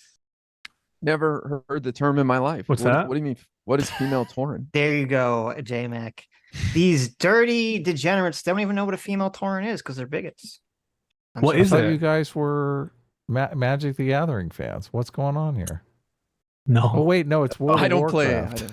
World of Warcraft. Any video games or anything. I thought you guys were World of Warcraft fans. You don't play any video games? Oh I play no video games. I tried. They make me sick, and I don't like learning another world. I'd rather learn real life and like make money. This guy. Oh my god. I used to be really good at FIFA. I did some stream. I was a FIFA streamer, totally small. I had like 10 viewers. God. But in college, I streamed FIFA. But I don't really play that much anymore. Baldur's Gate 3 came out, and that's an excellent game. Anyone who's looking for, I don't know, if you're into nerdy RPG stuff, it's just, I think it might be my favorite game. Mm-hmm. Do you guys play games, Adam and Sitch? I do. Adam is an old man, and he doesn't play games anymore. But I played my share of video games, obviously. So yeah, I like first-person shooters back in the day. So. We've done a couple of gaming streams. Jesus, you are a nerd. I was a raider in EverQuest. Yeah. Oh my god. Hell yeah! I used to run trains on the newbie zone and get everybody. I never killed. played awesome. EverQuest. That was even too much for me back in those days. So what are they called again? They're cow people in World of Warcraft. Tauren are cow people. Yes. Right. Oh. I thought it was a culture war thing that you were bringing up. Are they bad? No. Are they ugly or something? Or are they supposed to that was the joke. Search sexy Tauren and hit the images on Google, and you can tell us. I'm good. Look it up. No, it was a joke. Is JMac was playing a female Tauren. I was giving him shit because I said they suck. So, but I guess you guys don't even care. You're not even interested in this very important culture war question. All right. So, Alliance or Horde? They don't know. They don't care. So. Are there any more super chats that are like big super chats or aimed at IRI or or Pisco? There probably are a lot of insulting ones, but it's fine. You guys can take off. Thanks for coming on. Interesting conversation. Thanks for having us. And I really appreciate the very heated beginning and then the kind of layup at the end. Come on, it was fun. Look, it was a bit circle jerky, but I really think in this particular issue, I usually find that. I mean, do you want someone to argue the other side? No, not necessarily. No, I understand that it looks kind of like we all agree on everything, and so I can understand the optics of that. But I think that for this particular issue, I feel so strongly about it, and I'm so disgusted by the conduct on people who support this that I don't really mind. Yeah. Look, you're an actual human being. We like that. Yeah, thank you guys for the invite. Always fun. I'll just say on the way out, I think us having this debate and this back and forth probably caused some people in the audience to go look this stuff up and maybe get into it a little more as far as how the house operates and what's going on. So I think it's all a net positive in the end. Yeah, we'll have you guys back on again. It's a lot of fun. Yep. Looking forward to it. Later, guys. Have a good one. All right. Thanks. Peace out. Okay. You can send Mauler the link, but I gotta go to the bathroom real quick. Okay, do it up. I got to do a little light graphic design here. So, look, I guess maybe I should send Mauler the link first. That's probably best. I wonder if I have, let's see here. There it is. Boom. And I hope Mauler's not going to come in here and talk smack about my new friend Adum. That would be not good. Of course not. Look, Mauler's a no drama kind of guy, which that's what I like about Mauler. I would never talk smack. I'm a nice, friendly man. Yeah, of course. How you doing, man? Pretty good, pretty good. How you guys doing? Good, good. So I guess you listened to part of our talk with YMS? I did. And Okay. I was interested to hear about this whole history that I wasn't apparently a part of, because I don't remember a lot of the things happening that he mentioned. Oh no! Oh no! So our talk with him ended up starting drama with you. Is that what's happening here? It's kind of a weird situation because we spoke to him on the stream, and I haven't really had much of any interactions since. I'm not sure that he wants to speak to me ever again, which is up to him entirely. But obviously, if stuff is said about like the nature of how everything happened, and there's certain things that was said that I would be interested in just providing the alternative POV on. That's all. Like, you know, for example, he said he was brigaded by my audience / EFAP's audience, which I'm surprised you guys wouldn't have been like, what? That doesn't sound very accurate. Like, it sounds like a weird thing for EFAP to do. And it's because it is a weird thing that is being commented on there. That would be a really weird thing for us to do. Of course, we would always discourage any kind of behaviors like that. We hate it online, anything like that. But what was interesting is after the discussion happened, I was curious to see, because I already knew the EFAP audience were not happy. Right. The expectation, of course, was that there could have been more acceptance of like the biases. There could have been less commentary. Like, I can go through some of the things that made everybody very I want to upset, let you right? know. Look, I want to let you know I had a big note right here to push back extremely hard on that, and Sitch would not shut up. Like, I could not get a word in edgewise. So we kind of moved on from that point, and I probably should have pushed back more. I should have probably gone back to it. Look, I don't know the people's situation though.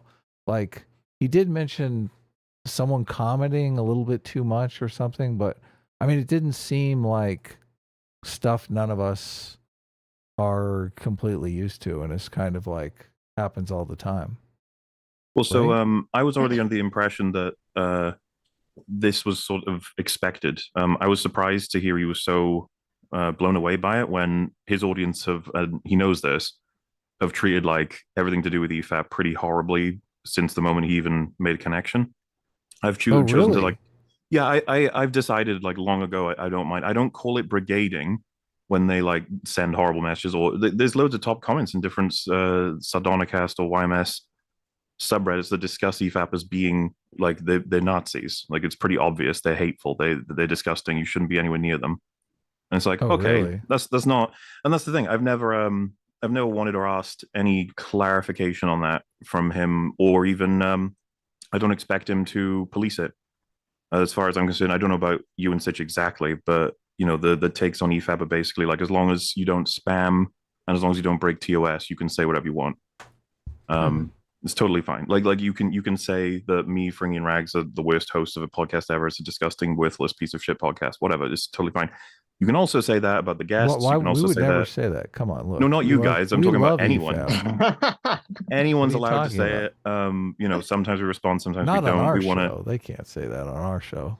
That's right. On our show, they get banned for saying that. I assume Unless you guys are there's the a same. guest We that wouldn't we're talking to, then they can say that. wouldn't describe ourselves as free speech absolutists, rather free speech extremists. We try to get to a really healthy balance. We want to get every opinion in there, even if it's some that make you uncomfortable or emotionally unstable. You want to try and work on it, this, that, and the other. And I think that, a big problem that happens on the internet is that, a large amount of criticism all at once is seen as abuse. When you start to dig into a lot of individual comments, and yeah, you'll get the stuff like I've already mentioned, where someone just says like, "You're a Nazi and you don't even deserve to be spoken to. You should be removed from the internet." It's like, that's not a good comment. That's a bad one. But then you'll get people who are like, "I thought you were being dishonest. I don't think you can see past your biases. And to be honest with you, it's made me lose respect for you." If someone said like, "This is abusive," I'd be like, I don't think so. They're entitled to that perspective, and that you can take it for whatever you will. Obviously, people say it about me every day, and I'm sure people have never said it about you guys, because why would they, right? There would be no need. They say it all the time about it. What are you talking about? That's what I'm getting at. Look, everybody has it. Apparently, you haven't been over to Destiny's subreddit yet. Exactly. You probably have a similar situation, right? So after the conversation, I was curious what the subreddit was saying in general, the Mauler subreddit, right? And it was obviously very You hostile. have a subreddit too? What's up with this? Everyone's got a subreddit. I don't know. It's just the thing to do online. And then I was like, I wonder what the YMS subreddit has to say. And I was like not surprised at all. One of the comments is still there. You can check it. Is diet Nazis are coping? That's all this is. It's like, okay, we didn't even talk about like. Are we the diet Nazis in that post, or no? That's referring to EFAB, not you guys. Oh, okay. I have no idea what they think of you guys, but I can't imagine they'd be positive about you guys, because part of why they hate us is because we've spoken to Sargon or whoever else, right? Like the undesirables. Sargon's been on our show a bunch of times. What are you talking about? That's what I'm saying, is that I don't know if you'd make it past their acceptability standards either. No. And then you got like another top comment is like, shame Adam would give these fuckwits the time of day. It's like, oh well. And like I said, that to me is just normal. I've come to accept that his entire fan base despise EFAP. It's unfortunate, but it's what it is. And the best I can do is to try and show that we have plenty of strong and fun interactions, and that there's no reason to think of us as like monsters or anything. But obviously, if you check the comments on the EFAP episode, I think it might be impossible to find one that's pro YMS. And how do you explain that? What could possibly be the explanation for that? It's like, is it good enough to just say like, well, they all clearly hate him from the get-go. There was nothing there for him to win over. It was all extreme bias, and that they've overreacted. Now, I think that would be one potential explanation. But let me ask you guys, right? If I had never met you two, and you found out that a podcast you guys happen to love at the time, let's say EFAP, and it gets however many thousands of viewers, they did a video on Adum and Sitch as a podcast, and you were like, oh shit, okay, and we've got no connections. So I don't know. I think it's a real podcast. So keep talking, Mauler. Go ahead. I'm listening. If we did it, and then you, Adam, you're like, oh, this is kind of exciting. I like them. Maybe this will be a chance for us to get on there as well. And let's say you listen to the first 10 minutes, and Rags and Fringy, like, I don't even know these guys, and I'm like, okay, let me introduce them. They're a political podcast, and they let's just say I know someone who is kind of a right-wing conspiracy theorist, and this is the only podcast he listens to. So, yeah. And then I did that with Critical Drinker. Yes, he did. Yes. And it pissed everyone off. And he has no idea why that would annoy anyone. Right. We tried to explain many times, and he just said absolutely not. He doesn't accept it at all, that that would be poisoning the well. I don't know if you caught it, because I was listening to the conversation. And when Sitch said, Adam said, we got other people coming on. And then Sitch said, we got some idiots coming on. And Adam, you said, don't do that. And I got the impression straight away from Adam that he's like, as much as jokes are fun, but don't introduce our guests as idiots. It's not the best way to do it. And then YMS was there, and he went, oh no, poisoning the well. Oh, I missed that. I didn't hear that. Yeah. And I was like, oh, you think that was in relation to the? Oh, absolutely. He did not take that criticism well, which I don't know why. I think it's very straightforward. When you're introducing someone for the first time that you admit you don't know much about, and all the information you give is that your crazy alt-right conspiracist friend loves this channel and knows it well. Right. And that's it. It's just like, why did you say that? I think you're making a connection that he wasn't necessarily making. I think he just was making a random joke about poisoning the well. I don't think he was speaking specifically about you or Critical Drinker, about the situation, any of that stuff. I don't think that's much of a problem. He's obviously bitter about the fact that it would be considered poisoning the well. The defense of his argument would be that he was just explaining his bias. But of course, I would say that like you can explain biases while poisoning the well. It's perfectly possible, and you should be careful. You don't want to introduce someone as a particular, like I said, it could be anything. If I said this is the Sitch and Adum show, and a hyper leftist communist friend of mine loves this show, so just keep that in mind. Should be like, okay, what does that mean? Why would you even say that? And then if I say, well, I was just trying to explain my biases. That's what I've heard. And I've I mean, I think your point is fair, and I think if you were to bring forward like your bias, if you want to say like, oh, this is my bias, I think you could say that. You could say, well, no, this is my bias talking, so be aware, you know, because this is my interaction with them. And even saying that could definitely bias the audience, even if you acknowledge it. But it definitely is going to put people in that headspace. And I think when we were talking with YMS, I mean, I think his position is that even though, at least what he told us, he believes that Critical Drinker generally loves movies and all this stuff. I mean, obviously his politics do not align with our politics. His politics do not align with Critical Drinker. And he seemed to be saying that he thinks that Critical Drinker's politics are kind of guiding his interpretation of these movies. And so therefore it would line up with sort of the more right-wing conspiracy theory aspect of YouTube. Yeah, and a big part of the conversation was trying to dispel that. I'm hyper familiar with Drinker's work, and I consider myself relatively apolitical in the content I create. I try to express that on EFAP as well. And so running a podcast with Drinker and talking to him semi-regularly and being familiar with all of his work, I know what he thinks and feels on most, if not all, subjects. And so part of the purpose here is to try and explain to you guys like why a certain point of view was developed, right? So that ends, that doesn't get resolved. The audience think he poisoned the well. YMS doesn't understand at all why they would think that. So we moved on, but that's unsettled, and people think that he's not being reasonable. You know what I mean? Like that's just one instance. Now I'm going to try and go through a couple, and then this will develop why the audience felt the way that they did, as far as I'm concerned. Because we've had people on EFAP many a time who you could argue are far less reasonable or insane, or more insane, sorry, in whatever direction or other, but that there will be a back and forth on their sort of conduct. I was going to say performance, but I know that I didn't know this before, but YMS thinks that is like a debate term, and that if you're having a conversation, you shouldn't describe it as a performance, you should describe it as something else. And what I'm trying to say is I don't want to imply that it was set up as a debate and it sort of went in one particular direction. It was just how you operate, what behaviors you use. People will listen and acknowledge whatever is happening in whatever direction. Now, he said to you guys, he was empathetic, he was honest, he was fair, and then afterward he was brigaded, and that he was contacted by people saying that the same thing happens to them. So what if I said, and I guess it becomes real instead of a hypothetical, that I was contacted by many people, including viewers and content creators after it, saying how drastically disappointed they were in the conversation, and that me, Fringy, and Rags operated like insane saints. That if you check the comment section as well, you can find people furious at me, Rags, and Fringy for not pushing harder, for not pushing back on some of the statements you made about particular people, or about the connections made between different people, like Russell Brand or whoever else. Is that me highlighting a bias I have, or is that giving you guys more context, or am I just sort of anecdotally adding in evidence that may or may not be true to make myself look like I'm being more forthright? I lost the question. The point is that he's telling you guys that he corroborated the experience with like other people. What I'm saying is you could that EFAP people were degrading him.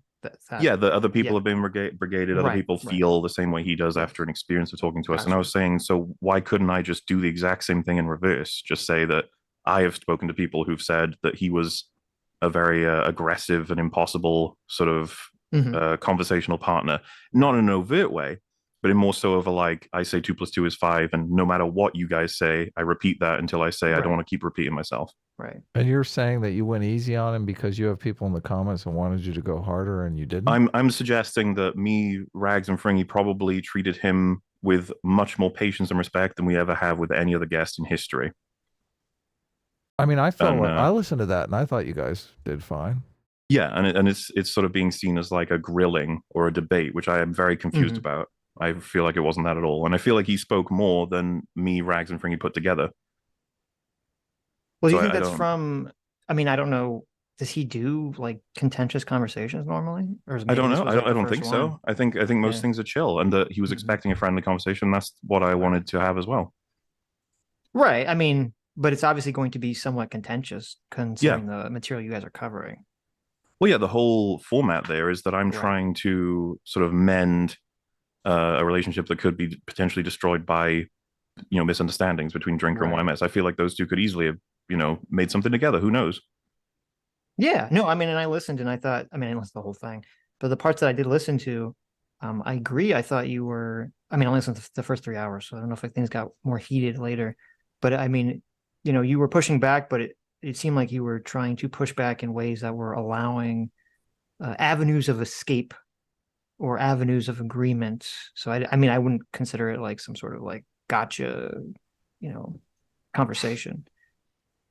Hasn't he been on EFAP more than once though? I mean, he's recorded a lot of coverage of like Final Destination, Saw, and I think he's been on a couple of podcasts in general, just talking about stuff. But this one, it was the audience's reaction that made him think that there's no reason to speak to us anymore, which was somebody said on his subreddit he's not really interested because the fan base is clearly too far gone, which I thought was interesting because there's a pretty strong crossover, I think, between EFAP and the Sitch and Adum podcast in terms of audiences. Right. So do you think but he probably doesn't know that. That's fair. But so those other things is our audience doing this kind of stuff to people? I don't know. Like, whether or not they are, I imagine you guys would condemn brigading, as do I. Of course. Yeah. But those things that you filmed with him, those were before this. All that stuff was before this recent conversation about Drinker. So the EFAP episode was 2 months ago, and apparently the brigading took place that night / days after. Right. And there's just been like a festering apparently, because I didn't even really know about that Reddit comment that he had left, but he basically, like I said, so that he won't be wasting his time having conversations like that ever again. And I was like, okay, because I was going to ask you, I didn't know what was your. I mean, I guess it sounds like you're saying you didn't even know, because I was going to ask you what was your guys. We thought it went relatively okay. Okay. Because it didn't end in fireworks, and we said like, we're still on for making more stuff in future, and he said yes. It was right. It had apparently gone a lot worse than we had realized. We thought everything was fine. And to get more into like why the audience would have reacted the way that they did, he said to you guys that he was seen as pretentious for suggesting that there are movies outside of the ones people are aware of, and that there are places to go to watch them. That is an incredibly generous way of putting what he said on the podcast many times over, to the point that it's impossible for comments to not make memes about it. It's like at least 30 to 40 times he said people do not have good media diets, and that people need to be more aware that there's places they can go to watch films, when the primary concern from people, and I feel like this was very well illustrated by the super chat you read out, is that the average person is not YMS or even me or anyone else who's constantly looking at libraries worth of film and deciding based on knowledge that they have about the creators whether or not they should see them. It's like a big old curation for themselves. They are people who do a 9 till 5. They have friends and family to deal with. They have hobbies or interests, and then they come home and they're like, I'd like to watch a film. What should I watch? What has Critical Drinker recommended recently? Okay, there's this. Oh, he said that was bad, but this was good. Okay, I'll check that out then. That's what I think is possibly the most normal situation for a lot of people who check out myself or Drinker or whoever else's channels. But he was saying over and over again, like, you need to expand your diet. You need to have a better and healthier diet. You need to go and go to these film festivals. And a lot of people were like, I was trying to say to him that it's a time factor, it's an effort factor, it's a money factor, it's an awareness factor, and it's a depth into a hobby that they don't have. They don't want to do all of that. They just want to have it recommended and watch them. And then once Drinker recommends, 10 films and you like 9 of them, you're like, hell yeah, I'll watch anything he recommends. That's a really good metric. And, Wymus was like, well, you could get out there. And he said to you guys, you could go out there and you could go to the list of film festival films. You could look at all of the people who made them, and you can decide based on your own experiences which ones you should be spending time on. They'd be like, no, this is already way further than I just go with a recommendation from someone I trust. Why should I do anything beyond that? And then you can expand it out. Why would they do that with books? Why would they do that with games? Why wouldn't they rely on recommendations? Which I was trying to say is kind of what I do. I rely on my friends and the community to best recommend games. I've been playing Sekiro recently because enough people said you need to fucking play it over and over again. It's I didn't go to a games con, you know what I mean? Right. I didn't look into my latest developers that I have favor with, even though I will do that every once in a while. But the reality is, like, I thought this came up as a sort of an element of being out of touch. Like, you guys, I think, noticed it when he was saying, you know, why would you go into Barbie expecting anything other than a feminist perspective with Greta Gerwig directing? And it's like, how many people even know who Greta Gerwig is? Right. And he was like, oh, come on. Like, yes, we know. And it's like, yeah, of course, it seems obvious to YMS because he's very familiar with many indie directors, many indie writers, probably. But the average moviegoer, they'll be able to say, like, yeah, I know Christopher Nolan. I know, I know Hitchcock, Spielberg. Right. And then you're like, what was 5 of the films that Spielberg has made in the last 10 years? And they'll be like, fucking, I don't know. E.T. Why are you asking me that? What are we talking about? And it's exactly what gets highlighted. To choose film festival films based on your knowledge of which directors and writers you like, I don't think the average person would recognize even a single writer-director who's in at the average film festival. And then he says, Joker is a film festival film. As if that proves anything. That isn't that evidence then that you need someone like Drinker to be like, you should check out Joker, by the way. That just popped up. It's like, and you'd be like, what is that? Mm-hmm. But, you know, obviously it had way more mainstream appeal. But that's arguably an anomaly while also proving the point. And I find it to be just completely reasonable that people don't want to go to film festivals. They would instead like to take recommendations. And that re-fed in to his criticism of Drinker being that he doesn't do enough indie recommendations. And he eventually rolled that back because he realized he hadn't looked at all of his library yet. And at that point, it's just like, is there really a problem? I saw someone say this in your chat, and I thought it was really interesting because I hadn't even thought of it myself. Arguably, if he pushes up the indie films and the smaller ones, YMS, while Drinker pushes down the heavy ones, the mainstream, bigger budget ones, in a sense, they're both committing to a similar solution to a grand problem. It's like YMS is like, check out these ones that you wouldn't normally check out. And Drinker's saying, do not check out these ones you would normally check out. Mm-hmm.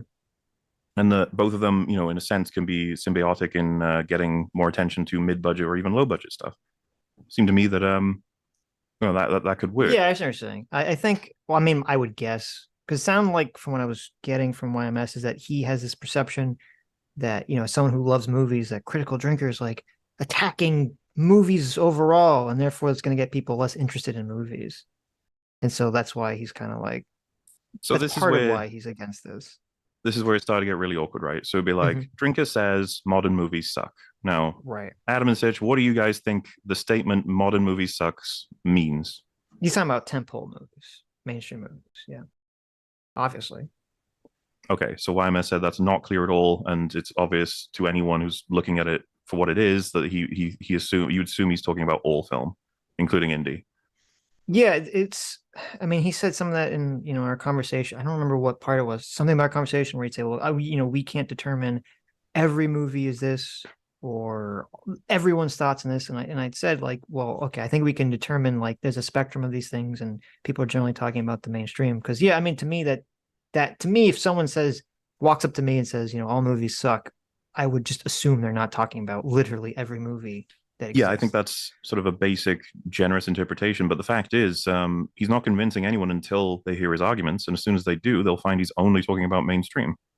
Yeah. So it's, you know, I'd say that that's pretty straightforward. You can understand his point of view. And the fact is, like, he referenced how Drinker couldn't possibly have seen all of movies. So, you know, it's not even a reasonable statement to make. And then it's like, well, and it got awkwardly pointed out by basically everybody. It's like, isn't your channel name Your Movie Sucks?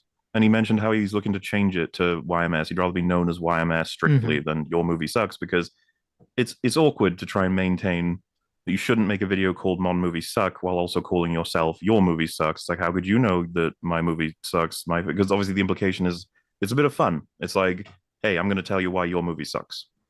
Like, you think it's great. Here I come with some criticism that might make you think. It's like totally on board, totally chill. But of course, if you're going to interpret one literally, then you'd have to cover your own sort of interpretations as well. Now, that's like one thing, and it's not, these things aren't going over well. Like, they're not being accepted and sort of drawn back a lot of the time. A lot of the time it's like, no, that's a fair interpretation. It's on Drinker to change those titles, which I don't think he has to change them at all. I find them very intuitive. I know exactly what he's talking about, and how could you mistake it once you've seen the video itself when you get all the context? Then you have, like, Drinker's point. He says that a lot of strong male characters in franchises are being torn down. And YMS is like incredulous about this. He's like, good God, he sees everything through Star Wars. He's basically based all of this on like Luke and Han, and that's it. And so we were like, okay, have you seen Secret Invasion? That's one of the like newest ones. And YMS was like, no. We're like, oh, okay. Well, they rewrote Fury's history in that show to be that none of the work he achieved as a spy was his. It was all the Skrulls. And they actually have a Skrull explicitly say, do not rewrite history and claim that this is like your work. This is our work. When it was a retcon in the show. Jeez. So we were like, yeah. So we were like, that's one. He's like, yeah, I haven't seen that. I'm like, okay.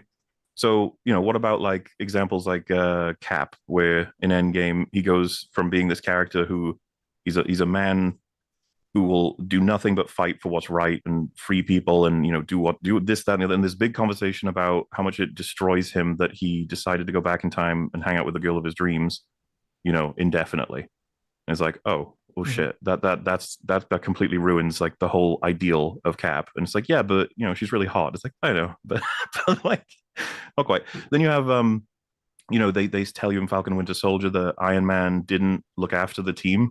He sort of ignored them to the point where Falcon is going to lose his home. Yeah. And they say like, didn't Iron Man take care of him? He's like, no, that's not how it works. It's like, thanks for that.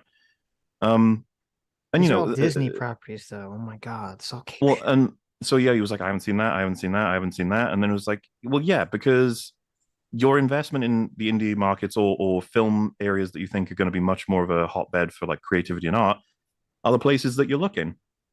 You're not necessarily looking at the mainstream. And you can obviously be like, why the fuck would I? I hate everything that's there, or that I typically find things that are shit. It's like, okay, but at the same time, that means that you're not very great at speaking on it. Because you don't know what's actually happening. Because the mainstream does suck, apparently.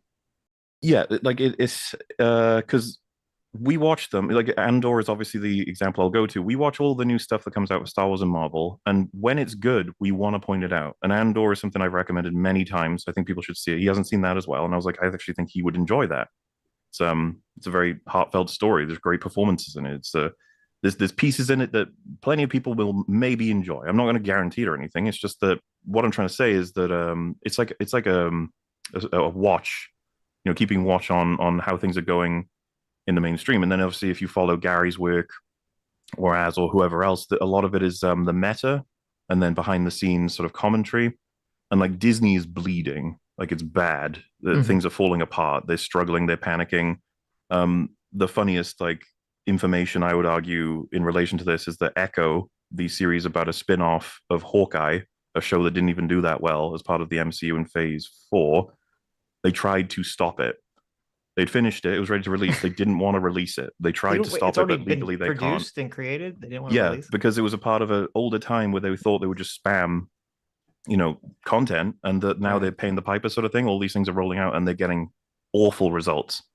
Like, as far as I'm aware, the lowest engagement they had for one of the TV shows is something like Secret Invasion. It's like, holy shit! Like everything's falling apart. The money isn't being brought in. Obviously, as you guys know, all the films aren't making even $1 billion anymore. And you say that, you're like, what do you mean even $1 billion? It's like hundreds of millions. It's like, yes, but the budget's ballooned to the point where they need to make over 500 million at the very least to break even, shit like that. All this information is in all these videos. And we're watching all of it fall apart. And then, you know, the question is why? Why is it happening now? And it's like, well, is it a coincidence that all of their goals as filmmakers and storytellers have been completely maligned by like these strange interests? And one of the things Drinker highlights is their very obvious and weird goal of switching a lot of the main characters from male to female. And of course, YMS again was just like, there's just Star Wars. That's all you're referencing. It's like, no. So, you know, like you got Indiana Jones, right? And he was like, well, Indiana Jones is in a lot of that film. And it's like, yeah, no, but have you seen Kathleen Kennedy's comments that Helena is going to be taking over if the film is popular enough? Thank fuck it wasn't. So that's that. It can stop. And then, of course, you have, is it between 20 and 30 new protagonists, female superheroes in Marvel, when I think there's 4 additional male ones? Mm-hmm. Something like that. I can't remember the numbers exactly, but it's just like, holy shit. And you encounter something like Moon Knight. A lot of people are huge fans of it, a lot of comic fans, and it's like, oh, yes, let's get into it. And like the first episode's not even too bad. You guys might even think, it seems pretty solid. It's a interesting idea for a hero. By the time you hit, I want to say the last episode, they introduce female Moon Knight. And you're like, well, hang on. Like, don't you think we should be doing his story first? His TV show, this is Moon Knight. Like, it feels weird that you've already got girl Moon Knight. And then the same thing with Loki. It's not, I think 2-3 episodes in, you have girl Loki, and you're like, that's strange. Hawkeye, his show, it's all about bringing up Kate Bishop as girl Hawkeye. And you're like, okay, fine.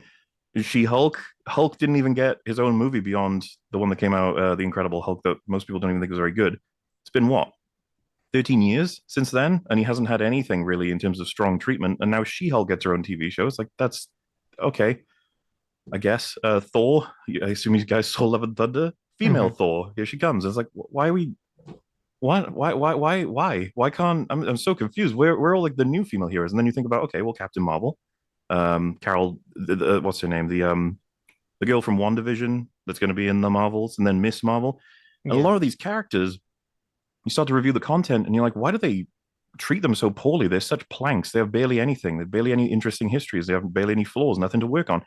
The famous thing I'll keep saying, because it's baffling to me, is that Captain Marvel's arc is to realize she was better all along. It's like, how weird is that compared they're to like trying all to the... remake Frozen in every female hero is what they're doing, and it doesn't serve them at all, and it's a complete fucking mess. So we use all these, and then he's like, I'm not familiar with any of this stuff. We're like, okay, so like, how can he have this opinion?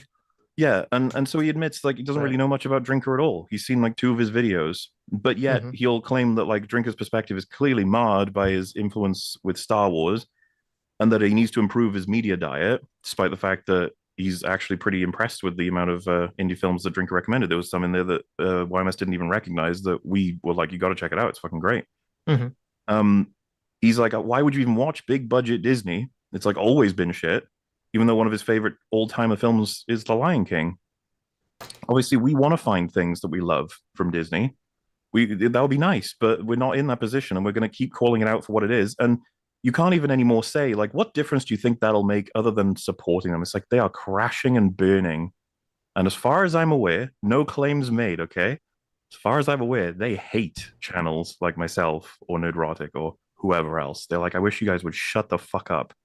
Constantly talking about how everything's shit. And I mean, that new Snow White looks pretty good. Yeah, man. So I didn't even talk about the live action stuff, but obviously YMS has a strong familiarity with that. He knows how awful those are. He's done excellent videos breaking them down. So that's another pillar of Disney is falling apart. Pixar is in trouble. Everyone considers Pixar's golden era to be long gone. Like nobody looks at Pixar's new entries and goes like, oh, I gotta see them. Like, no.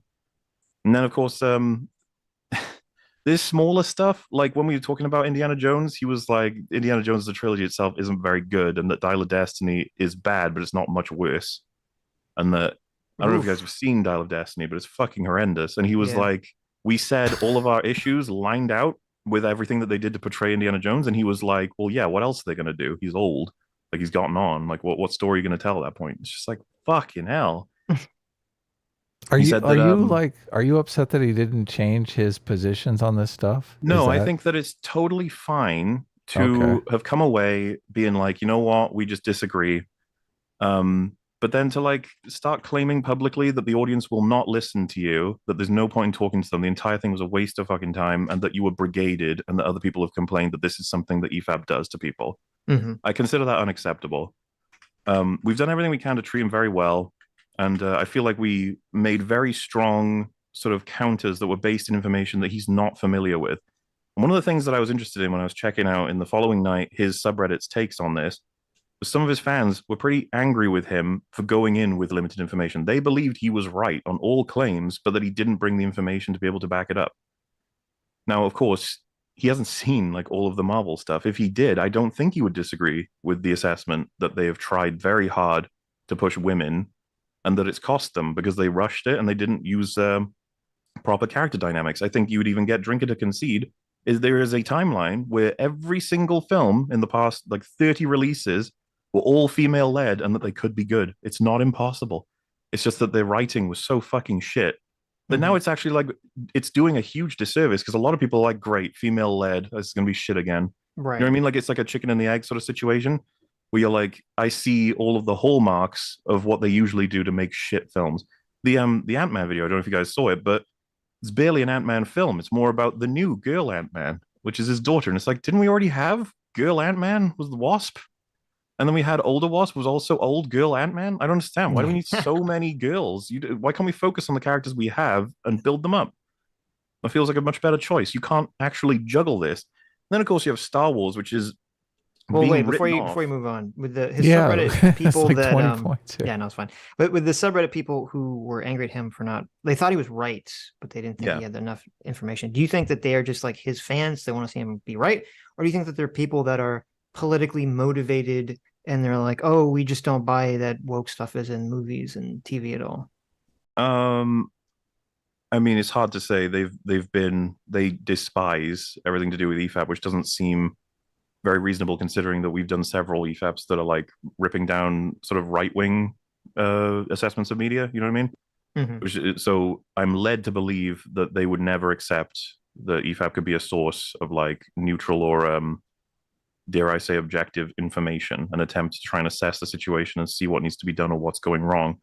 So the fact that they would be like, you fucked up by not bringing more information, not bringing more familiarity, I assume it's because optically speaking, he made maybe Drinker look better or EFAB look better and himself look worse, and that's just a loss that they don't like over there. That sort of thing. I think you're kind of in like a similar boat that we are, where we're just forever tarnished by a lot of people as just evil secret right wingers.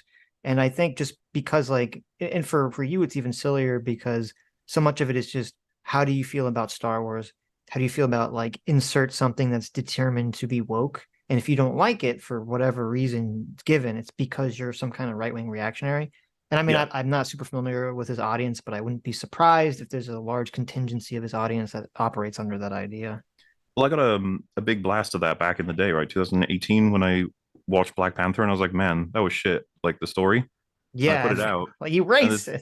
And there's this funny back and forth. I think it's EFAB 4 or something, where I'm like, I put out the video and it's insane. I'm getting called racist and like right wing for this. And then Rags was like, you're surprised by this? And I was like, yeah. Rags is like, first time? Yeah, actually, like, and it's just funny to look back on because now I'd be like, yeah, you're naive. You'll get there. Don't know why you thought you could criticize Black Panther without that happening, of course. That's such a good point because, part of what we were talking about with YMS was about how the culture war has seeped into media. And, he was kind of only seeming like in our conversation, perceiving it unilaterally from kind of the right wing. And this is just a perfect example of it seeping in from the other direction, where it's like, you're literally not allowed to criticize Black Panther without getting called racist or any of these properties. Yeah, there's an overall air of like, yeah, well, your arguments will be used by actual racists. And you're like, I don't even know what am I supposed to do with that? Yeah. I guess I'd rather racists are really, care about whether Black Panther succeeds as a movie or not. Well, and it gets weird, right? Like, what do you guys think of the statement?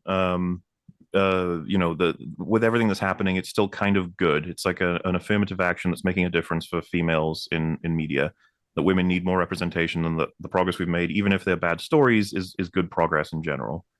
I mean, that sounds like a lot of cope to me, because if all these movies come out and they're bad, that's just going to make, first of all, it's going to make more and more people not want to see female-led movies going forward in the future. And I think it is going to make more and more people be like, oh, all this woke shit is just forced diversity. So people then relate that to saying diversity is bad. So it's like this, like having a bunch of forced diversity movies be shitty movies is going to make everything worse in the long run. And anyone that says otherwise to me is just coping at that point. The more time goes on, the more I get pushed further and further along in terms of like, at first I'd be like, maybe, I don't know. I feel like if everyone's telling me this, then maybe there's something to it. Maybe the fact that I can't even list like easily a bunch of female characters compared to male ones, or villains, or even like spooky movie monsters. Like maybe I can name them easier than female characters. Does that mean that there's not enough of them, or that they've been underserved? Maybe. And then enough time passes and I watch enough older stuff. Me, Rags, and Frank have been going on this arc. It's been nuts. We watch Anastasia. Thought it was a great film, and how strong the protagonist is in that as a defendant. Yeah. Like sticks up for herself and has an arc just like the guys do, and that there's snark between them and stuff. And we're just like, wow, she was like a really good female character. I showed them the pilot to Farscape, more so because I was interested in talking to them about how the show was made. But the first female character you meet in that is hostile, let's say, beats the shit out of the main hero. Right. And then she like demands his rank and number because she's like a trained peacekeeper sort of situation. And I was like, she goes on several arcs in the show. She's one of the favorite characters. And I was just like, yeah, that's another one. And then you start just thinking, broadly, and you're like, actually, I think we're in and this is what I mean about my position changing over time. I think we're in a worse time for representation for women now than we were late 90s. Yep. Because, yeah, there's this distinct idea that like women are so special and they deserve every sort of like protection and they need to be spotlighted wherever they go, which I can't imagine women find inspiring. I feel like there may be some out there that do, but when you see a woman in a TV show that is strong, going on arcs, holding her own, having her own interests, and it's not highlighted, makes everything feel normal.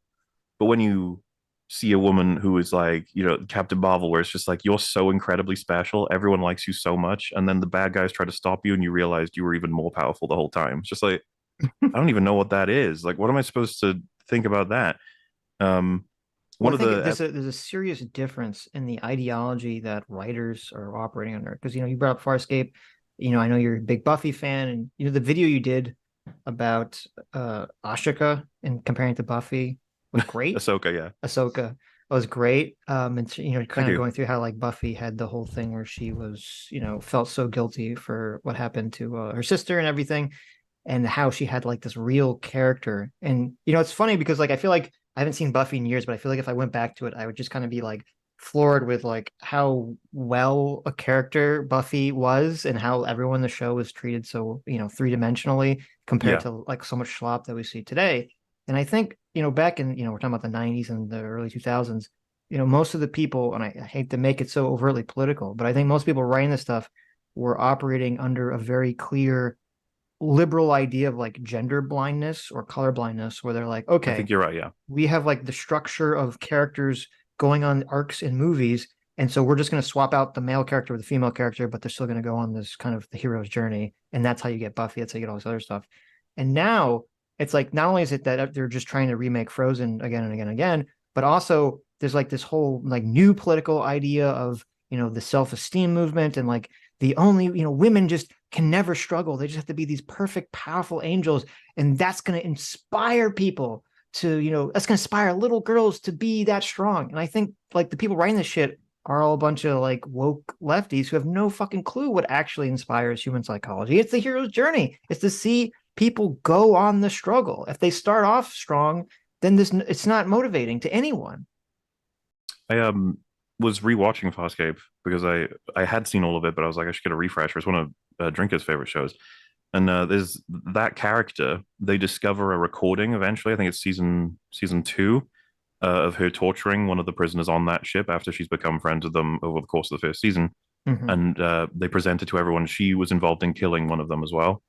And so, the episode is all about how she's losing her mind because she thought that was fine when she did it, but now she's like learned all this and now everyone knows.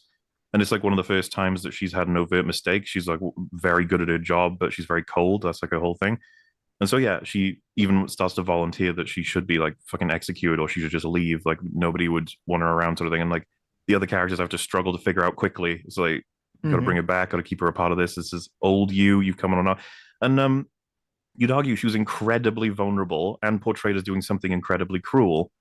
And I think a lot of modern writers are like, you can't do that. That'll make her like not liked. That's not inspiring. And it's like, so no, it is inspiring because everyone does make mistakes. Everybody wants to have some things they've done in their past erased from existence. And I find that so more endearing than a lot of the stuff we get. And so the reason I'm saying all this is because Drinker makes a comment that women are very much underserved. And then Russell Brand says, okay, so what am I to do then? What am I to do when I should direct my kids, my daughters away from modern women like Captain Marvel or whatever else because they're not the kind of role models I want them to see? Where should I direct them? And Drinker says, Ripley and Sarah Connor as examples. And YMS says like, there we fucking go. The standard Ripley and Sarah, the one that everyone comes up with because in reality, there's really not many examples you can come up with. Mm-hmm. And of course, I imagine you guys would concede. It's like, well, yeah, I mean, on the spot, it can be difficult to name a list of anything, actually. I had I think it was an ADHD test or an autism test once in my secondary school. And they said, name as many animals that begin with S. And I remember being like, snake, snail, shit. I was like, what? What's wrong with me? And it's like, they try to explain, like, it can be normal. When you tell your brain to like specifically dive for particular information, it can be blocked. Like it's something that just happens. And of course, then chat blew up. They were spamming every great female character known to ever exist. And then, Drinkers asked for more at one point in the stream, and then he says Marion Ravenwood, Trinity, and he named one I didn't recognize. And then YMS was like, I don't know if they count. They're all like side characters. And he even labeled Leia Organa a side character in Star Wars. Like that these are not characters that serve well for female representation. And these are takes that I think maybe can be justified with a lot of explanation. But when people hear that neutrally on a podcast that like loves to celebrate those characters because they're so great in terms of female representation or just fucking great character writing, it will obviously make people be like, what the fuck? Like you're so bought into the idea that women need more characters and more representation that you no longer consider like Leia, Marion, and others to be good enough. He said like Trinity only really exists to support Neo, like as a male, a female supporting the male sort of thing. It's just like, man, just sort of takes away. I think he even discounted Fiona from Shrek. He was like, that's not, we clearly have different metrics on what makes for good female characters. And it's like, I think Fiona is better written than the vast majority of female characters that have come out in the mainstream for the past like 5 years. Yeah. Well, there's this really weird thing that happens that it's kind of like almost difficult to talk about because you're like, so they're like, oh, all these nerds, all these white nerds today who watch all this stuff, watch Star Wars, they all hate women, right? That's kind of like the idea that they always throw out there. And it's interesting because then you look at the original Star Wars. Original Star Wars was very progressive. I mean, Leia was like George Lucas went out of his way to make sure that even though they were rescuing Leia, she was not just the damsel in distress. She was a strong, independent woman. She grabs the blaster. She's shooting people. She's motivated. And then later in movies, she's in the front lines and all this other shit. And so it's kind of like this interesting because you say, well, if all these guys are sexist, why did they like this movie? And number one, why would they like this movie that shows a woman, doing kicking ass, getting, going past gender roles, number one. But then on the flip side of that, I think there is reasonableness to the critique, though I think they don't really understand why, is that if in a hypothetical universe Star Wars never existed and the originals came out today, I think people would watch Star Wars in woke 2023 and be like, oh my God, this is just woke bullshit. Look how Leia is. She's got to be. Of course, she grabs the gun. She's the one that leads them the second she's involved. She calls them short. Maybe someone says she's a girl boss. Like it could happen. Yes, 100%. And so it's kind of why I said with YMS was here, which he seemed to agree with, which is that like where the culture is in the moment drastically shapes how people interpret movies that are coming out. And so since everything is hyper woke, it's like there's a lot less leeway people are willing to give the movies, or they'll interpret like the slightest thing to be like a signal for the culture war in either direction. As I said to you, man, if I was pitching, or rather I was pitching a movie that I thought was really neat from a new Disney thing, and I said, okay, so it's about protagonist woman. She's a superhero. She's incredibly strong. And I imagine already people will be like, and be like, well, wait, I haven't even said anything yet. Like that doesn't tell you if it's good or bad. And it's like, yeah, no, I feel like I've seen that a million times right now. And I already know where it's likely going to go. And that sort of bias can seep in a lot of different ways. Like, I think a lot of people said Arcane was woke and bad as a result, sort of thing. And it's just like, oh, and then they saw it and they changed their mind, or they didn't see it. So this is the funny thing. Woke, I think that if people are not sexist and racist, then making the stuff better is going to benefit them. If they are sexist and racist, writing it better is the best thing to do. Like 100%. It'll make them 100%. Like those characters and be like, huh, I like that disgusting woman. Like, it's weird. It's funny because, like, I mean, the perfect example to bring up, which I think you brought up before, is the Game of Thrones prequel, which a lot of people looked at that as like, okay, they race swap people. It's all about, a woman should be queen. It's all going to be super woke. And then a lot of people, I mean, I didn't like it, but like I know Drinker and some other people, they watched it and I think they did like it. And so that kind of destroys the narrative that like, well, just because it's race swaps or gender swaps or whatever, that people aren't going to like something. Well, so what's interesting about that is that the narrative that was run on the opposite side was, everyone liked it, so they had to switch their narrative. They had to switch it from it's woke to not woke because they have to follow the audience. Oh, that's right. I forgot they made up that insane. They made up the same point. It's the lack of communication on both sides is so staggering sometimes. Why didn't they do that for Barbie? Yeah, I don't know. Weird one. Because, of course, everyone's going with like, oh, woke, but not broke. Haha. When I saw that, I was like, wait, did you think there was credence to the argument before Barbie came out then? or not. Like, you know, they're saying like yeah. Barbie is proof, and it's like, wait, so you reckon that it was actually very viable before Barbie then? Because you know, you should, as their point of view, be like, that's insane no matter what. But instead, it's like, well, yeah, maybe, you know, maybe. And it's like, uh-oh. I think he was asked to name like iconic sort of awesome stars of film that we don't have anymore. And one of the ones that he referenced, and specifically American sort of film stars that we just don't get, Drinker mentioned Arnold Schwarzenegger. There's this really fucking weird comment where YMS said, like, started laughing at him and said, he's not American. You can tell from the accent alone. Which was, you know, like odd considering I've got a little bit more information than the average person on Arnold Schwarzenegger, but like I feel like he's one of the most famously became American and embodied America people. I mean, of course, he's so pro-America. He became a governor. I mean, he seemed like he always talked about how much he loved America once he was here. Governator. He was the governor, and also, I mean, he was an American movie star. He was not a Austrian movie star. Well, and he says himself, he considers himself Austrian and American. They're both incredibly important to him. It's just like, yeah, and I want to, you know, there's no indication of any particular politic, but like I'd like to think that you get to be as part of a country when you contribute heavily to it, whether or not you were born there. You know, that seems normal.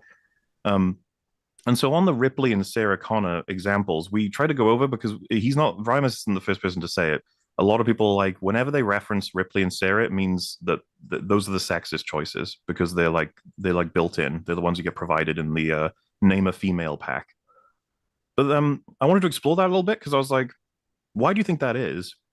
And it's like, well, because they're really well known. It's like, well, but they're some of the greatest. They are unironically incredibly well written, Sarah and Ripley, going from Alien to Aliens and from T1 to T2. Mm-hmm. And they are incredibly inspiring. There's men all over the world that find them to be some of the most awesome female characters, despite the fact, I don't know how many people remember this, Sarah went on a rampage in T2 where she almost executed an innocent family. Yep. You can do that and I wanted to highlight that and considered one of the greatest female characters of all time. How did they do it? It's like, well, she's really well written. And they're inspirational, and that's why they get chosen. And they answer the question whether or not we can name more specific. And you know, I tried to bring this up to him. I was like, if I said to you, Sitch, one of my favorites is Danny, and then you said who? And I go, Danny from The Haunting of Bly Manor. And you're like, I don't know who that is. And I'm like, okay. Well, I really like the main characters in Arcane. And let's just say you go, I didn't watch that. I'm like, okay. Well, you know, I really liked a lot of the characters in Boiling Point. That's a movie I saw relatively recently. It's like, don't know that one either. And I'm like, okay, Ripley and Sarah Connor. And they go, oh yeah, I know them. Yeah, okay, yeah, no, that makes sense. Those are the two everyone chooses. It's like, exactly. Wait a minute. Why not choose it when it illustrates the point very perfectly? You want to say, I want to see more writing like that. And then YMS was like, oh, that's so limited. They're horror sci-fi characters. Like, we want to get access to all kinds of them.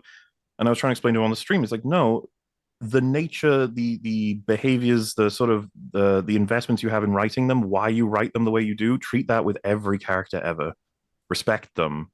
You know, there's consequences for the events they go through. Treat what they go through seriously. Give them a lot to deal with. Challenge them on their fundamental values. It's not about sci-fi or horror. Mm-hmm. Well, it's interesting too because like Sarah Connor, I didn't really think about it that you're talking about right now. Sarah Connor and Ripley essentially go through the same arc where they're like a normal person. They're like a normal woman who goes through something like horribly fucked up, and then in the next movie, they're like even though Sarah becomes crazy, but they're like so much stronger because of what they went through, and they're so much more like prepared to deal with the threat. And so you have this like very clear arc in these characters, and with Sarah Connor especially. And I think that's why so many people liked seeing her go from T1 to T2. She's so different of a character that you would never fucking see the T2 Sarah Connor in any movie nowadays. No, you wouldn't. Never see it. They'd never portray like a character who was a protagonist, who was a female protagonist in the first movie. In the second movie, she's stronger, but also like kind of darker and fucked up and crazy because of it. They would never have the balls to do that. And it's shocking. In 2023, they're like scared to do something like that. And yeah, so you have all of these individual instances where people are like, why is he being so unreasonable? When, as far as I'm concerned, I'm happy to consider it's a difference of point of view, and there's lots to be explored and accepted and thought about. But like the audience, you know how they get. They can be very reactive. They're like, you know, thing was said, like Dial of Destiny isn't that bad. What the fuck is wrong with your you? audience, like, whoa, not our audience. What are you talking about? Yeah, your audience is totally chill all the time, totally nice to everybody. Yeah, look, our audience we don't even have a subreddit. That's not true. So We do. yeah, I would have thought you would have. You must have one, even if it's a fad one. Yeah. We have a fan subreddit, yeah. Right. And so, all of these things put together, and then like he spoke a hell of a lot of the time. He made loads of references to how people need to like actually watch films properly, go out there and actually find the ones that are good instead of just relying on, mainstream slop. Or and it came off incredibly, people reference it throughout the comments, condescending, pedantic, snobby sort of thing, an air that he's better. And it's something that he's recognized now and he thinks is ridiculous. And so it's just like, okay, so there's a clear breach in what was meant to be interpreted and what was interpreted. But I don't think that means you should write off the entire fan base. Because there's, of course, a cross between myself and YMS's fan bases, as there are pretty much with most fan bases, especially in the specific realm of media, I would say. So, like, it came across as strange, but a lot of people felt like he dodged questions or rolled them back. One of the things I thought that was interesting, because I was listening to different questions you guys were giving him, and I think he said like Drinker tries to convince everybody that Barbie was tricking them with its marketing, and when he said like if you know Greta Gerwig is, you know what you're getting, and then I think Adam said people don't typically know who Greta Gerwig is, and then he said, oh come on, they must have known it would be somewhat feminist. And it's like, well, somewhat feminist is very different than what you got in the film, I would argue. Right. Whether or not people were prepared for the film to be somewhat feminist, I think maybe even Drinker would have conceded, like, yeah, sure, some feminist stuff in there. In a lot of ways, right? Like, we would probably concede Buffy is somewhat feminist or a lot feminist or whatever have you. I don't think audiences are unwilling to accept that as part of a film. But I'm continuously surprised to see people assess like what happens in Barbie and just be like, oh, it's mostly a chill comedy. It's like, huh, okay. That's entirely not at all the perspective I got from it. But of course, it's sort of tried to be used as being like Drinker is being unreasonable, when I feel like he's got a perspective that's shared by a hell of a lot of people. Yeah, the Barbie thing to me is a good barometer for figuring out where someone is like regarding the politics and movies situation, because like you can agree with the politics or not, but I mean, I don't know, I just cannot fathom how people can look at Barbie and not see it was like this is very overtly political movie. It just seems like a lot of cope is required to do that, to kind of, or a lot of mental gymnastics, from me a little bit nicer, to kind of lead you down that pathway. You guys have referenced it as well as others, that there's significant plot points about men needing to understand, like women need to understand their own plight within the patriarchy in order to break out of the brainwashing and then make men fight each other to defeat them, right? It's like okay, a lot to look at there in terms of subtext. And I think Sitch, you said the trailer definitely didn't show the kind of political stuff that was going to end up being in the movie. And then YMS's response to that was, a film about a girl and her doll should not be expected to say nothing about gender. That's not reasonable. Right. That's not even close to what you said. That's why I was listening to it. I was like, that's right.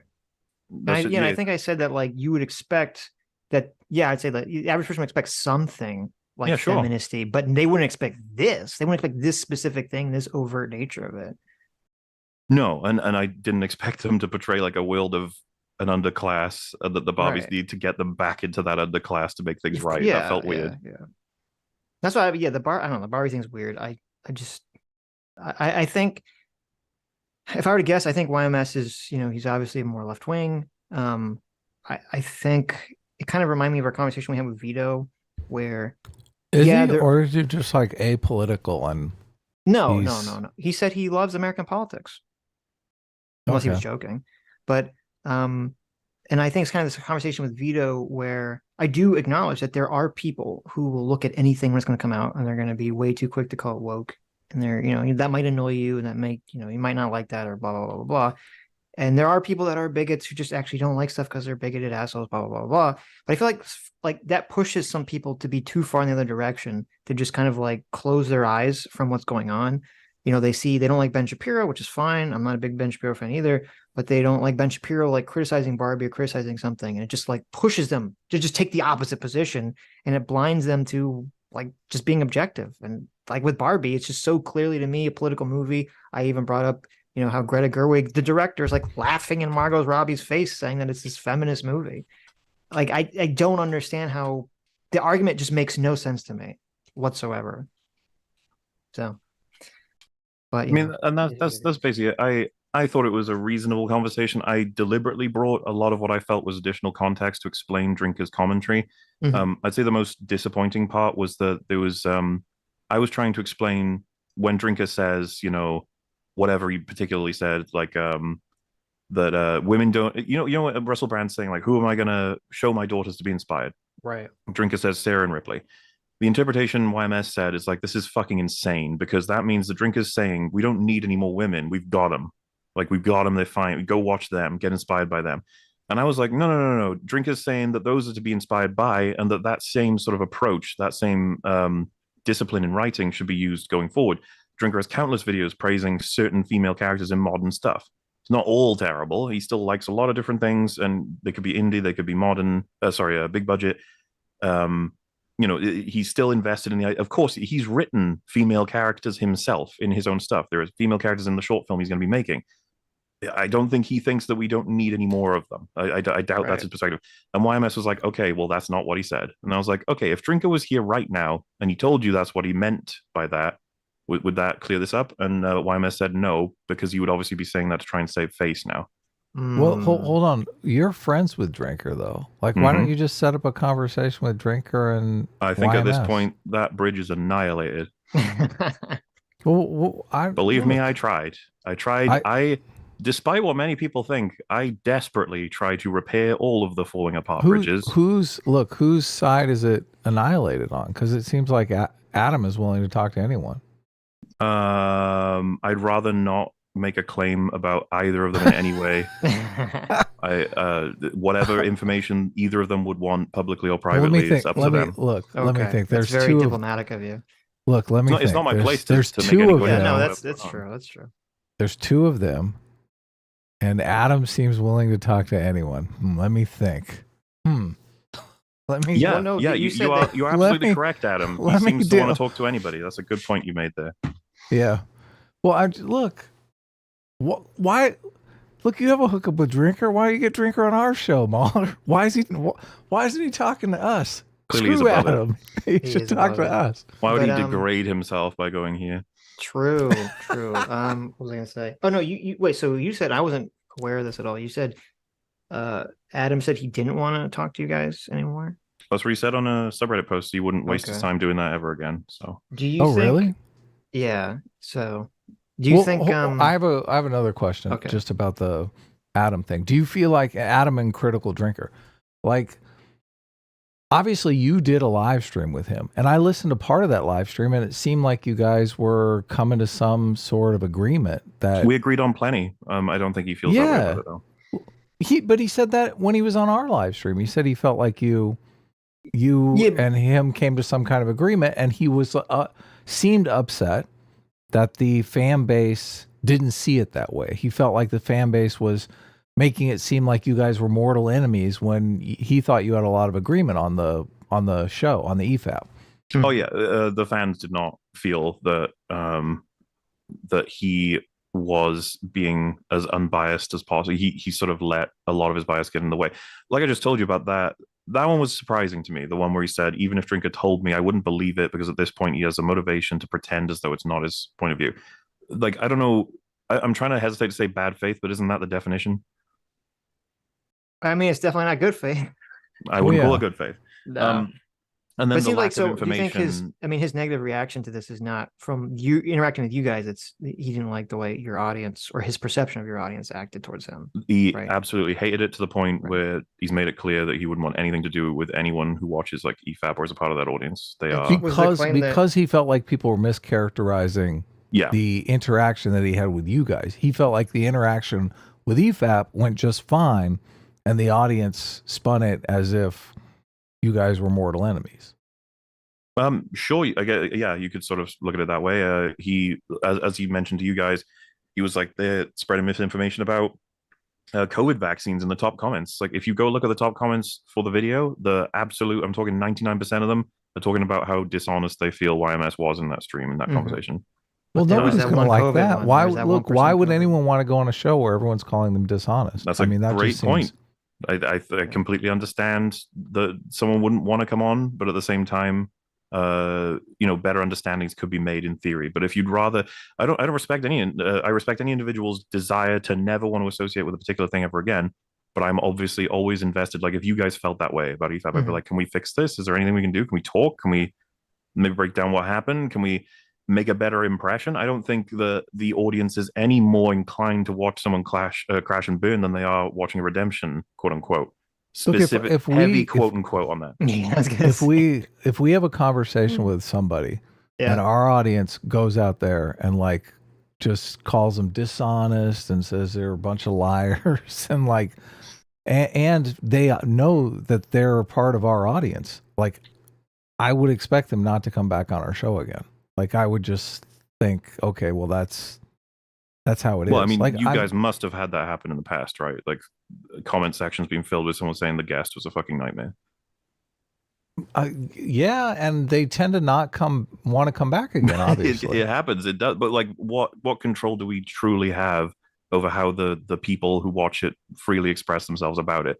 As YMS already put it, and I agree, I feel like the conversation was very amicable. We treated each other with respect and civility. Like it's not like we told everybody during the stream to do it, or that we treated him in such a way that would be aligned with that perspective. I feel like we were very straightforward with him. Well, I don't know what YMS can do about it. I don't know what any of us can do about it, to be honest with you. So it's just like the fans, either they like somebody or they don't like somebody, and the chips fall where they may. Like I don't. It's weird because look, I don't know that if YMS comes on and talks to you, like has another conversation with you, like the fans are not going to accept him unless he completely rearranges his entire positions. And like, who is going to do that? Nobody does that. Well, that's the thing. So what is the point? Well, if that's the end game, then that's unfortunate. But I guess that's how it would go. Again, Adam, if you had decided to do that after like a particular back and forth on EFAP, I would consider it unfortunate. I would do everything I can to fix it. But if you said like, no, I'm not coming back, they'll never think better of me. Well, hold on a second. You're kind of saying two things here. You're saying you would do everything you could to fix it, but then you're saying, well, I have no control over the fans, so there's nothing I can do to fix it. That's the problem. Everything that I can do to fix it is to present that this person is reasonable. They have unbiased takes on a lot of things, and that it's good to get insight onto how they think instead of assuming that they're like some evil. I can't change how the public view a person. I can simply present them what I believe they are. Maybe at the front of the next EFAP, you say, listen, I think you guys have YMS wrong and you need to chill the fuck out because I'd like to have him back on the show again. Like I've literally said that to people in our audience. I'm like, it's difficult for me to book guests when you guys are, treat them like shit in the chat. Maybe we could do something about that. Well, so, okay. Yeah, that would be fair. So now I've got to do that with unfounded sort of criticisms. So you do it with the people that you want to have another conversation with. Look, Katie came on and was completely insane, but I mean, I thought it was a lot of fun. Chat basically treated her like shit. I said, don't do that, but she wasn't going to come back on again. So, I mean, you do it with people you want to have a conversation with again. Yeah. So if on your show, I said that you were like completely wrong on whatever the take is, and my only evidence that I brought to you was like something pretty biased or retarded. Let's just say I said something that would take any statement of any kind. Like I said, I've been alive. Consistency is more important than conflict. Let's just go with that one. and you bring zero evidence, and you drastically disagree with it, just and like now. And the whole audience rip into me for it. And then I say, I'm not coming back because the audience hate me. They'll never take me seriously. I don't believe it is on Adam to say, well, you know what? That take that I thought was insane is actually not so bad, and that you guys are wrong if you say so. What I am happy to say is, hey, guys, don't brigade. Don't be a fucking asshole. Don't go to any kind of like subreddit to tell people they should stay away from this guy. No, that's all fucked up. However, if you want to share that you think he was wrong, go for it. No way I'm going to police my audience into what they should think about Okay, well, just look. Yeah. You have to accept where the chips fall then. Neither would you. What do you mean? Look, I tell my audience to chill the fuck out all the time. I just said I'm happy to do that. I'm not happy to tell them how to think, though. Right. Well, was his complaint about... Wait, was YMS's complaint about just your comment section, or was it complaint that they were going on his Reddit or something? Like, what exactly was the complaint? from YMS that like the whole audience is convinced that he was acting in bad faith. Right, but was it just contained to like your comment section? The comment section, the subreddit that relates to Mauler, I suppose. I'm not sure if there were other places, but there may be. And yeah, that's so this is the problem. Am I supposed to tell everybody he was not acting in bad faith? Yeah, no, see, because I mean, I agree with you in terms of like it is annoying because I mean, even in our chat does this, you know, people get like really, it's like a streamer thing. It's just like people in chat just get like really fucking riled up about stuff. I mean, and obviously, if you're in a contentious conversation and you're reading the chat, it's going to be toxic.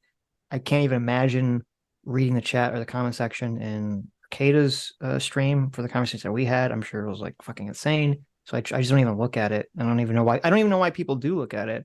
They have to just train themselves not to. Because I think the only way to really like repair a relationship like that is not to like, obviously, because you don't agree with his position, you're not going to come out and say, oh, you know, he's right. And I don't think saying like, oh, chill out is really necessarily going to help that much. I think the only way to really repair the relationship is to basically have them on again where it's going to be something that you all agree on. And they can make cogent points on that the audience would kind of accept. I genuinely think the best way to repair is to just come on and be normal and talk about other things. Well, just but it has to be something that like that there's not going to be a conflict over. If the audience hates them already, it has to be something there's agreement on. If the audience is truly but obviously, if he doesn't want to come on again, that's never going to happen. So that's kind of out the window. Well, that's the thing. Like I said, if it happened to either of you guys, I would be like, let's get it fixed because I do believe that you're. Can we ban Chud Logic from the show forever? that's the question that I really want to ask. Right. I guess if you pay me enough, I'll get rid of him. Sure. Look, obviously, I'm joking. So, but you get just personality conflicts. Like so much all of this is the just, time. Yeah, it just happens. I just like nothing can be done about it. So, and yeah, and like I said, I'm not going to lie to my audience or force them to think other things, but I will absolutely repeat thoroughly and passionately to treat them well. Don't brigade, don't spam, don't talk about how they're the worst person to ever be on the internet and stuff. Instead, either be friendly, right, and be like, yeah, okay, we'll have them back on. Let's hopefully, you know, or in terms of like that aspect. But if you want to talk about, I thought that their take on X thing was bad because they did this, that, and the other. You know, like unfortunately, a lot of people can interpret even that as being like, well, this is ridiculous. That's all I ever see wherever I go in this community is people saying like, oh, you had a bad take on blah blah blah. It's like this is fucked up, and it's like I can't stop people from doing that. I don't think I should either. I mean, I don't know. I don't even know if I should. I guess I'll bring it up because fuck it, why not? So Doomer is very upset in the chat. I don't know if you want to talk about any of that stuff. Like, I don't know. Ask away. Ask us any question you want. I mean, Doomer, do you want me to bring this up, Doomer? I don't know, like, what's happening here. I don't know if I want to be like the intermediary between you and Doomer. Look, is it possible for Doomer to come on and bury the hatchet with Mauler? Like that would be amazing. It would. Is that possible? Look, send completely Doomer, on board. Look, Mauler seems optimistic. Send Doomer the link. Maybe we can I'll ask him. Maybe we can end this. And, I don't know. We can all sing "Kumbaya" together. Even though I don't know the words to that song, but I hear it means that we're getting along. Yeah, it means the good things are happening. Well, okay. He's asking, is he apologizing? I mean, no. I'm assuming he said no. Okay. Look, first of all, now is that the only way you'll come? The soyest thing in the world is to ask for an apology, Doomer. I know. We all know you're feeling an apology, Adam. Yes. Look, it's worse than apologizing is asking someone else to apologize to you, Doomer. What the hell? Why would you look? This is not the time to ask for an apology. Especially like a public apology. So look, I resent. Don't send Doomer the link. He lost it. He lost his opportunity. Okay. Anyway, what's so you did. We had a conversation with YMS. You had a conversation with YMS. I listened to that conversation. And I was like, oh man, I wish I was on EFAP right now. This is totally interesting and fascinating. I thought you were holding his feet to the fire pretty well.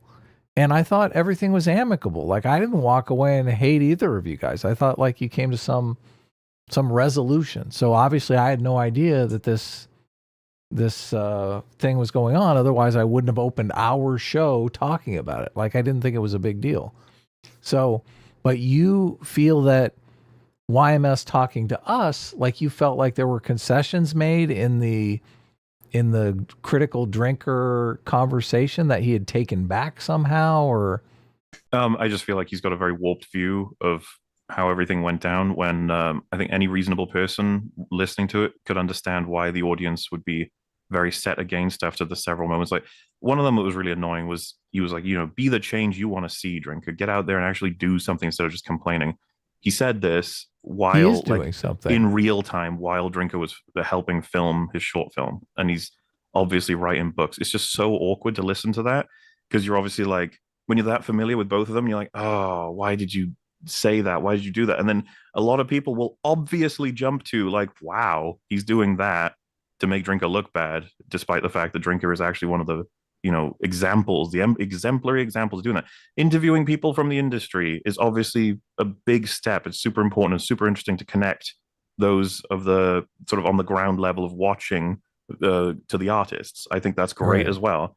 I don't like to be too sappy, but I'm very proud of Drinker's work. I think he's doing an excellent job, and that yeah, I think that I'd love great to talk popularity to him someday, comes. I guess I have to have a connection or something. Well, and I was trying to explain to him, like, I would do this on behalf of many people. Something that was really sad to see was, like, in his subreddit, this is producing, Sitch. Come on, let me talk. No, go ahead, Mauler. What something was really sad to see in his subreddit was people saying, like, notice how aggressively Mauler will defend someone like Drinker, and yet you'll never see a defense like this for JXE. I remember reading this out to Fringing Rags. So I was like, for a long time, JXE was the only person we defended that way. We did 3 full EFAPs defending JXE from all the insane React content stuff. Right. All the people who tore apart the video and tried to make it seem like entirely unreasonable. By the way, the majority of Jay's criticisms have now all been accepted and moved forward with by Hassan years later. And yet, in retrospect, he's like, oh, yes, the guy who makes videos on me every single day. And it's just like, what are you talking about? Like, all Jay did was try to make a positive difference, actually had that difference, and yet wouldn't be recognized at all by Hassan or any of the people involved in that whole debacle. Who made this claim that you never defend? It was subreddit conversations, right? But like I said, that's not even the most unreasonable. They were calling us. Look, it's just some subredditor. Who cares? Leftist dipshit. That is entirely my point, Adam. I don't care that YMS's whole audience despise me. Right. And they're saying like we're Nazis and we don't defend anybody. Well, it who's sounds not like also your Nazi. whole That's audience despises him too. I mean, that's the problem. How do we get these two audiences to like date one another? That's my point, though. I'm willing and ready to make content and experience fun times with these people, whether or not the audience despise me. And I feel like the best. Do you promise not to be a Nazi, to renounce Nazism? Okay, now you're asking too much. All right, that's ridiculous. Like, what I'm trying to say is, look, like, I'm joking, but you know that they're never going to get past that, right? No, and the only way I could possibly see it happening is not for me to go on YMS's stream for him to say, everybody, Mauler is not a Nazi, he's a nice man, here he is. I instead think they should just see us getting along and talking about movies, and that none of this is interesting, none of it's bothering me because it doesn't matter at all and doesn't bother him. We know each other, we know what we produce, and that we're trying to get to the bottom of different things, be it artwork or relationships or the wider meta of the movie industry.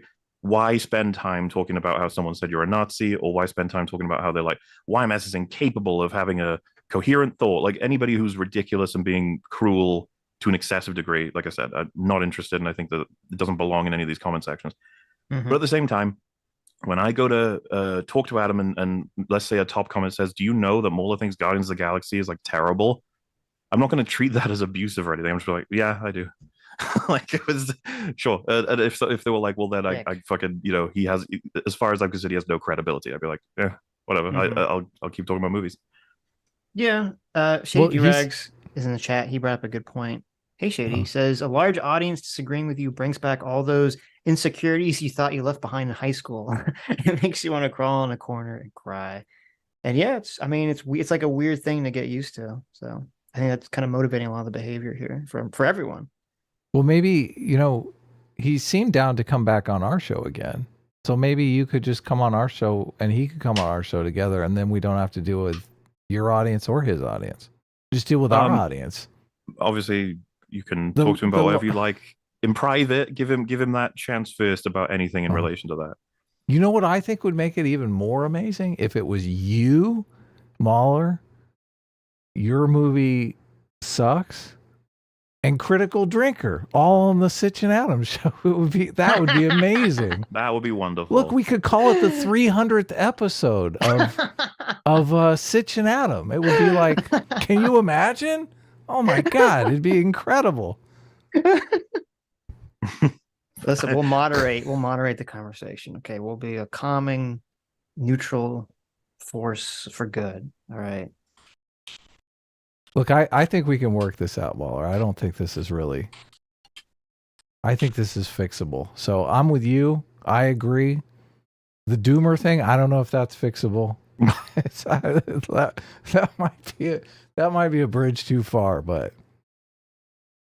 Aussie ODST for 10 Aussie bucks says, hey, Mauler, I think people have got Ashoka wrong. I think it's just a faithful continuation of Rebels and Clone Wars. I'm pretty sure it's actually more for old fans and not a new audience this time. That would be fair if I could see any content in it. There's one thing to be like, I don't understand this arc because I don't know why this character felt that way at some of the time, whatever. But nothing happens in Ahsoka. Have you guys seen any of it? No, I only saw your video. Yeah, like there's several stretches of episode where just nothing fucking happens. And the most interesting thing to a character is like one of them says, I deserve access to these files because I'm a high rank. It's like that's the most character thing that happens in a whole episode. And you're just like, okay. I don't believe that the Rebels and Clones fans consider Ahsoka a great season continuation of their content either. I'm not convinced by that. Mm-hmm. Wonton Tiger for what? Oh, yeah. Oh, I was going to say read Michael's, the last one. Oh, Michael Visteval for 100 Kazarkazarks says, Mauler's right. Why waste time trying to get along with people who don't want to get along back? See, I don't see it that way. It doesn't really seem like YMS doesn't want to get along. I just... Well, no, his issue was with the audience. I don't think that was... Yeah, I think it was more so aimed at the audience. And it's not that I wouldn't want to make efforts to try and win over his audience to some extent, even if I think like that it's complicated, right? Because it'd be like, wow, Mauler, how could you ever think that they're remotely reasonable if they're calling you a Nazi? I'd be like, because they probably fed some really bad information. Yeah, that's what I assume, and that sucks. And the only thing I can do to stop that is to be like, oh, I'm pretty normal actually. Don't worry about it. Well, if you're arguing that you're not a Nazi, that's not a good position to be in for sure. So exactly, you don't want to be in a position where you're just like, let me prove I'm not. He's like, no, I'm just going to carry on doing my thing, and hopefully one day you'll understand that wherever you got that from wasn't reliable. Yeah. Yeah.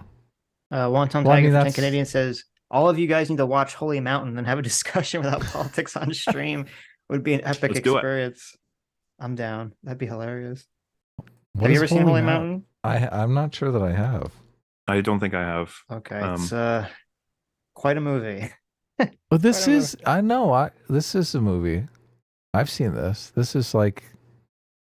You've seen Holy Mountain? The Now My Shrine of 1,000 Testicles is complete, Holy Mountain?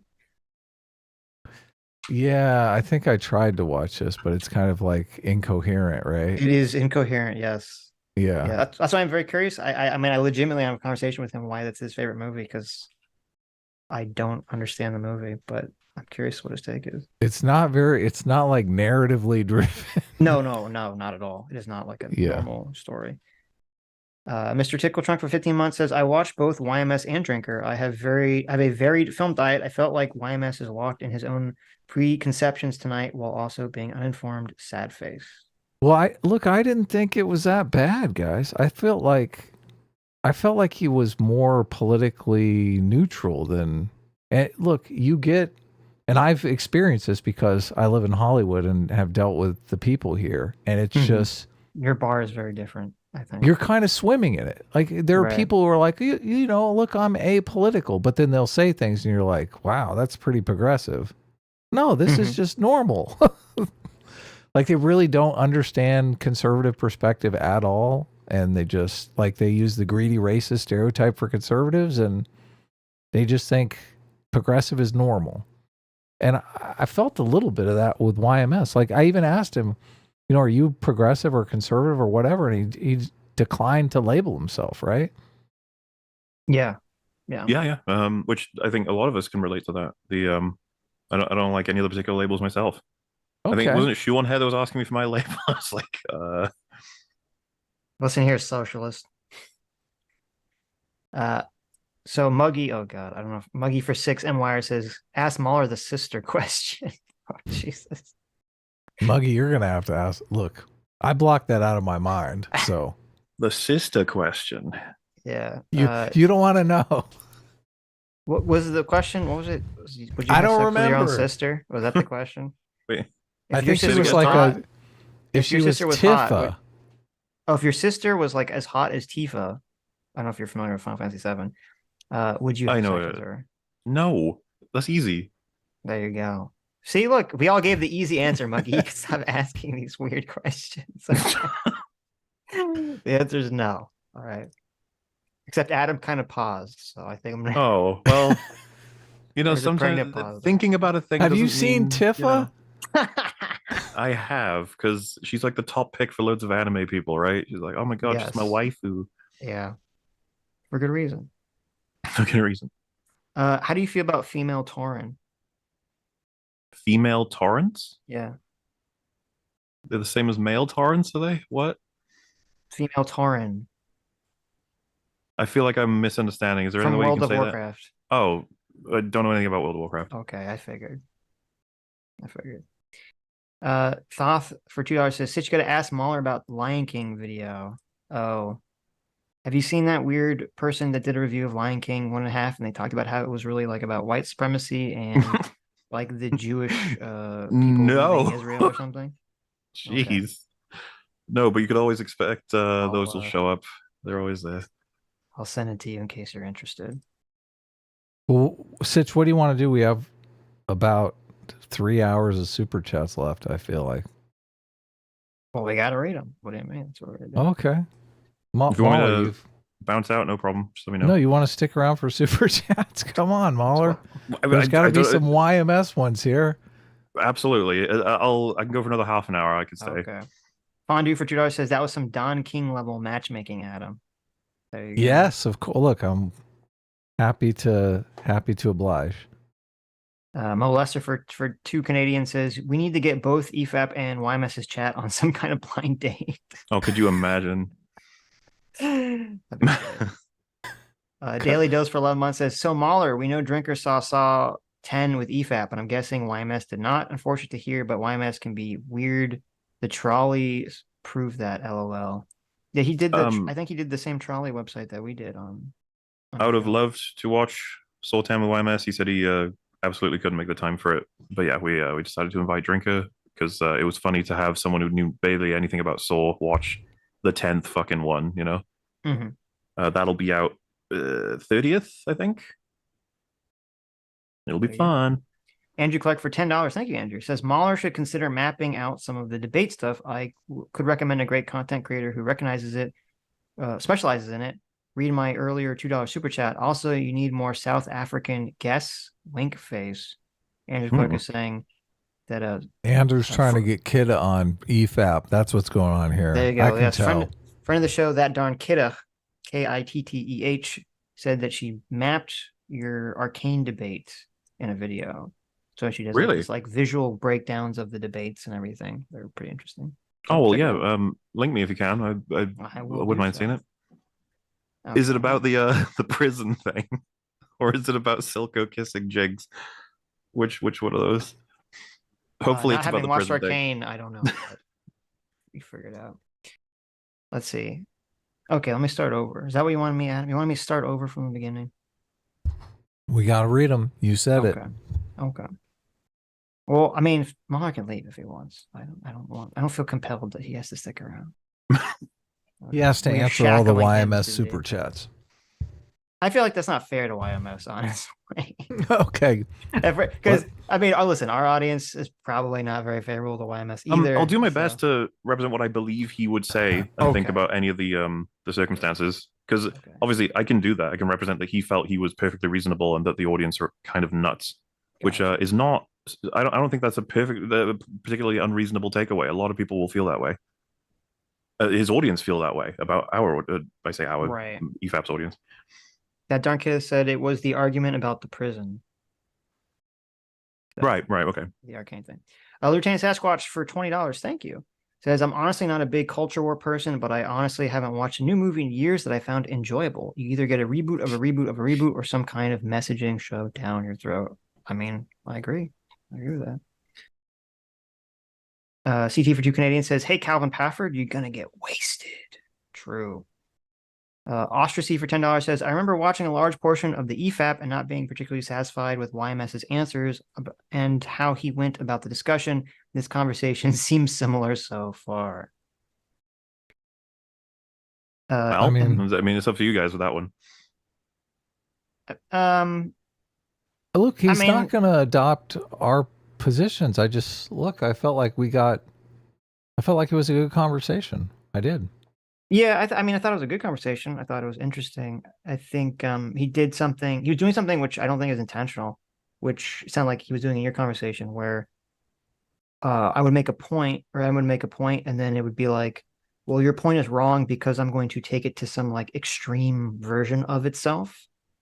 And so therefore, like, it was kind of like with the whole, for the record, why would you not expect Barbie to not have feminism in it? And it's like, well, okay, but there's a difference between like having a mild version of like women empowerment versus the very overt feminism. Yeah, and I think it's reasonable to say the marketing for Barbie does not represent what's in the movie. I feel like that's a pretty hard thing to disagree with. Yeah, that's a weird one to get hung up on. So I was just going to say, though, like, for the record, we're all capable and perpetrators of such awful verbal crimes to sort of takes what someone says and then be like, fuck you, of course it's not as ridiculous as blah, blah, blah. And then you're like, whoa, I didn't even say that. And then you can be like, no, I know. What I meant was, that sort of thing. Right. I don't hold it that hard against people when they make those kinds of mistakes. As long as they fucking roll them back, just be like, yeah, no, I didn't mean that. Yeah, I mean, it's funny because we always talk about, in Jonathan Haidt's Righteous Mind, he talks about how, his wife was like chiding him for not taking the dog out or not taking the garbage out or something. And his immediate reaction was to blame like the kids. And it took him like literally like 10 seconds to stop and realize that he just lied. He didn't even realize he just lied. Like, it's just, that's like the way people react to things emotionally. They just kind of defend themselves first. Yeah. And I think to an extent, you're your own babysitter in that you're responsible for everything that comes out. And sometimes you've said a thing where you're like, I don't want to defend that, but I'm going to now. Yeah. Well, especially when you're in a public conversation, because it's like, it feels like you don't get a lot of, it feels like you don't get enough kudos for like walking back a statement. So people feel like so hyper defensive. Like, I have to defend the statement. I have to defend the statement. I have to be consistent. So it's interesting. Psychology sucks. Amanda's for 3 months of discipline equals freedom. Thank you. Says another butthurt YouTuber who can't handle another success, nitpicking the chat and the community they foster. Where have I heard this critique that a YouTuber is responsible for their audience grow up? Well, there you go. I'll do both sides for that one, right? Okay. The more negative interpretation is YMS brought up the sub count for Drinker, his influence and his connections many times, and lamented that kind of power can't be used better. And the fans or other people took that and were like, so it's jealousy. The positive interpretation is YMS is genuinely saying, imagine all the great artists out there that could be given a chance with Drinker's power, and he's not using it for that. Okay. So, we're not inside YMS's head. Right. It could be a combination of both, could be one, could be the other. That's kind of the problem with this whole thing, is that in the same vein that you can say you can't claim what he meant definitively by that or what's going on in his head, it's like, yeah, but you also can't force anyone to have a particular interpretation of it either, right? Mm-hmm. It's kind of like they just do that. Muggy for 15 MR says, the question was, if your sister is hot like a supermodel, like the sight of her makes you stiff, and she's really into Wincest, would you do it?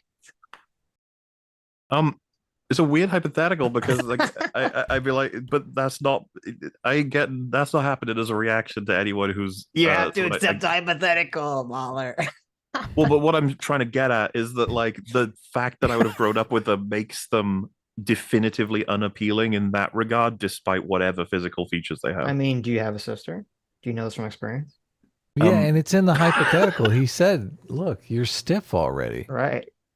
You mean like my arms are all stiff from working out? No, that's not. From working out. That's not what he's talking about. Working out all the time to impress her. Like, look at these guns, sister. I will happily say no once again. But you guys are welcome to take the yes stance. Go ahead. Well, she's not what- my sister. Listen, Hell yeah. listen, Muggy. Don't have sex with your sister, Muggy. Okay, just don't do it. We all understand what's happening with the super chats. We're not giving you permission. Okay? The second Just one of you don't says do it. yes, he's like, finally. I know. Yeah, like have no, justification. stop it, Muggy. Stop it. Don't do it. Okay, don't do it. Okay. Evan Samus for 16 months. Thank you. Says anti-woke media criticism is simply a reaction to woke media criticism. How many mainstream media reviews are from a feminist or anti-capitalist view? Yeah, I mean, I don't know if it's a reaction to woke media criticism. I think it's a reaction to woke media, but there definitely is a lot of woke media criticism that I don't feel like gets complained about at all from people that complain about like the right or reactionaries complain about too much in movies. I mean, the amount of like feminist reviews, throwing roses on Barbie, printing out the whole America Ferrera speech verbatim was astronomical. So. Something that I find interesting, I don't know if you guys feel the same way on this. A very common way to sort of bring down the this is woke or this is not argument is that a lot of people disagree on it. We have like multiple splintered factions now who are like, how's the dragon that was woke and so was Arcane. And someone else was like, no, they're not. They're amazing and you shouldn't be saying that. They're not woke at all. They're actually the opposite. And then someone in the middle who's like, I think some of it is, some of it isn't, whatever. And then someone might say like, see, all of that is evidence that it's an insane conversation. It needs to stop because there's no agreement on it. And I was just thinking to myself, like, isn't that kind of the same with almost all assessments of categories being applied? Because, Michael Bay would be considered very pro-American sort of military, like in all of his movies, that people would even argue that they're propagandists. They're like, oh, look at this. The military's awesome. They'll save the day and they'll beat the blah, blah, blah. If you've seen The Rock, that film is quite critical of the government while also being celebratory of certain like elements of it. And so if someone said like, so then is Michael Bay a propagandist for the American war machine or not? And it's like, oh, this guy agrees, this guy doesn't, this guy says 50-50. And it's like, see, it's not even a real thing if you've all like disagree. You know what I mean? I mean, even in like the first Transformers movie, the government was kind of portrayed as incompetent and buffoonish. It's complicated, isn't it? Like it's because I'm a fan of a couple of his movies and stuff, but I don't know if I've ever taken them seriously enough to be like, these are definitive takes about how government is the best. We love them, and the military's awesome too. It's like I don't know about that. I don't think Michael Bay's biased in favor of the American military. I think he's biased in favor of like explosions and kicking ass. And if it's going to be the military in the movie, then that's going to be the people doing it. So yeah. Ed Wood Sr. for $5 says, why is representation important other than to deliver an aspirational message? Well, I do think there's a level of, I mean, I talked about this before. It was really weird. There was a time period where my dad was like going to the hospital a lot for a surgery. And I thought it was really strange when I'm like, I would go to the cafeteria and I'd be eating and I'd look around and I was like, all the doctors were white and all the nurses would be like Black or Hispanic. And I do think that has an effect on people. I do think people want to look, if you're Black or Hispanic, you kind of want to look around and say, oh, there's an avenue of success that exists for me in society. And if I can see someone else who I like identify with do that, I think that kind of motivates people or shows them that it's possible. We kind of talked about this with Nate too. When like Nate became a lawyer, he was talking about how a lot of people in his community, his neighborhood were like taking their kids to him to say like, look, you can become a lawyer too. You can become a lawyer too. So from that perspective, I do think that representation can be important. But obviously, as we talked about earlier in the conversation, the way it's being done now, I think is doing the exact opposite. It's putting people off of representation. I find, because of how poorly they've been executing a lot of these stories. I find it kind of fascinating because if we accepted it as a truth that people need to see characters that closer relate to them, let's say in career, skin color, sexuality, whatever, and it will simply like statistically increase the amount of inspiration they get from whatever journey that character is going on. Like, okay, so then would it be considered a thing to solve that we need to get rid of that as an actual process, and we need to encourage them to be like, when they look at Superman doing this, that, and the other, and they're like, yeah, but I'm not white. Yeah. It's like, no, that doesn't matter. Him being white's not a part of the character. That's not. You need to start looking at these people and associate with what their values are, because I know that's a common talking point. Right. But if that's like an innate thing, and that we actually have to get similar skin colors in order to reach like the peak inspiration levels for humanity in like a robotic statistical way, it's like, okay, then I guess we should seriously focus on just executing all of these things well, even if there's a mandate, right? Because I've said this before, and I assume you guys agree, But say, for example, Aliens, like this amazing film. What if we found out that it was supposed to be a male character called Ripley, and that many people who are like, they're saying the same rhetoric that a lot of higher ups at Disney were saying today back then, and that they've absolutely forced it to the point where it mangled the script that she's going to be a girl, and they had to rewrite it and stuff. It's like, I don't think anyone's going to call Alien a bad film knowing all of that. We'd just be like, huh, they managed to make it through. And that's kind of my big interest, is trying to find ways to incorporate a lot of the craziest stuff everyone wants to do so that they can make the art the way they want to. But I am very much against it when like artists get forced to do particular things. If it's the artists themselves, where they're like, I want a big team of Marines that are all women, be like, okay, we can find a way to make that work. We're gonna have to rely on sci-fi fantasy stuff and everything. But if it's an artist who's like, I want all my men to get in there and fuck up the aliens, and then some producers like, make them all women now, we're like, you've destroyed my whole story. It's like, I don't care. Do it. It's like, yeah, that's the difference for me. It's like, okay. Yeah, regarding the diversity thing, I mean, first of all, to be clear, I don't think, like, if we're talking about like in real life, I don't think there should be lowering of standards to reach that level of diversity. I'm just thinking why representation, I think, is psychologically important in the first place. But regarding like the movie, kind of what you were talking about, I mean, I'm all in favor of that. As a society, as a culture, we should be pushing the idea that you should look up to Superman, or you should look up to All Might, or some character like that, regardless of their ethnicity or whatever. And that should be like the cultural attitude that's pushing people in that direction. I think that will take a lot of time. I think we can get there. I do think the Star Trek colorblind future is possible. But while we're on that long road to get there, I do think representation will matter till we get to that point. It's funny because we were talking earlier about the sort of late 90s, right? And I think you said, even though a lot of like Farscape, Buffy, or whatever have you, presenting these female characters without spotlighting them, without their introduction being, I am a woman and I am strong. Instead, it played out as normal. The people behind these things may very well had the attitude, which we know Joss Whedon did. He was like, I want feminism in this. Right. I want to get. So did George Lucas with Princess Leia. And that's the thing. Their goal, they decided a different mechanic. They were like, what if I present it and I don't make a huge fucking deal out of it? Yes. And then that influences the next generation to be like, there isn't a deal about it. Women do get to have those roles. Yeah, that's a great point. But exactly, and that's the liberalism coming into play, that you should be colorblind, you should be gender blind, versus kind of the leftist, like, no, you need to you need to focus on the fact that it's a woman. That needs to be front and center, because they have a completely different set of moral values that they're operating from. So, Andrew Clark for 2 hours says, thoughts and prayers for Kid, a family emergency. Oh, sorry to hear that, Kid. I didn't know that. Definitely thoughts and prayers. I forgot to mention as well, that was the fucking part of the whole point of the big circle, was that Ripley is originally, I believe, was supposed to be male. Oh, I had no clue. But I don't know the nature of switching her from male to female in terms of like the actual much better with her being female, though. Well, that's actually something that came up with my master. We were talking about the nature of the last girl in horror films. A lot of the time, they will do that statistically because an audience will feel more scared when being invested in a person that seems less able to defend themselves, right? Right, and sympathetic. Because that became like a strong trope, the last girl in all of these famous horror franchises. And the funny thing is, then you get a lot of heroines out of it, like Sarah Connor, like with Halloween, or I forget Friday the 13th if they had many survivors of each of the movies, but of course then Ripley is like one of the possibly the most iconic. And they tried to do, it's kind of stupid, they tried to do, actually, now I think about it, they tried to do the Sarah Connor Ripley thing with Jamie Lee Curtis, and it just fell flat completely. You mean in the new stuff? In the new Halloween, because remember did you see the last one? She comes in back and she has like, they have the house set up to try to kill Jason and all that shit. Michael, and yes. Or Michael, sorry. Yeah, it's all these things blend in together. No, I get you. That movie, I hate that movie. First of all, I've never liked any of those fucking movies, but like that one was. They're not. I'm not as fond of Halloween as I am of Friday the 13th or Nightmare on Elm Street. Or I want him to be consistent. Like, is he super powerful? Is he just a dude? I mean, he's getting. Well, people would argue that that's part of it. Like blowing up. Like, what the fuck's happening here?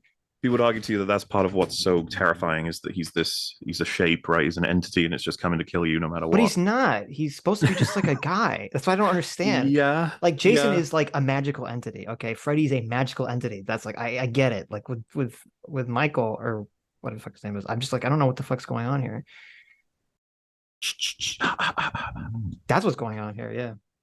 But okay, let's see. Alex Stewart for $20 says, oh no, I read that one.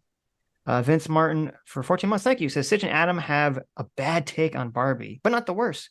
Critical Drinker review was rather over the top. Well, I guess Vincent Martin liked Barbie and disagreed with us. All right. Thinking, well, and then we kind of talked about this with the Barbie thing. There could be a movie that's very political, that's very woke, and is still good. It's definitely possible. I don't think Barbie meets that metric whatsoever.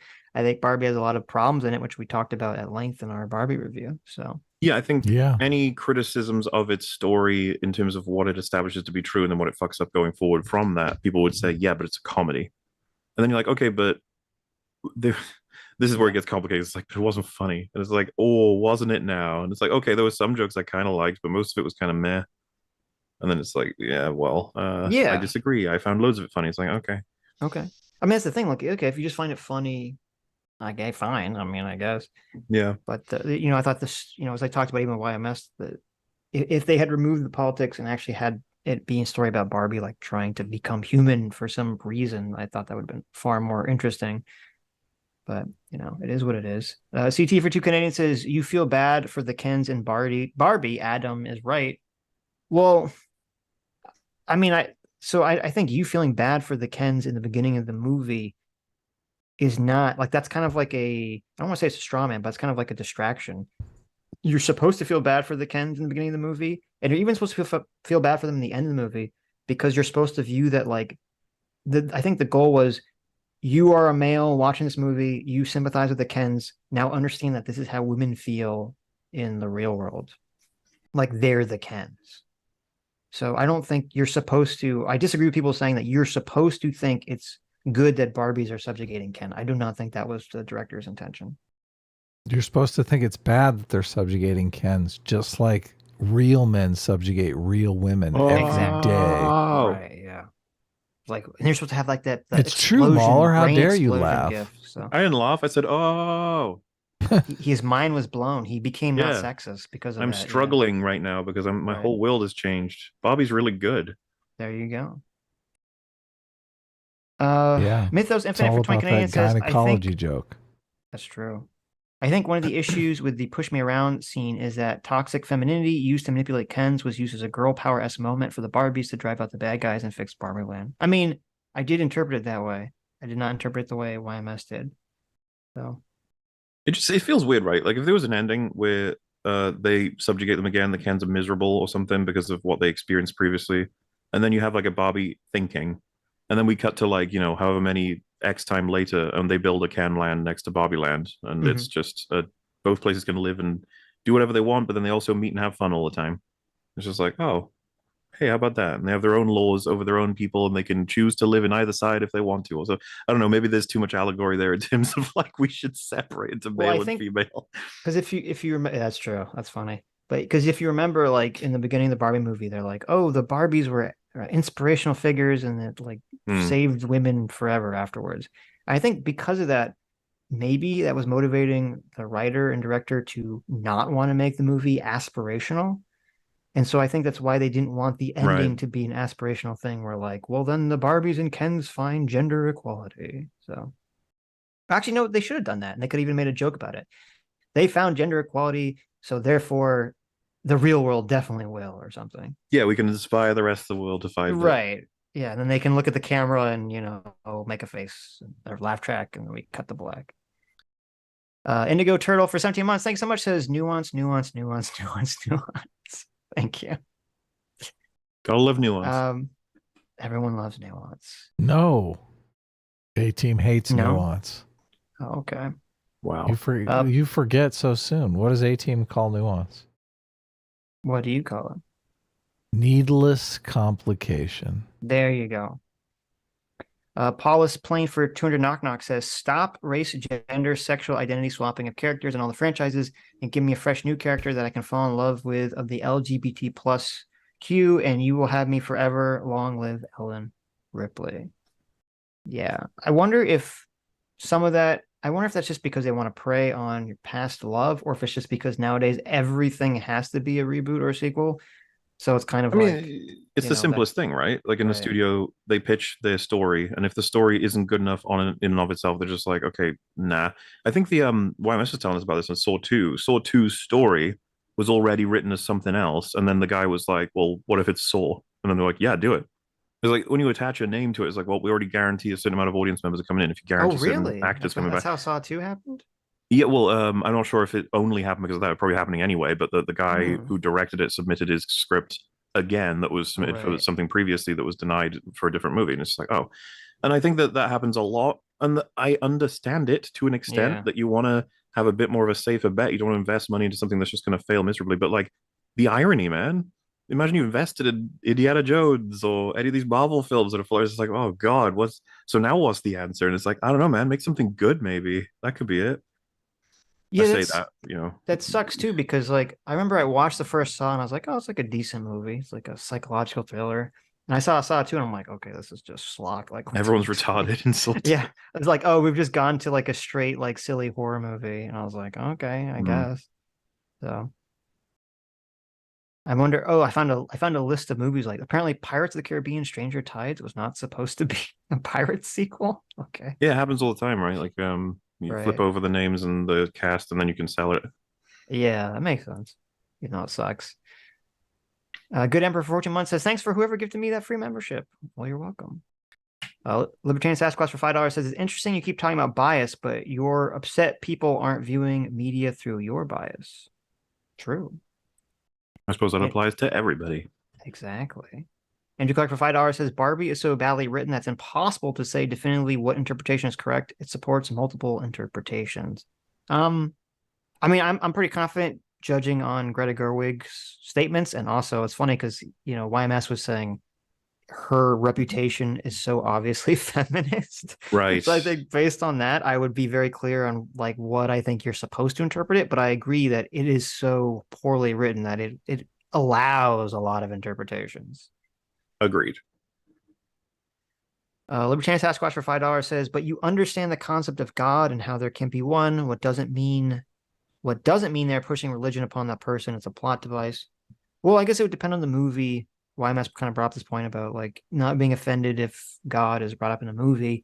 I mean, it would depend if the movie suddenly takes like a left turn out of nowhere and is like, and then God saved everybody. Like I prayed to Jesus and then God came down and saved me. So that part was really interesting. So it actually stuck with me a bit because I think Adam said, I'm fine with films that have a message I don't agree with, like the existence of God, or that YMS said that. And then I think either Adam or you said that would it be okay then in a children's film and that the message is very explicitly believe in God or you go to hell. Right. And I think YMS said, I'm not okay with traumatizing children in any way. And so it's interesting, right? Because it's like, okay, but where would the line be then? What if it's only implied? What if there's only a character that says, like, thank goodness I've lived a strong, good life. I get to go to heaven now instead of hell. Is it okay? Or is that too much? And I think I agree with where you guys are going with it, right? Like, it's like there are messages throughout plenty of media that we distinctly are like, I don't fucking buy that. But at the same time, we'll be like, no, it's a good movie though. Right. Yeah. And even with the kids thing too, and I mean, it's fair, Barbie. Well, Barbie's weird because it was PG-13, but also it's Barbie. So you would there's like this weird overlap you'd expect it for younger audiences, even though it wasn't.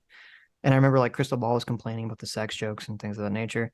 But I think even if it's not traumatizing, I do think, you don't necessarily want in kids programming for it to be, pushing political ideas that are not mainstream. And in trying to indoctrinate children. I know people were, they criticize VeggieTales and things of that nature for that reason. So maybe a compromise, especially with the age ratings being related closely to the actual age of the child, is to watch it with them and then ask them what they came away with and talk them through it. Like that's the responsibility of the parent at that point if you're unsure of whether or not it's suitable. Because there's a lot of things I shouldn't have seen when I was younger in terms of age ratings, but I'm so glad I did because it had a huge influence on my interests that I consider foundational. So, I wouldn't want to go back and be like, you can't watch Alien and Aliens. You're only 8. I'd be like, fuck you. I want to watch the crazy aliens and the Marines shoot each other. Well, it's interesting because it's like, I mean, I would be more up for my child to watch something that's violent. as opposed to something that I think is going to politically indoctrinate them. As much as I'm with you, I don't know how worried I guess it would be depending on the relationships with each of these people, but like I don't know how much child is going to even pick up. Like if they watch Barbie, right? How much are they going to get from it? Yeah, that's why I mean, like, so what did you take away from that? They're like, I don't know. It was a fucking They're like, I like weird, Ken. like... He should have ended up with Barbie. I mean, I understand that's probably most like kids' reaction, but anyway, depends how your kid is. What if they included a bunch of free Palestine jokes in Barbie? Oh no.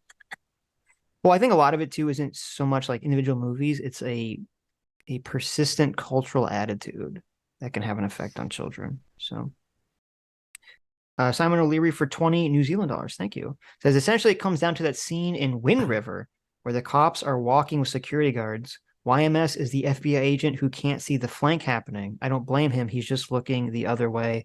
S-Class is the best class. So I've never seen Wind River, but I understand what you're saying.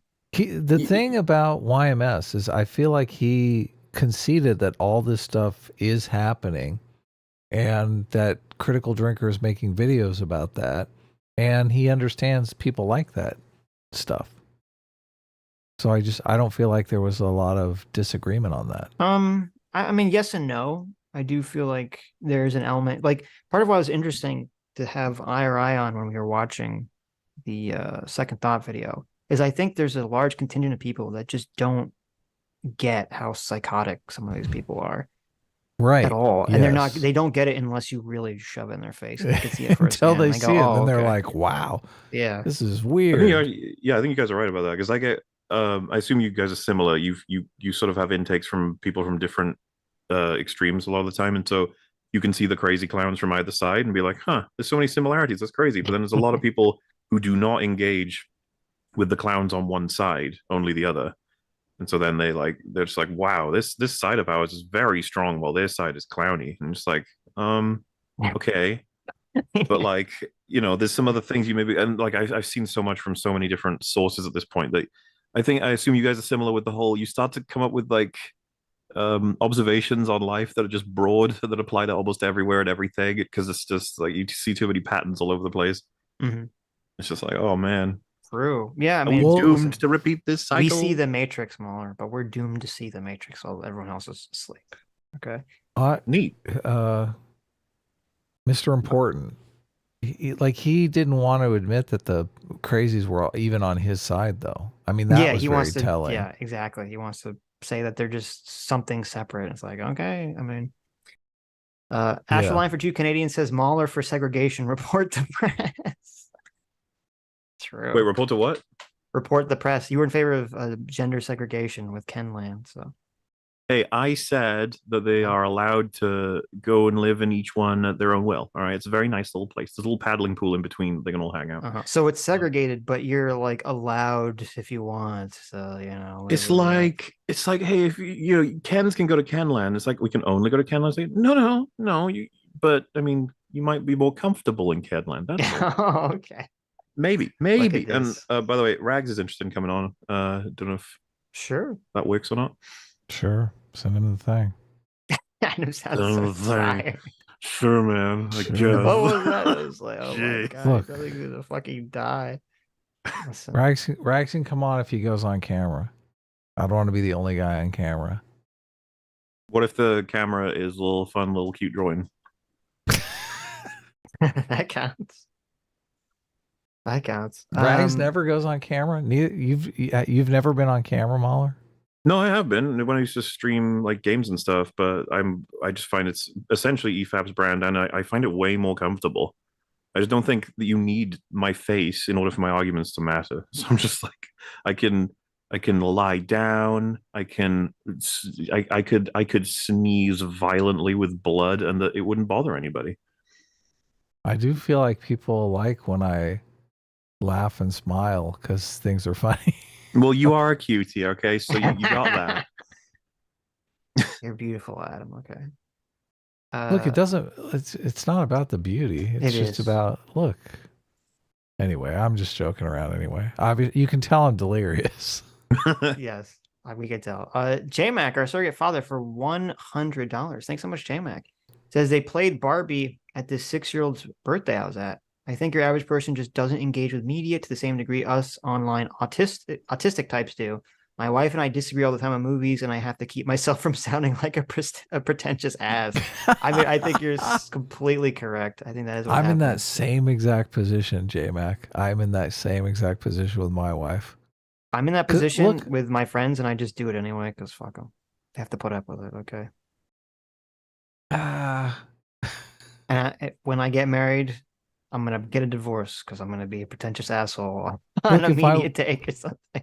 If I want to pick apart a movie, though, I want to pick it apart with you, Sitch. Like, Okay. I don't necessarily want to pick it apart. I forgot to ask why I messed about Tenet. I was on the list. We didn't get to it. Ah, damn it. Yes. That's a funny movie. Anyway, what's up, Rags? Hello, how are you? Hi. Hi. Hi, Rags. What's up? Oh, I'm just kind of up late listening to the stream. Yeah. Sweet.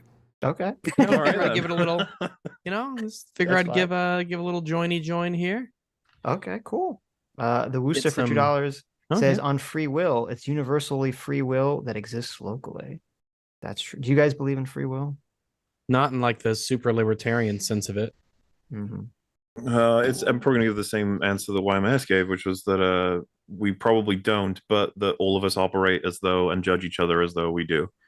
And we kind of have to. Yeah, I don't know what the alternative would be.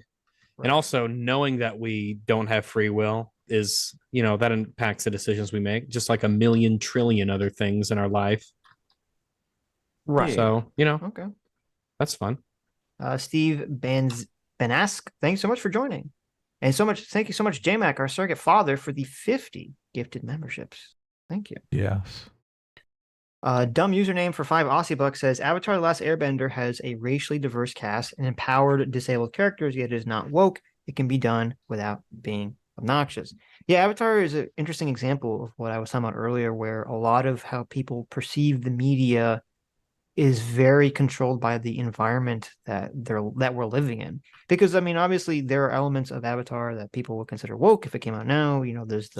There's like I don't like when bald people are presented in a positive light, even if it's for like representation. I just don't gel with that.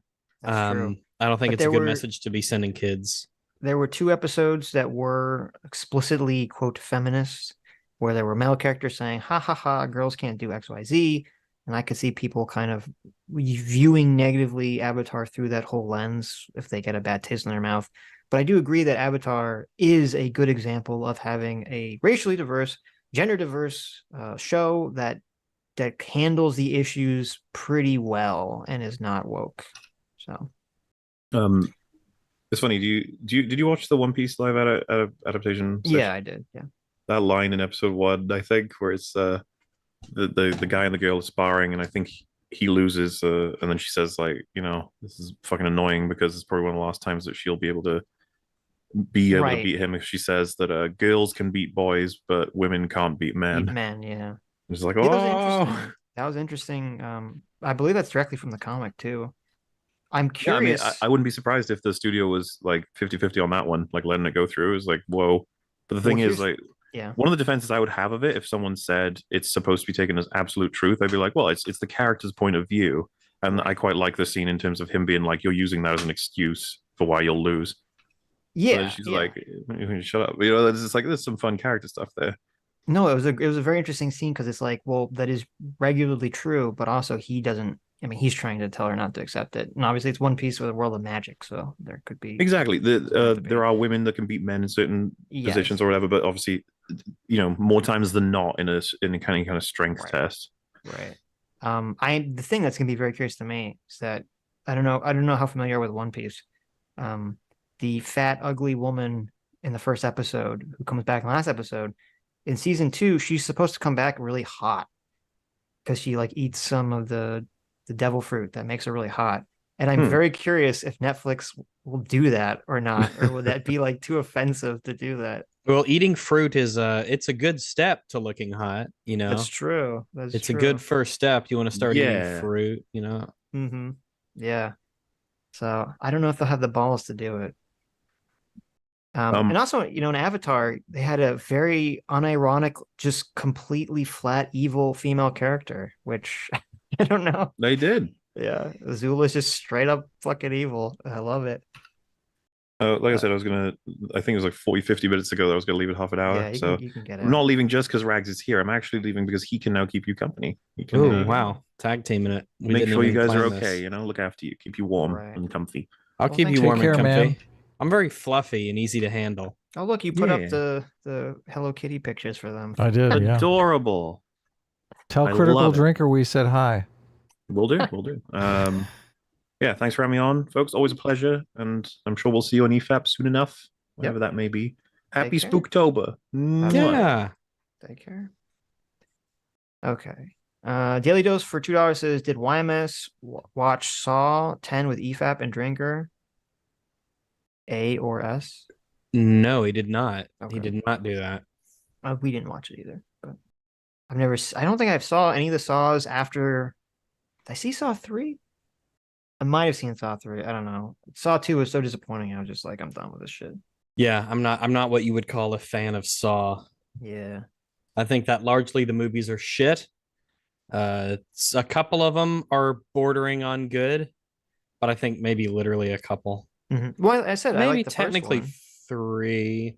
Maybe 3 of them might sort of be borderline good, but I don't think any of them get there, you know. The first one to me felt like it was a legitimate psychological thriller, and then afterwards it was just like, it's how do people die? And it's like, how do we take this concept and do it in the shittiest way possible? Yeah, it's kind of like the I forget the guy's name, the guy that directed the live action Death Note movie or Netflix series, and he's like, oh, the thing I really liked about Death Note is like you could kill people in really gruesome ways, and I felt like the original anime didn't like use it to the full potential. I'm like, you fucking dumb idiot. That wasn't the point of the show. What the fuck is wrong with you? Oh my God. Muggy for 15 MYR says, hey, Adam, I saw your tweet about AI art, and all I could think about was, quote, wow, there sure are a lot of mediums with all this talk about souls and such. I don't get it. Yeah, I don't get Were you that talking either. about AI art earlier? I did tweet about What did you say AI about art it? with. I don't recall actually. Okay, Adam's like dying.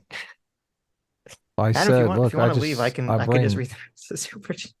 Oh no, look, I'm here. I'll look up the tweet. Look. Okay, it's fine. You don't have to look it up. What do you have? You can look up AI? tweets. Has Elon not removed that feature yet? He hasn't yet, but he will. Oh, okay, I'm sure. Okay, sounds like he probably. Yeah. Someone generally made an anti-AI art tweet. Who did? Sorry. And I said, portrait painters said the same thing when the camera was invented. How's your sentiment any different? No, that's not a very good tweet. The camera led. Well, it's only the first sentence of a tweet. Should I finish it or no? Let's just move on to super. Maybe they'll get us. No, maybe they'll get us in the second half, right? Okay. The camera led to cinema and an entirely new form of art and expression. Fight Club, Matrix, Pulp Fiction. None of this could have happened if the portrait painters got their way. So. Oh, okay. Do you think that's a compare? You know, those are two comparable scenarios. The difference between a camera and a painting, and like actual artists and AI image generation. So I guess you're anti-AI art then. Sounds like. I didn't say that, but do answer the question. What's your position? Well, you're gonna have to answer mine before I start answering yours. Okay, it's my show. I can do whatever I want. You can. It's true. It's your show. You can stall for as long as you'd like. Let me. I think I agree that on its face, there's obviously a difference between comparing the camera with art, because it's not. It's like the AI is making the literal art while the camera is creating a new medium. So so on that level, I agree it's not the best comparison. But the second part of what you said, which I think is the main part, is what I agree with, which is that doing that, having AI art, like having the camera, unlocks something new that I think will end up becoming beneficial for society, far more than like the artists who lose their jobs from it. Sorry, artists. I am definitely not ready to agree with that. Okay. I'd have to see really good uses of AI before that happens. And in no way do I think that that the comparison is a good one. I don't think that photography was ever even seen as a replacement for the skill of portrait making, essentially a completely different art form. Whereas time and time again, we see AI art being used as a replacement for actual art. So are you, and the art and the people, right? No one who takes a photograph says I'm an artist, like in terms of like I'm a painter, right? Well, not paint, but they say like, it's an art to be a good photographer.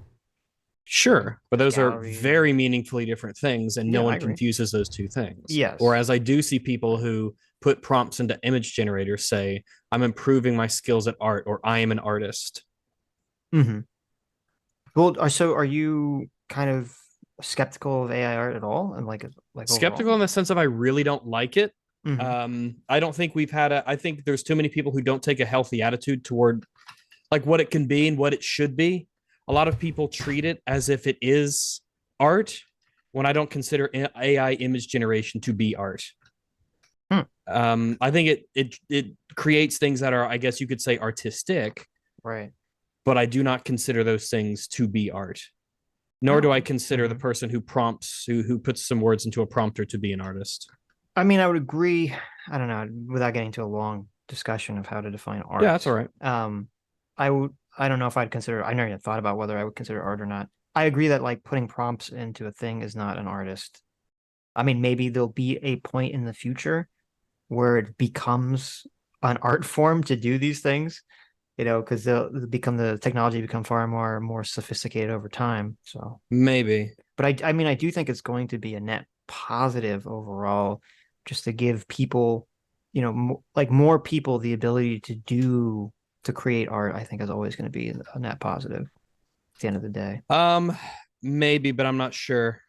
I think that being an artist, being a good artist, a skilled artist, there's no reason why that needs to be something that people can just like do. It's not some like human right. It's not some, I guess I got to think about how I want to phrase it. I'm trying to sort of get my thoughts across on this. I haven't really talked about it. Mm-hmm.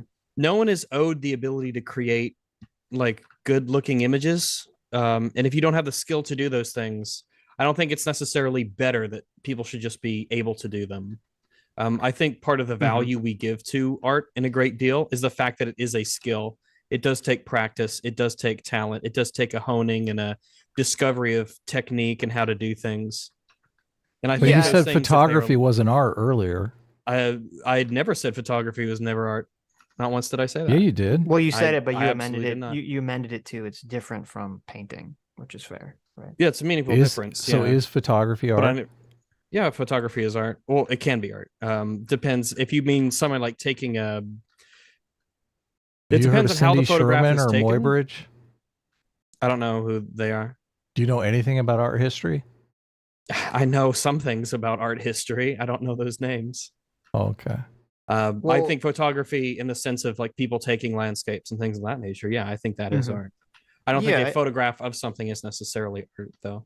I mean, I agree with half of what you said, which is that I do think a lot of what we value in art and in music and a lot of things is the skill or the perception of skill that one has to have to put into it, the skill and the practice to do all these things, to create all these things. And it does create a weird thing where it's like art, and I think art and music will be perceived cheaper as we go forward because there's going to be more AI art, more AI music that is just perceived and probably is done significantly easier than like the normal way of doing it. And I'm not sure I'm sure there's, to some extent, people will always still value human created art and human created music, but I'm not sure to what extent that will be. And we'll just have to kind of find out as we go through it. But I don't think that the value of something is, I don't think it's better that things are necessarily easier to do. And if we think about where this is headed, a world where it is indistinguishable, someone who spent time, effort, and skill to learn how to draw, and somebody who put words into a prompter and it generated an AI image, and those things are indistinguishable, I don't see how in any way that is a better world. In fact, I see that as a much worse world. So you said that no one is like deserve the right to be able to create good works of art or like good drawings or whatever, however we define it. Essentially, sure. I might want right. to amend the verbiage, but in essence, yes. I don't think Right. anyone is like owed the right to be able to do these things necessarily. But I would say that the flip side of that is true too, is that just because you can do that well, you're not owed the right to make a lot of money or be famous or successful for that. Yeah, but those are different things, right? Sure, but I'm just saying, like, getting money from it and being successful is far different from just the ability to do that thing. Because obviously most artists are. Yeah, I mean, no one's owed to have the ability to do anything, so I'm not really sure what the argument is then at that point. I think it's a matter of cheapening the thing itself and devaluing it immensely. If you can do something regardless of, or like regardless of your skill, if you create something indistinguishable from someone who practiced it a great deal, right? It's almost like I'm not going to say necessarily what's the point, but yeah, I understand. But so much is lost. So much is lost. I don't know, because like on one hand, it's hard to compare it to anything because nothing is like a strict 1-for-1 comparison. Like I compare it to obviously like film editing. Non-linear film editing today is so much easier. Like so much easier than film editing back in the day. Like I remember when I was editing my videos, which still took me fucking forever to do back when I made video content. My editing took forever, but it was like I literally couldn't imagine trying to do this before like a computer, like literally having cut and paste fucking film and put together. I would be so much work. I would just not do it at all. So that obviously having like the advanced technology definitely, I think, increases access for creative people like myself to be engaged in this stuff. Sure. But then again, that's still different than like me, like the AI art is completely creating the entire thing. Yeah, because it does everything. The AI image generator, it does everything, and it can do it 1,000,000 times a second or whatever, right? Right. But even I'm not sure there'll ever be a time. I mean, maybe where you can just like put your script into a movie and it'll shoot out like the perfect visuals of it. I mean, I'm assuming you're always gonna have to like fuck with it, and it's just gonna become like. I mean, like, because that's the thing. I want that future. I want the future where I could put my script into a computer program and get like a good base of a visual that I could just fuck with, and any person could just create a movie from that. I think that's cool. Don't you? I don't have to think about it. I mean, it's gonna be funny because then it's gonna be like, well, you're gonna have ChatGPT create a script, which you're gonna put into the AI movie. So it's going to be like a lot of just completely AI created content, but we'll see where it goes. Yeah. I think good things will come from it. That stuff really worries me. This, this idea that we have like even YouTube videos that are just purely AI generated. It generates the text and then it has a text to speech bot and it just reads it out and then it just assembles images. And they're usually pretty bad though. So yeah, they are now. It's all fun and games when it was a meme, but that's true. We'll see where it goes. I'm optimistic about it. The Justice 35 for 13 months says, "Hey Sitch, I'm officially defecting from A team to S class because your debate skills are better than Adam's. S class is best class." Well, thank you, Justice. I appreciate it. I think I did pretty good. I don't know if that's in relation to YMS or I think I did pretty good in the Pisco IRI conversation. So thank you. Corona Kid for 12 months says, YMS and Sitch and Adum, it's like peanut butter and chocolate coming together. What a way to celebrate 12 months. Can't wait for Lion King Part 2. There you go. Dumb username for 10 Aussie bucks says, a briefcase containing 100 untraceable ammunition, proof of the person who ruined your life and carte blanche immunity. This is the plot of 100 bullets. All the best stories are in comic books. I've never heard of that story. Okay. There's lots of good comics out there. JMac for $10 says, sounds like military healthcare, except in the military, everyone is, quote, supposedly healthy, relating to the Canadian healthcare system. Dumb username for 2 Aussie bucks says, read Catch-22. It's a guide to living in this world. True. The first, Mr. Burple for 5 Canadian says, the first sentence in the Canadian Charter says that your rights are subject to reasonable limits. Our charter is a joke. Wait, is that true? That can't be true. Is that true, Canadians? That's embarrassing. It's true. Oh no. Wow. Mythos Infinite for 5 Canadians says, I had 2 super chats for YMS's topic. I'm forever your enemy now. Sorry, Mythos. I still love you, though. Even if you're my enemy, I still love you. Yeah, what? CT for 2 Canadians says, Canada's not America's top, just Sitch is. Why weren't you on the super chats? I knew there was a bunch of super chats for YMS. What were the ones I skipped? Well, a lot of people super chatted. Oh, I ended up reading the Mythos Infinite ones. I went back and read. Oh, you did? Yeah. Well, when you pointed it out, yeah, I think I did. Okay. Good. I'm glad we got to him. Right. Listen. Oh, look, he's in the chat. What's up, YMS? Hey, what's YMS, up, Adam? You want to come on now? He's crying. We're never gonna get out of here. I know. We'll never leave here. Ayotosid for $5 says, bro, you got YMS. Okay, maybe that's not as surprising as getting Chank, but still. Yeah, thank you, Adam. You've been doing good, getting us a great Have I been doing a good job? You're doing a great job. Look at this. Very good producing job. Thank you. See. I know a bit Mythos about Infinite art history, too. Wink, wink. Now. Mythos Infinite for 20 Canadian says, forgiven. Well, there you go. Thank you, Mythos. Thank you, Adam. Libertarian Sasquatch for $5 says, you guys need to watch TYT's Israel stream. Jank needs to say a lot of caveats before condemning Hamas/Palestine. I did actually, Adam sent that to me. I didn't watch the whole thing. I watched, I don't know, like the first 40 minutes of it or so. It was an interesting conversation. Jank was talking with someone who I believe is Israeli. And yes. Yeah, it was an interesting conversation. I mean, Jank was obviously saying that it's completely disgusting to what they did.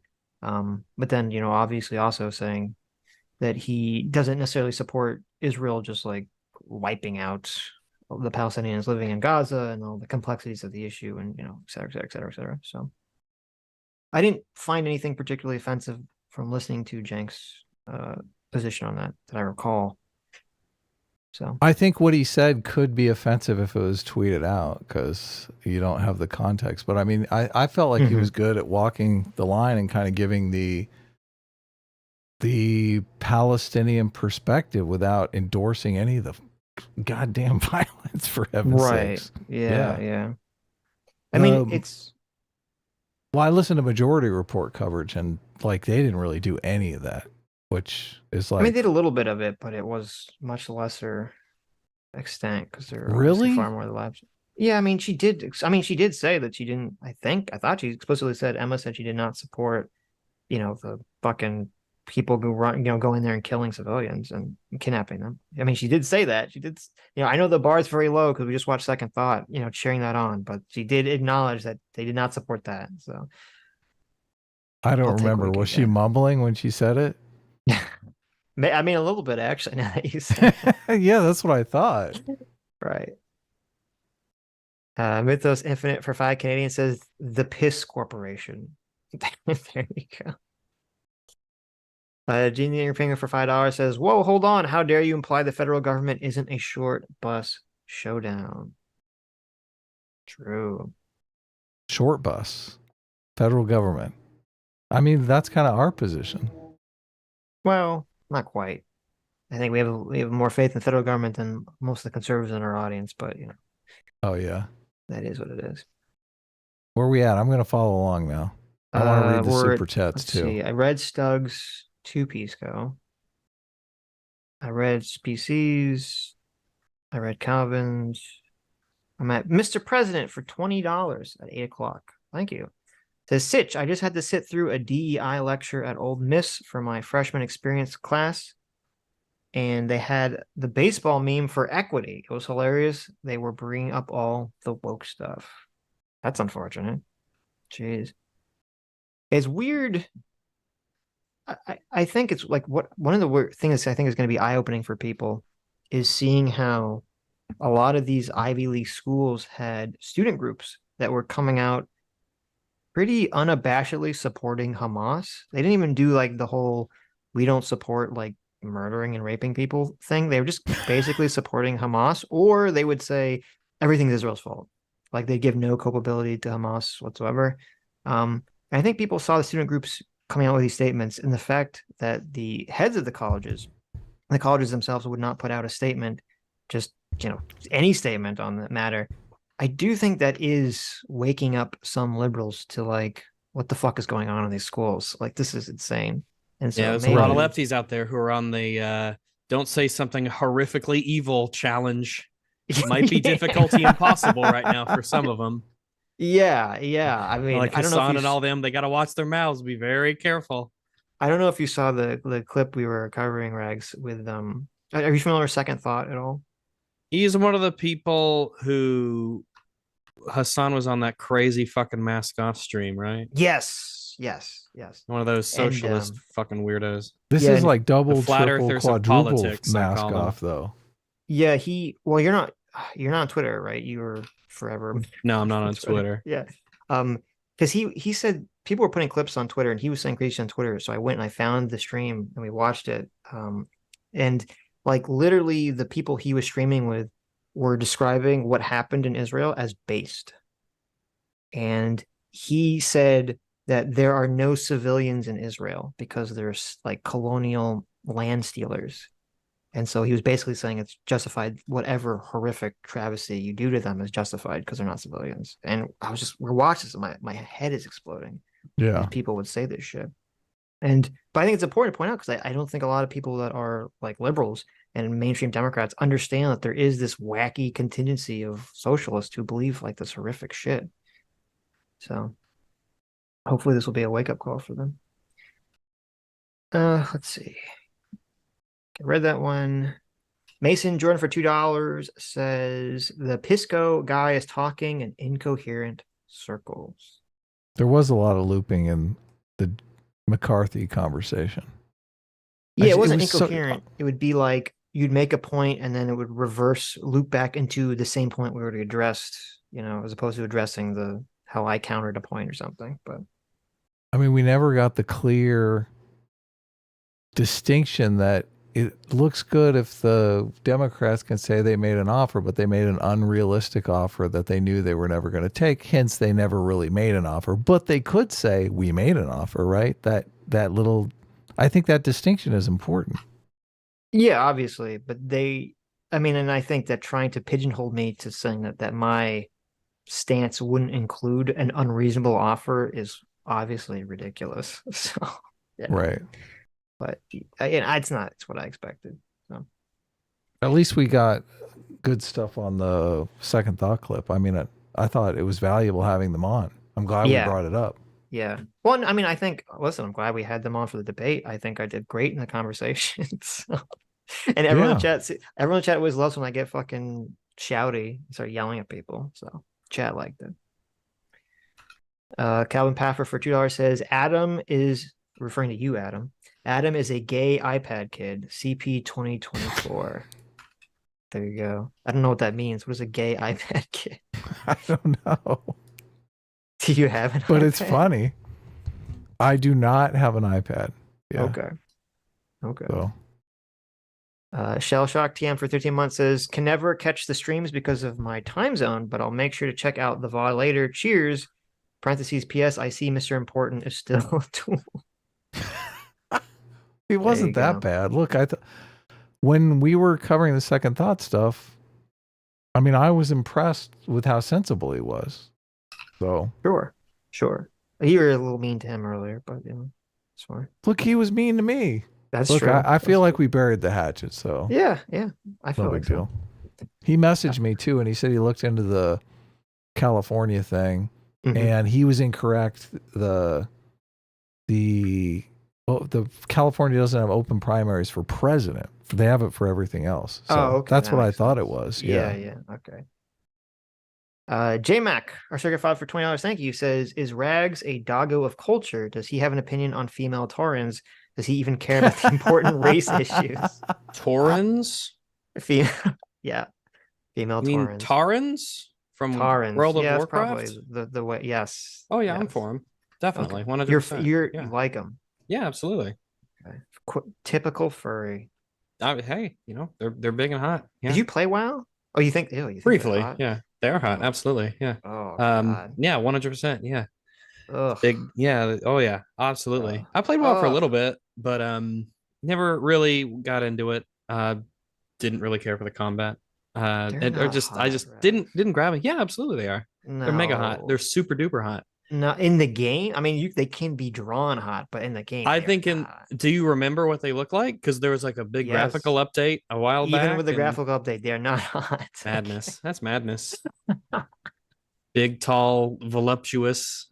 Oh God. Hairy. You just want them to hold you and squeeze you to their bosoms and carry you around. Yeah. Yeah. You just like them because they're real tall? Is that it? You want like a tall it's woman the whole package. It's just the whole thing. Like the big cow face. Yeah. Okay. Yeah. Disgusting. Yeah, go for it. Who'd you play and when you played? Let's see.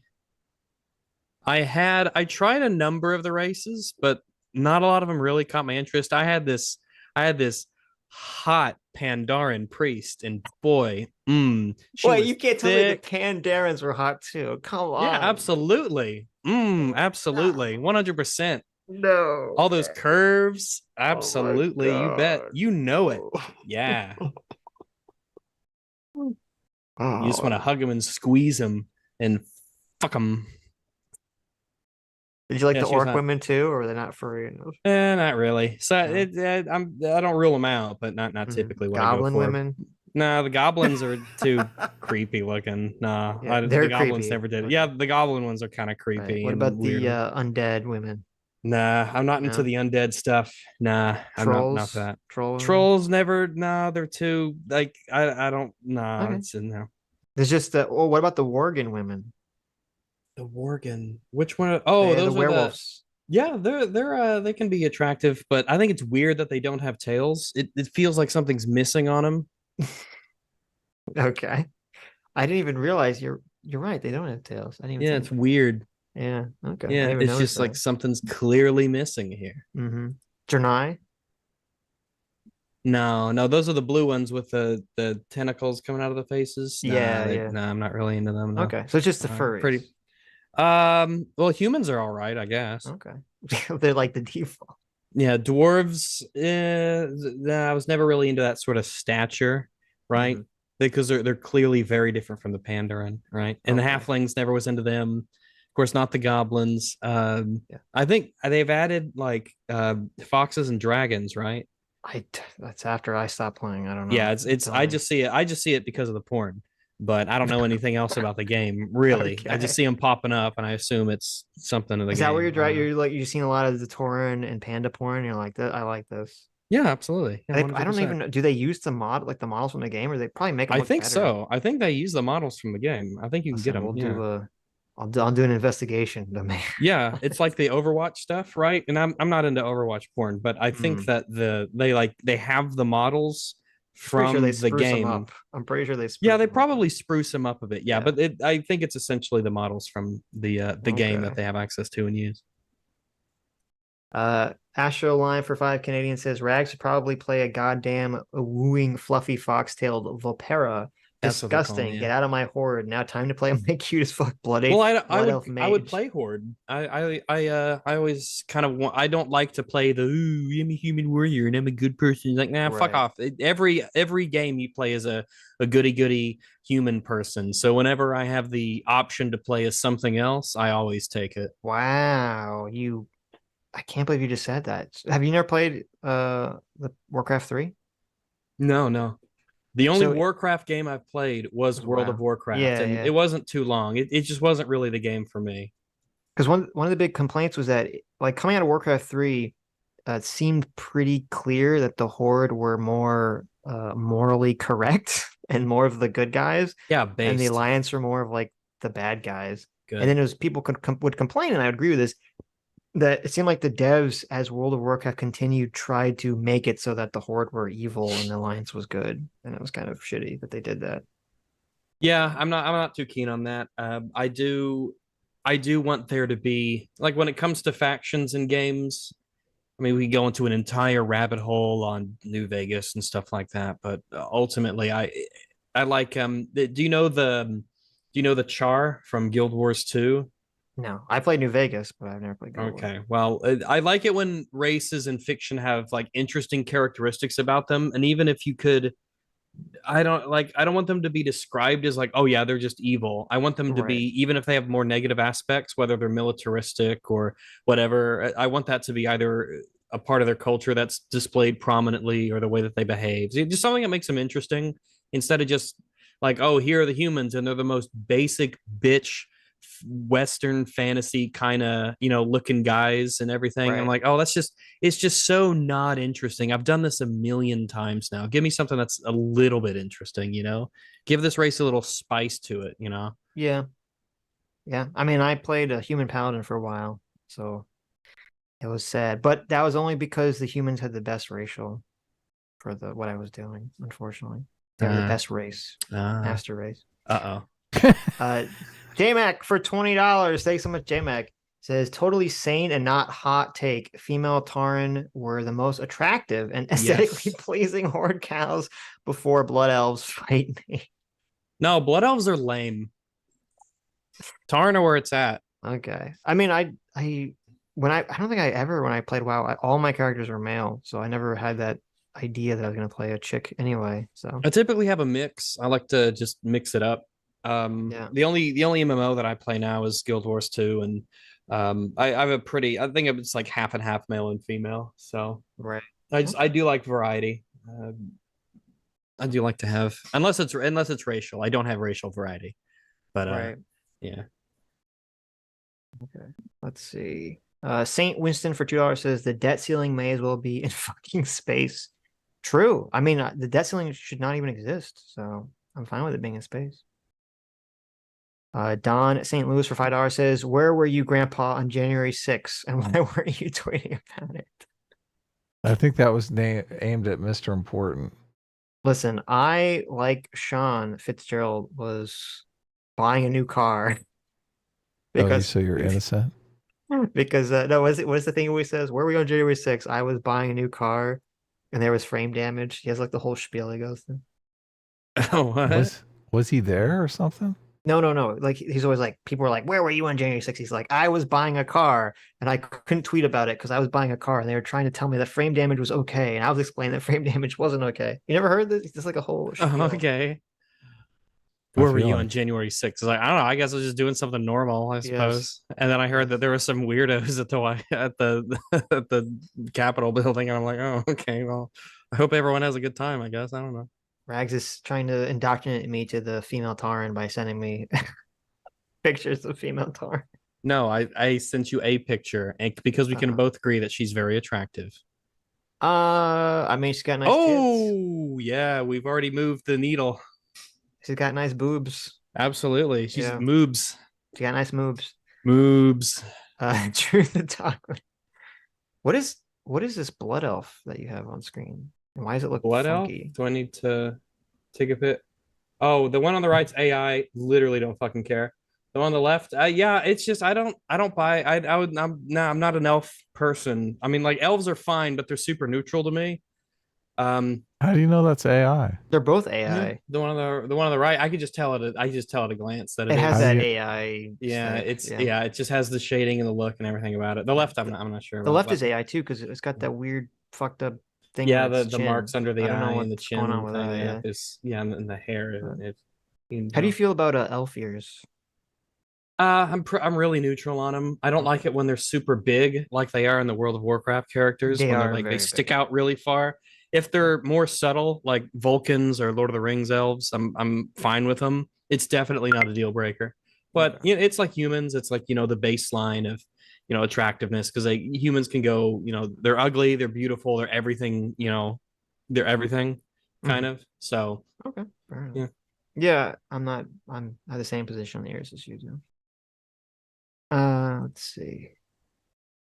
Don, I read that one. Drew the Dogman for 12 months. Thank you, Drew the Dogman, for 1 year. Says, as a 1 year free will moocher, I feel entitled to make some proclamations. If Sitch doesn't look like one of the dudes from Superbad, I'm going to be pissed. Wow, I don't know how to. You want me to look like one of the guys from Superbad? Okay. Was there anyone that looked even remotely good from Superbad? I feel like they all looked awful. So I don't know how I feel about that. Let's see. McLovin looked pretty cool, right? Oh yeah, I look just like McLovin. There you go. Let's see. Blah, blah, blah. PC for $20 says, I don't get this point that if you don't cover something, then you must not care about it. Why is IRI spending time covering this political drama when there are clear tragedies going on now? I guess he must not care. Absurd. Yeah, that's a point you could make that makes him look pretty bad, right? He's on this live stream talking about this when he should be talking about Israel, Palestine. But he did stick around and talk about that. That's true. So. JMac or Circuit 5 for $20 says, I have almost 3,000 hours in Guild Wars 2 rags. Haven't played since EOD. I'd be super interested on your perspective of Anet's current story trajectory. Also, Asura are the best race, but Char are obvious close second. The Guild Wars 2 writing has never really impressed me at all. I think the base story and the first like 2 seasons are really lame. I think it takes at least when you get to Heart of Thorns for things to start like resembling something that's even acceptable for what a story can be. I like Guild Wars 2 a lot, but I really don't care for the story at all. It starts to get decent with Heart of Thorns, and that's just like starting to get decent. There's some there's some highlights in Living World Season 4. And I think the Icebrood Saga prologue was really the best that it ever got. It's the first thing approaching like something legitimately interesting that they got close to. I haven't played EOD yet. I started Secrets of the Obscure, and that wasn't cringe. So I was kind of like, oh, okay, they're like doing something here that I kind of think is neat. So we'll see where it goes from there. But yeah, all in all, I don't think that I could. I'd recommend the game for a number of reasons, but the story and the characters are generally not reasons that I would. I wish they would get their shit together when it comes to writing. Right. Okay. I don't remember being particularly excited by WoW storyline. I never cared for it either. I don't even really like remember much about it, honestly. Yeah. So especially once I got the Pandera, everything kind of became even sillier. But Joe the Make for $5 says, called it. McCarthy is trustworthy only when it fits Pisco's argument. There you go. People want to bring up that female Tarn picture, so I sent it to you, Adam. If you want to bring okay, good. Let people make a decision. Would they or would they not on this this cow lady? So let's see. Indigo Turtle for $5 says, this just feels like they cannot separate an ought, they cannot separate an is from an ought. They look at your real politic critique as a moral judgment. Yeah, I think that was essentially what, I think there's 2 things. I think that was definitely part of it. I think the other part of it was that I was so animated in the clip that they're like, just me being so energized about it kind of triggered them extremely. So I think that's what went on there. Fondue for $5 says, great work, Adam. If you want someone on the left to understand your position, frame it in a sexual way. It is known. True. That's I'm true. glad it worked. Glad it worked out. Simon O'Leary for 10 New Zealand dollars says, why are you wasting your time on these Destiny orbiters, especially over this irrelevant subject? Clearly, the Democrats are stupid and evil as the Republicans are, just different. A team reigns supreme. Woo! Mythos Infinite for 20 Canadian says, I'm amazed that they're convinced you'd kowtow to your audience when this is the only chat where I've seen multiple people with green names call you shills who don't know anything. True. Todd Sullivan for 17 months. Thank you. Says, Sitch, I'm worried about you too for other reasons. Well, thank you. What happened? Listen, we're not going to talk about it. Fondue for $5 says, Sitch and Anna now have a, quote, right-winger use that argument solidarity. True. Mr. Anderson for $2 says, I'm right-wing and Sitch and Adam are annoyingly lib. There you go. True. Chad Powers for 12 months says, Sitch is the biggest Republican shill on YouTube. Thanks, JMac. There you go. J-Max said that? No. Oh, okay. So Adam, would you fuck that cow? No. You wouldn't fuck that Obviously cow? not. Look. No? Obviously not. Of Obviously. course. Not into It's all right. It's all right. bestiality. It's fine.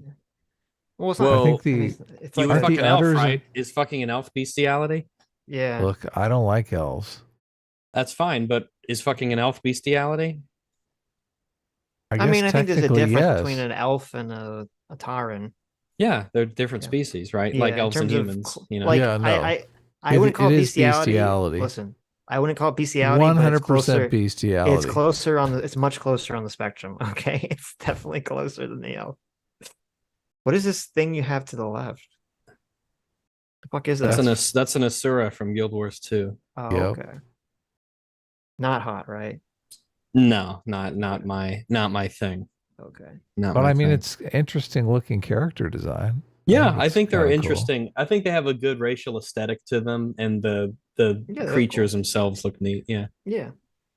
How does the chat feel? Would you smash that cow? Let me know, chat. Absolutely, they would. Why no, you would, degenerate. No, they would. Okay. Would I they? know it. I feel it in my heart. Let's now. One's for smash and two for pass. Okay. Let's Aren't get it going the- here. Aren't the udders in the wrong place? I feel like No, they no, are. that's anthropomorphized, right? They have normal boobs. Yeah. Yeah. I mean, Oh, yeah. okay. I mean, who knows? Maybe they got something else going on. I don't know. I don't know. I don't know what. Well, I don't know what Blizzard's official position is. Well, I mean, you would be able to see if they had udders like sticking out of their crotch. Probably, yeah. So I guess if they don't, they're like people, you know. I'm seeing mostly twos here. Hey, there you go. Yeah, The twos are pass. just picked one out. So No, twos are no. no, There's a couple. twos are confused people. They're No, one- they're confused about what they're feeling right now in their loins. Right. There's some ones. I see like 5 ones. A lot of passing. Well, Okay. Mason Jordan for $20. Thank you. Says drink the Kool-Aid, Sitch and Adam. LOL. There you go. No drinking of the no Kool-Aid. See, I read that one. PC for $2 says I saw 5% of the stream. Do I need more context? Obviously not. no. Rex Vectum for $20 says these dudes are so concerned about Sitch and Adam daring to besmirch the Democrats is the kind of conversation I imagine you get when you're trying to leave Scientology. There you go. That did. I don't know. That's just so weird. Right. They thought our ultimate goal in life is to like besmirch the reputation of the Democrats. Right. Fondue for $5 says IRI just wants you to kiss the ring. Prove to me that you're not the secret right winger I believe you are. Soul Doge for $5 says super fan IRI thinks Sitch and Adam are right wing grifters and doesn't know that Sitch and Adam have done entire streams calling in debates debating right wingers. Yeah, quote super fan. That's true. Soul Doge definitely knows. As someone who's debated some of these very topics. Soladoj is a super fan, so right. The super fans know They a know what's up. non-super fan when they see him. Mason George for $5 says, I always knew you two were secret Trumpers, Sitch and Adam, and only took a couple of delusional fools to prove it to me. There you go.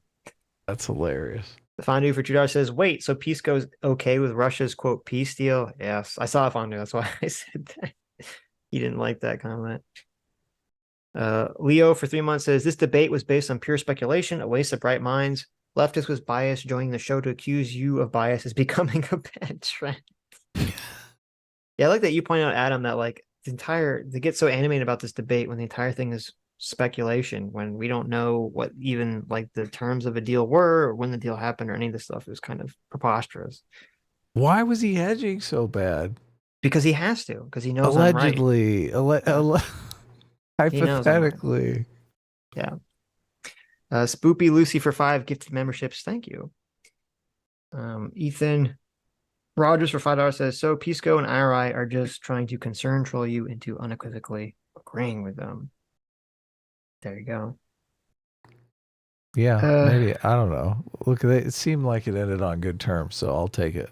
There you go. Mr. Anderson for $2 says, Pisco is like Drax. He takes everything literally. That was hilarious. I saw that when it came through. That's funny. I was like, it kind of seems like that's going on here, right? Mm-hmm. When it serves.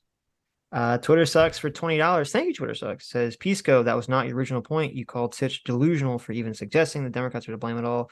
The Democrats are responsible for eliminating the only opportunity for bipartisanship.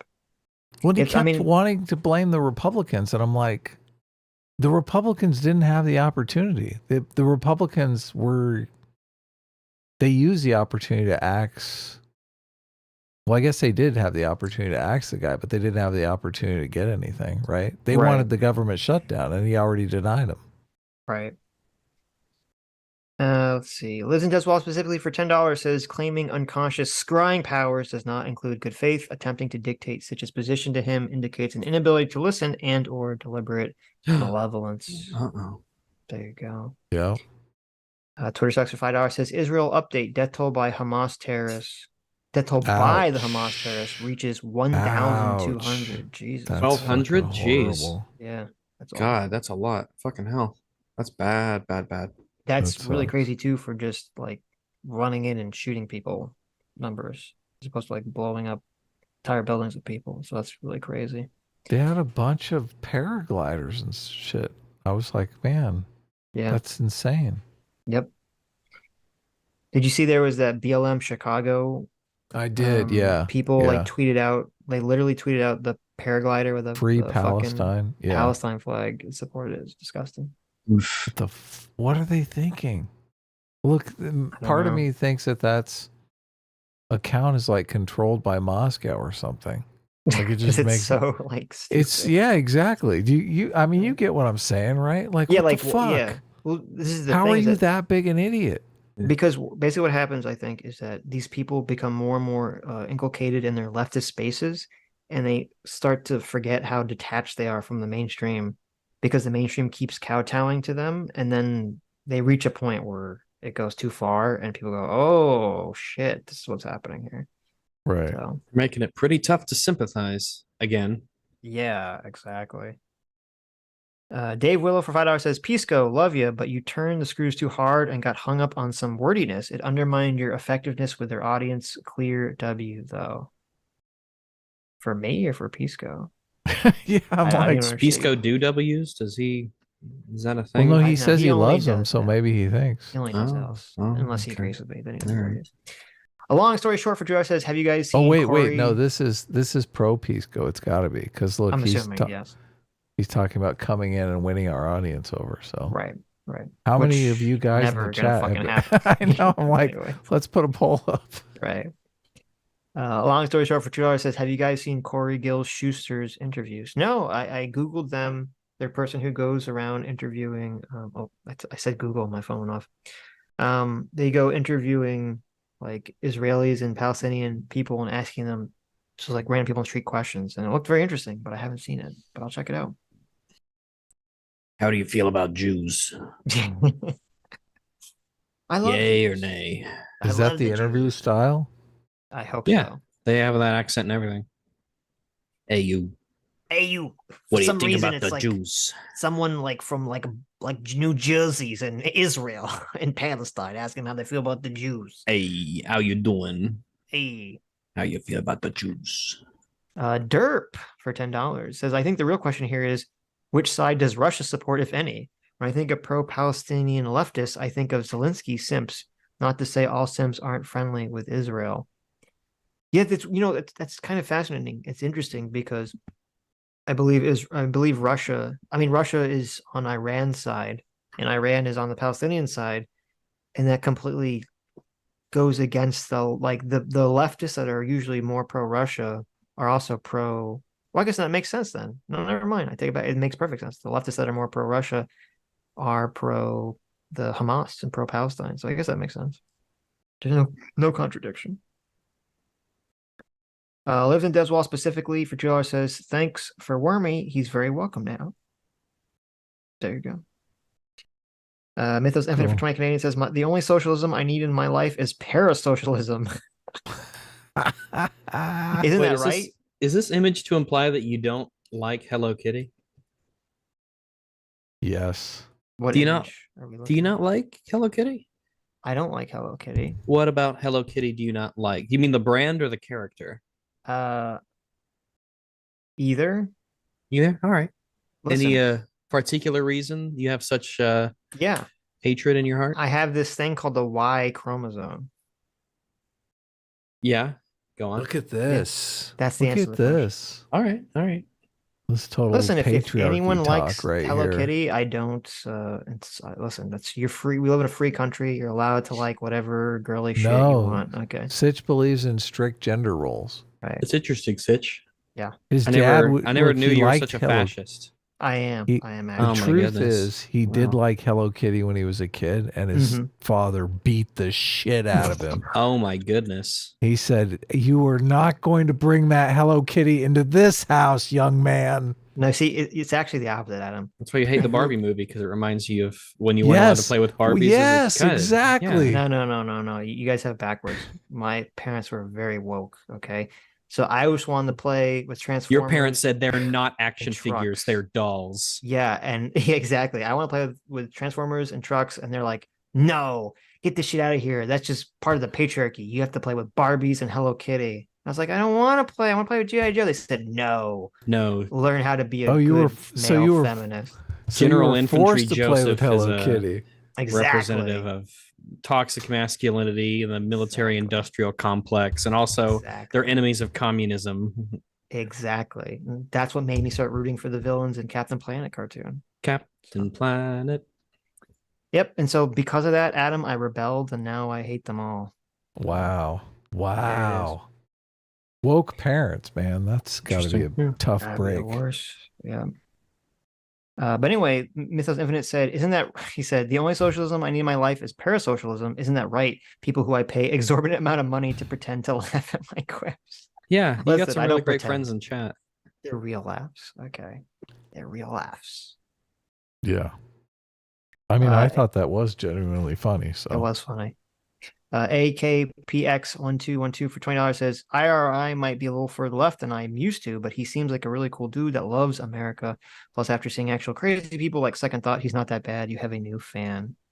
There you go. Yeah, we should have read that when he was here.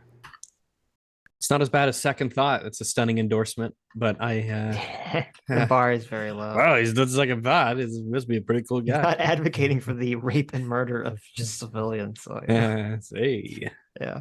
Well, he's not advocating that they're not even civilians. He's calling them colonizers, enemy combatants. Oh my goodness. Christian Baller for $10 says, Sitch really just prolapsed two guys at the same time.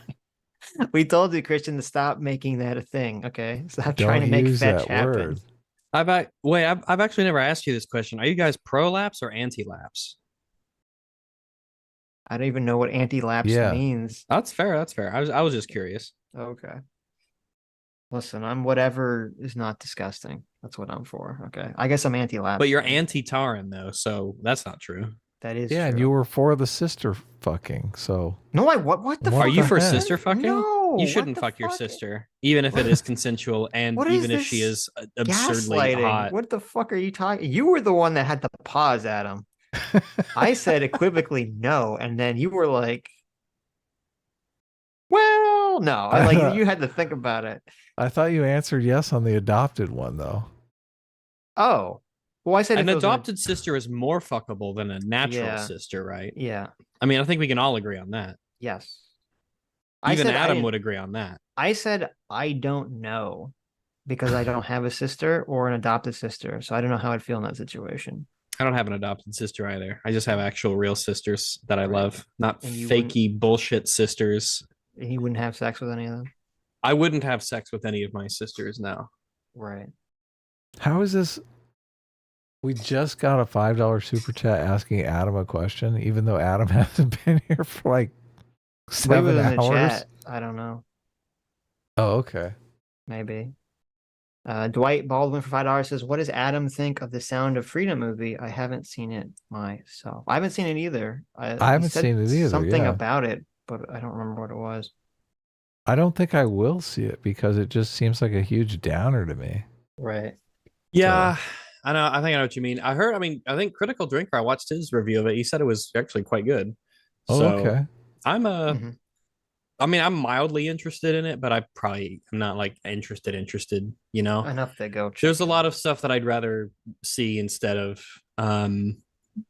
Sound of Freedom, Right.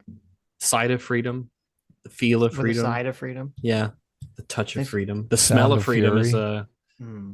I Thanks so don't much. like Sound of Fury. It signifies nothing. Thanks so much, Spoopy Lucy, for the 5 gifted memberships. Thank you. Spoopy Yeah. Lucy. Oh man, Spoopy Lucy. It's a good name. they spoopy. That's sounds you- is that Lucy Lemonbug? Did she change her name? I don't know. Is it? I don't know. Is it Spoopy Lucy?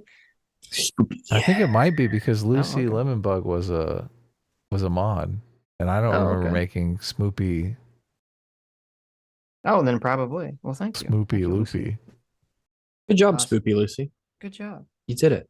It's Spooktober, so they're spoopy now. That's right. Oh, It's there we Spooktober. go. It's Yeah. Spoopy Ween. Right.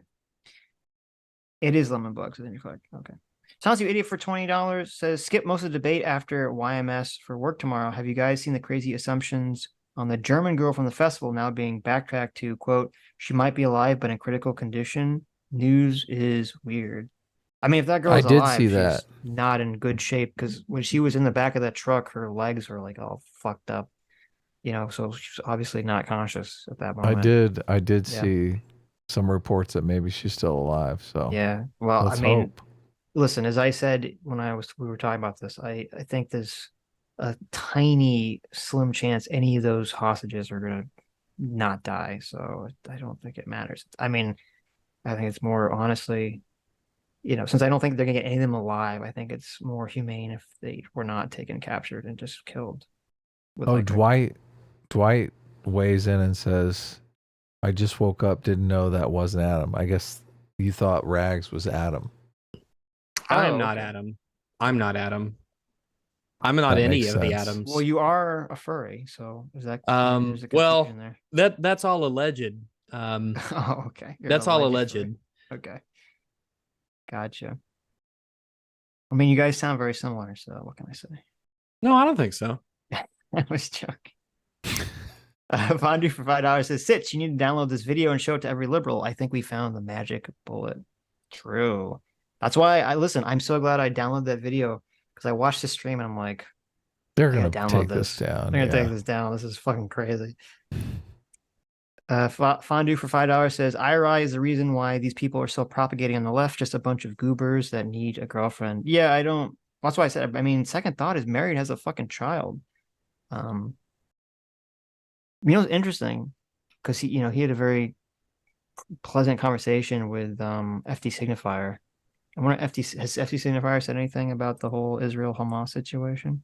I don't know. I hear you have no clicking clue. over to his channel now. Right, yeah, I don't know. I probably won't say anything about Let it. me but see. Here, I'll go over to his Twitter. Let me see if there's a free Palestine with a paratrooper on it. Right. Let's see. Well, Probably not. If you can't say anything not evil, don't say anything at all. Yeah. Fiam Man 1000 for $50. Thank you. Says, hey guys, big fan. This has nothing to do with anything, but I'm curious on your opinion. If superpowers were real, would you prefer they were run? I think superheroes. Superpowers were real. Would you prefer it were run by the government like My Hero, or if it were all basically vigilantes like DC? I think almost certainly it would have to be the government would have to have some hand in it because the last thing I would want is a bunch of superpowered people running around as vigilantes. Right. That'd be fucking madness. And there'd be no accountability for a lot of this stuff. And because powers can be insane, and varied and powerful, yeah, probably not good that they're just a bunch of people running around doing what they want, operating outside of the law. I mean, I don't want vigilantes, superpowers or not.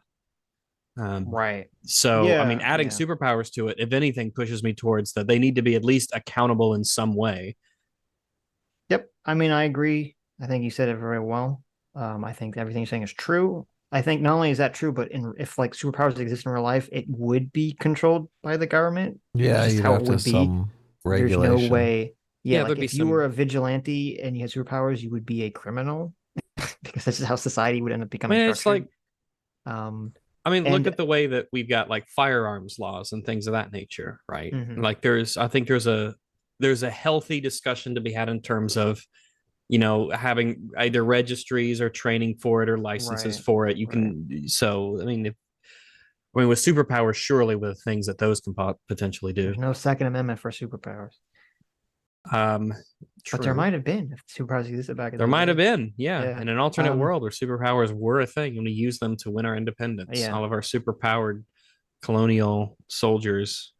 Yeah. I mean, as much as I like Marvel and DC heroes, and I'm totally fine with them not being associated with the government, I do believe that that is mostly a fictional world where there would be a lot more problems created in reality by having all, Batman and Superman and Spider-Man and all this stuff. Then I think a lot of those makes more sense in terms of like realistically how something like this would occur. And a lot of this has to do with the fact that these stories work the way that they work because the superheroes are generally very virtuous and good people. Yes. Even the Dark Knight is a good person. Right. Ultimately. But if you just kind of put it out there, as you recall, maybe you remember Civil War, Captain America: Civil War, excellent movie. Well, it's a very good movie. No, okay. What? I didn't like it that much. Really? Okay, well that's okay, even if you're wrong.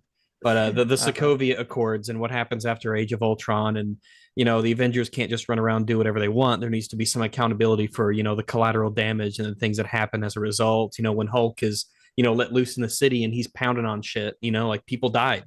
There has to be some, rein on what they're doing, and they can't just essentially control themselves. Right.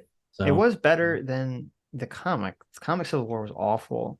Yeah, because they very clearly made Tony and the government side just strictly evil and wrong. And to me, that's always the interesting thing about Civil War would have been, both sides are like correct. So how do you deal with this complicated moral question? Yeah. And I think they do a good job in the movie kind of portraying each side. And even though I think ultimately Tony is correct, that side is correct. I do understand Cap's position on it and his principled stance on the matter. It's by no means without merit. Yeah. Well, I mean, the issue is kind of like if everyone's Captain America, then he's correct. But in reality, most people. Well, even with Captain America, there is an element of like, why does Captain America? How come he's the one who just decides where he can go to what country, to what place, to do whatever he wants to do? Which even if it is a good thing that he's doing, generally, ultimately, he's still deciding where he goes and to what things he responds to. And if people do get hurt, which they do, there will be casualties, and there will be like collateral deaths and things of that nature. I mean, the buck has to stop somewhere. So who do you go to? It'll be like I love in the beginning of Incredibles when he gets sued for saving the guy's life who was trying to commit suicide. You ruined my death. Yes.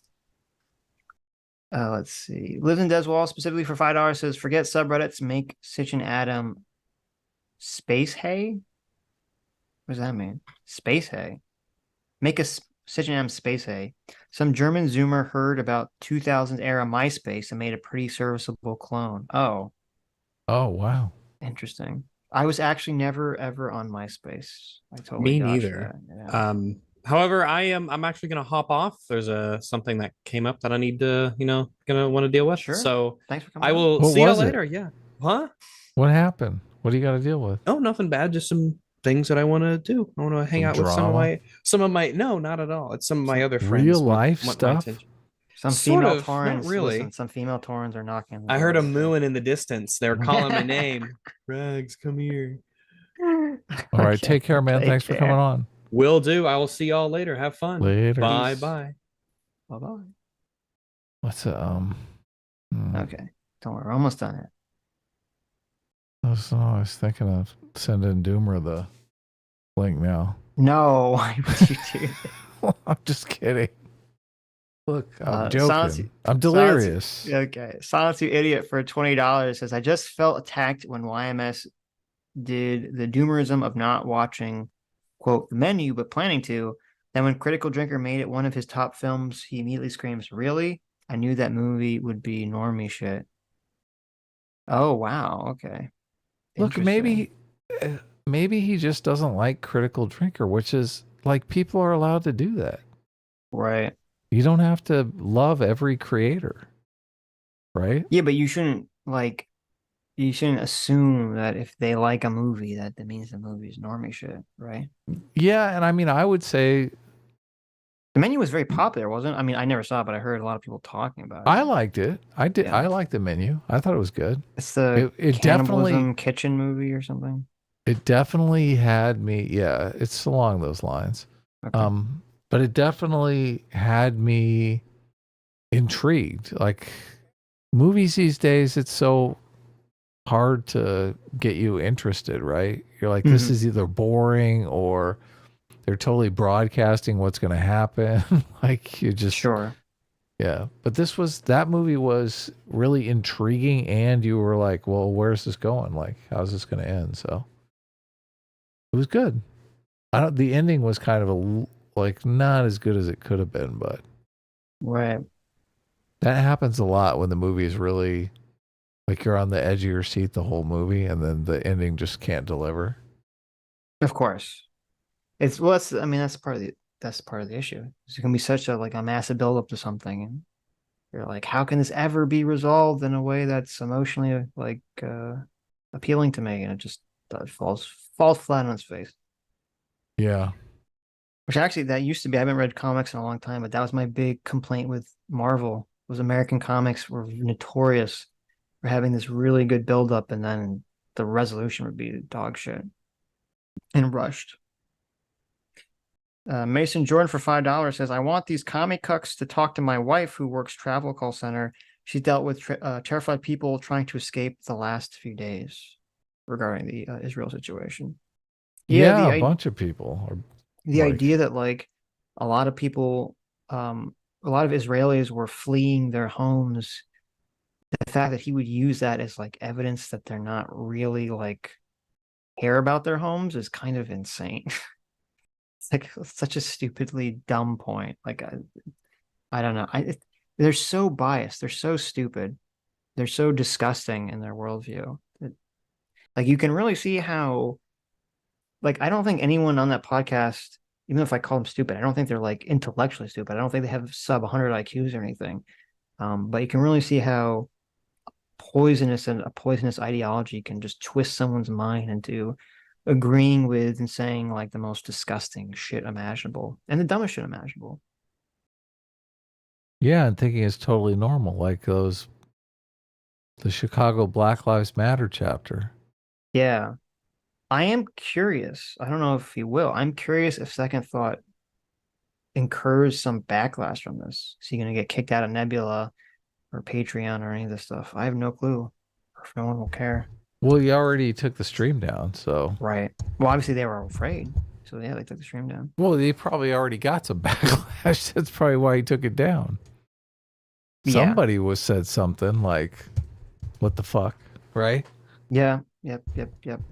Well, he had a tweet that was insane that I retweeted. That I was just he's basically just justifying rape and murder in this tweet. And then he blocked me.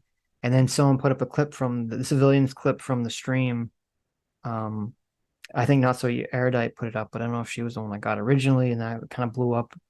And then I retweeted it with the other clip about Hakeem calling it based, what was going on over there. And I mean, obviously, he's getting a lot of negative publicity from this fucking stream. So. Right. I don't know how you don't immediately understand that that's going to happen.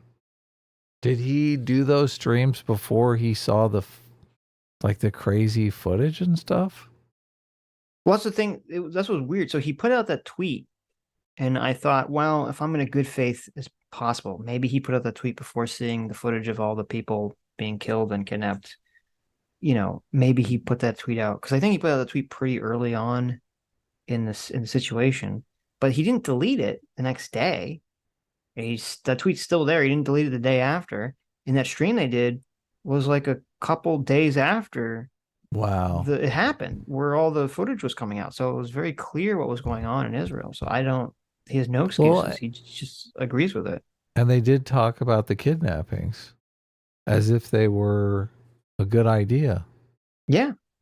They said it was, explicitly said it, that kidnappings were a good idea. So, Disgusting.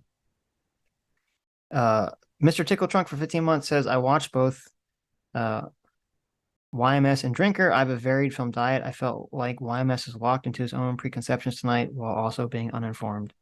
Sad face. I read that one already. Look, I didn't think it was that bad. Right.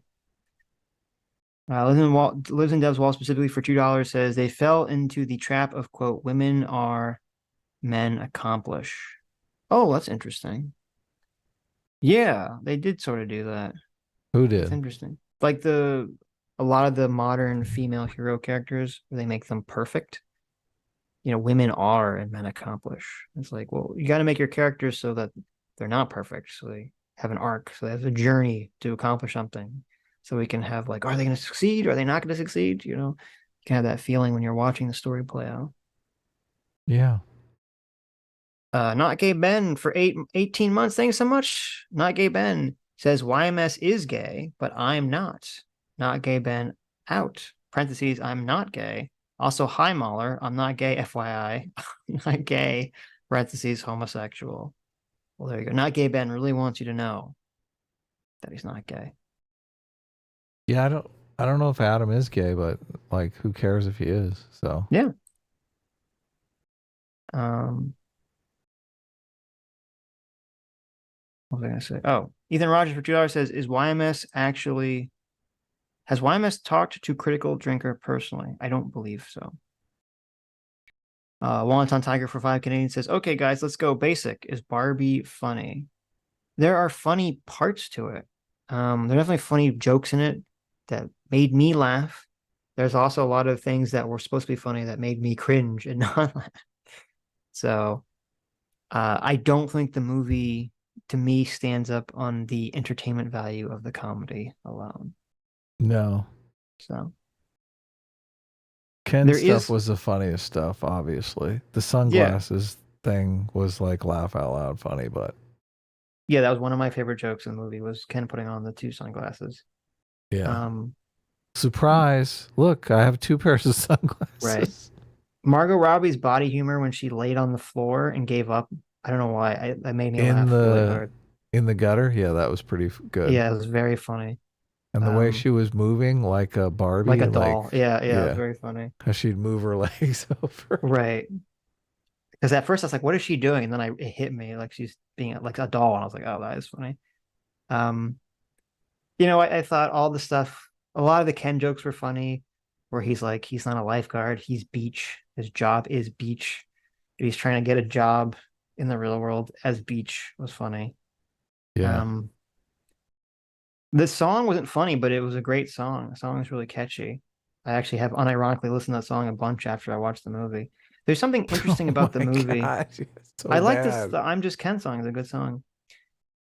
There's something interesting about the movie where I think there's something about these like movies that feature other worlds that seem to captivate audiences. I think that's one of the keys to making a hyper successful movie, is to have a movie that features like another universe or another world that people go to. Avatar, Harry Potter, things of that nature. It seems to really capture people's imaginations for some reason. The Matrix. Wonton Tiger for 5 Canadian says, it's the internet. It was meant for better things, but it ended up what it is. Can we fight back? I think there's always, I don't know, when the internet first started, it wasn't like this. I mean, there's lots of fighting, but it was about, listen, I remember being a young lad on the internet and people having these like super intense fights to the death about who's going to win in a fight between Superman and Goku. And it's just like, people are always going to find things to fight about. Unfortunately, now it's hyper political. I'm optimistic people will eventually grow tired of this and kind of things will quiet down a little bit. So let's hope. Patrick Mulligan for 2 Canadian says, Mauler is my favorite Yahtzee. I love YMS as well. Well, there you go. Look at that. Let's see. Read that. PC, thanks so much for being a 13-month member of Discipline Equals Freedom. Thank you. You said, cheers to 13 months. All these guests are great for hearing different arguments. And I think that's a great way to move people's positions. But even if it doesn't, at least it's entertaining. There you go. Well, yeah. Shooting for both is always good. Right. Mo Lester for 7 Canadian says, not a Yahtzee, just a normal guy who puts his pants on one leg at a time and cooks his bacon in his gas oven. Ooh, okay. Interesting. That's good to know, I guess. I'm glad you're not a Yahtzee. Let's see. Muggy, oh Jesus. Muggy for 15 MYRs. Oh no. Says, hypothetically, you have the mutant power to flip a coin and always land on heads. How do you help your fellow mutants out of being persecuted? Oh, okay. I thought this was going to be another sister question. Unless you can trick your enemies into accepting a coin toss. That power seems pretty fucking useless. So maybe we'll give that power to someone in Supervillains Anonymous. Can't you just bet them something? I bet you say like my life. Yeah. On a coin. What if they just say no?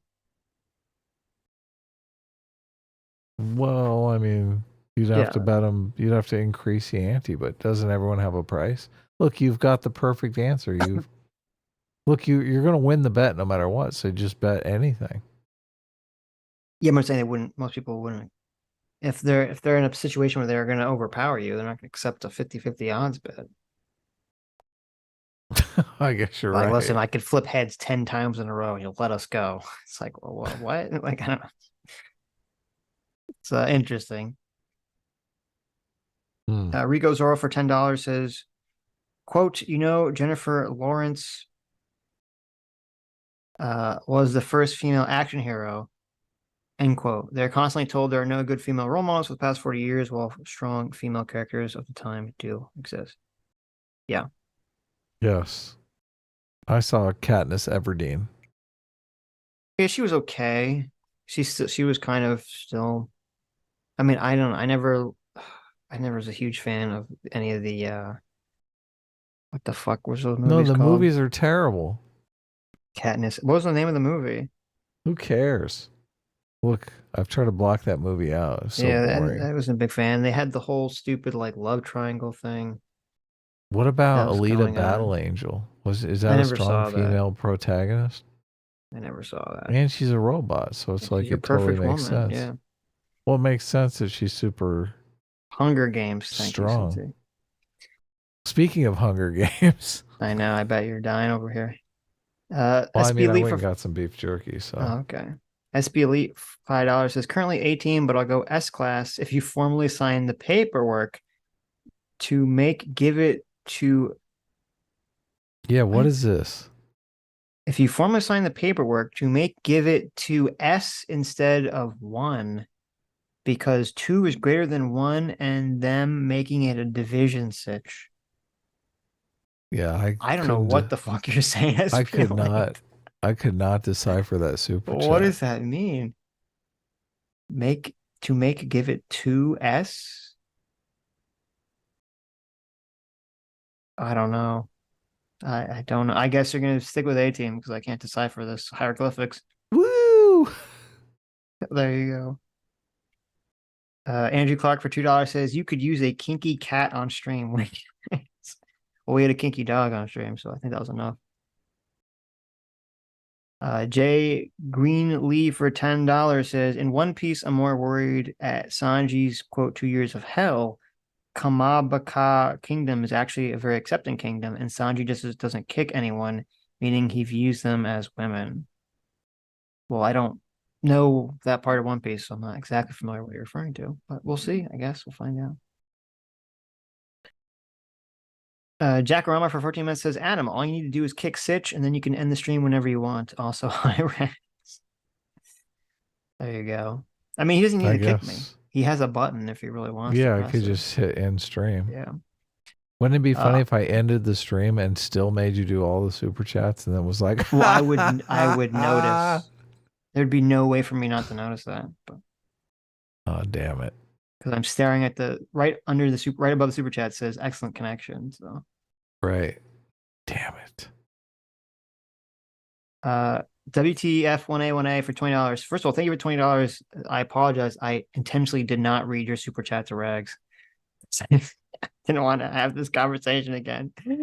You give us this troll super chat said, would you ask Rags what he recommends on Bad Dragon for style and size? Like go into great detail if need be. Also praise Beef Foamy, the truth. No, thank you. This is like a butt dildo or something? It's not, it's just a dildo. Okay.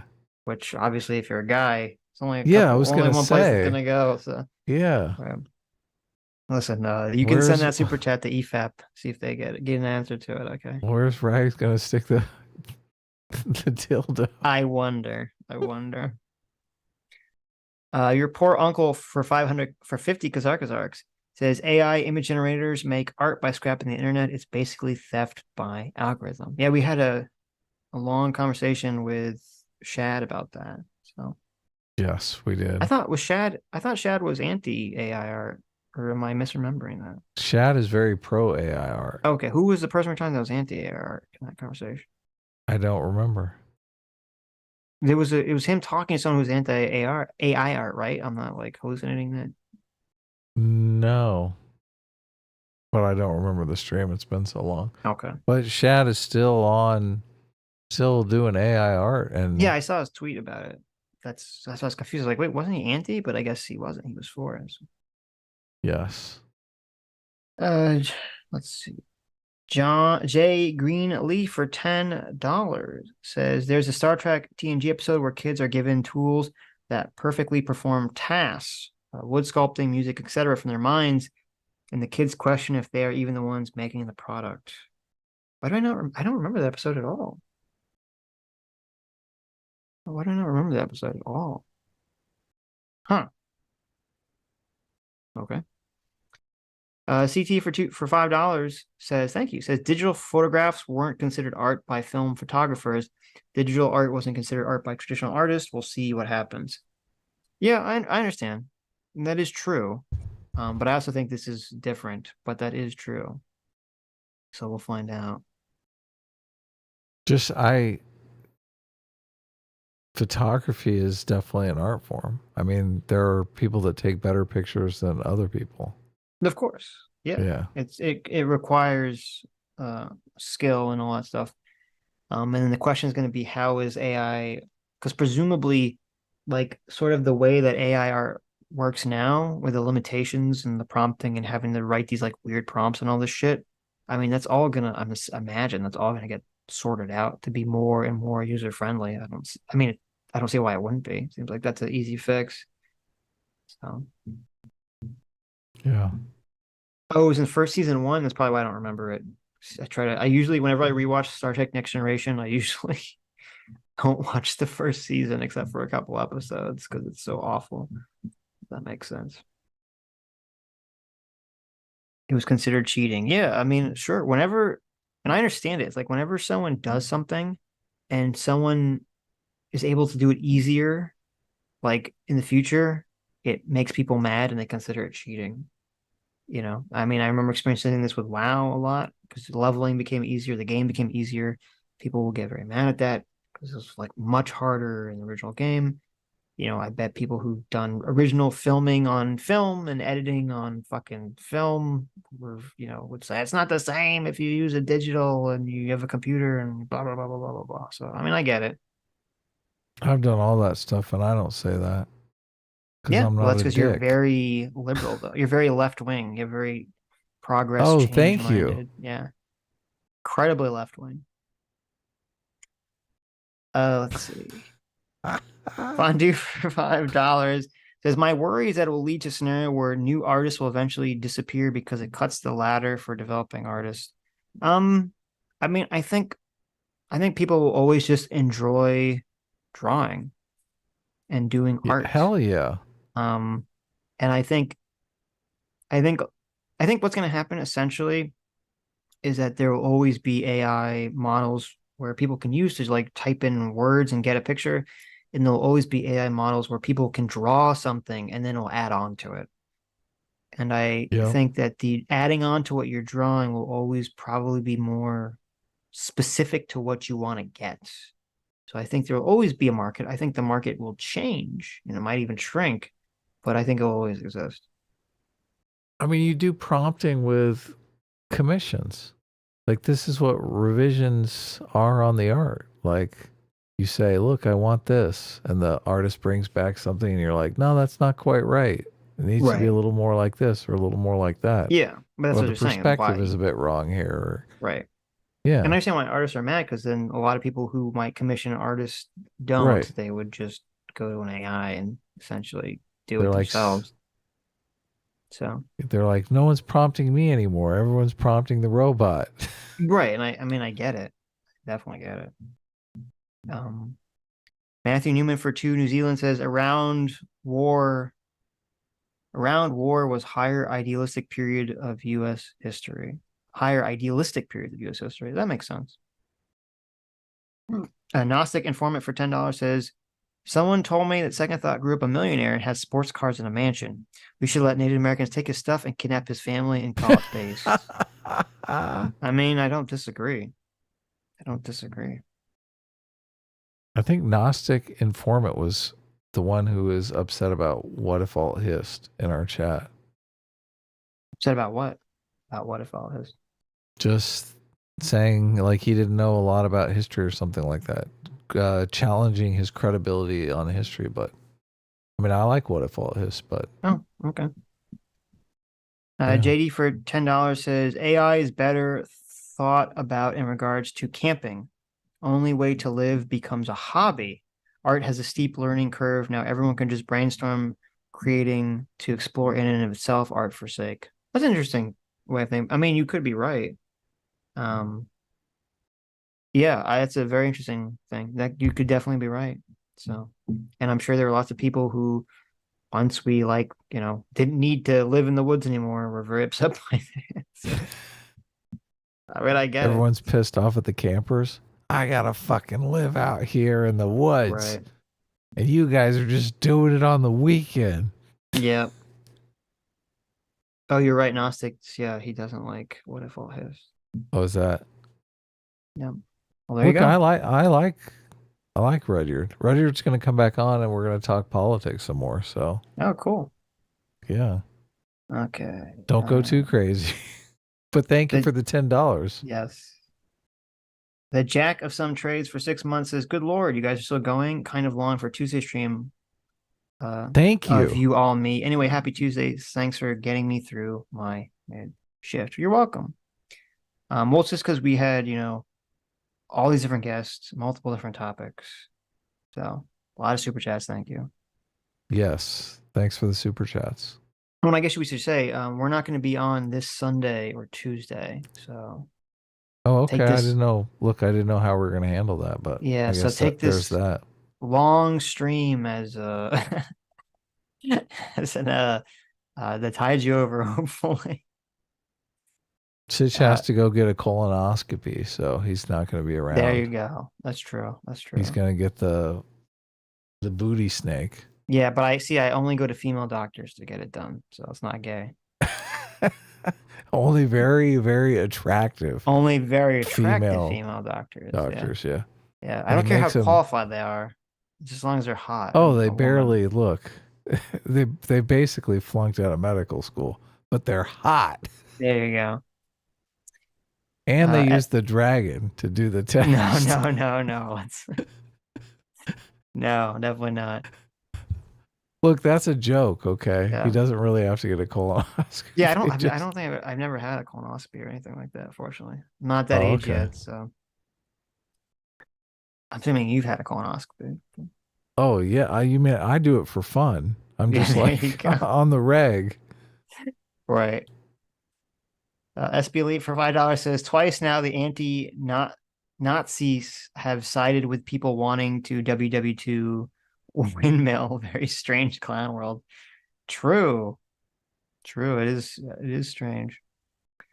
Emperor Carl, look, there's Carl for 9 months, says The coalition of men, dwarves, and elves will destroy all creatures of chaos and foul greenskins. Ugh. See, Carl's the person who they log into the fantasy world, they boot up, human male with a big sword, and it's just running around, and it's just boring.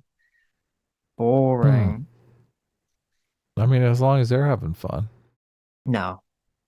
If I don't enjoy them having fun, then I criticize them. Mason Jordan, thanks so much for joining the Free Will Seekers. Yeah, look, Adam should become a free will seeker. There you go. Yeah, Doesn't believe in get free the free will. will. True. Yeah. Oh God, Muggy for 15 LIR. Oh no, Muggy's back again. Ouch. What's he got for us this time? Oh, Sitch, if your parents are as good at cosplaying as your adopted brother, can we at least agree there is a 1 in 3 chance you do one of them? No, fuck no, stop.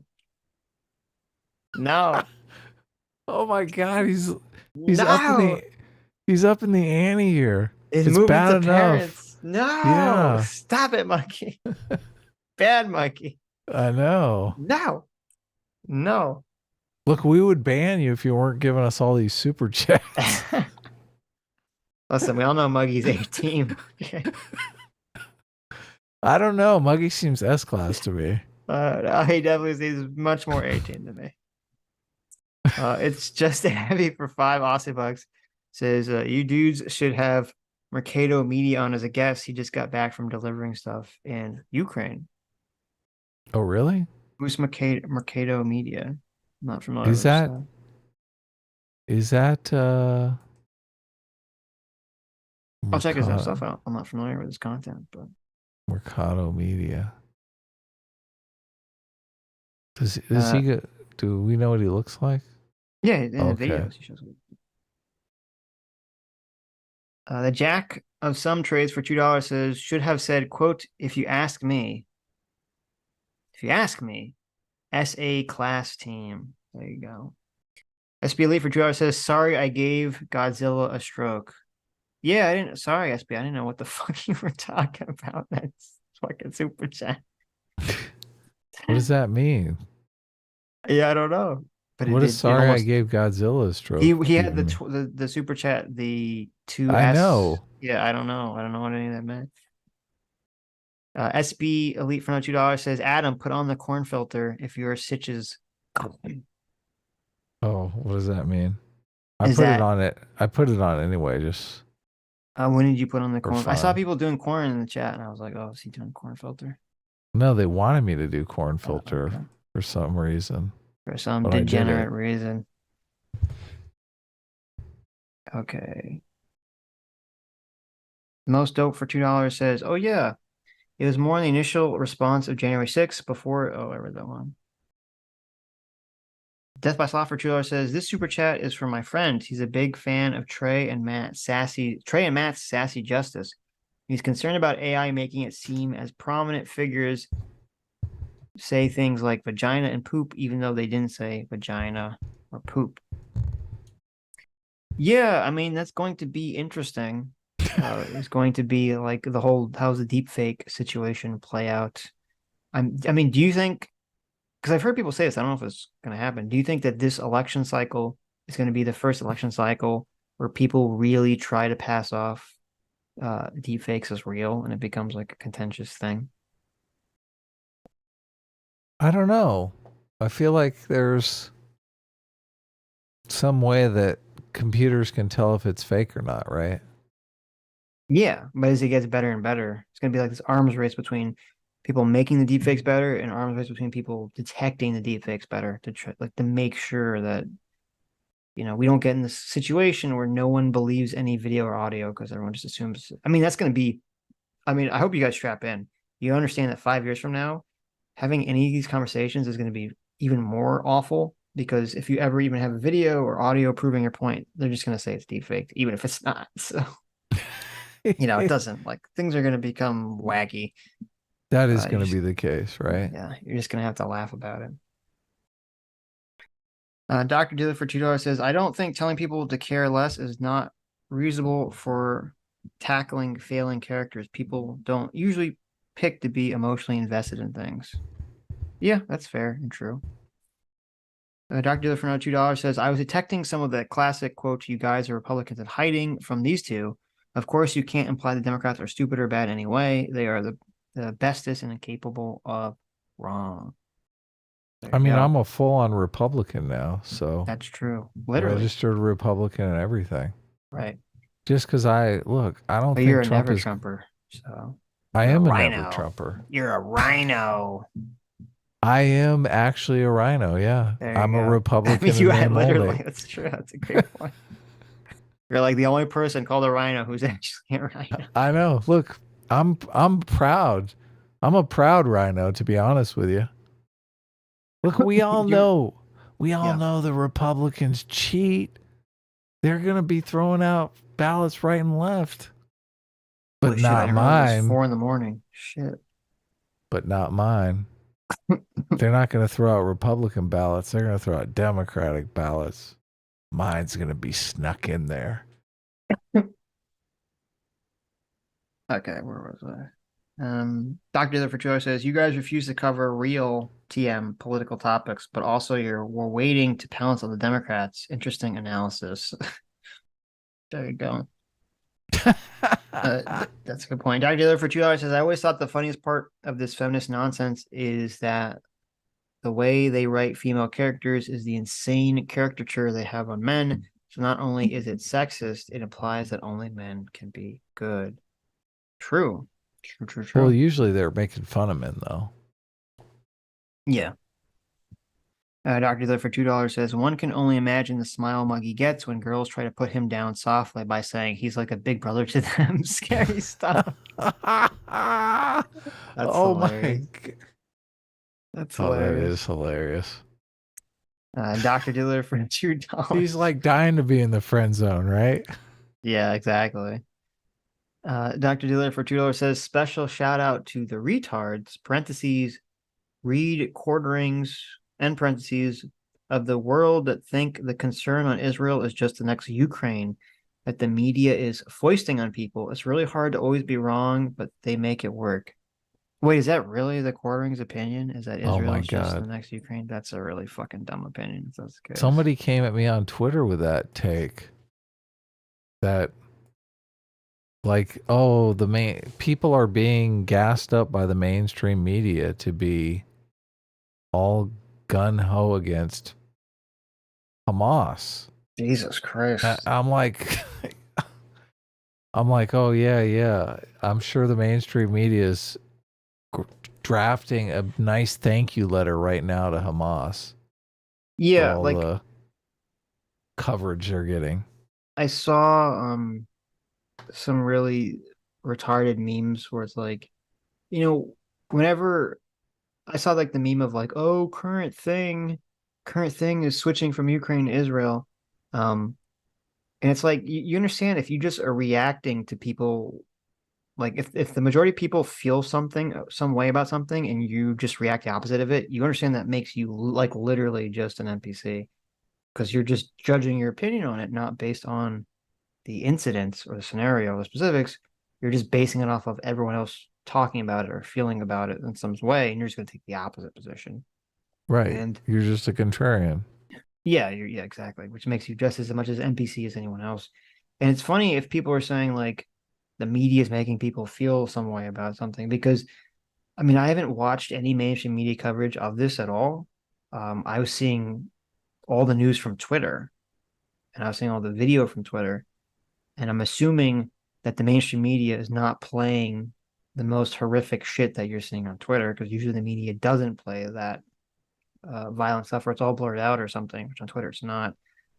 And I actually saw, I don't know if it was true because I wasn't listening to the coverage, but the president of the ADL actually went on MSNBC and was calling them out and criticizing them, saying that they were, kind of carrying a little bit of water for Hamas.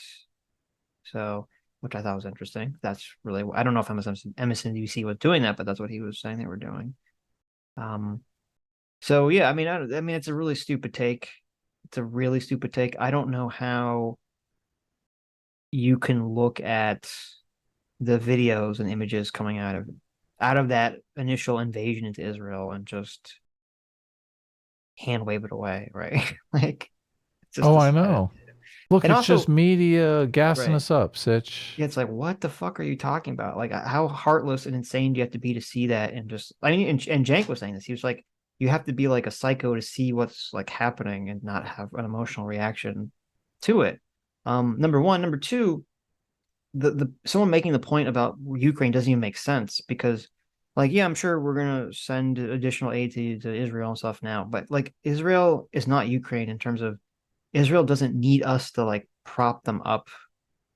Israel has nukes, FYI. Yeah, Israel has a very functioning military and infrastructure and all this stuff. It's not like Ukraine where we have to prop them up the way we're kind of propping up Ukraine. So that even the idea that functions the same way is kind of retarded, but right. You know, whatever. Israel wants to nuke Iran. They're like, they got what they need. Right.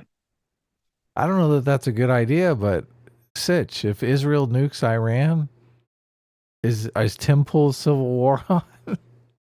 No, I mean, if Israel nuked Iran, first of all, I don't think they would, unless they do something. And like what happened now, I think there's no shot of them nuking Iran. But even if they hypothetically did, I mean, I don't know how that causes a civil war in America. You think they're gonna bomb? Like, if they get military intelligence that Iran is on the verge of developing a nuclear weapon, do you think they bomb whatever facility is doing it? Maybe. I mean, I think they might. Yeah, I mean, they did doing a lot to prevent it. They've assassinated people. They did the computer virus stuff. So, I mean, they're pretty heavily invested in preventing Iran from doing it. And after seeing this, and if we find out how related Iran was to this, if they were related to it, I mean, it kind of makes people more sympathetic to stopping Iran from getting nukes. So maybe. Oh, hell yeah. Hell yeah. Wow. Look, everyone's terrified Iran's going to get nukes now. Because the thing is, like, if Iran, and I wouldn't probably not have thought this until now, if Iran was active participants in this plot, or even if they continue to fund Hamas after this and help Hamas after this, which I'm assuming they will, I don't see any reality where Iran, if they could develop some kind of small nuclear weapon, why would they not? They wouldn't use it. Well, no, why would they not give it to Hamas to blow up in Israel somewhere? Why would they not attempt that? I mean, I feel like they just very clearly would do that. So, look, it's just, you're dealing with crazy people here. Yeah. Of course. Arithmus for $2 says, great guest lately, guys, although I'm still eagerly awaiting the Victoria Newland stream. You didn't forget, did you, Adam? Are you supposed to contact Victoria Newland? I did forget, to be honest with you, but there you go. I was wondering if I could get that Steve Schmidt guy, because I thought, I mean, that was an interesting conversation, but he was dealing with a bunch of like knuckleheads. Sure. I feel like he wasn't asking good follow-up. They weren't asking him good follow-up questions. And he seemed like a wealth of information and knowledge just on running campaigns and stuff like that. Yeah. Sure. Maybe he'll come on. I saw clips of him on some other podcasts. So I did also see on BDP podcast, they had Ann Coulter.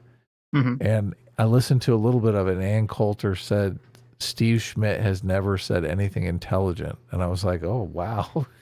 I guess she really doesn't like Steve Schmidt. I mean, that's rich coming from Ann Coulter. I know. That's what I was thinking. I was just thinking the exact same thing. Yeah. So glass houses, Ann. I know. She did call Trump, though, which she's very proud of. Yeah. That's true. But I think Schmidt called Trump too. So did I. Look, I'm in good company. I'm in company with Schmidt and Ann Coulter. How awesome is that? Don't let RII. How come I can't say it? IRI. Yeah. Don't let him find out. Do people even care about Ann Coulter anymore? I feel like she's like a relic of a bygone era. I do too. Yeah. Yeah. I feel like people don't care. I don't know. I have no clue if she even has a following anymore. I guess she probably does among like boomers. CT for $2 says, "LOL Sitch, what you just said about Hello Kitty because of a Y chromosome is what Dragon Coward said when he was asked something like, no, I'm straight. It's been like 7 years. Me and another friend still use it." Yeah, well, no, I'm straight is like the answer to the question. Yeah. Yes, CT. That's the correct answer. You can use it all you want, but it's true. Okay. It's true. SB Lee for $5 says, Hassan and Ethan's conversation on Israel is going to be crazy. Hope Ela smacks the fuck out of the mansion roach. And Adam, you will vote for Trump, Goy, even if California. Who's saying what happened? Who said that? SB Elite. I'm not going to vote for Trump. Okay. You vote for Trump if you think Trump is your man, but look, I'm legit scared Trump is gonna get into office and be a crazy person again, or at least he's gonna absolutely drive everyone insane, and I don't want another 4 years of riots and shit. Right? Sure. It's not going to be good. Ethan shaved his head again? Why does he keep doing this? Ethan who? Oh, no, it's an old episode. Ethan Klein. I was going to see how often does he do the stream with Hassan? Because when is the Israel... So he does the stream weekly. So I think we're a couple of days away from that stream. Because I am dying for that fucking Ethan Hassan Israel stream is going to be like insane. When is that going to happen?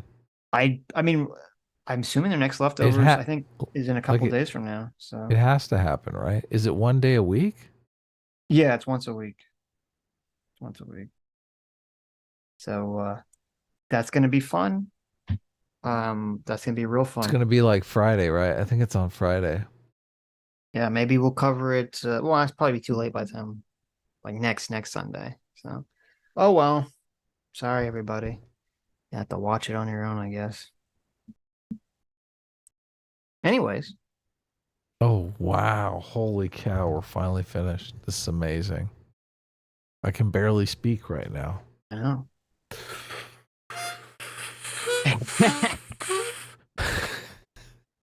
Anyways, thank you all for coming. Thank you all for your incredibly generous donations today. Really appreciate it. Thank you to our wonderful guests who all came on. YMS, it was a great conversation with you. Thank you for coming on Pisco and IRI and getting into a very heated conversation and then sticking around afterwards. And thank you, Mauler Rags, for coming on. It's always fun talking to you guys. And thank you. It was one of our longer streams. Thank you who made it to the end of the stream. You are the true heroes. You are the true free will seekers. You are the true anime protagonists of life. And we'll see you all next time. Bye-bye.